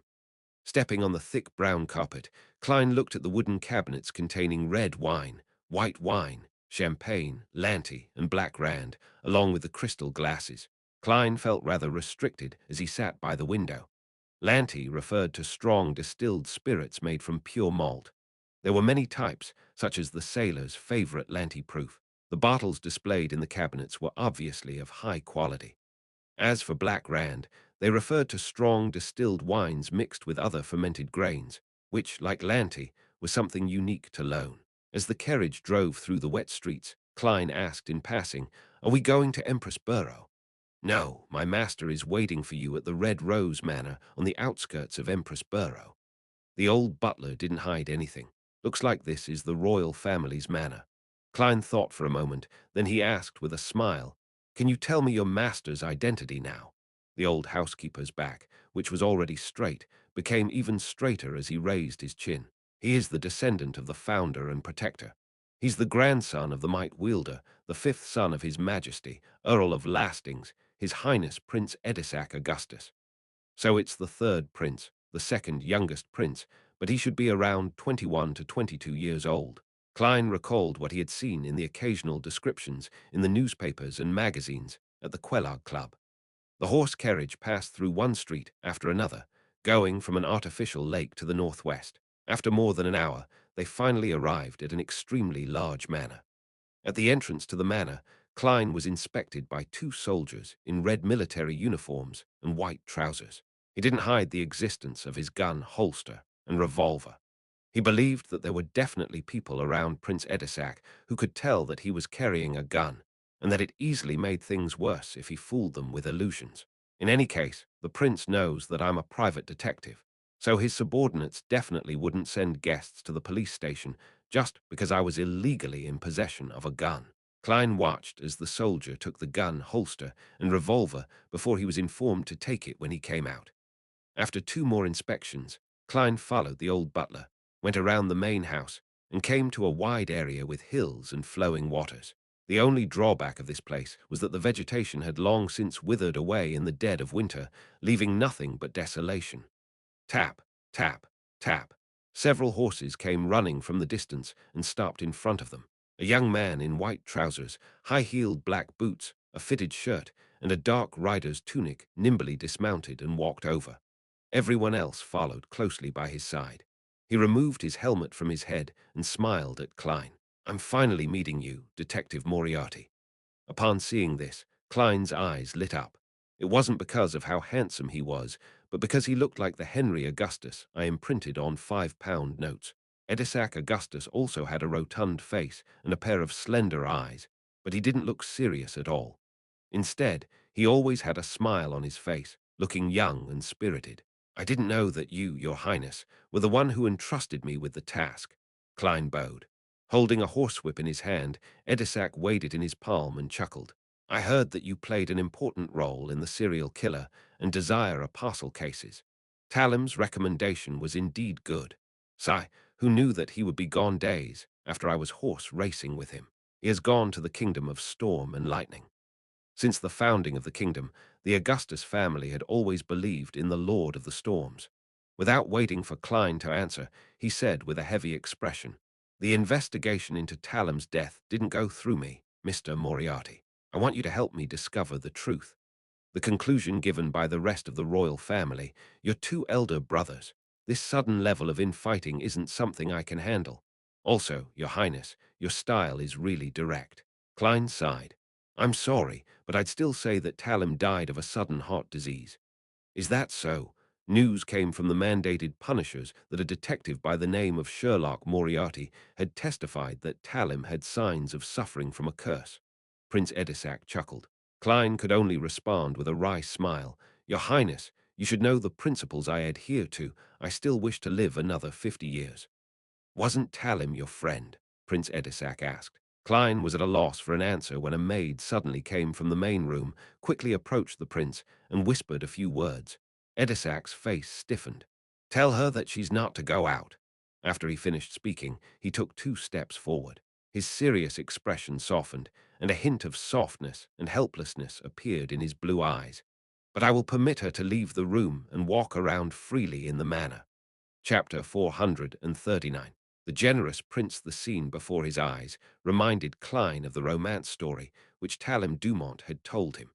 His noble friend had fallen in love with a commoner woman and was insistent on marrying her. However, being in the top circle of the aristocracy, the marriage was absolutely prohibited. Talim had been vexed over this matter, and he had even considered the prospect of hiring a murderer. But in the end, he managed to persuade the woman to leave his friend on her own accord. Could the main character of this story be Edisac Augustus? The situation is very consistent in all aspects. As a prince, marrying a commoner is practically treason in this era. Since the founding of Lone, the spouse of a direct descendant of the Augustus family could only be a noblewoman. From what I've just heard, Edisac has brought that commoner woman back, and he has even grounded her as punishment. True love. In a split second, the story of a tyrannical prince and a pitiful, frail white flower took shape in Klein's mind. He looked into the distance, enjoying the midwinter scenery. That's not what it really looks like. When spring comes and the grass sprouts, you'll see a golf course of the highest quality. Prince Edisac dismissed the maid, raised his whip, and pointed around. Golf? Klein asked, simultaneously knowing the answer to his question. Prince Edisac motioned his guards and attendants away, leaving the old butler and Klein to follow him by his side. He strolled on the desolate plains, chuckled, and said, Yes, golf. This is a truly aristocratic sport that even the owners of most magazines and newspapers have a hard time getting involved in.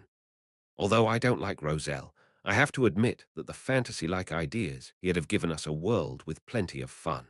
If you can figure out the truth to Talem's death, this place will always be open to you. It was indeed Roselle.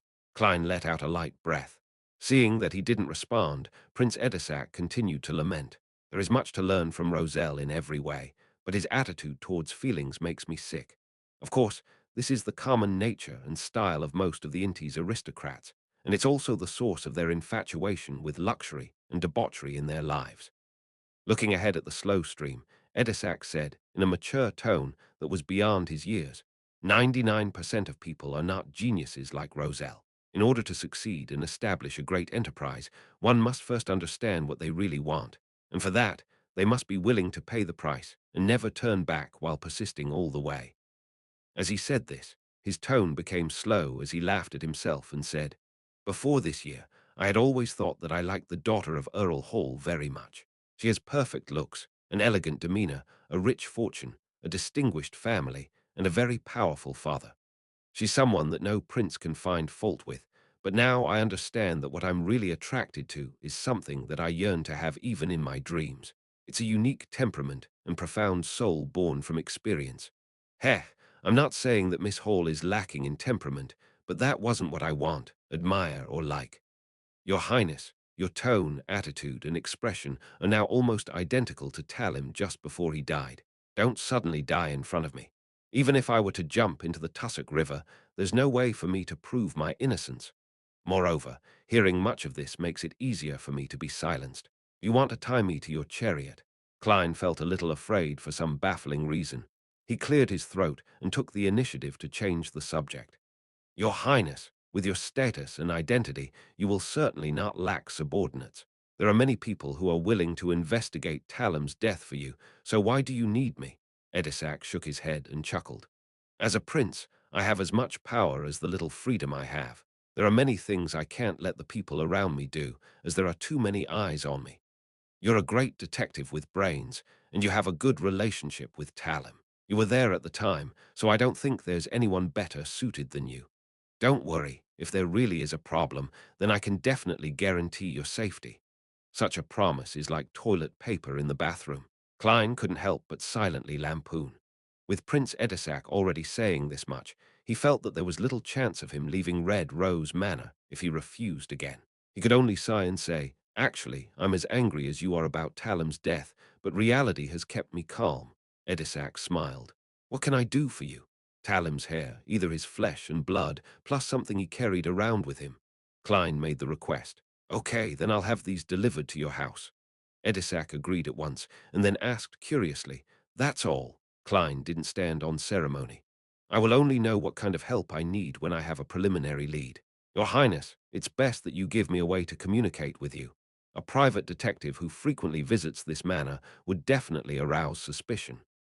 Edisac nodded and said as if he was prepared, I'll have someone secretly rent the house next door to you, 13 Minsk Street. When you need to make contact, write a letter to your neighbor about visiting and put it in the mailbox. As for the reward, you should know that I'm not a stingy person, even if it ends in failure.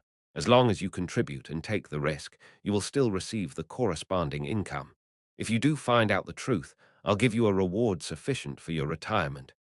This prince does things really swiftly and decisively. Retirement, that would be at least £30.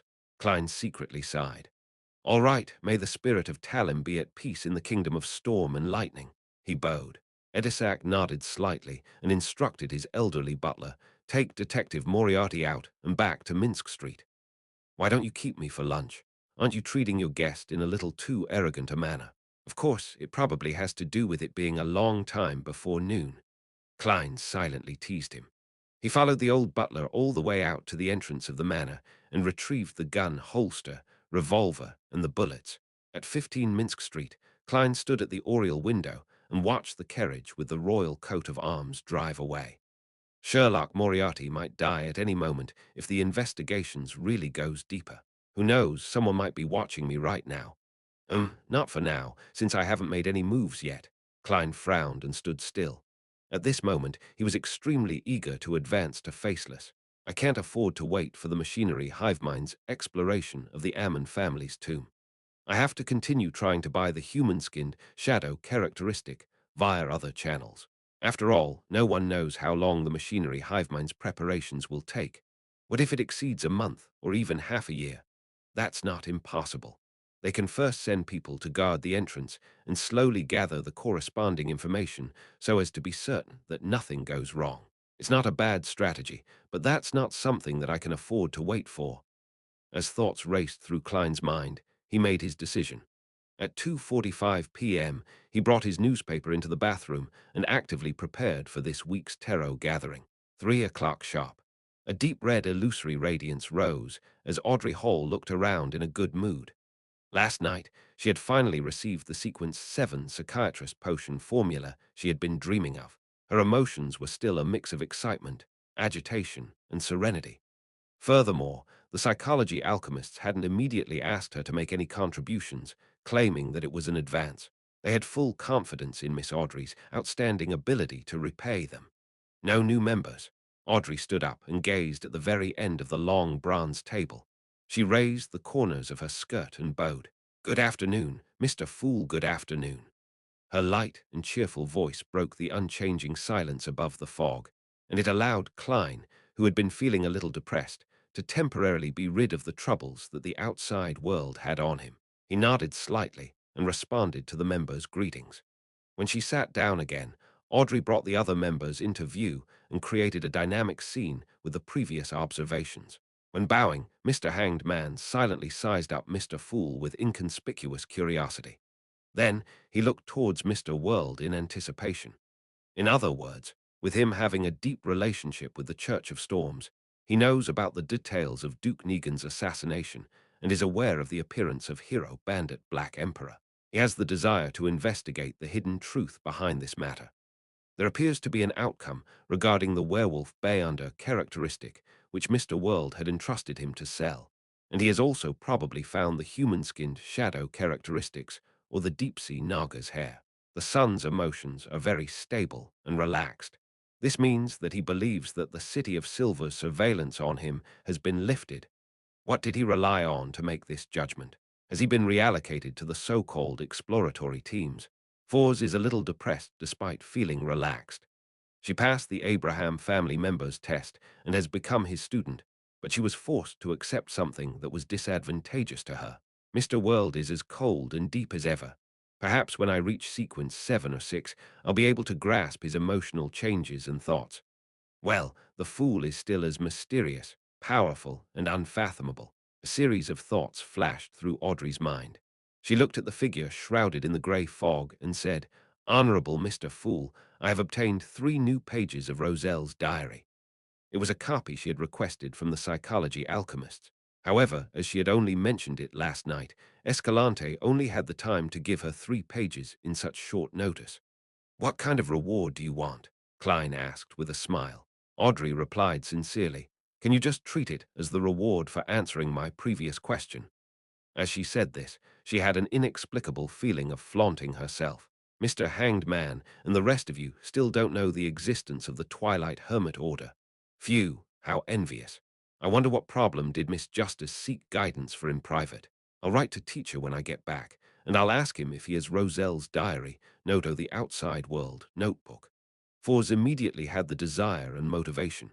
Under the Hanged Man's suspicious gaze, Klein nodded without any care. "Sure." Audrey quickly produced 3 pages of tawny diary entries and passed them on to Mr. Fool. Klein took them and read them. On the first page it wrote, 13th January, contact with Mr. Dorr stabilized. This is a Chinese proverb, which involves jumping into the Yellow River. Chapter 440. Angel Family. Just as Klein picked up the diary, Audrey added, Mr. Fool, I still have 10 diary pages which will be given to you later. It is for the payment for your previous blessing. She repeated her private promise so as to not let Mr. Fool think that she had forgotten about it, and the reason why she had provided payment for the information regarding the Twilight Hermit Order was to first settle the debt, while having the intention to show off a little. The payment for the blessing. Foz ruminated over these words and suddenly realized an important oversight on her part. On the matter regarding the Abraham family, Mr. Fool had sent his angel to help me interfere with the divination. I should have paid an appropriate amount. Oh no, I didn't realize this at all. I thought, like all rituals, that it was the end to it once it was completed. For a moment, Foz fell into a panic. During ordinary ritualistic magic, if one prayed for help from a deity or a corresponding existence, they would perform a sacrifice in advance. Burning essential oils, extracts, and herbal essence that pleased the target was equivalent to making an advanced payment. But in the rituals corresponding to the fool, there were many steps that could be omitted, and the price could only be paid afterward. Sometimes there wasn't even a need to offer anything. Foz, who was accustomed to the former, ended up only saying a word of thanks. She hurriedly looked towards the end of the long bronze table and earnestly said, Honorable Mr. Fool, your divination interference had helped me greatly. I will try to find 10 Roselle diary pages as soon as possible as well. Seeing the performance of Miss Justice and Miss Magician, it dawned on Derek Berg that he had found a way to fully express his gratitude. However, the City of Silver doesn't have the diary pages of the so-called Emperor Roselle. Well, Mr. Fool is very interested in history, so I'll have to read more books and records on these. With a thought, Derek made a promise to Mr. Fool, who sat high above them. The hanged man watched all this from the side and had no doubt that the fool had an angel at his service. Any organization should have a character like Miss Justice. The power of a role model is limitless. With a lot of debts to collect appearing out of thin air, Klein happily sighed inwardly. As the high and mighty Mr. Fool, he always found it awkward to directly ask for compensation, and he had always believed that helping the members of his own organization was a normal and reasonable thing to do, without the need for him to make it so reliant on transactions. Thus, he didn't control the world to put on the appropriate performance to remind everyone. Of course, if Justice and the others were willing to provide payment, then Klein had no intention of refusing it. All right. He smiled and nodded before shifting his gaze back to the diary in his hands. 13th January, contact with Mr. Dorr stabilized. The powerful Bayunder, who's lost in the darkness and trapped in the storm, didn't rush me to complete a complicated and difficult ritual so as to help him return to the real world. He seems to have understood that he has to come up with something that would move me, instead of giving me 3 intangible wishes, in order for me to consider whether I should take the hidden risks of saving him. Mr. Dorr temporarily didn't mention this matter, and instead, with great interest, chatted about my tarot card creation. Heh heh. The word creation should be written with quotation marks. From this point, it's apparent that Mr. Dorr is able to make contact with the real world at particular times and through particular methods, and he should be able to observe a lot of details. While talking about the moon card, I thought of a matter Zeratul mentioned. He said that the life school of thought worships the moon, but not the Evernite goddess. Yes, I added the second half myself. Hence, I asked the fourth epoch expert, Mr. Dorr, about this question. He chuckled and similarly didn't give a direct answer. However, compared to the furtive seer who speaks half-truths, making me want to beat him up, he's a lot more frank. He told me that if he were to choose a card from the tarot cards to represent the Evernite goddess, he wouldn't choose the moon, but the star. That makes things very interesting. I pressed, Who is the real owner of the moon? His reply was even more worthy of relish. He said with a laugh that the moon currently has no owner. If I didn't misunderstand him, then he means that the peak of the moon's pathway is empty. The sequence 0 is empty. That's not right. Isn't there a primordial moon? Upon seeing this, Klein suddenly had this thought. He had already anticipated that the moon card didn't represent the goddess. Whether it was the faith of the life school of thought, the attitude of the vampires, or the records in the Book of Secrets, they all vaguely pointed out that Evernite wasn't the moon. In contrast, Vampire ancestor Lilith and the primordial moon resembled the sequence zero of this pathway in more ways. According to the City of Silver's history lessons, Lilith had most likely fallen in the Dark Epoch, the Second Epoch. However, the primordial moon was an existence that people still believed in and sent responses to even to this day. Of course, those who prayed to her wouldn't end up well. Why did Mr. Dorr say that the moon had no owner at the moment?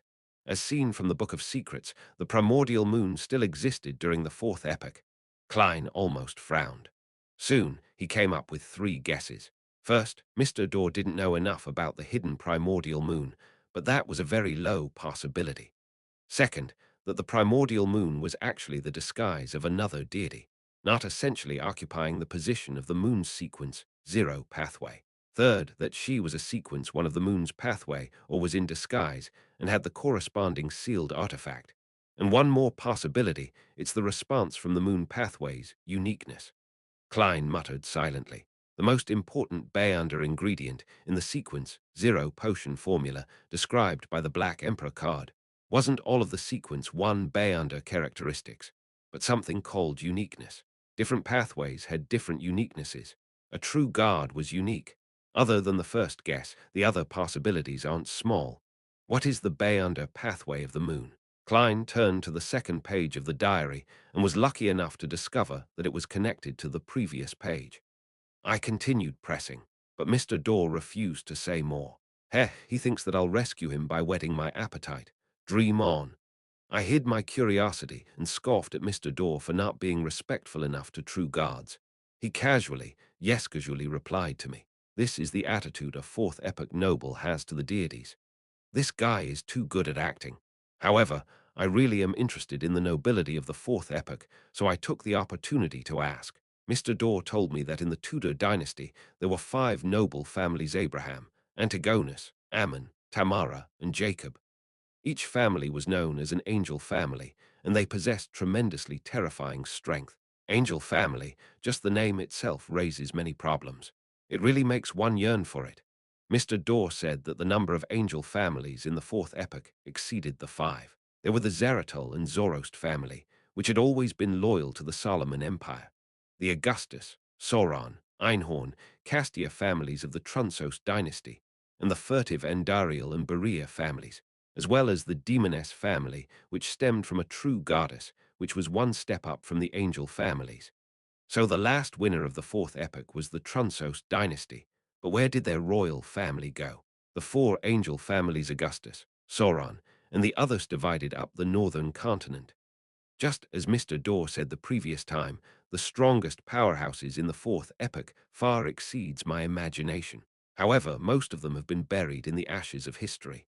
Even the Sauron family has waned, destroyed by me. In another 1 to 2 millennia, perhaps the Augustus family might no longer exist. Only the true gods appear capable of forever illuminating the real world. Although some deities perished in the fourth epoch, they should only be few in number. This makes me think of something that was previously written in a web novel which I memorized. It can be used here with some changes. Ashes await those who fail to become true gods. After the communication period ended, Mr. Dorr disconnected. He's like a prisoner who's released on parole for a fixed period of time, and he does know a lot. When he mentioned the Zeratul family, there was faint contempt in his tone. Perhaps I need to maintain my relationship with Mr. Dorr. Apart from the Church of the God of Steam, Zeratul, and that secret and ancient organization, I should leave another outlet. Unlike the saying, a wily hare has far more than 3 holes. When Emperor Roselle was struggling in the end, he was only thinking about the organization that's suspected to be the Twilight Hermit Order. He didn't mention Mr. Dorr at all. Something apparently happened in between. So the ancestor of the lone royal family, the Augustus family, was actually so rich and powerful to be an angel family. However, why did the royal family of the Trunsos dynasty, to which they were loyal to, disappear just like that? Klein suddenly thought of a few things, and his desire to clear away the fog that shrouded the history of the fourth epoch and see its true appearance grew. This was also the greatest hobby of his body's original owner.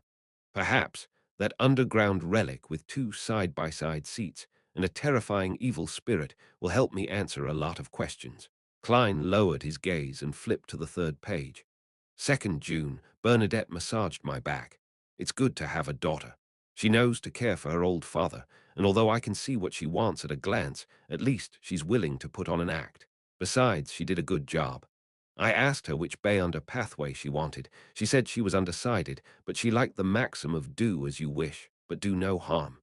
3rd June, I saw Florin again. He's very different from before, as though he's a different person. No, he still had his original memories and some of his distinctive characteristics, which is enough to prove that he's him. What exactly happened to him to experience such a huge change?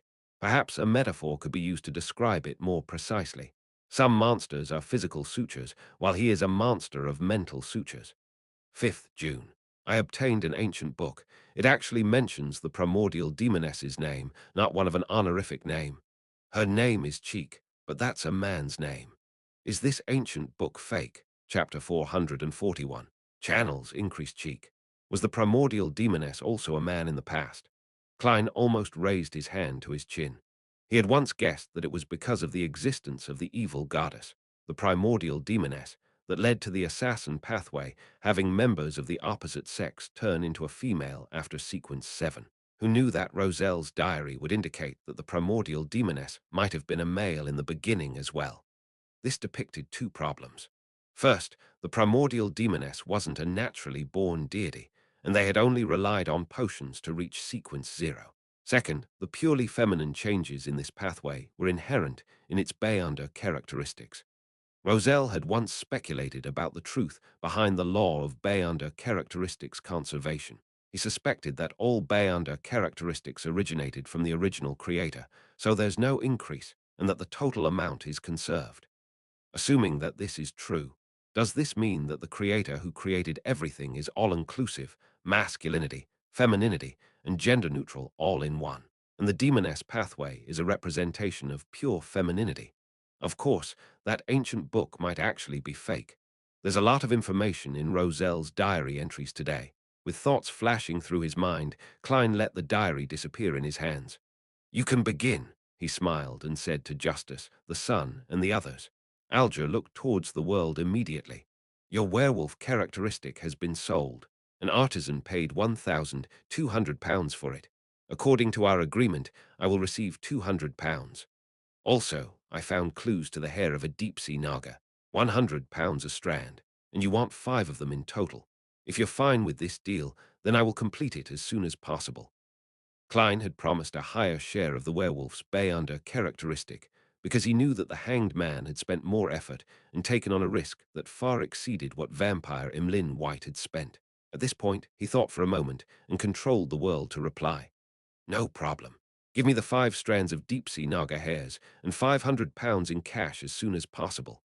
Now, only the human-skinned shadow characteristic remains, and the amount of money I have has increased to £1,235, which isn't enough. If I don't want to wait for the machinery hive mind's exploration of the Ammon family's mausoleum, I'd have to wait to receive another 500 to £1,000 before I can buy it immediately when I see it. Klein subconsciously wondered what other items or knowledge he could use to exchange for money. Of course, this was on the premise that the target of these transactions was able to pay the remuneration in cash. Hearing this, Audrey raised her hand very slightly, and without hiding anything, she said, I'd like to purchase 3 ingredients. A pair of eyes from a mirror dragon, 50 milliliters of its blood, as well as a fruit from the tree of elders. Miss Justice has got the formula for the psychiatrist potion. Klein made this judgment in an instant, and the hanged man came to a similar conclusion. I will write to my teacher and ask him if he has one of these ingredients. Fuss thought for a moment.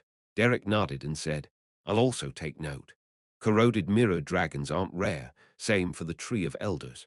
Ah, in the City of Silver, there's also the Bayonder characteristic left behind by a psyche analyst. However, it's hard to make transactions for them, and it's easy to be suspected. Psyche analyst was the ancient name of psychiatrist. When their conversation reached Klein's ears, he immediately manipulated the world and made the dummy hoarsely and gloomily say, I'll ask around in my circle. Oh right, continue helping me find the human-skinned shadow characteristic. All right. Audrey confidently turned her head to face the person opposite her. Mr. Hanged Man, I'll also look out for the wind-blessed potion formula you need. She had already joined the psychology alchemists and had a secret organization backing her. With them, many ingredients were no longer in short supply.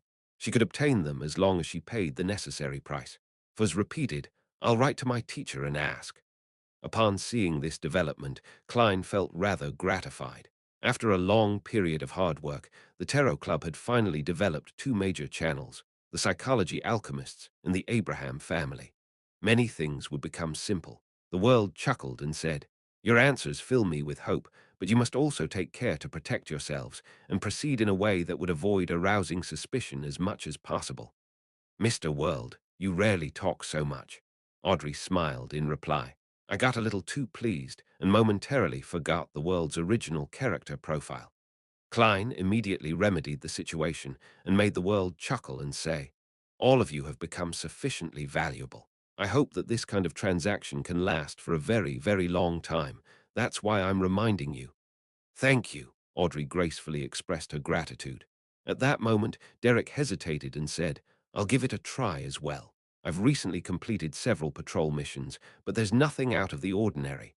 "Very good," Klein said to himself, making the world shut his mouth. After a brief moment of silence, Alger looked thoughtfully at Miss Justice.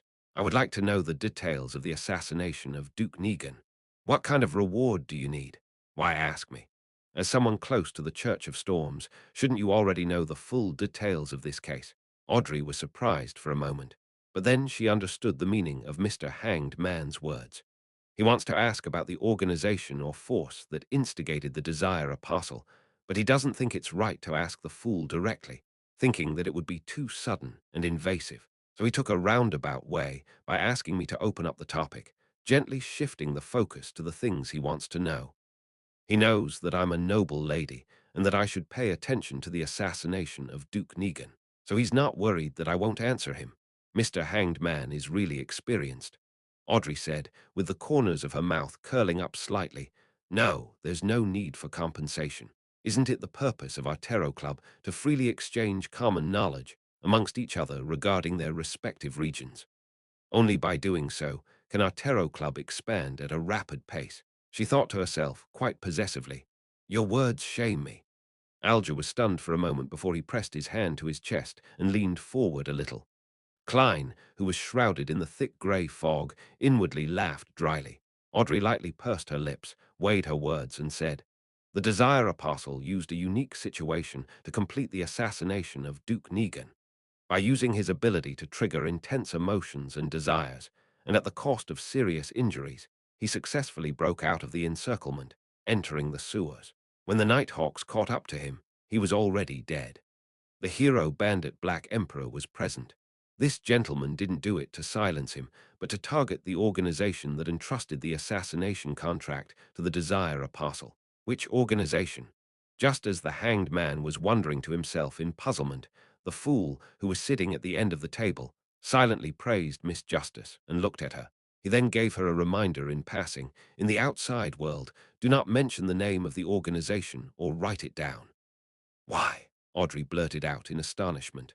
Klein leaned back in his chair and replied in a gentle voice, "Any mention of it will be known. Any mention of it will be known."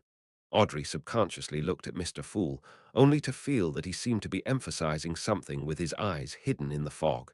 Mr. Fool is implying that if it's not in his kingdom or through talking to him, mentioning or writing down the name of the Twilight Hermit Order would allow them to sense it via some means or item.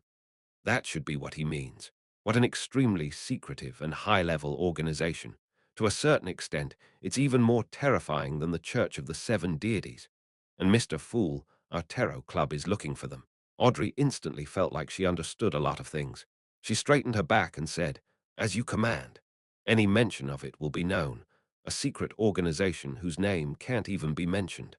A powerful organization that I don't know of at all. Is this the faction behind the Desire Apostle?" Mr. Fool had sent his blessed to search for them. "This high-level situation in the world really is more complicated than I thought. There are even more secrets that I have no way of knowing." Alger slightly nodded his head, feeling both shocked and agitated at the same time. At this moment, he had the urge to pay Mr. Fool for the name of the organization. However, after thinking about it carefully, he felt that there was no need for that. although understanding the situation involving the higher-level entities would help him perfect his plans for the future and play an important role in certain situations. He, who was currently at the bottom of the mid-sequence levels, had no way of making contact with matters related to the mysterious organization. What he needed the most right now was the formula and ingredients for Wind Blessed, so he had to save up enough wealth for them. After succeeding my advancement, I could seek an opportunity to consult Mr. Fool. Alger made a note of this. Fours was confused by what she heard. Things like the Desire Apostle and the organization in which any mention of it will be known were completely different from what she had read in the newspapers. There are indeed many secrets behind the assassination of a duke. It's a pity that the organization's name cannot be written down. Otherwise, I can use it as the villain of a future novel. It will definitely be a classic. I still owe 10 diary pages and haven't bought the Spirit Eater's stomach pouch. There's no need to spend the money in order to understand such high-end matters for the time being. Well, the secrecy and knowledge circulating in the Tarot Club are 10 times greater than Mr. A's gathering, or more. Fors restrained her curiosity as a writer. As for Derek, he didn't know who Duke Negan was, so he didn't care who was behind the assassination. He sat silently and was reserved, as though he were in class. When the matter regarding the Twilight Hermit Order was over, Fors looked around and probingly asked, "Lady and gentlemen, do you have a way to solve the problem of accumulating too many Beyonder characteristics of the same level?" Chapter 442. Exploration Mission. Alger looked at Fors and returned with a question. "You were forced to drink a second apprentice potion. Why did you figure it out so easily? It's as though you were there to see it." Fors uncomfortably cleared her throat and said, "Yes, let's just pretend that's what happened. What solutions do you have? What do you need me to exchange for it?" Alger glanced at Mr. Fool, but seeing that he had nothing to say, he replied in a calm and low voice, "You don't need payment, because it will certainly not be able to satisfy your needs." Without waiting for Miss Magician and Miss Justice to ask, he casually explained, "High-sequence Beyonders can independently decide whether or not to pass on their Beyonder characteristics to their descendants, and how much they will inherit as a result. Sequence 6 and Sequence 5 will naturally pass a part of it in an uncontrollable manner. Although the quantity isn't a lot each time and wouldn't affect the Beyonder's strength, their sequence will regress if they have enough children. Such a child is born with high spiritual perception and a certain level of incomplete Beyonder powers." Audrey suddenly came to a realization, understanding the origins of some special people. The Hanged Man nodded. "Yes, they're equivalent to half a sequence 9, with a certain amount of characteristics.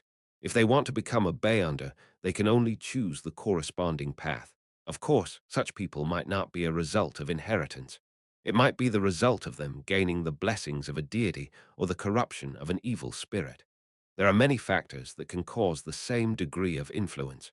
Also, when high-sequence Beyonders have children, they might give birth to someone who's already at sequence 5. This is one of the rare instances when one can advance without losing control. So that's how it is." Audrey sighed with satisfaction. To her, knowing more mysteries was more enjoyable than getting a nice dress or jewelry. Fors also came to a realization as she pressed. "Then what about Beyonders at sequence 7, 8, and 9? Theoretically speaking, their Beyonder characteristics will not be passed down to their descendants, but that is not absolute. If there's an excessive amount of Beyonder characteristics, there's a chance for them to be passed down as well. That is to say, if you're pregnant with a child, there's a way to effectively reduce the remnant potion in your body. No, one might not succeed, but 3 or 4 will stand a higher chance." 3 or 4. Force stared agape.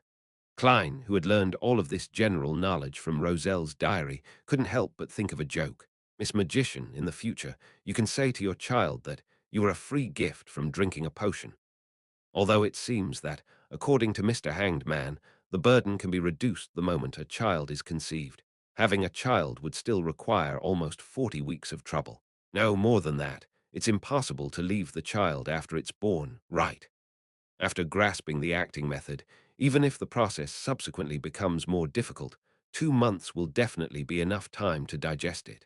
It might not even take that long. After all, it's just a starting sequence. Fors forced a smile and said, "I understand. The best way is still to rely on acting to digest it." Alger gave an affirmative answer. That's the case for sequence 7 and below. After that, digestion would easily take a year or so, 2 to 3 years, and then 5 to 6 years. When that happens, giving birth to a child would be a simpler plan, he added inwardly. There were a few seconds of silence as the two women digested the knowledge they had just gained. This was the first time they had known that having a child had such uses. For Derek, this was common knowledge. He adjusted his posture and said, "I've been assigned another exploration mission." "Where to?" Alger tilted his head and asked. "It's still the half-destroyed temple of the fallen creator," Derek answered without sounding too grave. "It sounds like there's a certain guaranteed level of safety." Audrey didn't interrupt. The hanged man pondered for 2 seconds before asking, "Is the shepherd elder still in prison?" "Yes. This exploration will be led by the chief." The son didn't hide the facts. "This way, the danger level will be much lower than last time. You can give it a try." Alger couldn't help but look at Mr. Fool once more. Unable to read any thoughts from the other party's blurry eyes, he continued to speak to the son. "This should be your last inspection before the surveillance is completely removed. Previously, the information you made known was that Ammon is archenemies with the fallen creator. They wouldn't mind exposing themselves to spoil the others' plans. This time, by heading to the fallen creator's temple for exploration, as long as you don't reveal any abnormalities, the six-member council will basically determine that you're no longer under Ammon's influence." Mr. Hanged Man sure is experienced. It's as if he was planning the operation. Derek kept it in mind before asking, "What else do I need to pay attention to?" At the very end of the long bronze table, the fool, who was quietly watching, opened his mouth. "Flesh and blood ravings." Klein had only said 2 words, leaving the Tarot Club members to comprehend them on their own. This was the demeanor of a great figure. The hanged man pondered for a few seconds. Then he said to the son who had thanked the fool, "In particular, don't look at what you shouldn't, don't listen to what you shouldn't, don't eat what you shouldn't, and don't touch what you shouldn't." "What are those that shouldn't be seen or heard?" Derek asked, puzzled. The hanged man said with a deepened voice, "After entering the temple, everything is included." "Then, how should I explore?" Derek asked in surprise. The hanged man chuckled. "Aren't there other members? Isn't there a chief?" It really is Mr. Hanged Man's style. Audrey subconsciously wanted to cover her face with her hands, but the education and habits ingrained in her had told her that such actions weren't graceful, so she forcefully changed the way she moved, stroking her drooping hair and pushing it behind her ears. The son felt that such a method was quite unacceptable.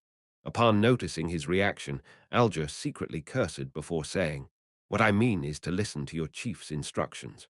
Only do what he allows you to do. At any other times, do not take matters into your own hands." "I understand. Thank you, Mr. Hanged Man." The son instantly relaxed. Phew. Alger exhaled and turned to the woman opposite him. "Miss Justice, I wish to know the political changes in Backland after Duke Negan's passing." Audrey recalled the information she had heard, both directly and indirectly in recent times. Duke Negan's death has divided the House of Lords. Although his eldest son is about to inherit the nobility title and become a member of the House of Lords, his prestige isn't enough to calm the dispute. Nearly 10 members of the House of Lords have jointly proposed that the newly conferred nobility should also have a chance to obtain a fixed seat as a member of Parliament. Simply put, let those who are conferred nobility through political donations, charity donations, and the purchase of land become members of the House of Lords. Hearing this, the hanged man Alger laughed. "Aren't nobles with a certain amount of history in their family line the ones who despise such people who rely on unorthodox means to be conferred a nobility title the most? Wasn't the ultimate honor and their greatest pride the fact that a fixed seat in the House of Lords was hereditary?" Ignoring the inadvertent mockery, Audrey calmly explained, "When you have tens of thousands of pounds, hundreds of thousands of pounds, or even more debts, you will also make the same choice." Owing money wasn't a fatal threat to many nobles, but the debtor could apply to the court and use their lands as payment for the debts. Without the minimum amount of land needed for a noble title, their status as nobles would be on the verge of collapse. "And then?" Alger didn't continue to harp over the previous question. Audrey gave a rough description. "This kind of dispute has put many bills on hold, including, but not limited to, the raising of worker salary, the improvement of working hours, and revising the poor law. It's gratifying to see that the civil servant unified examination is still progressing steadily and hasn't stopped, and the investigation into the air pollution in Backland is also going in depth. There will be no war for the time being, the hanged man whispered, and he went on to talk to the other members. Worried that staying too long in the bathroom would arouse suspicion, Klein announced the end of the Tero gathering after they were done. After returning to her room, Audrey didn't rush to get up. She first quietly sorted out the things she needed to do after this. Looking at the mirror in front of her, she played with the accessories on her earlobes. With a slight smile, she silently muttered to herself, "There will be a psychology lesson tomorrow afternoon. I can tell Miss Escalante that I've met someone in a bay under circle who's looking to buy the human-skinned shadow characteristic and has promised an abnormally generous price for it. I wonder if the psychology alchemists will be interested in it or not. Also, I mustn't forget Roselle's diary and the wind-blessed formula. Yes, I have to find the psychiatrist ingredients as quickly as possible. Audrey, you can't be lazy. Susie is already a sequence 8, so you can't let her overtake you." After pacing back and forth in the room, Fours finally made up her mind and pulled out her chair. She grabbed a piece of paper and a pen, and after mulling over it for nearly a minute, began to write to Dorian Gray. She described how she learned of someone who requested the characteristic of a human-skinned shadow and the wind-blessed potion formula, as well as her curiosity over the Roselle notebook, the capital of the Rorsted archipelago, the city of generosity. Alger Wilson walked out of the hotel and headed for a secret underground market. His target was the hair of a deep-sea naga. He had no intention of missing a human-skinned shadow if someone had it. "I'm short on money." Klein sat in the living room and sighed again. He still needed quite a bit of cash to ensure that he could purchase the items directly when he received clues regarding the human-skinned shadow's characteristics. Klein thought for a long time, wondering if he should find other channels to sell the Bayunder characteristic left by the interrogator and stop waiting for Miss Zio to save up her money. After an unknown period of time, the sound of the doorbell rang, breaking the afternoon silence. This is a meme in China. The gift can be quite a wide range of things, one of them being a gift from topping up a telephone SIM card. Chapter 443. A one-man performance. The visitor was a man in a dark green postman uniform. He smiled at Klein in a fawning manner. "Are you Mr. Sherlock Moriarty?" he asked. "Yes." Klein could vaguely guess the purpose of the other person's visit. The visitor raised his right hand and handed over a palm-sized item that was wrapped in layers of black gauze. "Please sign and accept your package." Klein deliberately revealed his doubts. "Shouldn't you give me a slip and let me go to the corresponding post office for collection?" The Lone Kingdom's postal system was a perfect replica of the Inti system, and even the flaws were copied quite significantly. Anything that couldn't be stuffed directly into the mailbox, no matter what it was, would only be given a collection slip by the postman, making the recipient go through the hassle of collecting it himself. "Ha, because it's rather precious, so I have to personally deliver it to you," the postman said after a momentary shock. "It seems you're not professional enough to be a real postman." Without further questions, Klein accepted the package, pen, and slip before signing them. He closed the door and returned to the living room.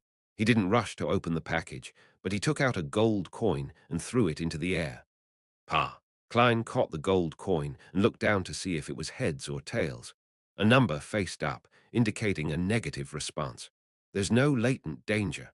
Klein nodded slightly and put away the gold coin. He touched the paper figurine in his pocket and carefully opened the package.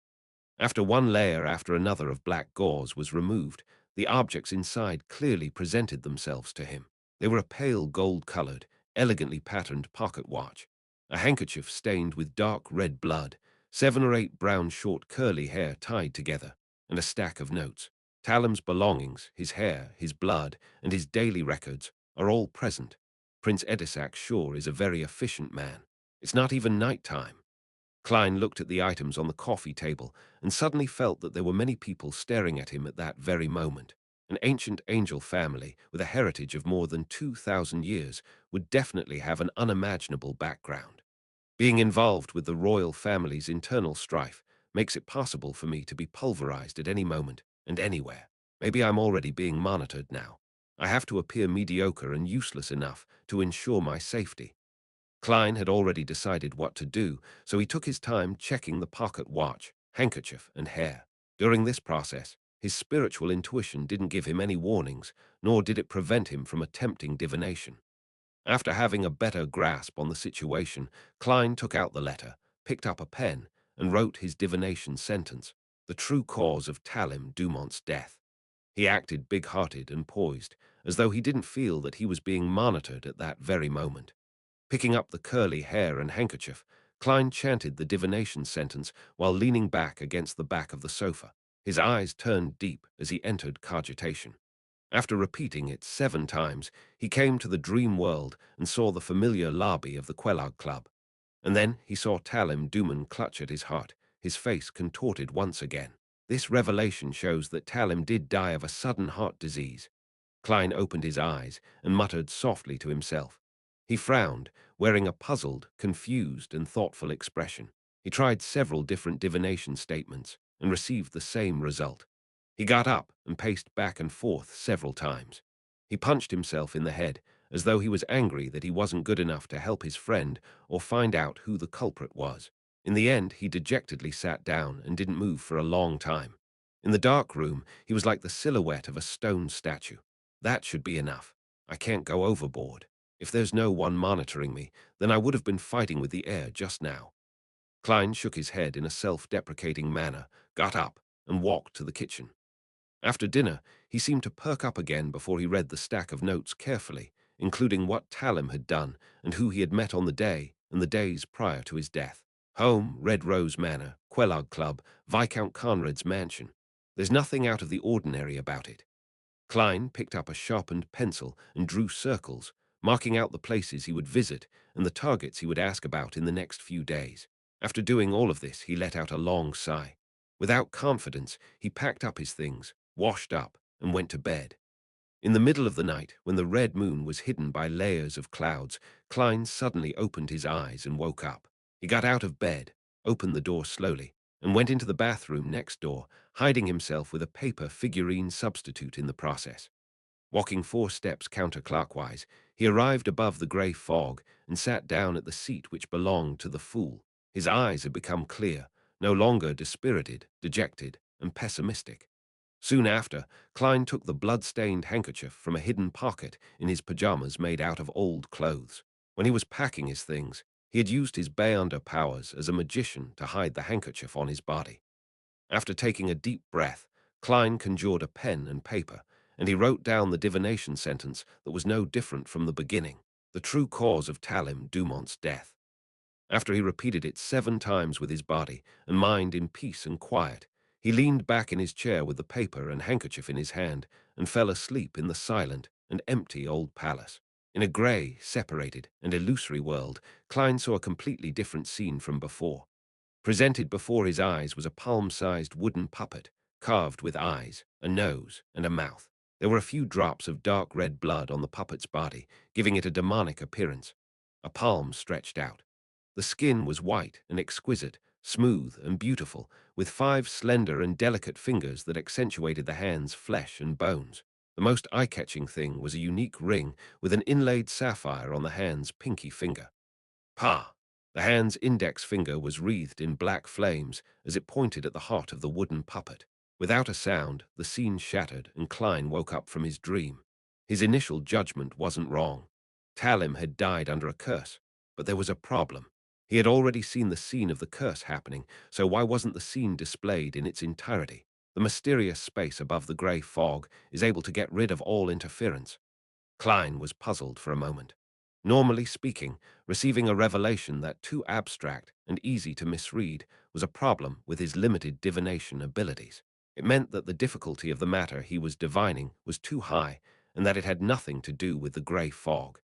It was an understandable outcome, but he had clearly seen the scene of the murderous curse, but he was limited to a small scope of the situation. It didn't provide a relatively effective revelation and was rather baffling. Have I encountered such a similar situation in the past? Klein dug through his past experiences. Suddenly, he sat up straight, remembering a similar experience. In Tingen, when he was divining the real reason behind the countless coincidences, something similar had happened. He could clearly see the house with the red chimney. but he couldn't reach in C. Zangwill and sealed artifact 0-8. This is the power of someone or something that's at the level of a grade 0 sealed artifact that's resisting the power of the grey fog. Klein's eyes abruptly narrowed. No, not necessarily. There are still quite a few possibilities. I have to confirm it again. He put in a lot of effort in order to calm down. As for the method used for confirming, it wasn't daunting for the experienced him. The method was simply redoing the same divination again. If the revelation doesn't change, it means that things aren't so terrible, and if divination is no longer successful, then something around the target, or the target, is resisting the grey fog to some extent, like 0-8. Taking a deep breath, Klein calmly repeated the previous divination. The true cause of Talim Dumont's death. He leaned back in his chair and chanted in a low voice, his eyes growing darker. In the dream, all he could see was a hazy, shattered grey fog. There were no more wooden puppets or fingers. Whoosh! Klein straightened his back, his expression abnormally grave. What did Talim get himself involved in? He frowned as he muttered to himself. There's no question as to what I should do next. It's to be passive and perfunctory. I'll first lie to Prince Edisac before telling him that I'm incapable of figuring out the truth. Phew, this world is really scary. Just the slightest bit of carelessness would cause me to come into contact with something extremely terrifying. Klein sighed. Without daring to stay any longer, he quickly returned to the bathroom in the real world. Tuesday, 9 a.m. at the Crown Cemetery. Klein stood at the edge of the crowd, wearing a black shirt, black vest, and a black tweed coat whilst he was carrying some fresh flowers he bought for 12 soli. He looked gravely at Talim Dumont's coffin being carried over, had his soul put to rest, and was buried bit by bit into the earth. During this process, Talim's mother's eyes were red and swollen. She wanted to speak a few times, but she couldn't find her voice. His father's hair was grey, and his expression was haggard. He just stood there, trembling slightly. When the scene reflected in his eyes, Klein tilted his head back and closed his eyes. He waited until the mourners had left before he walked over, bent over, and placed the white flowers on top of the others. "I'm sorry," he silently said inwardly. Standing up, he stepped aside and was about to leave when Klein noticed reporter Mike and Surgeon Aaron closing in. "What a pity. I never thought that Talim would actually. Sigh." Mike's expression was pained as he couldn't finish his sentence. Aaron, who was always cold, took off his glasses and wiped the corners of his eyes. He sighed and said, "He's a warm-hearted guy. He shouldn't have ended up like this." "Yes, he could have gotten rid of his grandfather's bad reputation," Klein echoed. Just then, he saw a female figure in a thick black dress with a veil covering her face walk up to Talim's grave. She, too, was also carrying a bouquet of white flowers. Klein looked away, not paying much attention, just keeping watch through the corner of his eye. The woman bent down to release the flower, revealing her left palm, which was covered by a black gauze glove. A blue gem faintly appeared on the pinky of her left palm. Klein's scalp tingled instantly. His entire body felt numb. Chapter 444, Confession, a similar feeling that wasn't unfamiliar. The experienced Klein immediately used his clown powers to control his facial expression and the slight trembling of his body. Without rushing, he gently retracted his gaze, making the casual glance from before appear normal. Sigh, Talim was so young. He wasn't even married and has no children. Klein sighed as he went with the flow. He had said this because it gave him a plausible explanation for his subtle reaction towards the woman who had offered the flower should turned sad, having seen a woman who had some connection with Talim, associated her to marriage and family, and then finally how his friend had passed away at an early age. Yeah, actually, at his age, he should have been married 4 or 5 years ago. Unfortunately, the matter with his grandfather left him with an extremely strong psychological trauma. He had always rejected marriage, and only recently did he improve. Reporter Mike sighed. At this moment, the seemingly normal Klein seemed to have a cluster of thorns stabbing at his back, slowly piercing into his skin and flesh, causing him to feel extremely tense. The girl in the black dress with the sapphire ring on her left hand, Pinky, had straightened her body and calmly surveyed her surroundings. Afterward, she quietly left Talim's grave with 2 maids accompanying her. She silently walked further and further away from Talim's grave. Phew! Klein secretly heaved a sigh of relief. The feeling of his back being stabbed quickly turned into a cold sweat. Just who is she? And why did she come to the grave to offer flowers? Talim's lover. However, how could Talim, who had no wealth or status, have a relationship with a terrifying person who is involved with a grade 0 sealed artifact or that of a demigod? This isn't a novel. Furthermore, she should be the one that used a curse to kill Talim. This matter runs deep. Klein listened quietly as Mike and Erin recounted Talim's past. His thoughts quickly dispersed, feeling that the most puzzling thing about this matter was that Talim's death, an ordinary person who had no money, power, status, or strength, was actually involved with a grade 0 sealed artifact or a powerhouse of the same level. This was simply inconceivable, but this isn't an isolated case. There's another similar case that has happened around me. Klein suddenly thought of something and looked at the surgeon, Erin. This ordinary person's home might very well be hiding a sequence one snake of mercury. Following this train of thought, Klein recalled the nearly 5 months that he had spent here since he transmigrated. He was stunned to discover that he had unconsciously become involved with many demigods and terrifying sealed artifacts. The woman who had killed Talim, the snake of Mercury, Will Ossiptin, the blasphemer Ammon, the mysterious woman at the Royal Museum, a high-sequence beyonder of the Rose School of Thought, 0-8, 1-42, in C. Zangwill, the mutated sun's sacred emblem, the Antigonus family's notebook, Mr. Isaac Eggers, who suspected to be a descendant of death, Mr. Dorr, the Twilight Hermit Order. Each name flashed through Klein's mind, and every single one of them made him feel like drawing in a cold breath. He calmed his heart and carefully thought, these don't include the true Creator and the eternal blazing sun, who are ranked high above these.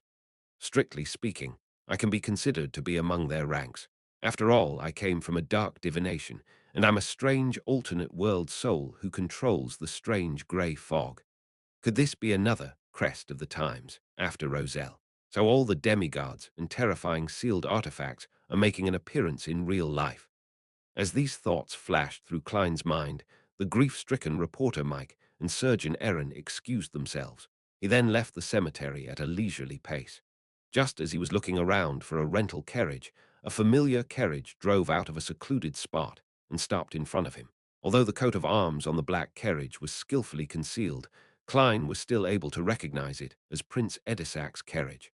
Without a sound, the door of the carriage opened, and the old butler with his meticulously combed hair alighted. He politely made a gesture of invitation. His Highness is waiting for you. All right. Klein didn't feel guilty at all as he entered the spacious and warm carriage. Prince Edisac was dressed in a dark blue coat with a large collar and a golden ribbon across his chest, which made him look very abnormally noble. He rubbed the diamond brooch, and his long and narrow eyes showed hints of a sigh. I'm restricted even when participating in the funeral of a friend. I couldn't appear in person and could only watch from afar, sending someone to offer flowers for me. This is the royal family's lack of freedom. If Talim's grandfather hadn't lost his aristocratic title, then you wouldn't have to avoid anything. Klein abided by Prince Edisac's gesture and sat across from him. Edisac picked up a cup of blood-red wine and said, "Sire, I had originally planned to find an opportunity to help Talim's father recover his aristocratic title, but unfortunately." Instead of going deep into the subject, he asked, "Sherlock, did you receive the package?" "Yes," Klein answered any questions he was asked, never giving any additional descriptions. Edisac nodded slightly. "Any progress?" "I made several divinations using Talim's hair, blood, and belongings, but all of them led to the conclusion that he had died of a sudden heart disease." Klein used his emotionless, smooth narration to imply that my sequence isn't high enough. My standards are limited. Although I'm good at divination, the other party is stronger, and I'm sure that I can't figure out the truth. Edisac looked disappointed and sighed. How do you plan on continuing the investigation? Starting with the people Talim came in contact with a few days before his death and the places he went, Klein replied according to the plan. Edisac looked at the old butler. There will definitely be no lack of threatening interrogations or bribery. Pay Sherlock £100 for his investigation fees. Yes, Your Highness. The old butler took out a stack of bills that he had prepared earlier. £100 straight out. Once again, Klein felt Prince Edisac's generosity. I'll do my best. He took the £100 in cash and pocketed it without counting it in detail. I hope that we can put Talim to rest. Prince Edisac clenched his right fist and tapped the left side of his chest. He turned his head to look out the window at Crown Cemetery, which wasn't too far away. His friendship for Talim still remained strong. Klein sighed before he was led out to a carriage by the old butler. In Empress Borough, the opulent villa of Earl Hall, Audrey looked at her psychology teacher, whose long hair reached her waist, and she pretended to carefully look from side to side. She immediately lowered her voice and said, "Miss Escalante, I recently joined a new Beyonder gathering. There were high offers for a human-skinned shadow characteristic and the wind-blessed potion formula. Ah, different people. These are likely mid-sequence items, right? It sounds quite interesting. Ah, right. Will the psychology alchemists be interested?" Escalante was startled. She pondered for a few seconds and said, "I'll ask when I return." "All right," Audrey responded briskly, as though she were simply intrigued by such mid-sequence transactions.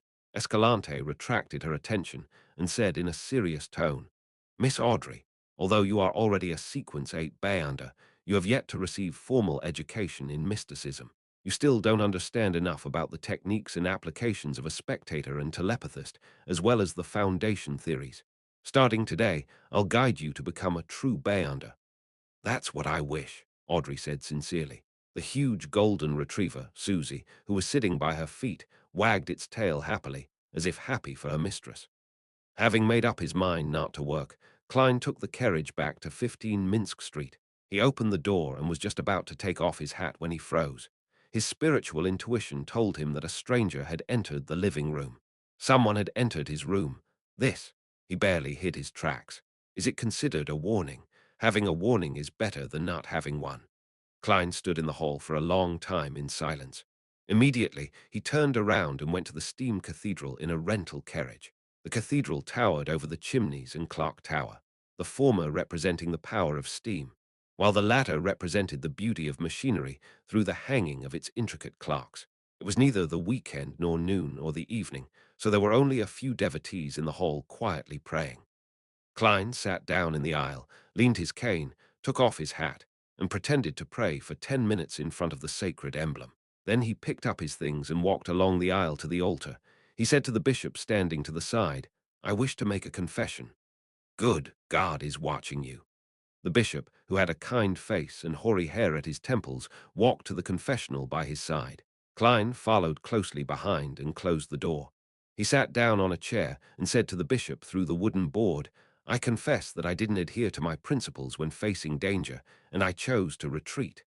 "What were you thinking at the time?" the bishop gently asked. Klein immediately described in detail about Talim's death, his suspicions, the reminder from the machinery hivemind, Prince Edisac's entrustment, and after how he failed to obtain any answers from his divination, he expressed his heartfelt cowardice in the face of the royal family's strife. The reason he didn't go straight to Carlson was that he was afraid that not only was he being watched, but Prince Edisac's men were also watching him from the shadows. Once he made his intentions clear, he couldn't be sure if he would encounter another calamity. The Steam Cathedral was the headquarters of the Church of the God of Steam and Machinery, and it was one of the three great holy temples. No one could spy on whatever happened inside. What Klein intended to do was to use the Church of the God of Steam to convey his true thoughts and avoid getting caught up in a deeper conflict. Simply put, it was to comply with what his heart wanted. The bishop listened quietly and answered without changing his tone, "Your choice derives from human instinct. God will not blame you. Go back, God will protect you." "That's good." Klein understood the hint and quietly left the steam cathedral. Standing on the street outside, looking at the misty sky, he sighed silently. "I need to advance as soon as possible." Chapter 445. Live broadcast lightning streaked across the sky, illuminating the pitch-black city walls. Carrying a leather bag on his back and the axe of hurricane in hand, Derek Berg stood outside the doorway to a cave with nearly 10 of his teammates. Lifting his eyes up, he saw that, between the stone cracks of the city wall, the dry and hardened black soil was crusting, but a bunch of tenacious weeds had grown out. They were densely packed and resembled human hair. At that moment, he hurriedly withdrew his gaze and looked towards the city gate when he heard light footsteps. As the lightning and darkness alternated, a tall figure slowly walked over, carrying two straight swords which were crossed on his back. Then his pale, disheveled hair, his ancient eyes, his twisted, deep, old scars, and his perennially unchanged brown coat and flaxen-colored shirt entered Derek and the others' sight. The approaching person was the chief of the six-member council of the city of Silver, Carlin Iliad, a powerful demon hunter. After greeting him, Derek subconsciously looked at the chief's waist. There was a leather belt divided into many compartments, each with a different metal bottle inside. This was a symbol of an experienced and powerful demon hunter. Derek had previously heard his parents mention that demon hunters were good at discovering the weaknesses for different monsters, identifying the uses of various materials, and were able to use their special cogitation state against the former. With the latter, they could concoct corresponding magical medicine, holy ointments, essential oils, and special imprints.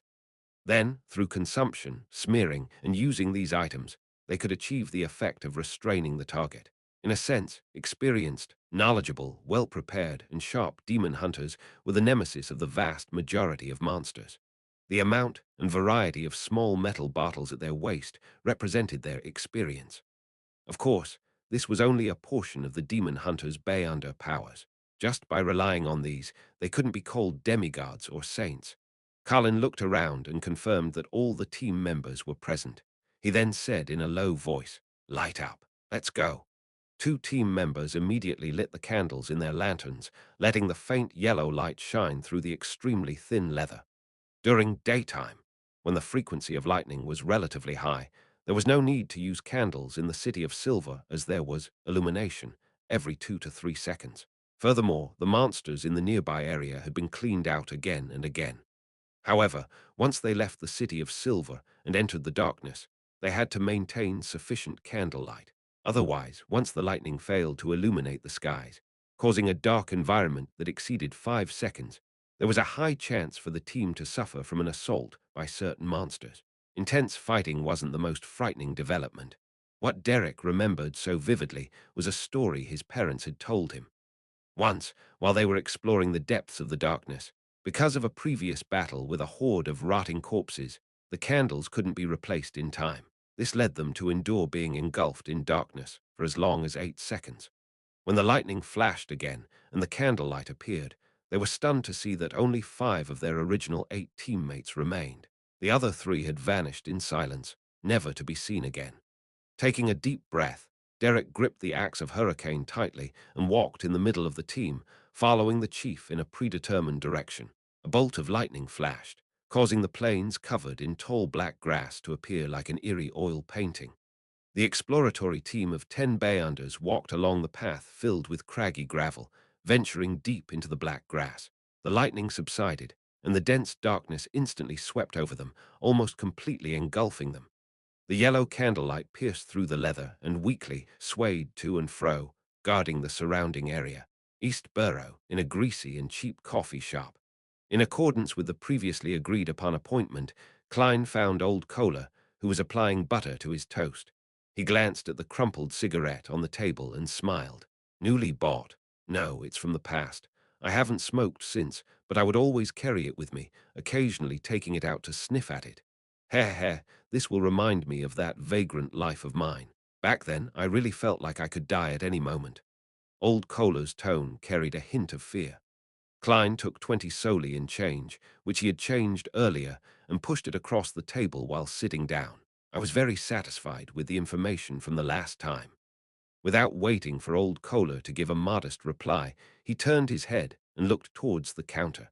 A loaf of oatmeal bread, 2 slices of toast, a block of butter, a serving of beef stew with potatoes, and a 1-pence cup of tea. "Mr. Moriarty, didn't you have dinner yesterday?" Old Kohler was stunned for a moment as he held the cash. Klein shook his head and smiled. "I'll be very busy later and might not have time for lunch." He needed to pretend that he was active and serious. After all, he had received £100 from Prince Edisac. Old Kohler didn't ask any more questions. He looked around cautiously while stuffing the notes into his pocket. "There are some results from the matter you previously asked me to find out more about. Isaac Eggers's bounty comes from a few gang leaders and some intelligence dealers. Well, I don't know who entrusted the task to them since it's difficult to make contact with them." "M-in-an-e," Klein nodded. "That's enough. There's no need to delve deeper. It's too dangerous." Old Kohler heaved a sigh of relief and said, 2 days ago, someone at a budget hotel on Golden Cloak Street saw someone who appeared to be Isaac Eggers. It said that the person was basically a carbon copy of the picture on the bounty notice. Klein's heart palpitated as he smiled instead of showing surprise. And then, could it be that the moment I prepared to try for this bounty, the matter is over? And then, with that clue, quite a number of bounty hunters rushed over, but they didn't find anything. Well, they said that there were traces of a fight in the room. Old Kohler tried his best to recall the information he had gathered. The intelligence would definitely be sent to M in an E first. Did Mr. Isaac have a secret standoff with them? I wonder what the outcome was. Klein took a glance at the boss, who was coming over with a plate. He pretended to mutter to himself and said to Old Kohler, "Take me to Golden Cloak Street later. Maybe I can find some clues." It was past breakfast time in East Borough, and there were very few customers in the cheap coffee shop. "All right," Old Kohler agreed without hesitation. "A total of 16.5 pence." The boss placed Klein's breakfast on the table. There wasn't much beef with the potatoes, but the stew was very overcooked. It was obvious that it had been prepared beforehand. The thick aroma tantalized Old Kohler's taste buds to the point that he involuntarily gulped a mouthful of saliva. After paying the bill, Klein picked up a fork and spoon and said to Old Kohler, "Continue." There aren't many people looking for the believers of the fool anymore, except for a few stubborn bounty hunters. Many unemployed textile women, including some male workers, left East Borough. Old Kohler went down a list of matters. "What?" Klein swallowed the beef and looked up. "Left East Borough. They must have found some other job. As for where they went, I couldn't find out," Old Kohler answered truthfully. "Their families aren't aware," Klein pressed. "Some left with their unemployed family members, while others had come alone from outside the city to search for work." Old Kohler had already done some investigations. Judging from the target's choice, there's something wrong. Klein made a mental note of it and continued to eat while he listened to Old Kohler talk about matters that had happened in East Borough recently. After making an appointment for the next meeting, he put down the cutlery, wiped his mouth, picked up his hat, and said, "Let's head for Golden Cloak Street."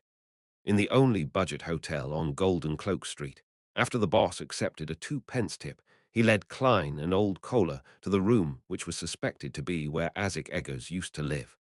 "There have been many bounty hunters visiting over this period of time. It made me earn quite a bit, so I have maintained its original state." The hotel owner opened the door with his key and pointed inside.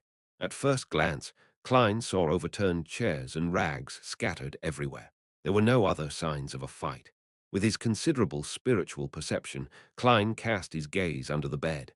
After staring for 2 seconds, he walked over and bent down to pat the bed. Dust flew into the air with a poof as a grey rat jumped out from under the bed. It looked normal without any problems, but in Klein's spirit vision, its aura only had the colors, black and green. The rat turned a corner and climbed up a wall, exposing its belly to Klein's eyes. In that soft spot, its flesh was green with flowing pus. One could see that his internal organs had similarly rotted away. Klein thoughtfully looked back at Old Kohler, who wasn't paying attention to the rat. "Has the bounty for Isaac Eggers been withdrawn?" "No." Old Kohler shook his head in confirmation. Klein examined it again. He then stepped out and said, "Let's go, there's no valuable clues." 15 Minsk Street. Klein, who had been busy all day, lay down on his bed and entered the dream world. Scenes that were continuous at times, and at other times fragmented, swept past, and all of a sudden Klein woke up. He knew that he was dreaming. A power has invaded my dreams. Klein maintained his previous dazed state, casually sizing up his surroundings. He found himself in a suburb of fertile fields. A river flowed over from the distance and made a turn around the cliff in front of him. One side of the cliff was bare, revealing a pure white rock. Looking from afar, it seemed to have a kind of holy beauty. Nearly 10 men and women wearing black coats or dark jackets surrounded a hidden underground entrance to the bay. Among them was Klein's acquaintance, Ikenser Bernard. White Cliff Town, Stratford River Creek, Machinery Hivemind. Are they exploring the Ammon family tomb? But why would there be scenes of it in my dreams? Klein was puzzled. At that moment, he saw the water on the surface of the river undulate, rapidly forming a line of white words. "Your loyal and humble servant, Arrows, is here to report to you on the exploration situation." Klein's mouth turned agape, momentarily losing the ability to speak. Then a voice echoed in his head. Tell me, why would a perfectly good mirror be a snitch? Chapter 446. Machinery Hivemind's combat style. In an instant, Klein switched to his unfathomable state as the fool who overlooked everything. He nodded and said, Not bad. Ahead of him, the river surged, and the white words squirmed and changed before taking shape again. What follows is the exploration process your loyal servant, Arrows, has recorded. You can choose to speed up or skip certain scenes at any time. This sentence froze for 2 seconds, and then the scene abruptly zoomed in. Klein instantly appeared beside Ikenser Bernard, but no one noticed him. He looked around and felt that he was surrounded by living people with lifelike scenes. Nothing about his surroundings looked unreal, making him feel as if though he was there in person. I can even speed up or skip certain scenes. The original form of this mirror, Arrows, is a virtual reality family cinema. Klein couldn't help but lampoon. He took another look at the machinery Hivemind members and saw that it was led by an old man in white priest robes and a cleric cap. His face was unusually kind, and his expression was calm and gentle. Your Grace, everyone is ready. Ikenser approached the elder and said with a bow, Archbishop, this is the Archbishop of the Church of Steam and Machinery's Backland Diocese, the demigod Heramic Haydn. The machinery Hivemind really is cautious and not careless. Who knows, they might have even brought along a Grade 1 sealed artifact and performed a divination in advance. After all, they're in control of the mystery prior pathway. Luckily, I can basically confirm that the fog's anti-divination or divination interference abilities are similar to the cards of blasphemy, allowing the result to be as ordinary as possible and the least bit suspicious. Otherwise, certain matters might be exposed. However, there's a certain probability that the meeting between Miss Sharon and I will appear, because, to me, that isn't something harmful. It depends on whether a wraith's instinct to interfere with divination will affect the machinery Hivemind's attempt. Wait, the machinery Hivemind is highly likely to have relied on arrows, and based on its performance from just now and previously, it isn't impossible for him to curry favor with me by adding some mosaics. Klein thought in enlightenment. At this point, Heramic Haydn drew a triangular sacred emblem on his chest. Begin the operation. God will protect us. Nearly 10 Bayunders headed down as Klein followed closely behind. He didn't fast forward at all. He had always been curious about the combat styles of low and mid-sequence Bayunders of the machinery Hivemind, and he wanted to take this opportunity to experience it. In addition, he was also greatly concerned about how a demigod really did in combat, as well as the secrets hidden in the Ammon family tomb. After being ransacked by time, in a period spanning 1 or 2,000 years, the black marble staircase still retained its hardness without any signs of corrosion. The machinery Hivemind members followed it all the way underground, where they saw the unique asymmetrical stone pillars and axen blades scuffing from the period of the Fourth Epoch. The pillars stood on either side of the wide road, and in front of them was a large, heavy, dark grey stone double door. The stone door had already cracked open, wide enough for two people to walk alongside each other. It was completely dark inside.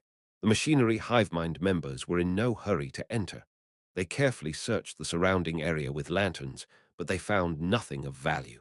According to the plan, the first group will begin with a preliminary cleanup. With the Archbishop's approval, Ikenser pushed down his hat, compressing his fluffy hair. Cleanup. By the side, Klein ruminated over the word. Amidst his puzzlement, the two strongest and burliest male machinery Hivemind team members each laid down a long black box on their backs and opened them up. Inside one long box was a sturdy, heavy, iron-black cannon-shaped object. Its surface was engraved with dense and arcane patterns. In the other box was a complex and exquisite firearm with a chain of pale golden bullets inserted into it. One of the two team members carried the cannon-shaped object and trudged to the open stone door. Another machinery Hivemind member picked up the peculiar gun, adjusted the bullet chain, and followed slightly behind. After the two of them glanced at each other, the cannon-shaped object on the former's shoulder rapidly lit up, outlining burning patterns and imprints before a loud salvo. Boom! A golden fireball, akin to a miniature sun, flew out from the cannon barrel and into the darkness. Boom! The ground trembled slightly, and intense light was emitted from the crack. The body of the machinery hive mind member, who was holding onto the cannon barrel, clearly sank a little as his feet trembled. Boom, boom, boom. He repeatedly used the Bayunder weapon to launch one golden cannonball after another at different spots, causing the tomb to sway without a speck of dust falling. After he came to a stop, the team member with the peculiar gun stepped forward and pulled the trigger. Da, da, da, da, da. The sound of machine gun fire echoed as one pale golden bullet after another flew out, purifying the danger in the depths of the darkness. Isn't this the bombardment effect I've always wanted? Furthermore, they're using Bayunder expendables like purifying bullets and exorcism cannonballs. How extravagant. Is this the combat style of the machinery hivement? Klein stared with his eyes wide open and his mouth slightly agape. After the series of savage bombardments, Ikensa raised his voice above the rumbling echoes and said, "Group 2, do the follow-up cleanup. There's more." Klein felt a little numb from what was happening. The second group was also made up of two team members who used scrolls made of different kinds of leather. They chanted simplified incantations, activated the scrolls, and tossed them inside. The construct behind the stone door was suddenly shrouded by gentle and pure light. Droplets of golden holy rain pattered down, cleansing everything in the area. Klein looked at this scene and suddenly found it somewhat ridiculous. Wait, aren't you guys here to engage in archaeological studies? Aren't you professional archaeologists? Aren't you afraid that the tomb would collapse from using such cleanup methods? While these thoughts flashed through his mind, the second team was done, and they shouted at Ikanser, "Deacon, as expected, the construct's structural integrity hasn't been destroyed." They were clearly prepared. "All right, continue forward." Ikanser gave the order.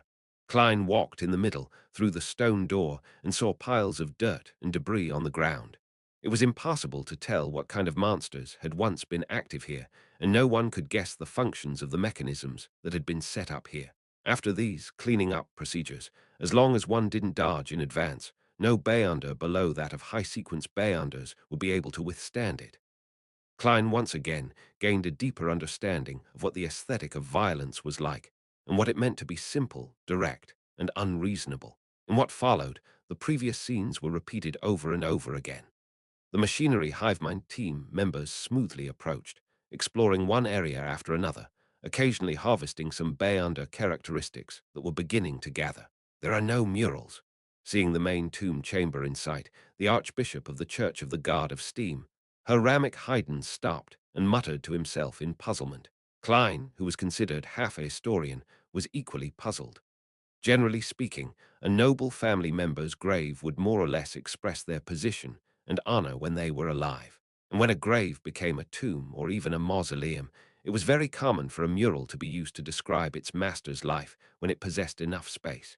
In even older and more obscure eras, this wasn't rare, and it was even the most common method. First thing humans learned was drawings, not writing. Thus, it really was a little strange that there were no similar murals in the tomb of a fourth epoch noble family. Upon hearing the Archbishop's question, Ikanser immediately ordered the men to spread out in groups of two to search the vicinity for relevant traces of murals. Watching from the sidelines, Klein couldn't help but want to fast forward a little to immediately see the outcome. At that moment, he noticed that the two machinery hivemind members in the left corner had suddenly turned into three. One of them looked identical to Ikenser Bernard, his fluffy hair propping his hat high. This, Klein was first stunned before he made a guess. The moment he had the thought, Ikenser walked over to the team member closest to him. "Any discoveries?" He cleared his throat and lowered his voice. The team member turned around warily, but immediately relaxed when he saw that it was Deacon Ikanser. "No." Before he could finish his sentence, the Ikanser in front of him suddenly turned into a piece of human skin and enveloped his body. The pale human skin tightly wrapped around him, and his face began to form the outline of his facial features. During this process, there were no additional sounds, nor were there any abnormal movements that were triggered. All of a sudden, the human skin began to emit rays of light, just like the rising of the sun. The human skin immediately turned translucent and quickly soared into the air as if it was being burned. A black whip immediately lashed out, striking its body, causing its movements to clearly slow down. In such a battle, slowness was an original sin. One Bayunder weapon after another Burning scrolls and pale golden bullets were released towards the human skin. After a brilliant burst of light, countless ashes fell from the sky. All of them coruscated faint light and slowly struggled to gather together. It really is a human-skinned shadow. Klein turned his attention to the machinery hivemind members who had just been attacked. The man pulled at his collar and pulled out a protective charm. There were many symbols and magic labels related to the sun on it. Thankfully, the Archbishop got us to wear these things. He held the lantern and sincerely praised. It was only then that Klein realized that his brooch had the quality of the night, his ring had the intensity of the storm, and his belt exuded the sense of physical strength. Although they aren't all mystical items, most of them are in the category of charms and bay-under weapons. Even if their effects will quickly decline, they're still worth a lot. If you weren't an artisan or a rich bay-under, there's no way to gather that much. Is this the combat style of the machinery hivemind? Burning money. Klein felt a sudden setback, and it took him a long time to recover. At that moment, the human-skinned shadow characteristic gathered and took form. It was like a huge diamond with countless sides reflecting light, and each side reflected a different face. The faces were densely packed, layered, and left one dizzy. I'm just short of it. Klein was overjoyed. After the machinery hivemind handled the spoils, they continued to search for the murals, but they didn't find any traces of them. They had no choice but to gather again and head for the passageway that led to the main tomb. Chapter 447. Portrait. After another series of bombardments, the passage into the main tomb was revealed to the members of the machinery hivemind. The ground was littered with debris. The diamond-shaped bay-under characteristic that reflected a human face lay silently at the bottom of the right wall, glowing with the light of two other objects. The entire tunnel, including the two walls that lined the sides and the stone ceiling, was filled with potholes. However, one thing remained undamaged. It was a frame that was hung up ahead about 7 meters away. It was brown in color, and the wood grain was obvious, but only the side of the frame was revealed. Without anyone mentioning anything, all the Bayanders present could tell that it was strange. At this moment, the Archbishop of the Church of Steam and Machinery, Haramic Haydn, stepped forward and said in a gentle voice, "This is likely to be the spectre portrait frame that belongs to the Ammon family, according to the records. As long as one walks into its range and is illuminated by it, their spirit body will instantly be separated from their flesh and blood, turning into a portrait and be forever sealed inside. In this state, even if the portrait is replaced, there is no way of rescuing the person without the corresponding methods. If the duration of being sealed is too long, the body would already be dead. Then, even if one grasps the correct method to remove the seal, the spirit will quickly dissipate." As he spoke, Haramic moved forward, step by step, closing in on the strange frame. Klein was a bit worried, not daring to watch the demigod fight against the sealed artifact, but he quickly realized that he was just watching a scene provided by the magic mirror, arrows. What was there to be afraid of? This is very normal. It's just like watching a horror movie or playing a dark game. Klein calmed himself as he quickened his pace and caught up with Haramic Haydn. The demigod archbishop quickly reached the confines of where the mystical item that needed to be sealed was. He wore a white priest robe and a clerical cap, and his figure gradually appeared in the glass on the surface of the picture frame. Glass in the fourth epoch. Seems to be the case.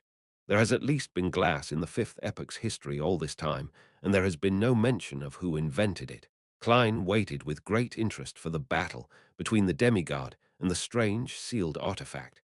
Haramic's upper body fully appeared within the spectre portrait frame, but his eyes didn't lose their luster. He walked towards the frame, face to face.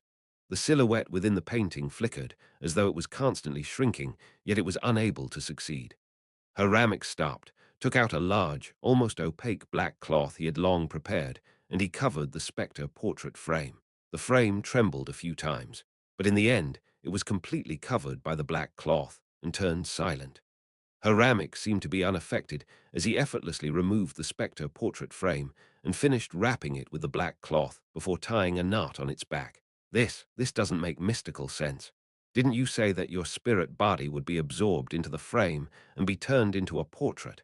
Why is the archbishop fine? Is this the uniqueness of a demigod, or is it because of another reason? Klein sized up Hiramic Haydn, but he didn't notice anything out of the ordinary. His eyes are filled with spirit, his expression genial, and he's rich in flesh and blood. It's a pity that I'm not there in person.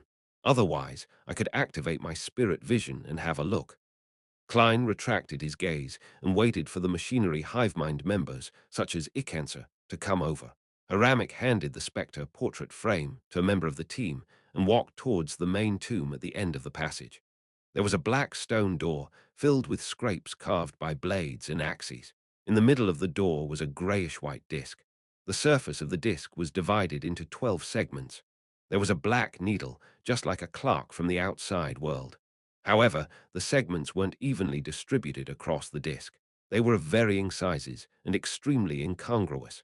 Furthermore, each grid had half of its surface covered in a shadow. The coat of arms of the Ammon family. Archbishop Hiramic made a brief introduction. He didn't explain the symbolic meaning of the coat of arms, because presently only Deacon Icancer Bernard was qualified to know. Klein, on the other hand, relied on his own knowledge of mysticism to attempt to decipher it. Disc, 12 segments, and a needle.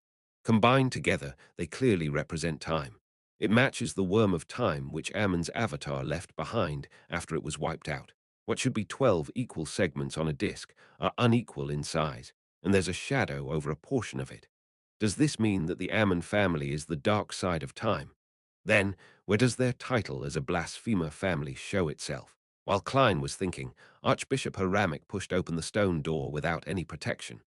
The heavy stone door opened, revealing an extremely spacious tomb chamber. In the center of the chamber was a dais with a deep black coffin on top of it. The surrounding walls were decorated with iron lampstands, each holding a burning white candle. All the candles didn't flicker. It was so quiet that it seemed like a scene that was fixed in place, completely devoid of any signs of it suffering the effects of time that spanned 1 to 2,000 years. On the straight path from the stone door to the coffin, there were corpses lying on the ground. They were all wearing black tweed coats, half-top hats, or even ordinary worker clothes with a cap on their heads. It was obvious that they had entered in recent years. The Beyonders that previously recruited helpers. How did they get past the area at the front? The human-skinned shadow and the other monsters were clearly still alive. With a mind filled with questions, Klein looked at the corpses. What he saw left him immediately shocked. The corpses all had sparse white hair, dry and wrinkled skin, and obvious markings on their skin. They looked like 80 or 90-year-olds. There were no obvious wounds on their bodies, as though they had died of old age. Furthermore, it appeared as though they had died recently and hadn't even rotted yet. It's very obvious that there wouldn't be this many aged Beyonders exploring the tomb. Even if the discoverers of the tomb were old, they would still try their best to choose the young and strong when recruiting helpers. There's something odd about it. Klein frowned and looked around again. He quickly thought of the worm of time left behind by Ammon's avatar, and the coat of arms of the Ammon family that represented time on the stone door. Making people age rapidly is one of the Ammon family's Beyonder powers. The dark side of time, the loophole in time. Could it be that as others rapidly age, the members of the Ammon family would regain their youth and extend their lives? Wait a minute. For these Beyonders to easily barge into this place like that, perhaps it was deliberate on the tomb master's part. He wanted to rob them of their time in order to maintain his own existence. Klein looked suspiciously at the black coffin on the platform. At this moment, the demigod, Hiramic Haydn, raised his left hand and pressed it down. "You will stop here." "Yes, your grace," Icancer and company answered without any hesitation.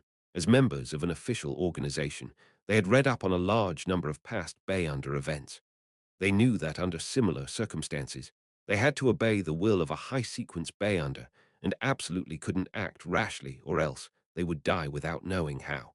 Hiramic looked ahead, and his eyes fell on a picture frame that hung upside down at the bottom of the dais. His expression didn't change as he continued to walk forward at a leisurely pace, not making any preparations at all. The hallmark of demigods is to be rash. Klein was stunned. He seemed to be able to imagine Hiramic's teeth dropping, his white hair wilting, and his skin shriveling as he rapidly aged. 1 step, 2 steps, 3 steps. Hiramic, who seemed fine, suddenly trembled, and a sharp and piercing grinding sound could be heard from his body. His pace began to slow down, his movements became stiff, and his skin visibly dried up. There's something wrong with that. That isn't the aging process of a normal human being. What was that grinding sound just now? Klein muttered inwardly. 4 steps, 5 steps, 6 steps. Ripping sounds came from Haramik's body as something fell to the ground. Klein subconsciously looked over and saw a gear covered in rust. Haramik continued on as items kept dropping from his body from time to time. There were rusty screws, melted wax, yellowed bones, and loose springs. His figure became increasingly thin and unsteady, as if it could collapse at any time. This is just like a robot. Well, in this era's terms, like a living doll. Klein was suddenly enlightened. He remembered that before old Neil died, he had said that the Church of Earth Mother's Sequence 4 was good at alchemical life, and that the Savant Pathway's corresponding sequence was barely able to do so too. As for Haramik, he was a high-sequence Bayunder of the Savant Pathway. The Haramik in front of me isn't the real him, it's just a refined doll. Just now, the reason why the Spectre portrait frame was ineffective was that a doll doesn't have a spirit body. The real Haramik should still be far away, as expected of a demigod. Amidst Klein's enlightenment, the Archbishop walked up to the dais, bent his knees and back, and turned the upside-down frame over. Generally speaking, when exploring a tomb involving Bayunder elements, it was necessary to avoid flipping items over. But this time, Haramik had made the opposite choice. Following the flipping of the portrait frame, a wind suddenly blew in the sealed tomb, dispersing the formless imprisonment and silence. The candles on the iron-colored light fixtures rapidly ignited, becoming unusually bright. However, they soon reached the end of their lives and melted away. The old corpses on the ground rapidly rotted and stank. In just a few seconds, the tomb's main chamber had turned dark, leaving only the lanterns that the machinery Hivemind members were holding onto to barely illuminate the area ahead. Haramik picked up the picture frame from the floor and went up the stairs to the dais. He came to the black coffin, stretched out his right palm, and forcefully pushed. Creak. The heavy coffin lid opened up a crack with a creaking sound, as though it wasn't nailed shut at all. Haramik looked down and said in the same unchanging voice, "There's no corpse." As the scene drew nearer, Klein saw that the coffin's interior was empty, except for a pale gold cushion embroidered with a worm with 12 rings. At that moment, Haramik turned around, and the picture frame in his hand was reflected in the eyes of Ikancer and the others. With just a glance, Klein's gaze suddenly froze. It was a portrait of a smiling young man. He had black eyes and curly black hair. He had a broad forehead and a thin face. A crystal monocle hung over his eye. He wore a black pointed hat. Ammon, chapter 448, Ammon's possible origins. Ammon. Klein said the word in his mind. He had originally thought that the blasphemer who appeared in the forsaken land of God's city of silver was a descendant of an ancient family like Ammon. Through inheriting the legacy of his ancestors, step by step, he stepped into the demigod ranks. To his surprise, it was very possible that that particular person could very well have lived for more than 2,000 years and was a member of the Ammon family when it was at the peak of its strength, an old antique. Why would he, for no good reason, build a tomb for himself? Did he fake his death to get out of a situation, or is there another reason, such as leaving traces so as to have time fixed onto his body? He was able to live from the 4th epoch to the 5th epoch, all because he was siphoning the lives of others. I originally guessed that he's a sequence 3 or sequence 2. Based on what I've seen today, it's not impossible for him to be a sequence 1. After all, long periods of time would eventually bring about an intrinsic improvement. Klein switched back and forth between puzzlement and speculation. His thoughts were like boiling water, gurgling non-stop. The Haramik doll tugged at his throat and accidentally pulled off a piece of skin, revealing the complicated mechanical structure within. His voice came out from that spot and brought with it the impression of leaking air. "Search the corpses on the ground. Don't come any closer." "Yes, Your Grace." Ikancer and company heaved a clear sigh of relief. The corpses on the ground had long since produced their Bayunder characteristics. Some of them had even combined with certain parts of the body to form a terrifying mystical item. In addition, the dead carried all sorts of items on them. The machinery Hivemind sure has reaped quite a harvest this time. Together with the Spectre portrait frame and the human-skinned shadow characteristic, this completely makes up for the crazy expenses of the cleanup. A a huge investment for a high return. Klein's eyes lingered on the ground for quite a while. He inhaled, tore his gaze away, and followed Haramic, who didn't carry a lantern, to the wall on the other side of the coffin. At this moment, the magic mirror arrows brightened up the scene, allowing the things in front of him to be seen clearly. Klein saw that the wall across him had become mottled due to the rapid weathering just now. Many of the murals had been destroyed and could no longer be restored to their original states. The only one that was more complete and could barely be seen clearly was a colorful mural at the top of the wall, which took up a small half of the dome. It described a towering mountain range, and on the highest mountain peak there was a huge cross that was taller than the mountain. The cross was covered in layers of radiance, making it seem unusually holy. In front of it, a tall and domineering figure could be seen vaguely. The mountain range was like a pet that lay prostrate at its feet. This figure was surrounded by two-winged, four-winged, and six-winged angels. They were holding bugles, playing harps, or playing flutes, looking pious and sprightly. At the foot of the mountain range, two 12-winged angels were humbly walking towards the mountaintop, each holding a baby in their arms. The baby on the left had curly black hair, and the baby on the right had pale blonde hair.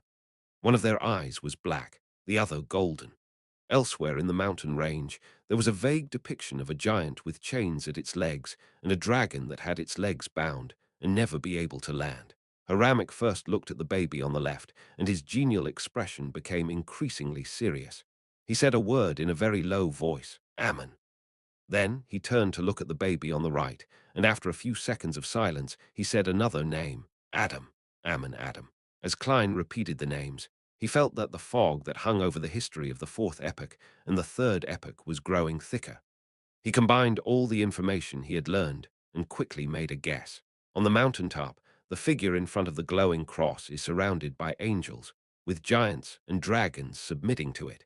It's definitely a real god that's at sequence 0. Another being who likes to partially use the cross as a symbol is the true creator. It's said that Ammon is the descendant of an ancient sun god, but the one at the top of the mountain doesn't seem like a pure sun god. Could it be that he is the Lord that created everything, the omnipotent and omniscient God that the City of Silver believes in? This is in accordance with the legends of the City of Silver, the awakening of the Creator who stripped the King of Giants and the Dragon of Imagination and other ancient gods of their authorities. The so-called ancient sun god is actually the Lord that created everything as spoken about in the City of Silver. He may be in charge of the domains such as sun and time. In addition, the authorities of the giant king, Ormir, and the dragon of imagination, Anquelt, has likely returned to him. This can no longer be completely contained within sequence 0. So, the original Ammon was the descendant of the City of Silver's Lord that created everything, the omnipotent and omniscient God, who inherited the Beyonder characteristics of the time domain. This seems to slightly explain why he remained silent in the City of Silver's dungeon for decades. Apart from him, there's also another descendant of the Lord that created everything, the omnipotent and omniscient God, named Adam. What did Adam inherit in the beginning? Does he still have a descendant alive? And if so, where would he be? What's the relationship between the true creator and that person? Is it simply an imitation by using the creator's title and the symbol of the cross? Or is there some deeper connection between the two? Klein didn't let his doubts show too much. After all, the magic mirror arrows could be sizing him up. Haramic stared at the mural for a while, then he suddenly took a few steps forward and pressed his extended palms against the wall. Without a sound, the majestic mural disintegrated, turning into pieces of stone fragments that landed on the ground. Even the color quickly evaporated, disappearing without a trace. The Church of the God of Steam and Machinery is consciously concealing the history of the third and fourth epochs. Are the other churches the same? Klein frowned and followed the Haramic doll to the other side. After making a half circle, they discovered another thing. A stone door, which only had an outline, loomed in the corner. At this moment, the Haramic doll's joints were constantly creaking. But this didn't stop him from quickly approaching the stone door and reaching out with his right hand to attempt to push. Above the stone door, there was a sudden burst of aqueous light that condensed into a scene that looked so real that it seemed possible to directly touch it. Dark blue waves were surging forward, and there was a dense black mist that looked like liquid. A craggy mountain protruded from the mist, continuously flowing with viscous liquids. Behind this mountain, the black mist seemed endless, with no end in sight. There was also no limit to its depth. The deeper one looked, the more placid it felt. It was as if once something fell in, it would fall forever. What is this place? Klein's expression didn't change as he muttered inwardly. Aramik retracted his palms and watched as the scene gradually faded until it disappeared. He leaned his head back and sighed to himself while feeling perplexed. The abyss. Abyss. That's the source of all corruption. It's said that it's an abyss that can even corrupt a true god. Klein was amazed, but as a former clown, he regulated his expression and limbs to appear unperturbed. He immediately thought of something. Roselle, who was exploring the fog sea, had once deviated from his path, leaving behind a puzzling sentence. I saw the abyss. As Klein pondered about the layers of waves that were surging towards the black fog, he made a conjecture. There's an entrance to the abyss somewhere in the fog sea. Immediately after, he looked towards the stone door. He suspected that Ammon, who lurked around the city of Silver, had employed a certain ritual. After finishing the tomb, he didn't depart from it normally. Instead, he used a special tunnel to head for the abyss. Thus, in the eyes of most people, he was already dead. As for whether the city of Silver or the forsaken land of God was located somewhere in the abyss, Klein couldn't be sure. After all, the history of this tomb was at least 1,500 years old, so Ammon had plenty of time to use the abyss to go somewhere else. Would he still occasionally come back to siphon off time? If he finds out that someone has dug up his grave, the expression on his face would definitely be very marvelous. Klein rejoiced for a baffling reason. At this moment, the Haramic Dal held his left hand in his right palm and abruptly twisted it. With a creaking sound, his left hand was bent at the wrist, but there were no bones that pierced out of his skin, spewing out flesh and blood. There was a heavy, black metal tube inlaid in his left wrist. His entire left arm was a small-caliber mystical cannon. To hide a mole of advanced technology, he truly is worthy of being from the machinery hive mind. However, the requirements and costs for such a thing are too high. Clearly, it could only be provided to specific personnel and not for military troops. Klein felt that today was an eye-opener for him, an opportunity to see another development path in the mysterious world. The only problem is that Bayunder characteristics are conserved, artisans are limited, so many things cannot be mass-produced. The Haramic Dal put his left wrist against the stone door. Inside his body, the sound of gears grinding against each other as they revolved emitted an intense spirituality radiance. A ray of light that was as bright as day appeared and disappeared. The stone door suddenly turned into pure powder, as if it had never existed. He destroyed the door. If blasphemer Ammon encounters an emergency situation and attempts to return here, only to find the door gone, that would be fun. Klein almost laughed when he imagined that scene. This was the end of the Ammon family's tomb exploration. The scene surrounding Klein quickly shrank and became the background. An illusory, ancient, and bizarre silver mirror appeared in midair. The black, eye-like gemstones on the mirror flickered. White words were quickly outlined in the mirror. Your loyal servant, Arrodes, has finished reporting and is ready to serve you at any time again. Klein was a bit wary and unaccustomed towards the fellow who appeared too enthusiastic. He nodded and said, Well done, you may leave first. Yes, the mighty existence above the spirit world. As soon Arrodes produced that line of words, the scene around him shattered into pieces. After confirming that its power had left his dream, Klein thoughtfully said to himself, The mighty existence above the spirit world. It really has vaguely sensed the grey fog. Does this magic mirror with a wicked sense of humor really wish to rely on me, or does it have some other purpose? I have to watch carefully. Otherwise, with it at the machinery hivement, I don't want to be repeatedly blasted with cannon fire. Rounding up his thoughts, Klein began looking forward to the next day. After the machinery hivemind tidied up their spoils, they were likely to get him to choose an item. Chapter 449. Better choice in Empress Burrow, inside the opulent villa of Earl Hall. The cold air was kept out by the windows and walls. The building's interior was warm as though it were spring, and the fireplace was elegant. Audrey Hall was having her measurements taken by the fashion designer, Mrs. Guinea. so that she could create a costume for Audrey for the New Year banquet in consideration of her recent physical and emotional state. At this moment, her personal maid, Annie, came close to her ear and whispered, "Lady Escalante is here." Such a fast response.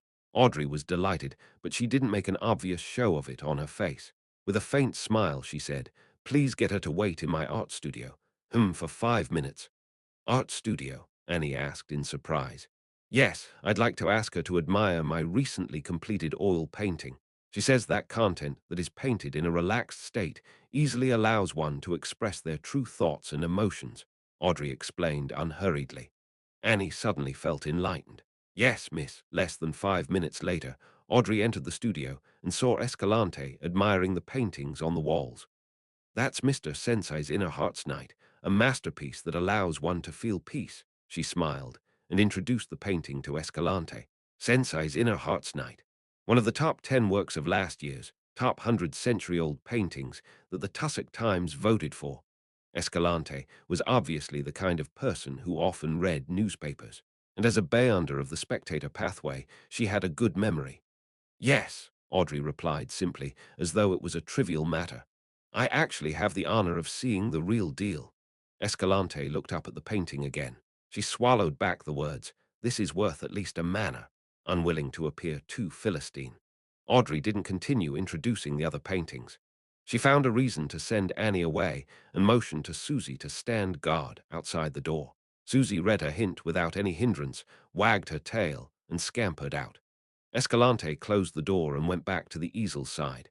Before Audrey could ask, she took the initiative and said, "We have both the human-skinned shadow's characteristic and the wind-blessed potion formula. However, there is no need for us to sell it unless the other party is able to provide an irresistible offer.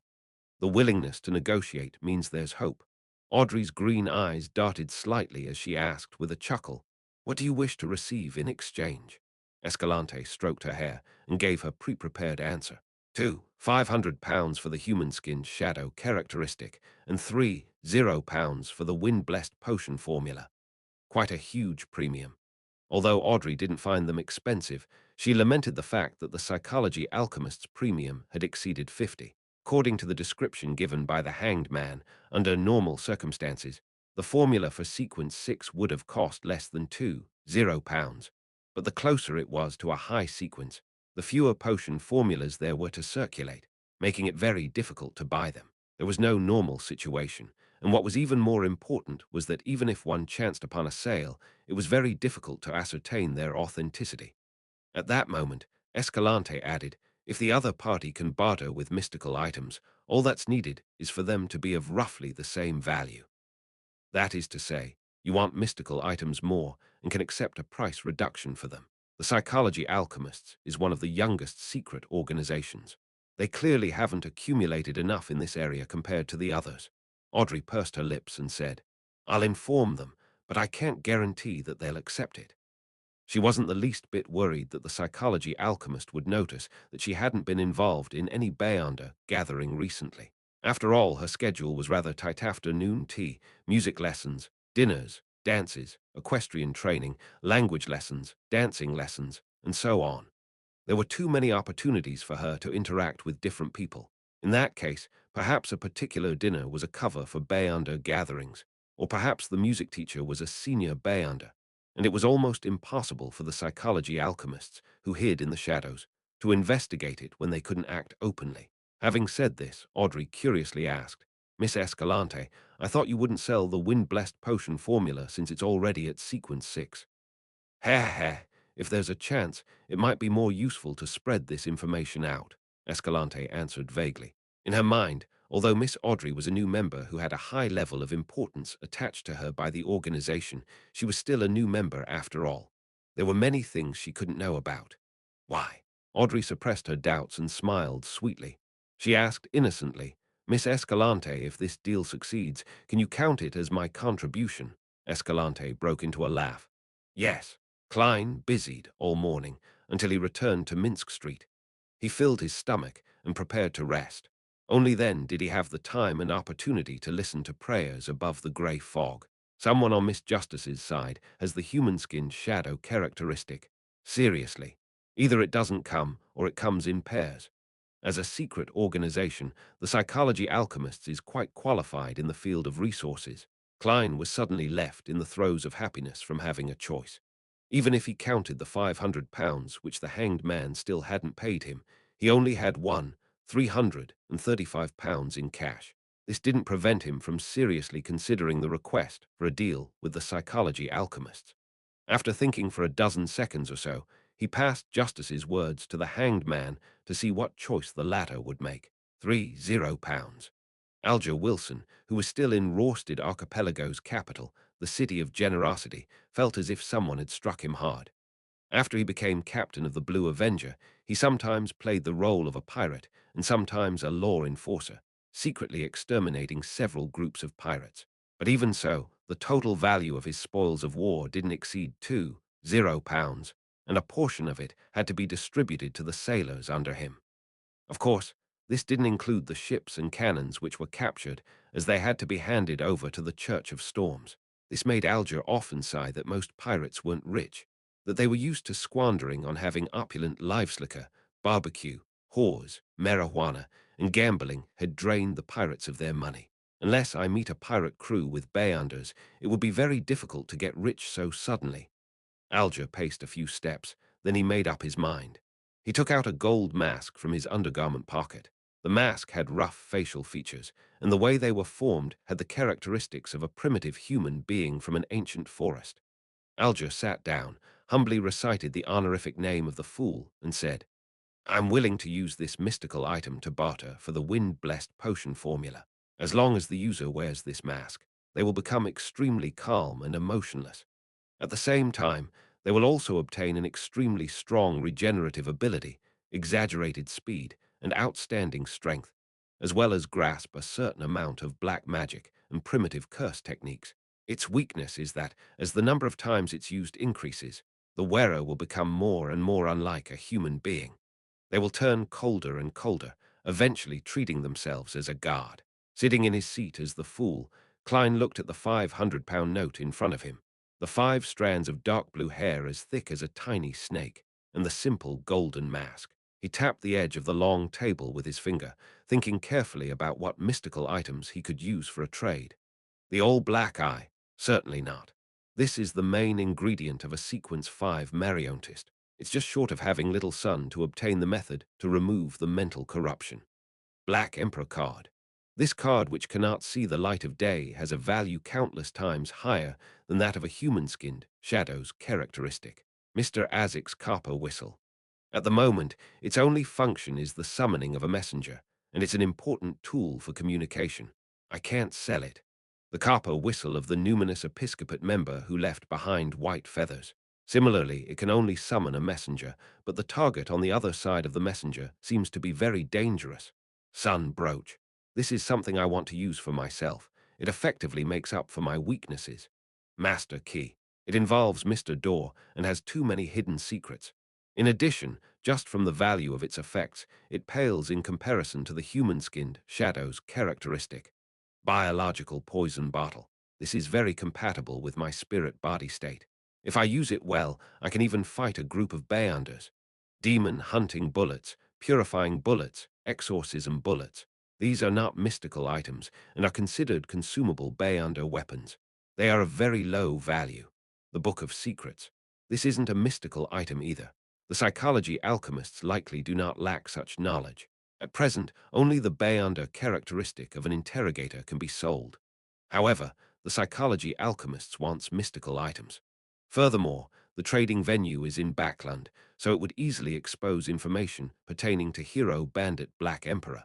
Klein took this opportunity to sort out what he had, and finally came up with a perfect plan.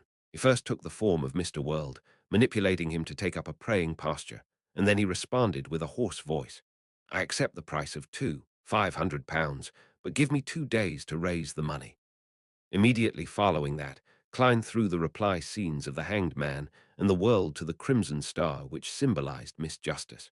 After receiving affirmation from Miss Justice, Klein waited patiently all afternoon at Minsk Street.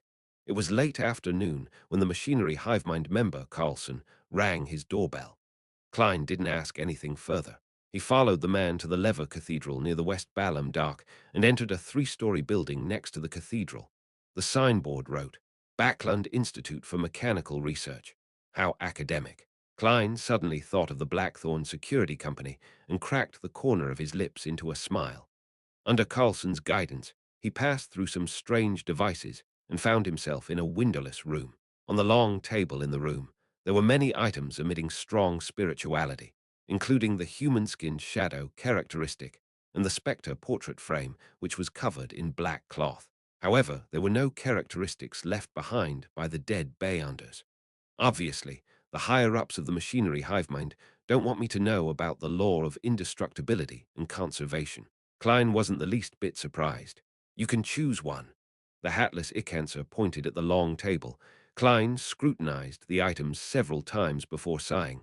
There's nothing I want. If I were to convert it into gold, how much would I get? He had already made up his mind that he wouldn't obtain the human-skinned shadows characteristic from the machinery hive mind. Although this could be explained as the need to create some mystical item or to try out a unique ritualistic magic, there was still a chance of exposing his own sequence. In a situation where there was a better choice, Klein didn't want to take the risk. Thus, he intended to take only money. Not only would this help him gather the £500 that the psychology alchemists quoted, but he could also effectively dispel the machinery hive mind's wariness towards him. Icancer was visibly relieved. He smoothed his hair and answered with a smile, £500. However, we encourage you to choose money, so a total of £20. Klein immediately revealed a sincere smile. All right, chapter 450. Distribution of money with the help of a bestowment ritual.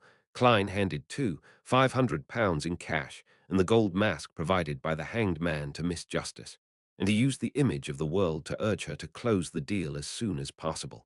I've spent almost £50 in the past 2 weeks.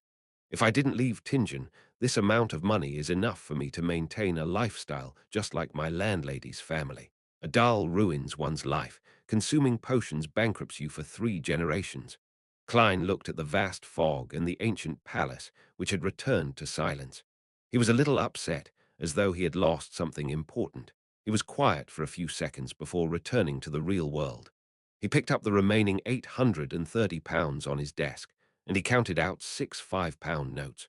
Then Klein put the £30 of cash in his now deflated wallet and stuffed it solemnly into the inside pocket of his clothes. He divided the other £800 into 2 stacks, placing 1 stack in each of his side pockets. After that, Klein opened the drawer and took out 2 of the 5 deep-sea naga hair strands that he had brought back to the real world. He wrapped them in layers after layers of paper and carefully put them into his pocket. When he was done, he took his hat and cane, and he headed for the street corner under the glow of the street lamps at night. He got on a carriage and headed for the Bravehearts bar in the Backland Bridge area.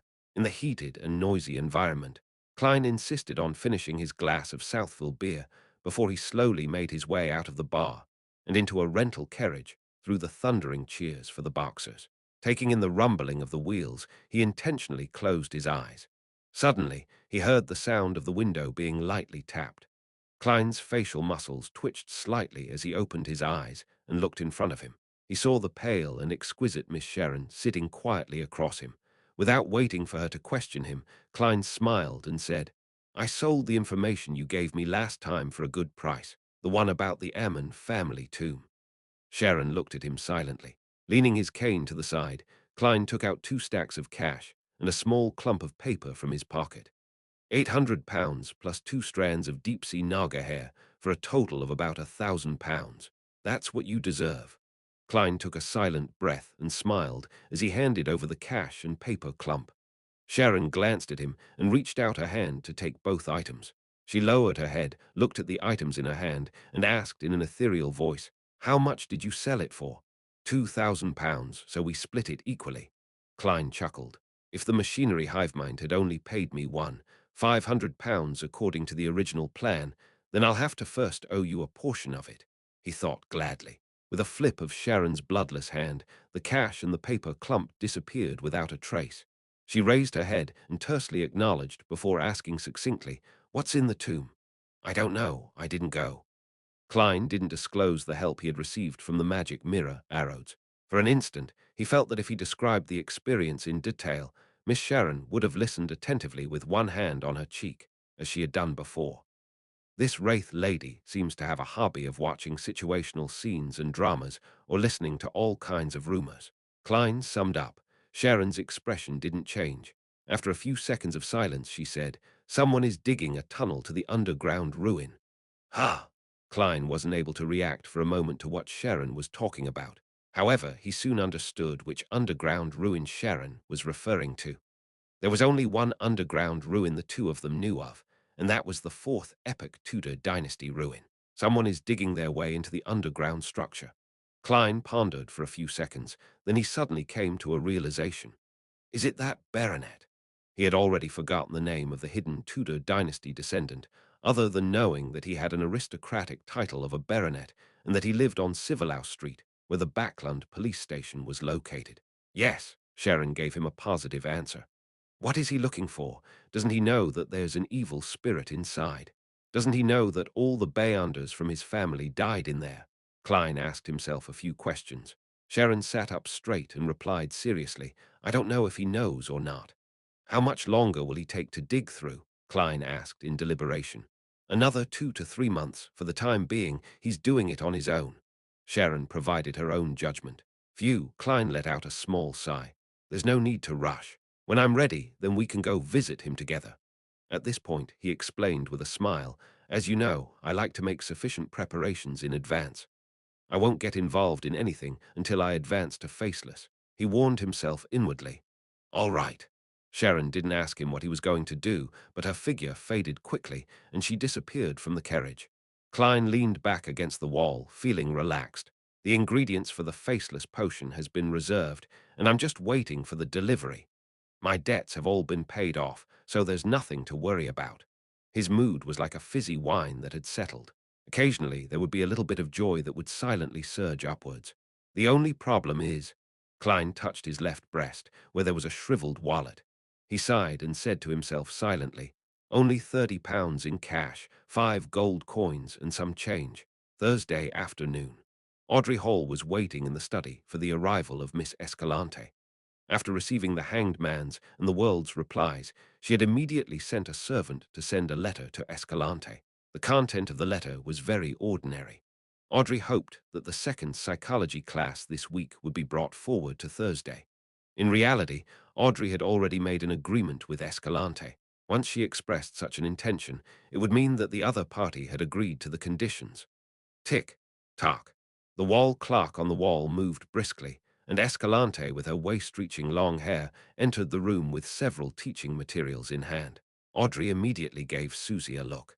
The big golden retriever somewhat reluctantly leaped out, lay down in the nearby shadows, and observed the people coming and going.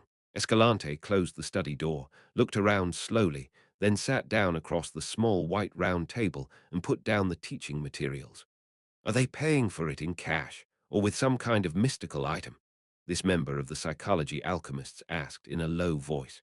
One directly gave £500, and one provided a mystical item. Audrey flippantly took out a white cardboard box from her medium-sized orange handbag. The outside of the box was covered with a wall of spirituality. After removing the wall of spirituality, she opened the lid of the box, revealing the simple golden mask. Then she recounted the flaws and effects of the mask. To be honest, she was very curious when she received the mystical item. She had wished to test its effects since it was her first time coming into contact with a mystical item. However, she finally resisted her urges as she didn't wish to turn cold. It's basically the same value. Escalante tried it and breathed a sigh of relief. After 2 seconds, she pulled out the thickest textbook and flipped to page 48. The middle part of the textbook had been hollowed out. There was an iron box about the size of a palm and a rolled-up piece of parchment. Human-skinned, shadow, characteristic, wind-blessed potion formula, Escalante showed and introduced them to her. Audrey's gaze cast towards the characteristic which resembled a diamond. The face inside left her head spinning. This has the ability to restrain a spectator's powers. Is this the sequence pathway of Mr. World? No wonder. Audrey looked away and studied the formula. Sequence 6, Wind Blessed. Main ingredients: 6 crystalline feathers of a blue shadow falcon, a pair of dragon-eyed sea condor eyes. Before Audrey could examine the supplementary ingredients, Escalante rolled up the parchment in time. After that, she set up the wall of spirituality around the metal box again, closed the textbook, and pushed the thick book towards Audrey. Audrey held the book, but she didn't hand over the gold mask and £500 to Escalante in a timely manner. Seeing the look of puzzlement in Escalante's eyes, the prepared Audrey smiled and said, "The other party is worried that the characteristic doesn't match and that the formula is fake. They hope to verify it first, and before the verification, the money and items will all be held under my custody.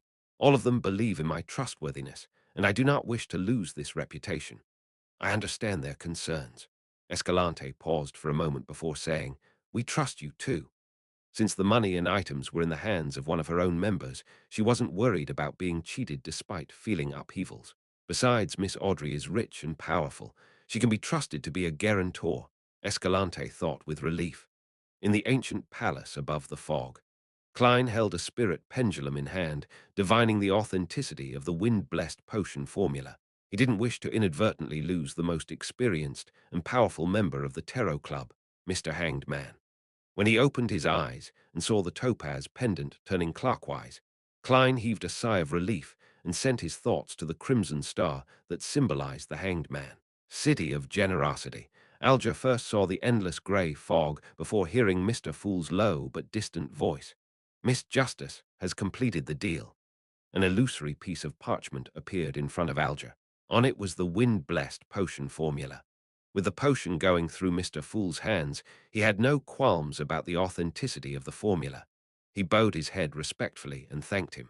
When the illusion dissipated, he immediately found a pen and paper to jot down the potion formula. Then he paced back and forth in excitement, muttering to himself, "Blue Shadow Falcon. That primitive island has it." After finishing the matter regarding the Hanged Man, Klein finally had the time to check his human-skinned shadow characteristic. After confirming its authenticity, he relaxed and leaned back in his chair, exhaling happily. Finally, after 3 seconds, Klein suddenly sat up, and he decided that there was no time to lose. Tonight, he would concoct the faceless potion. This is a meme in Chinese, where the dull and consuming potions change depending on the joke.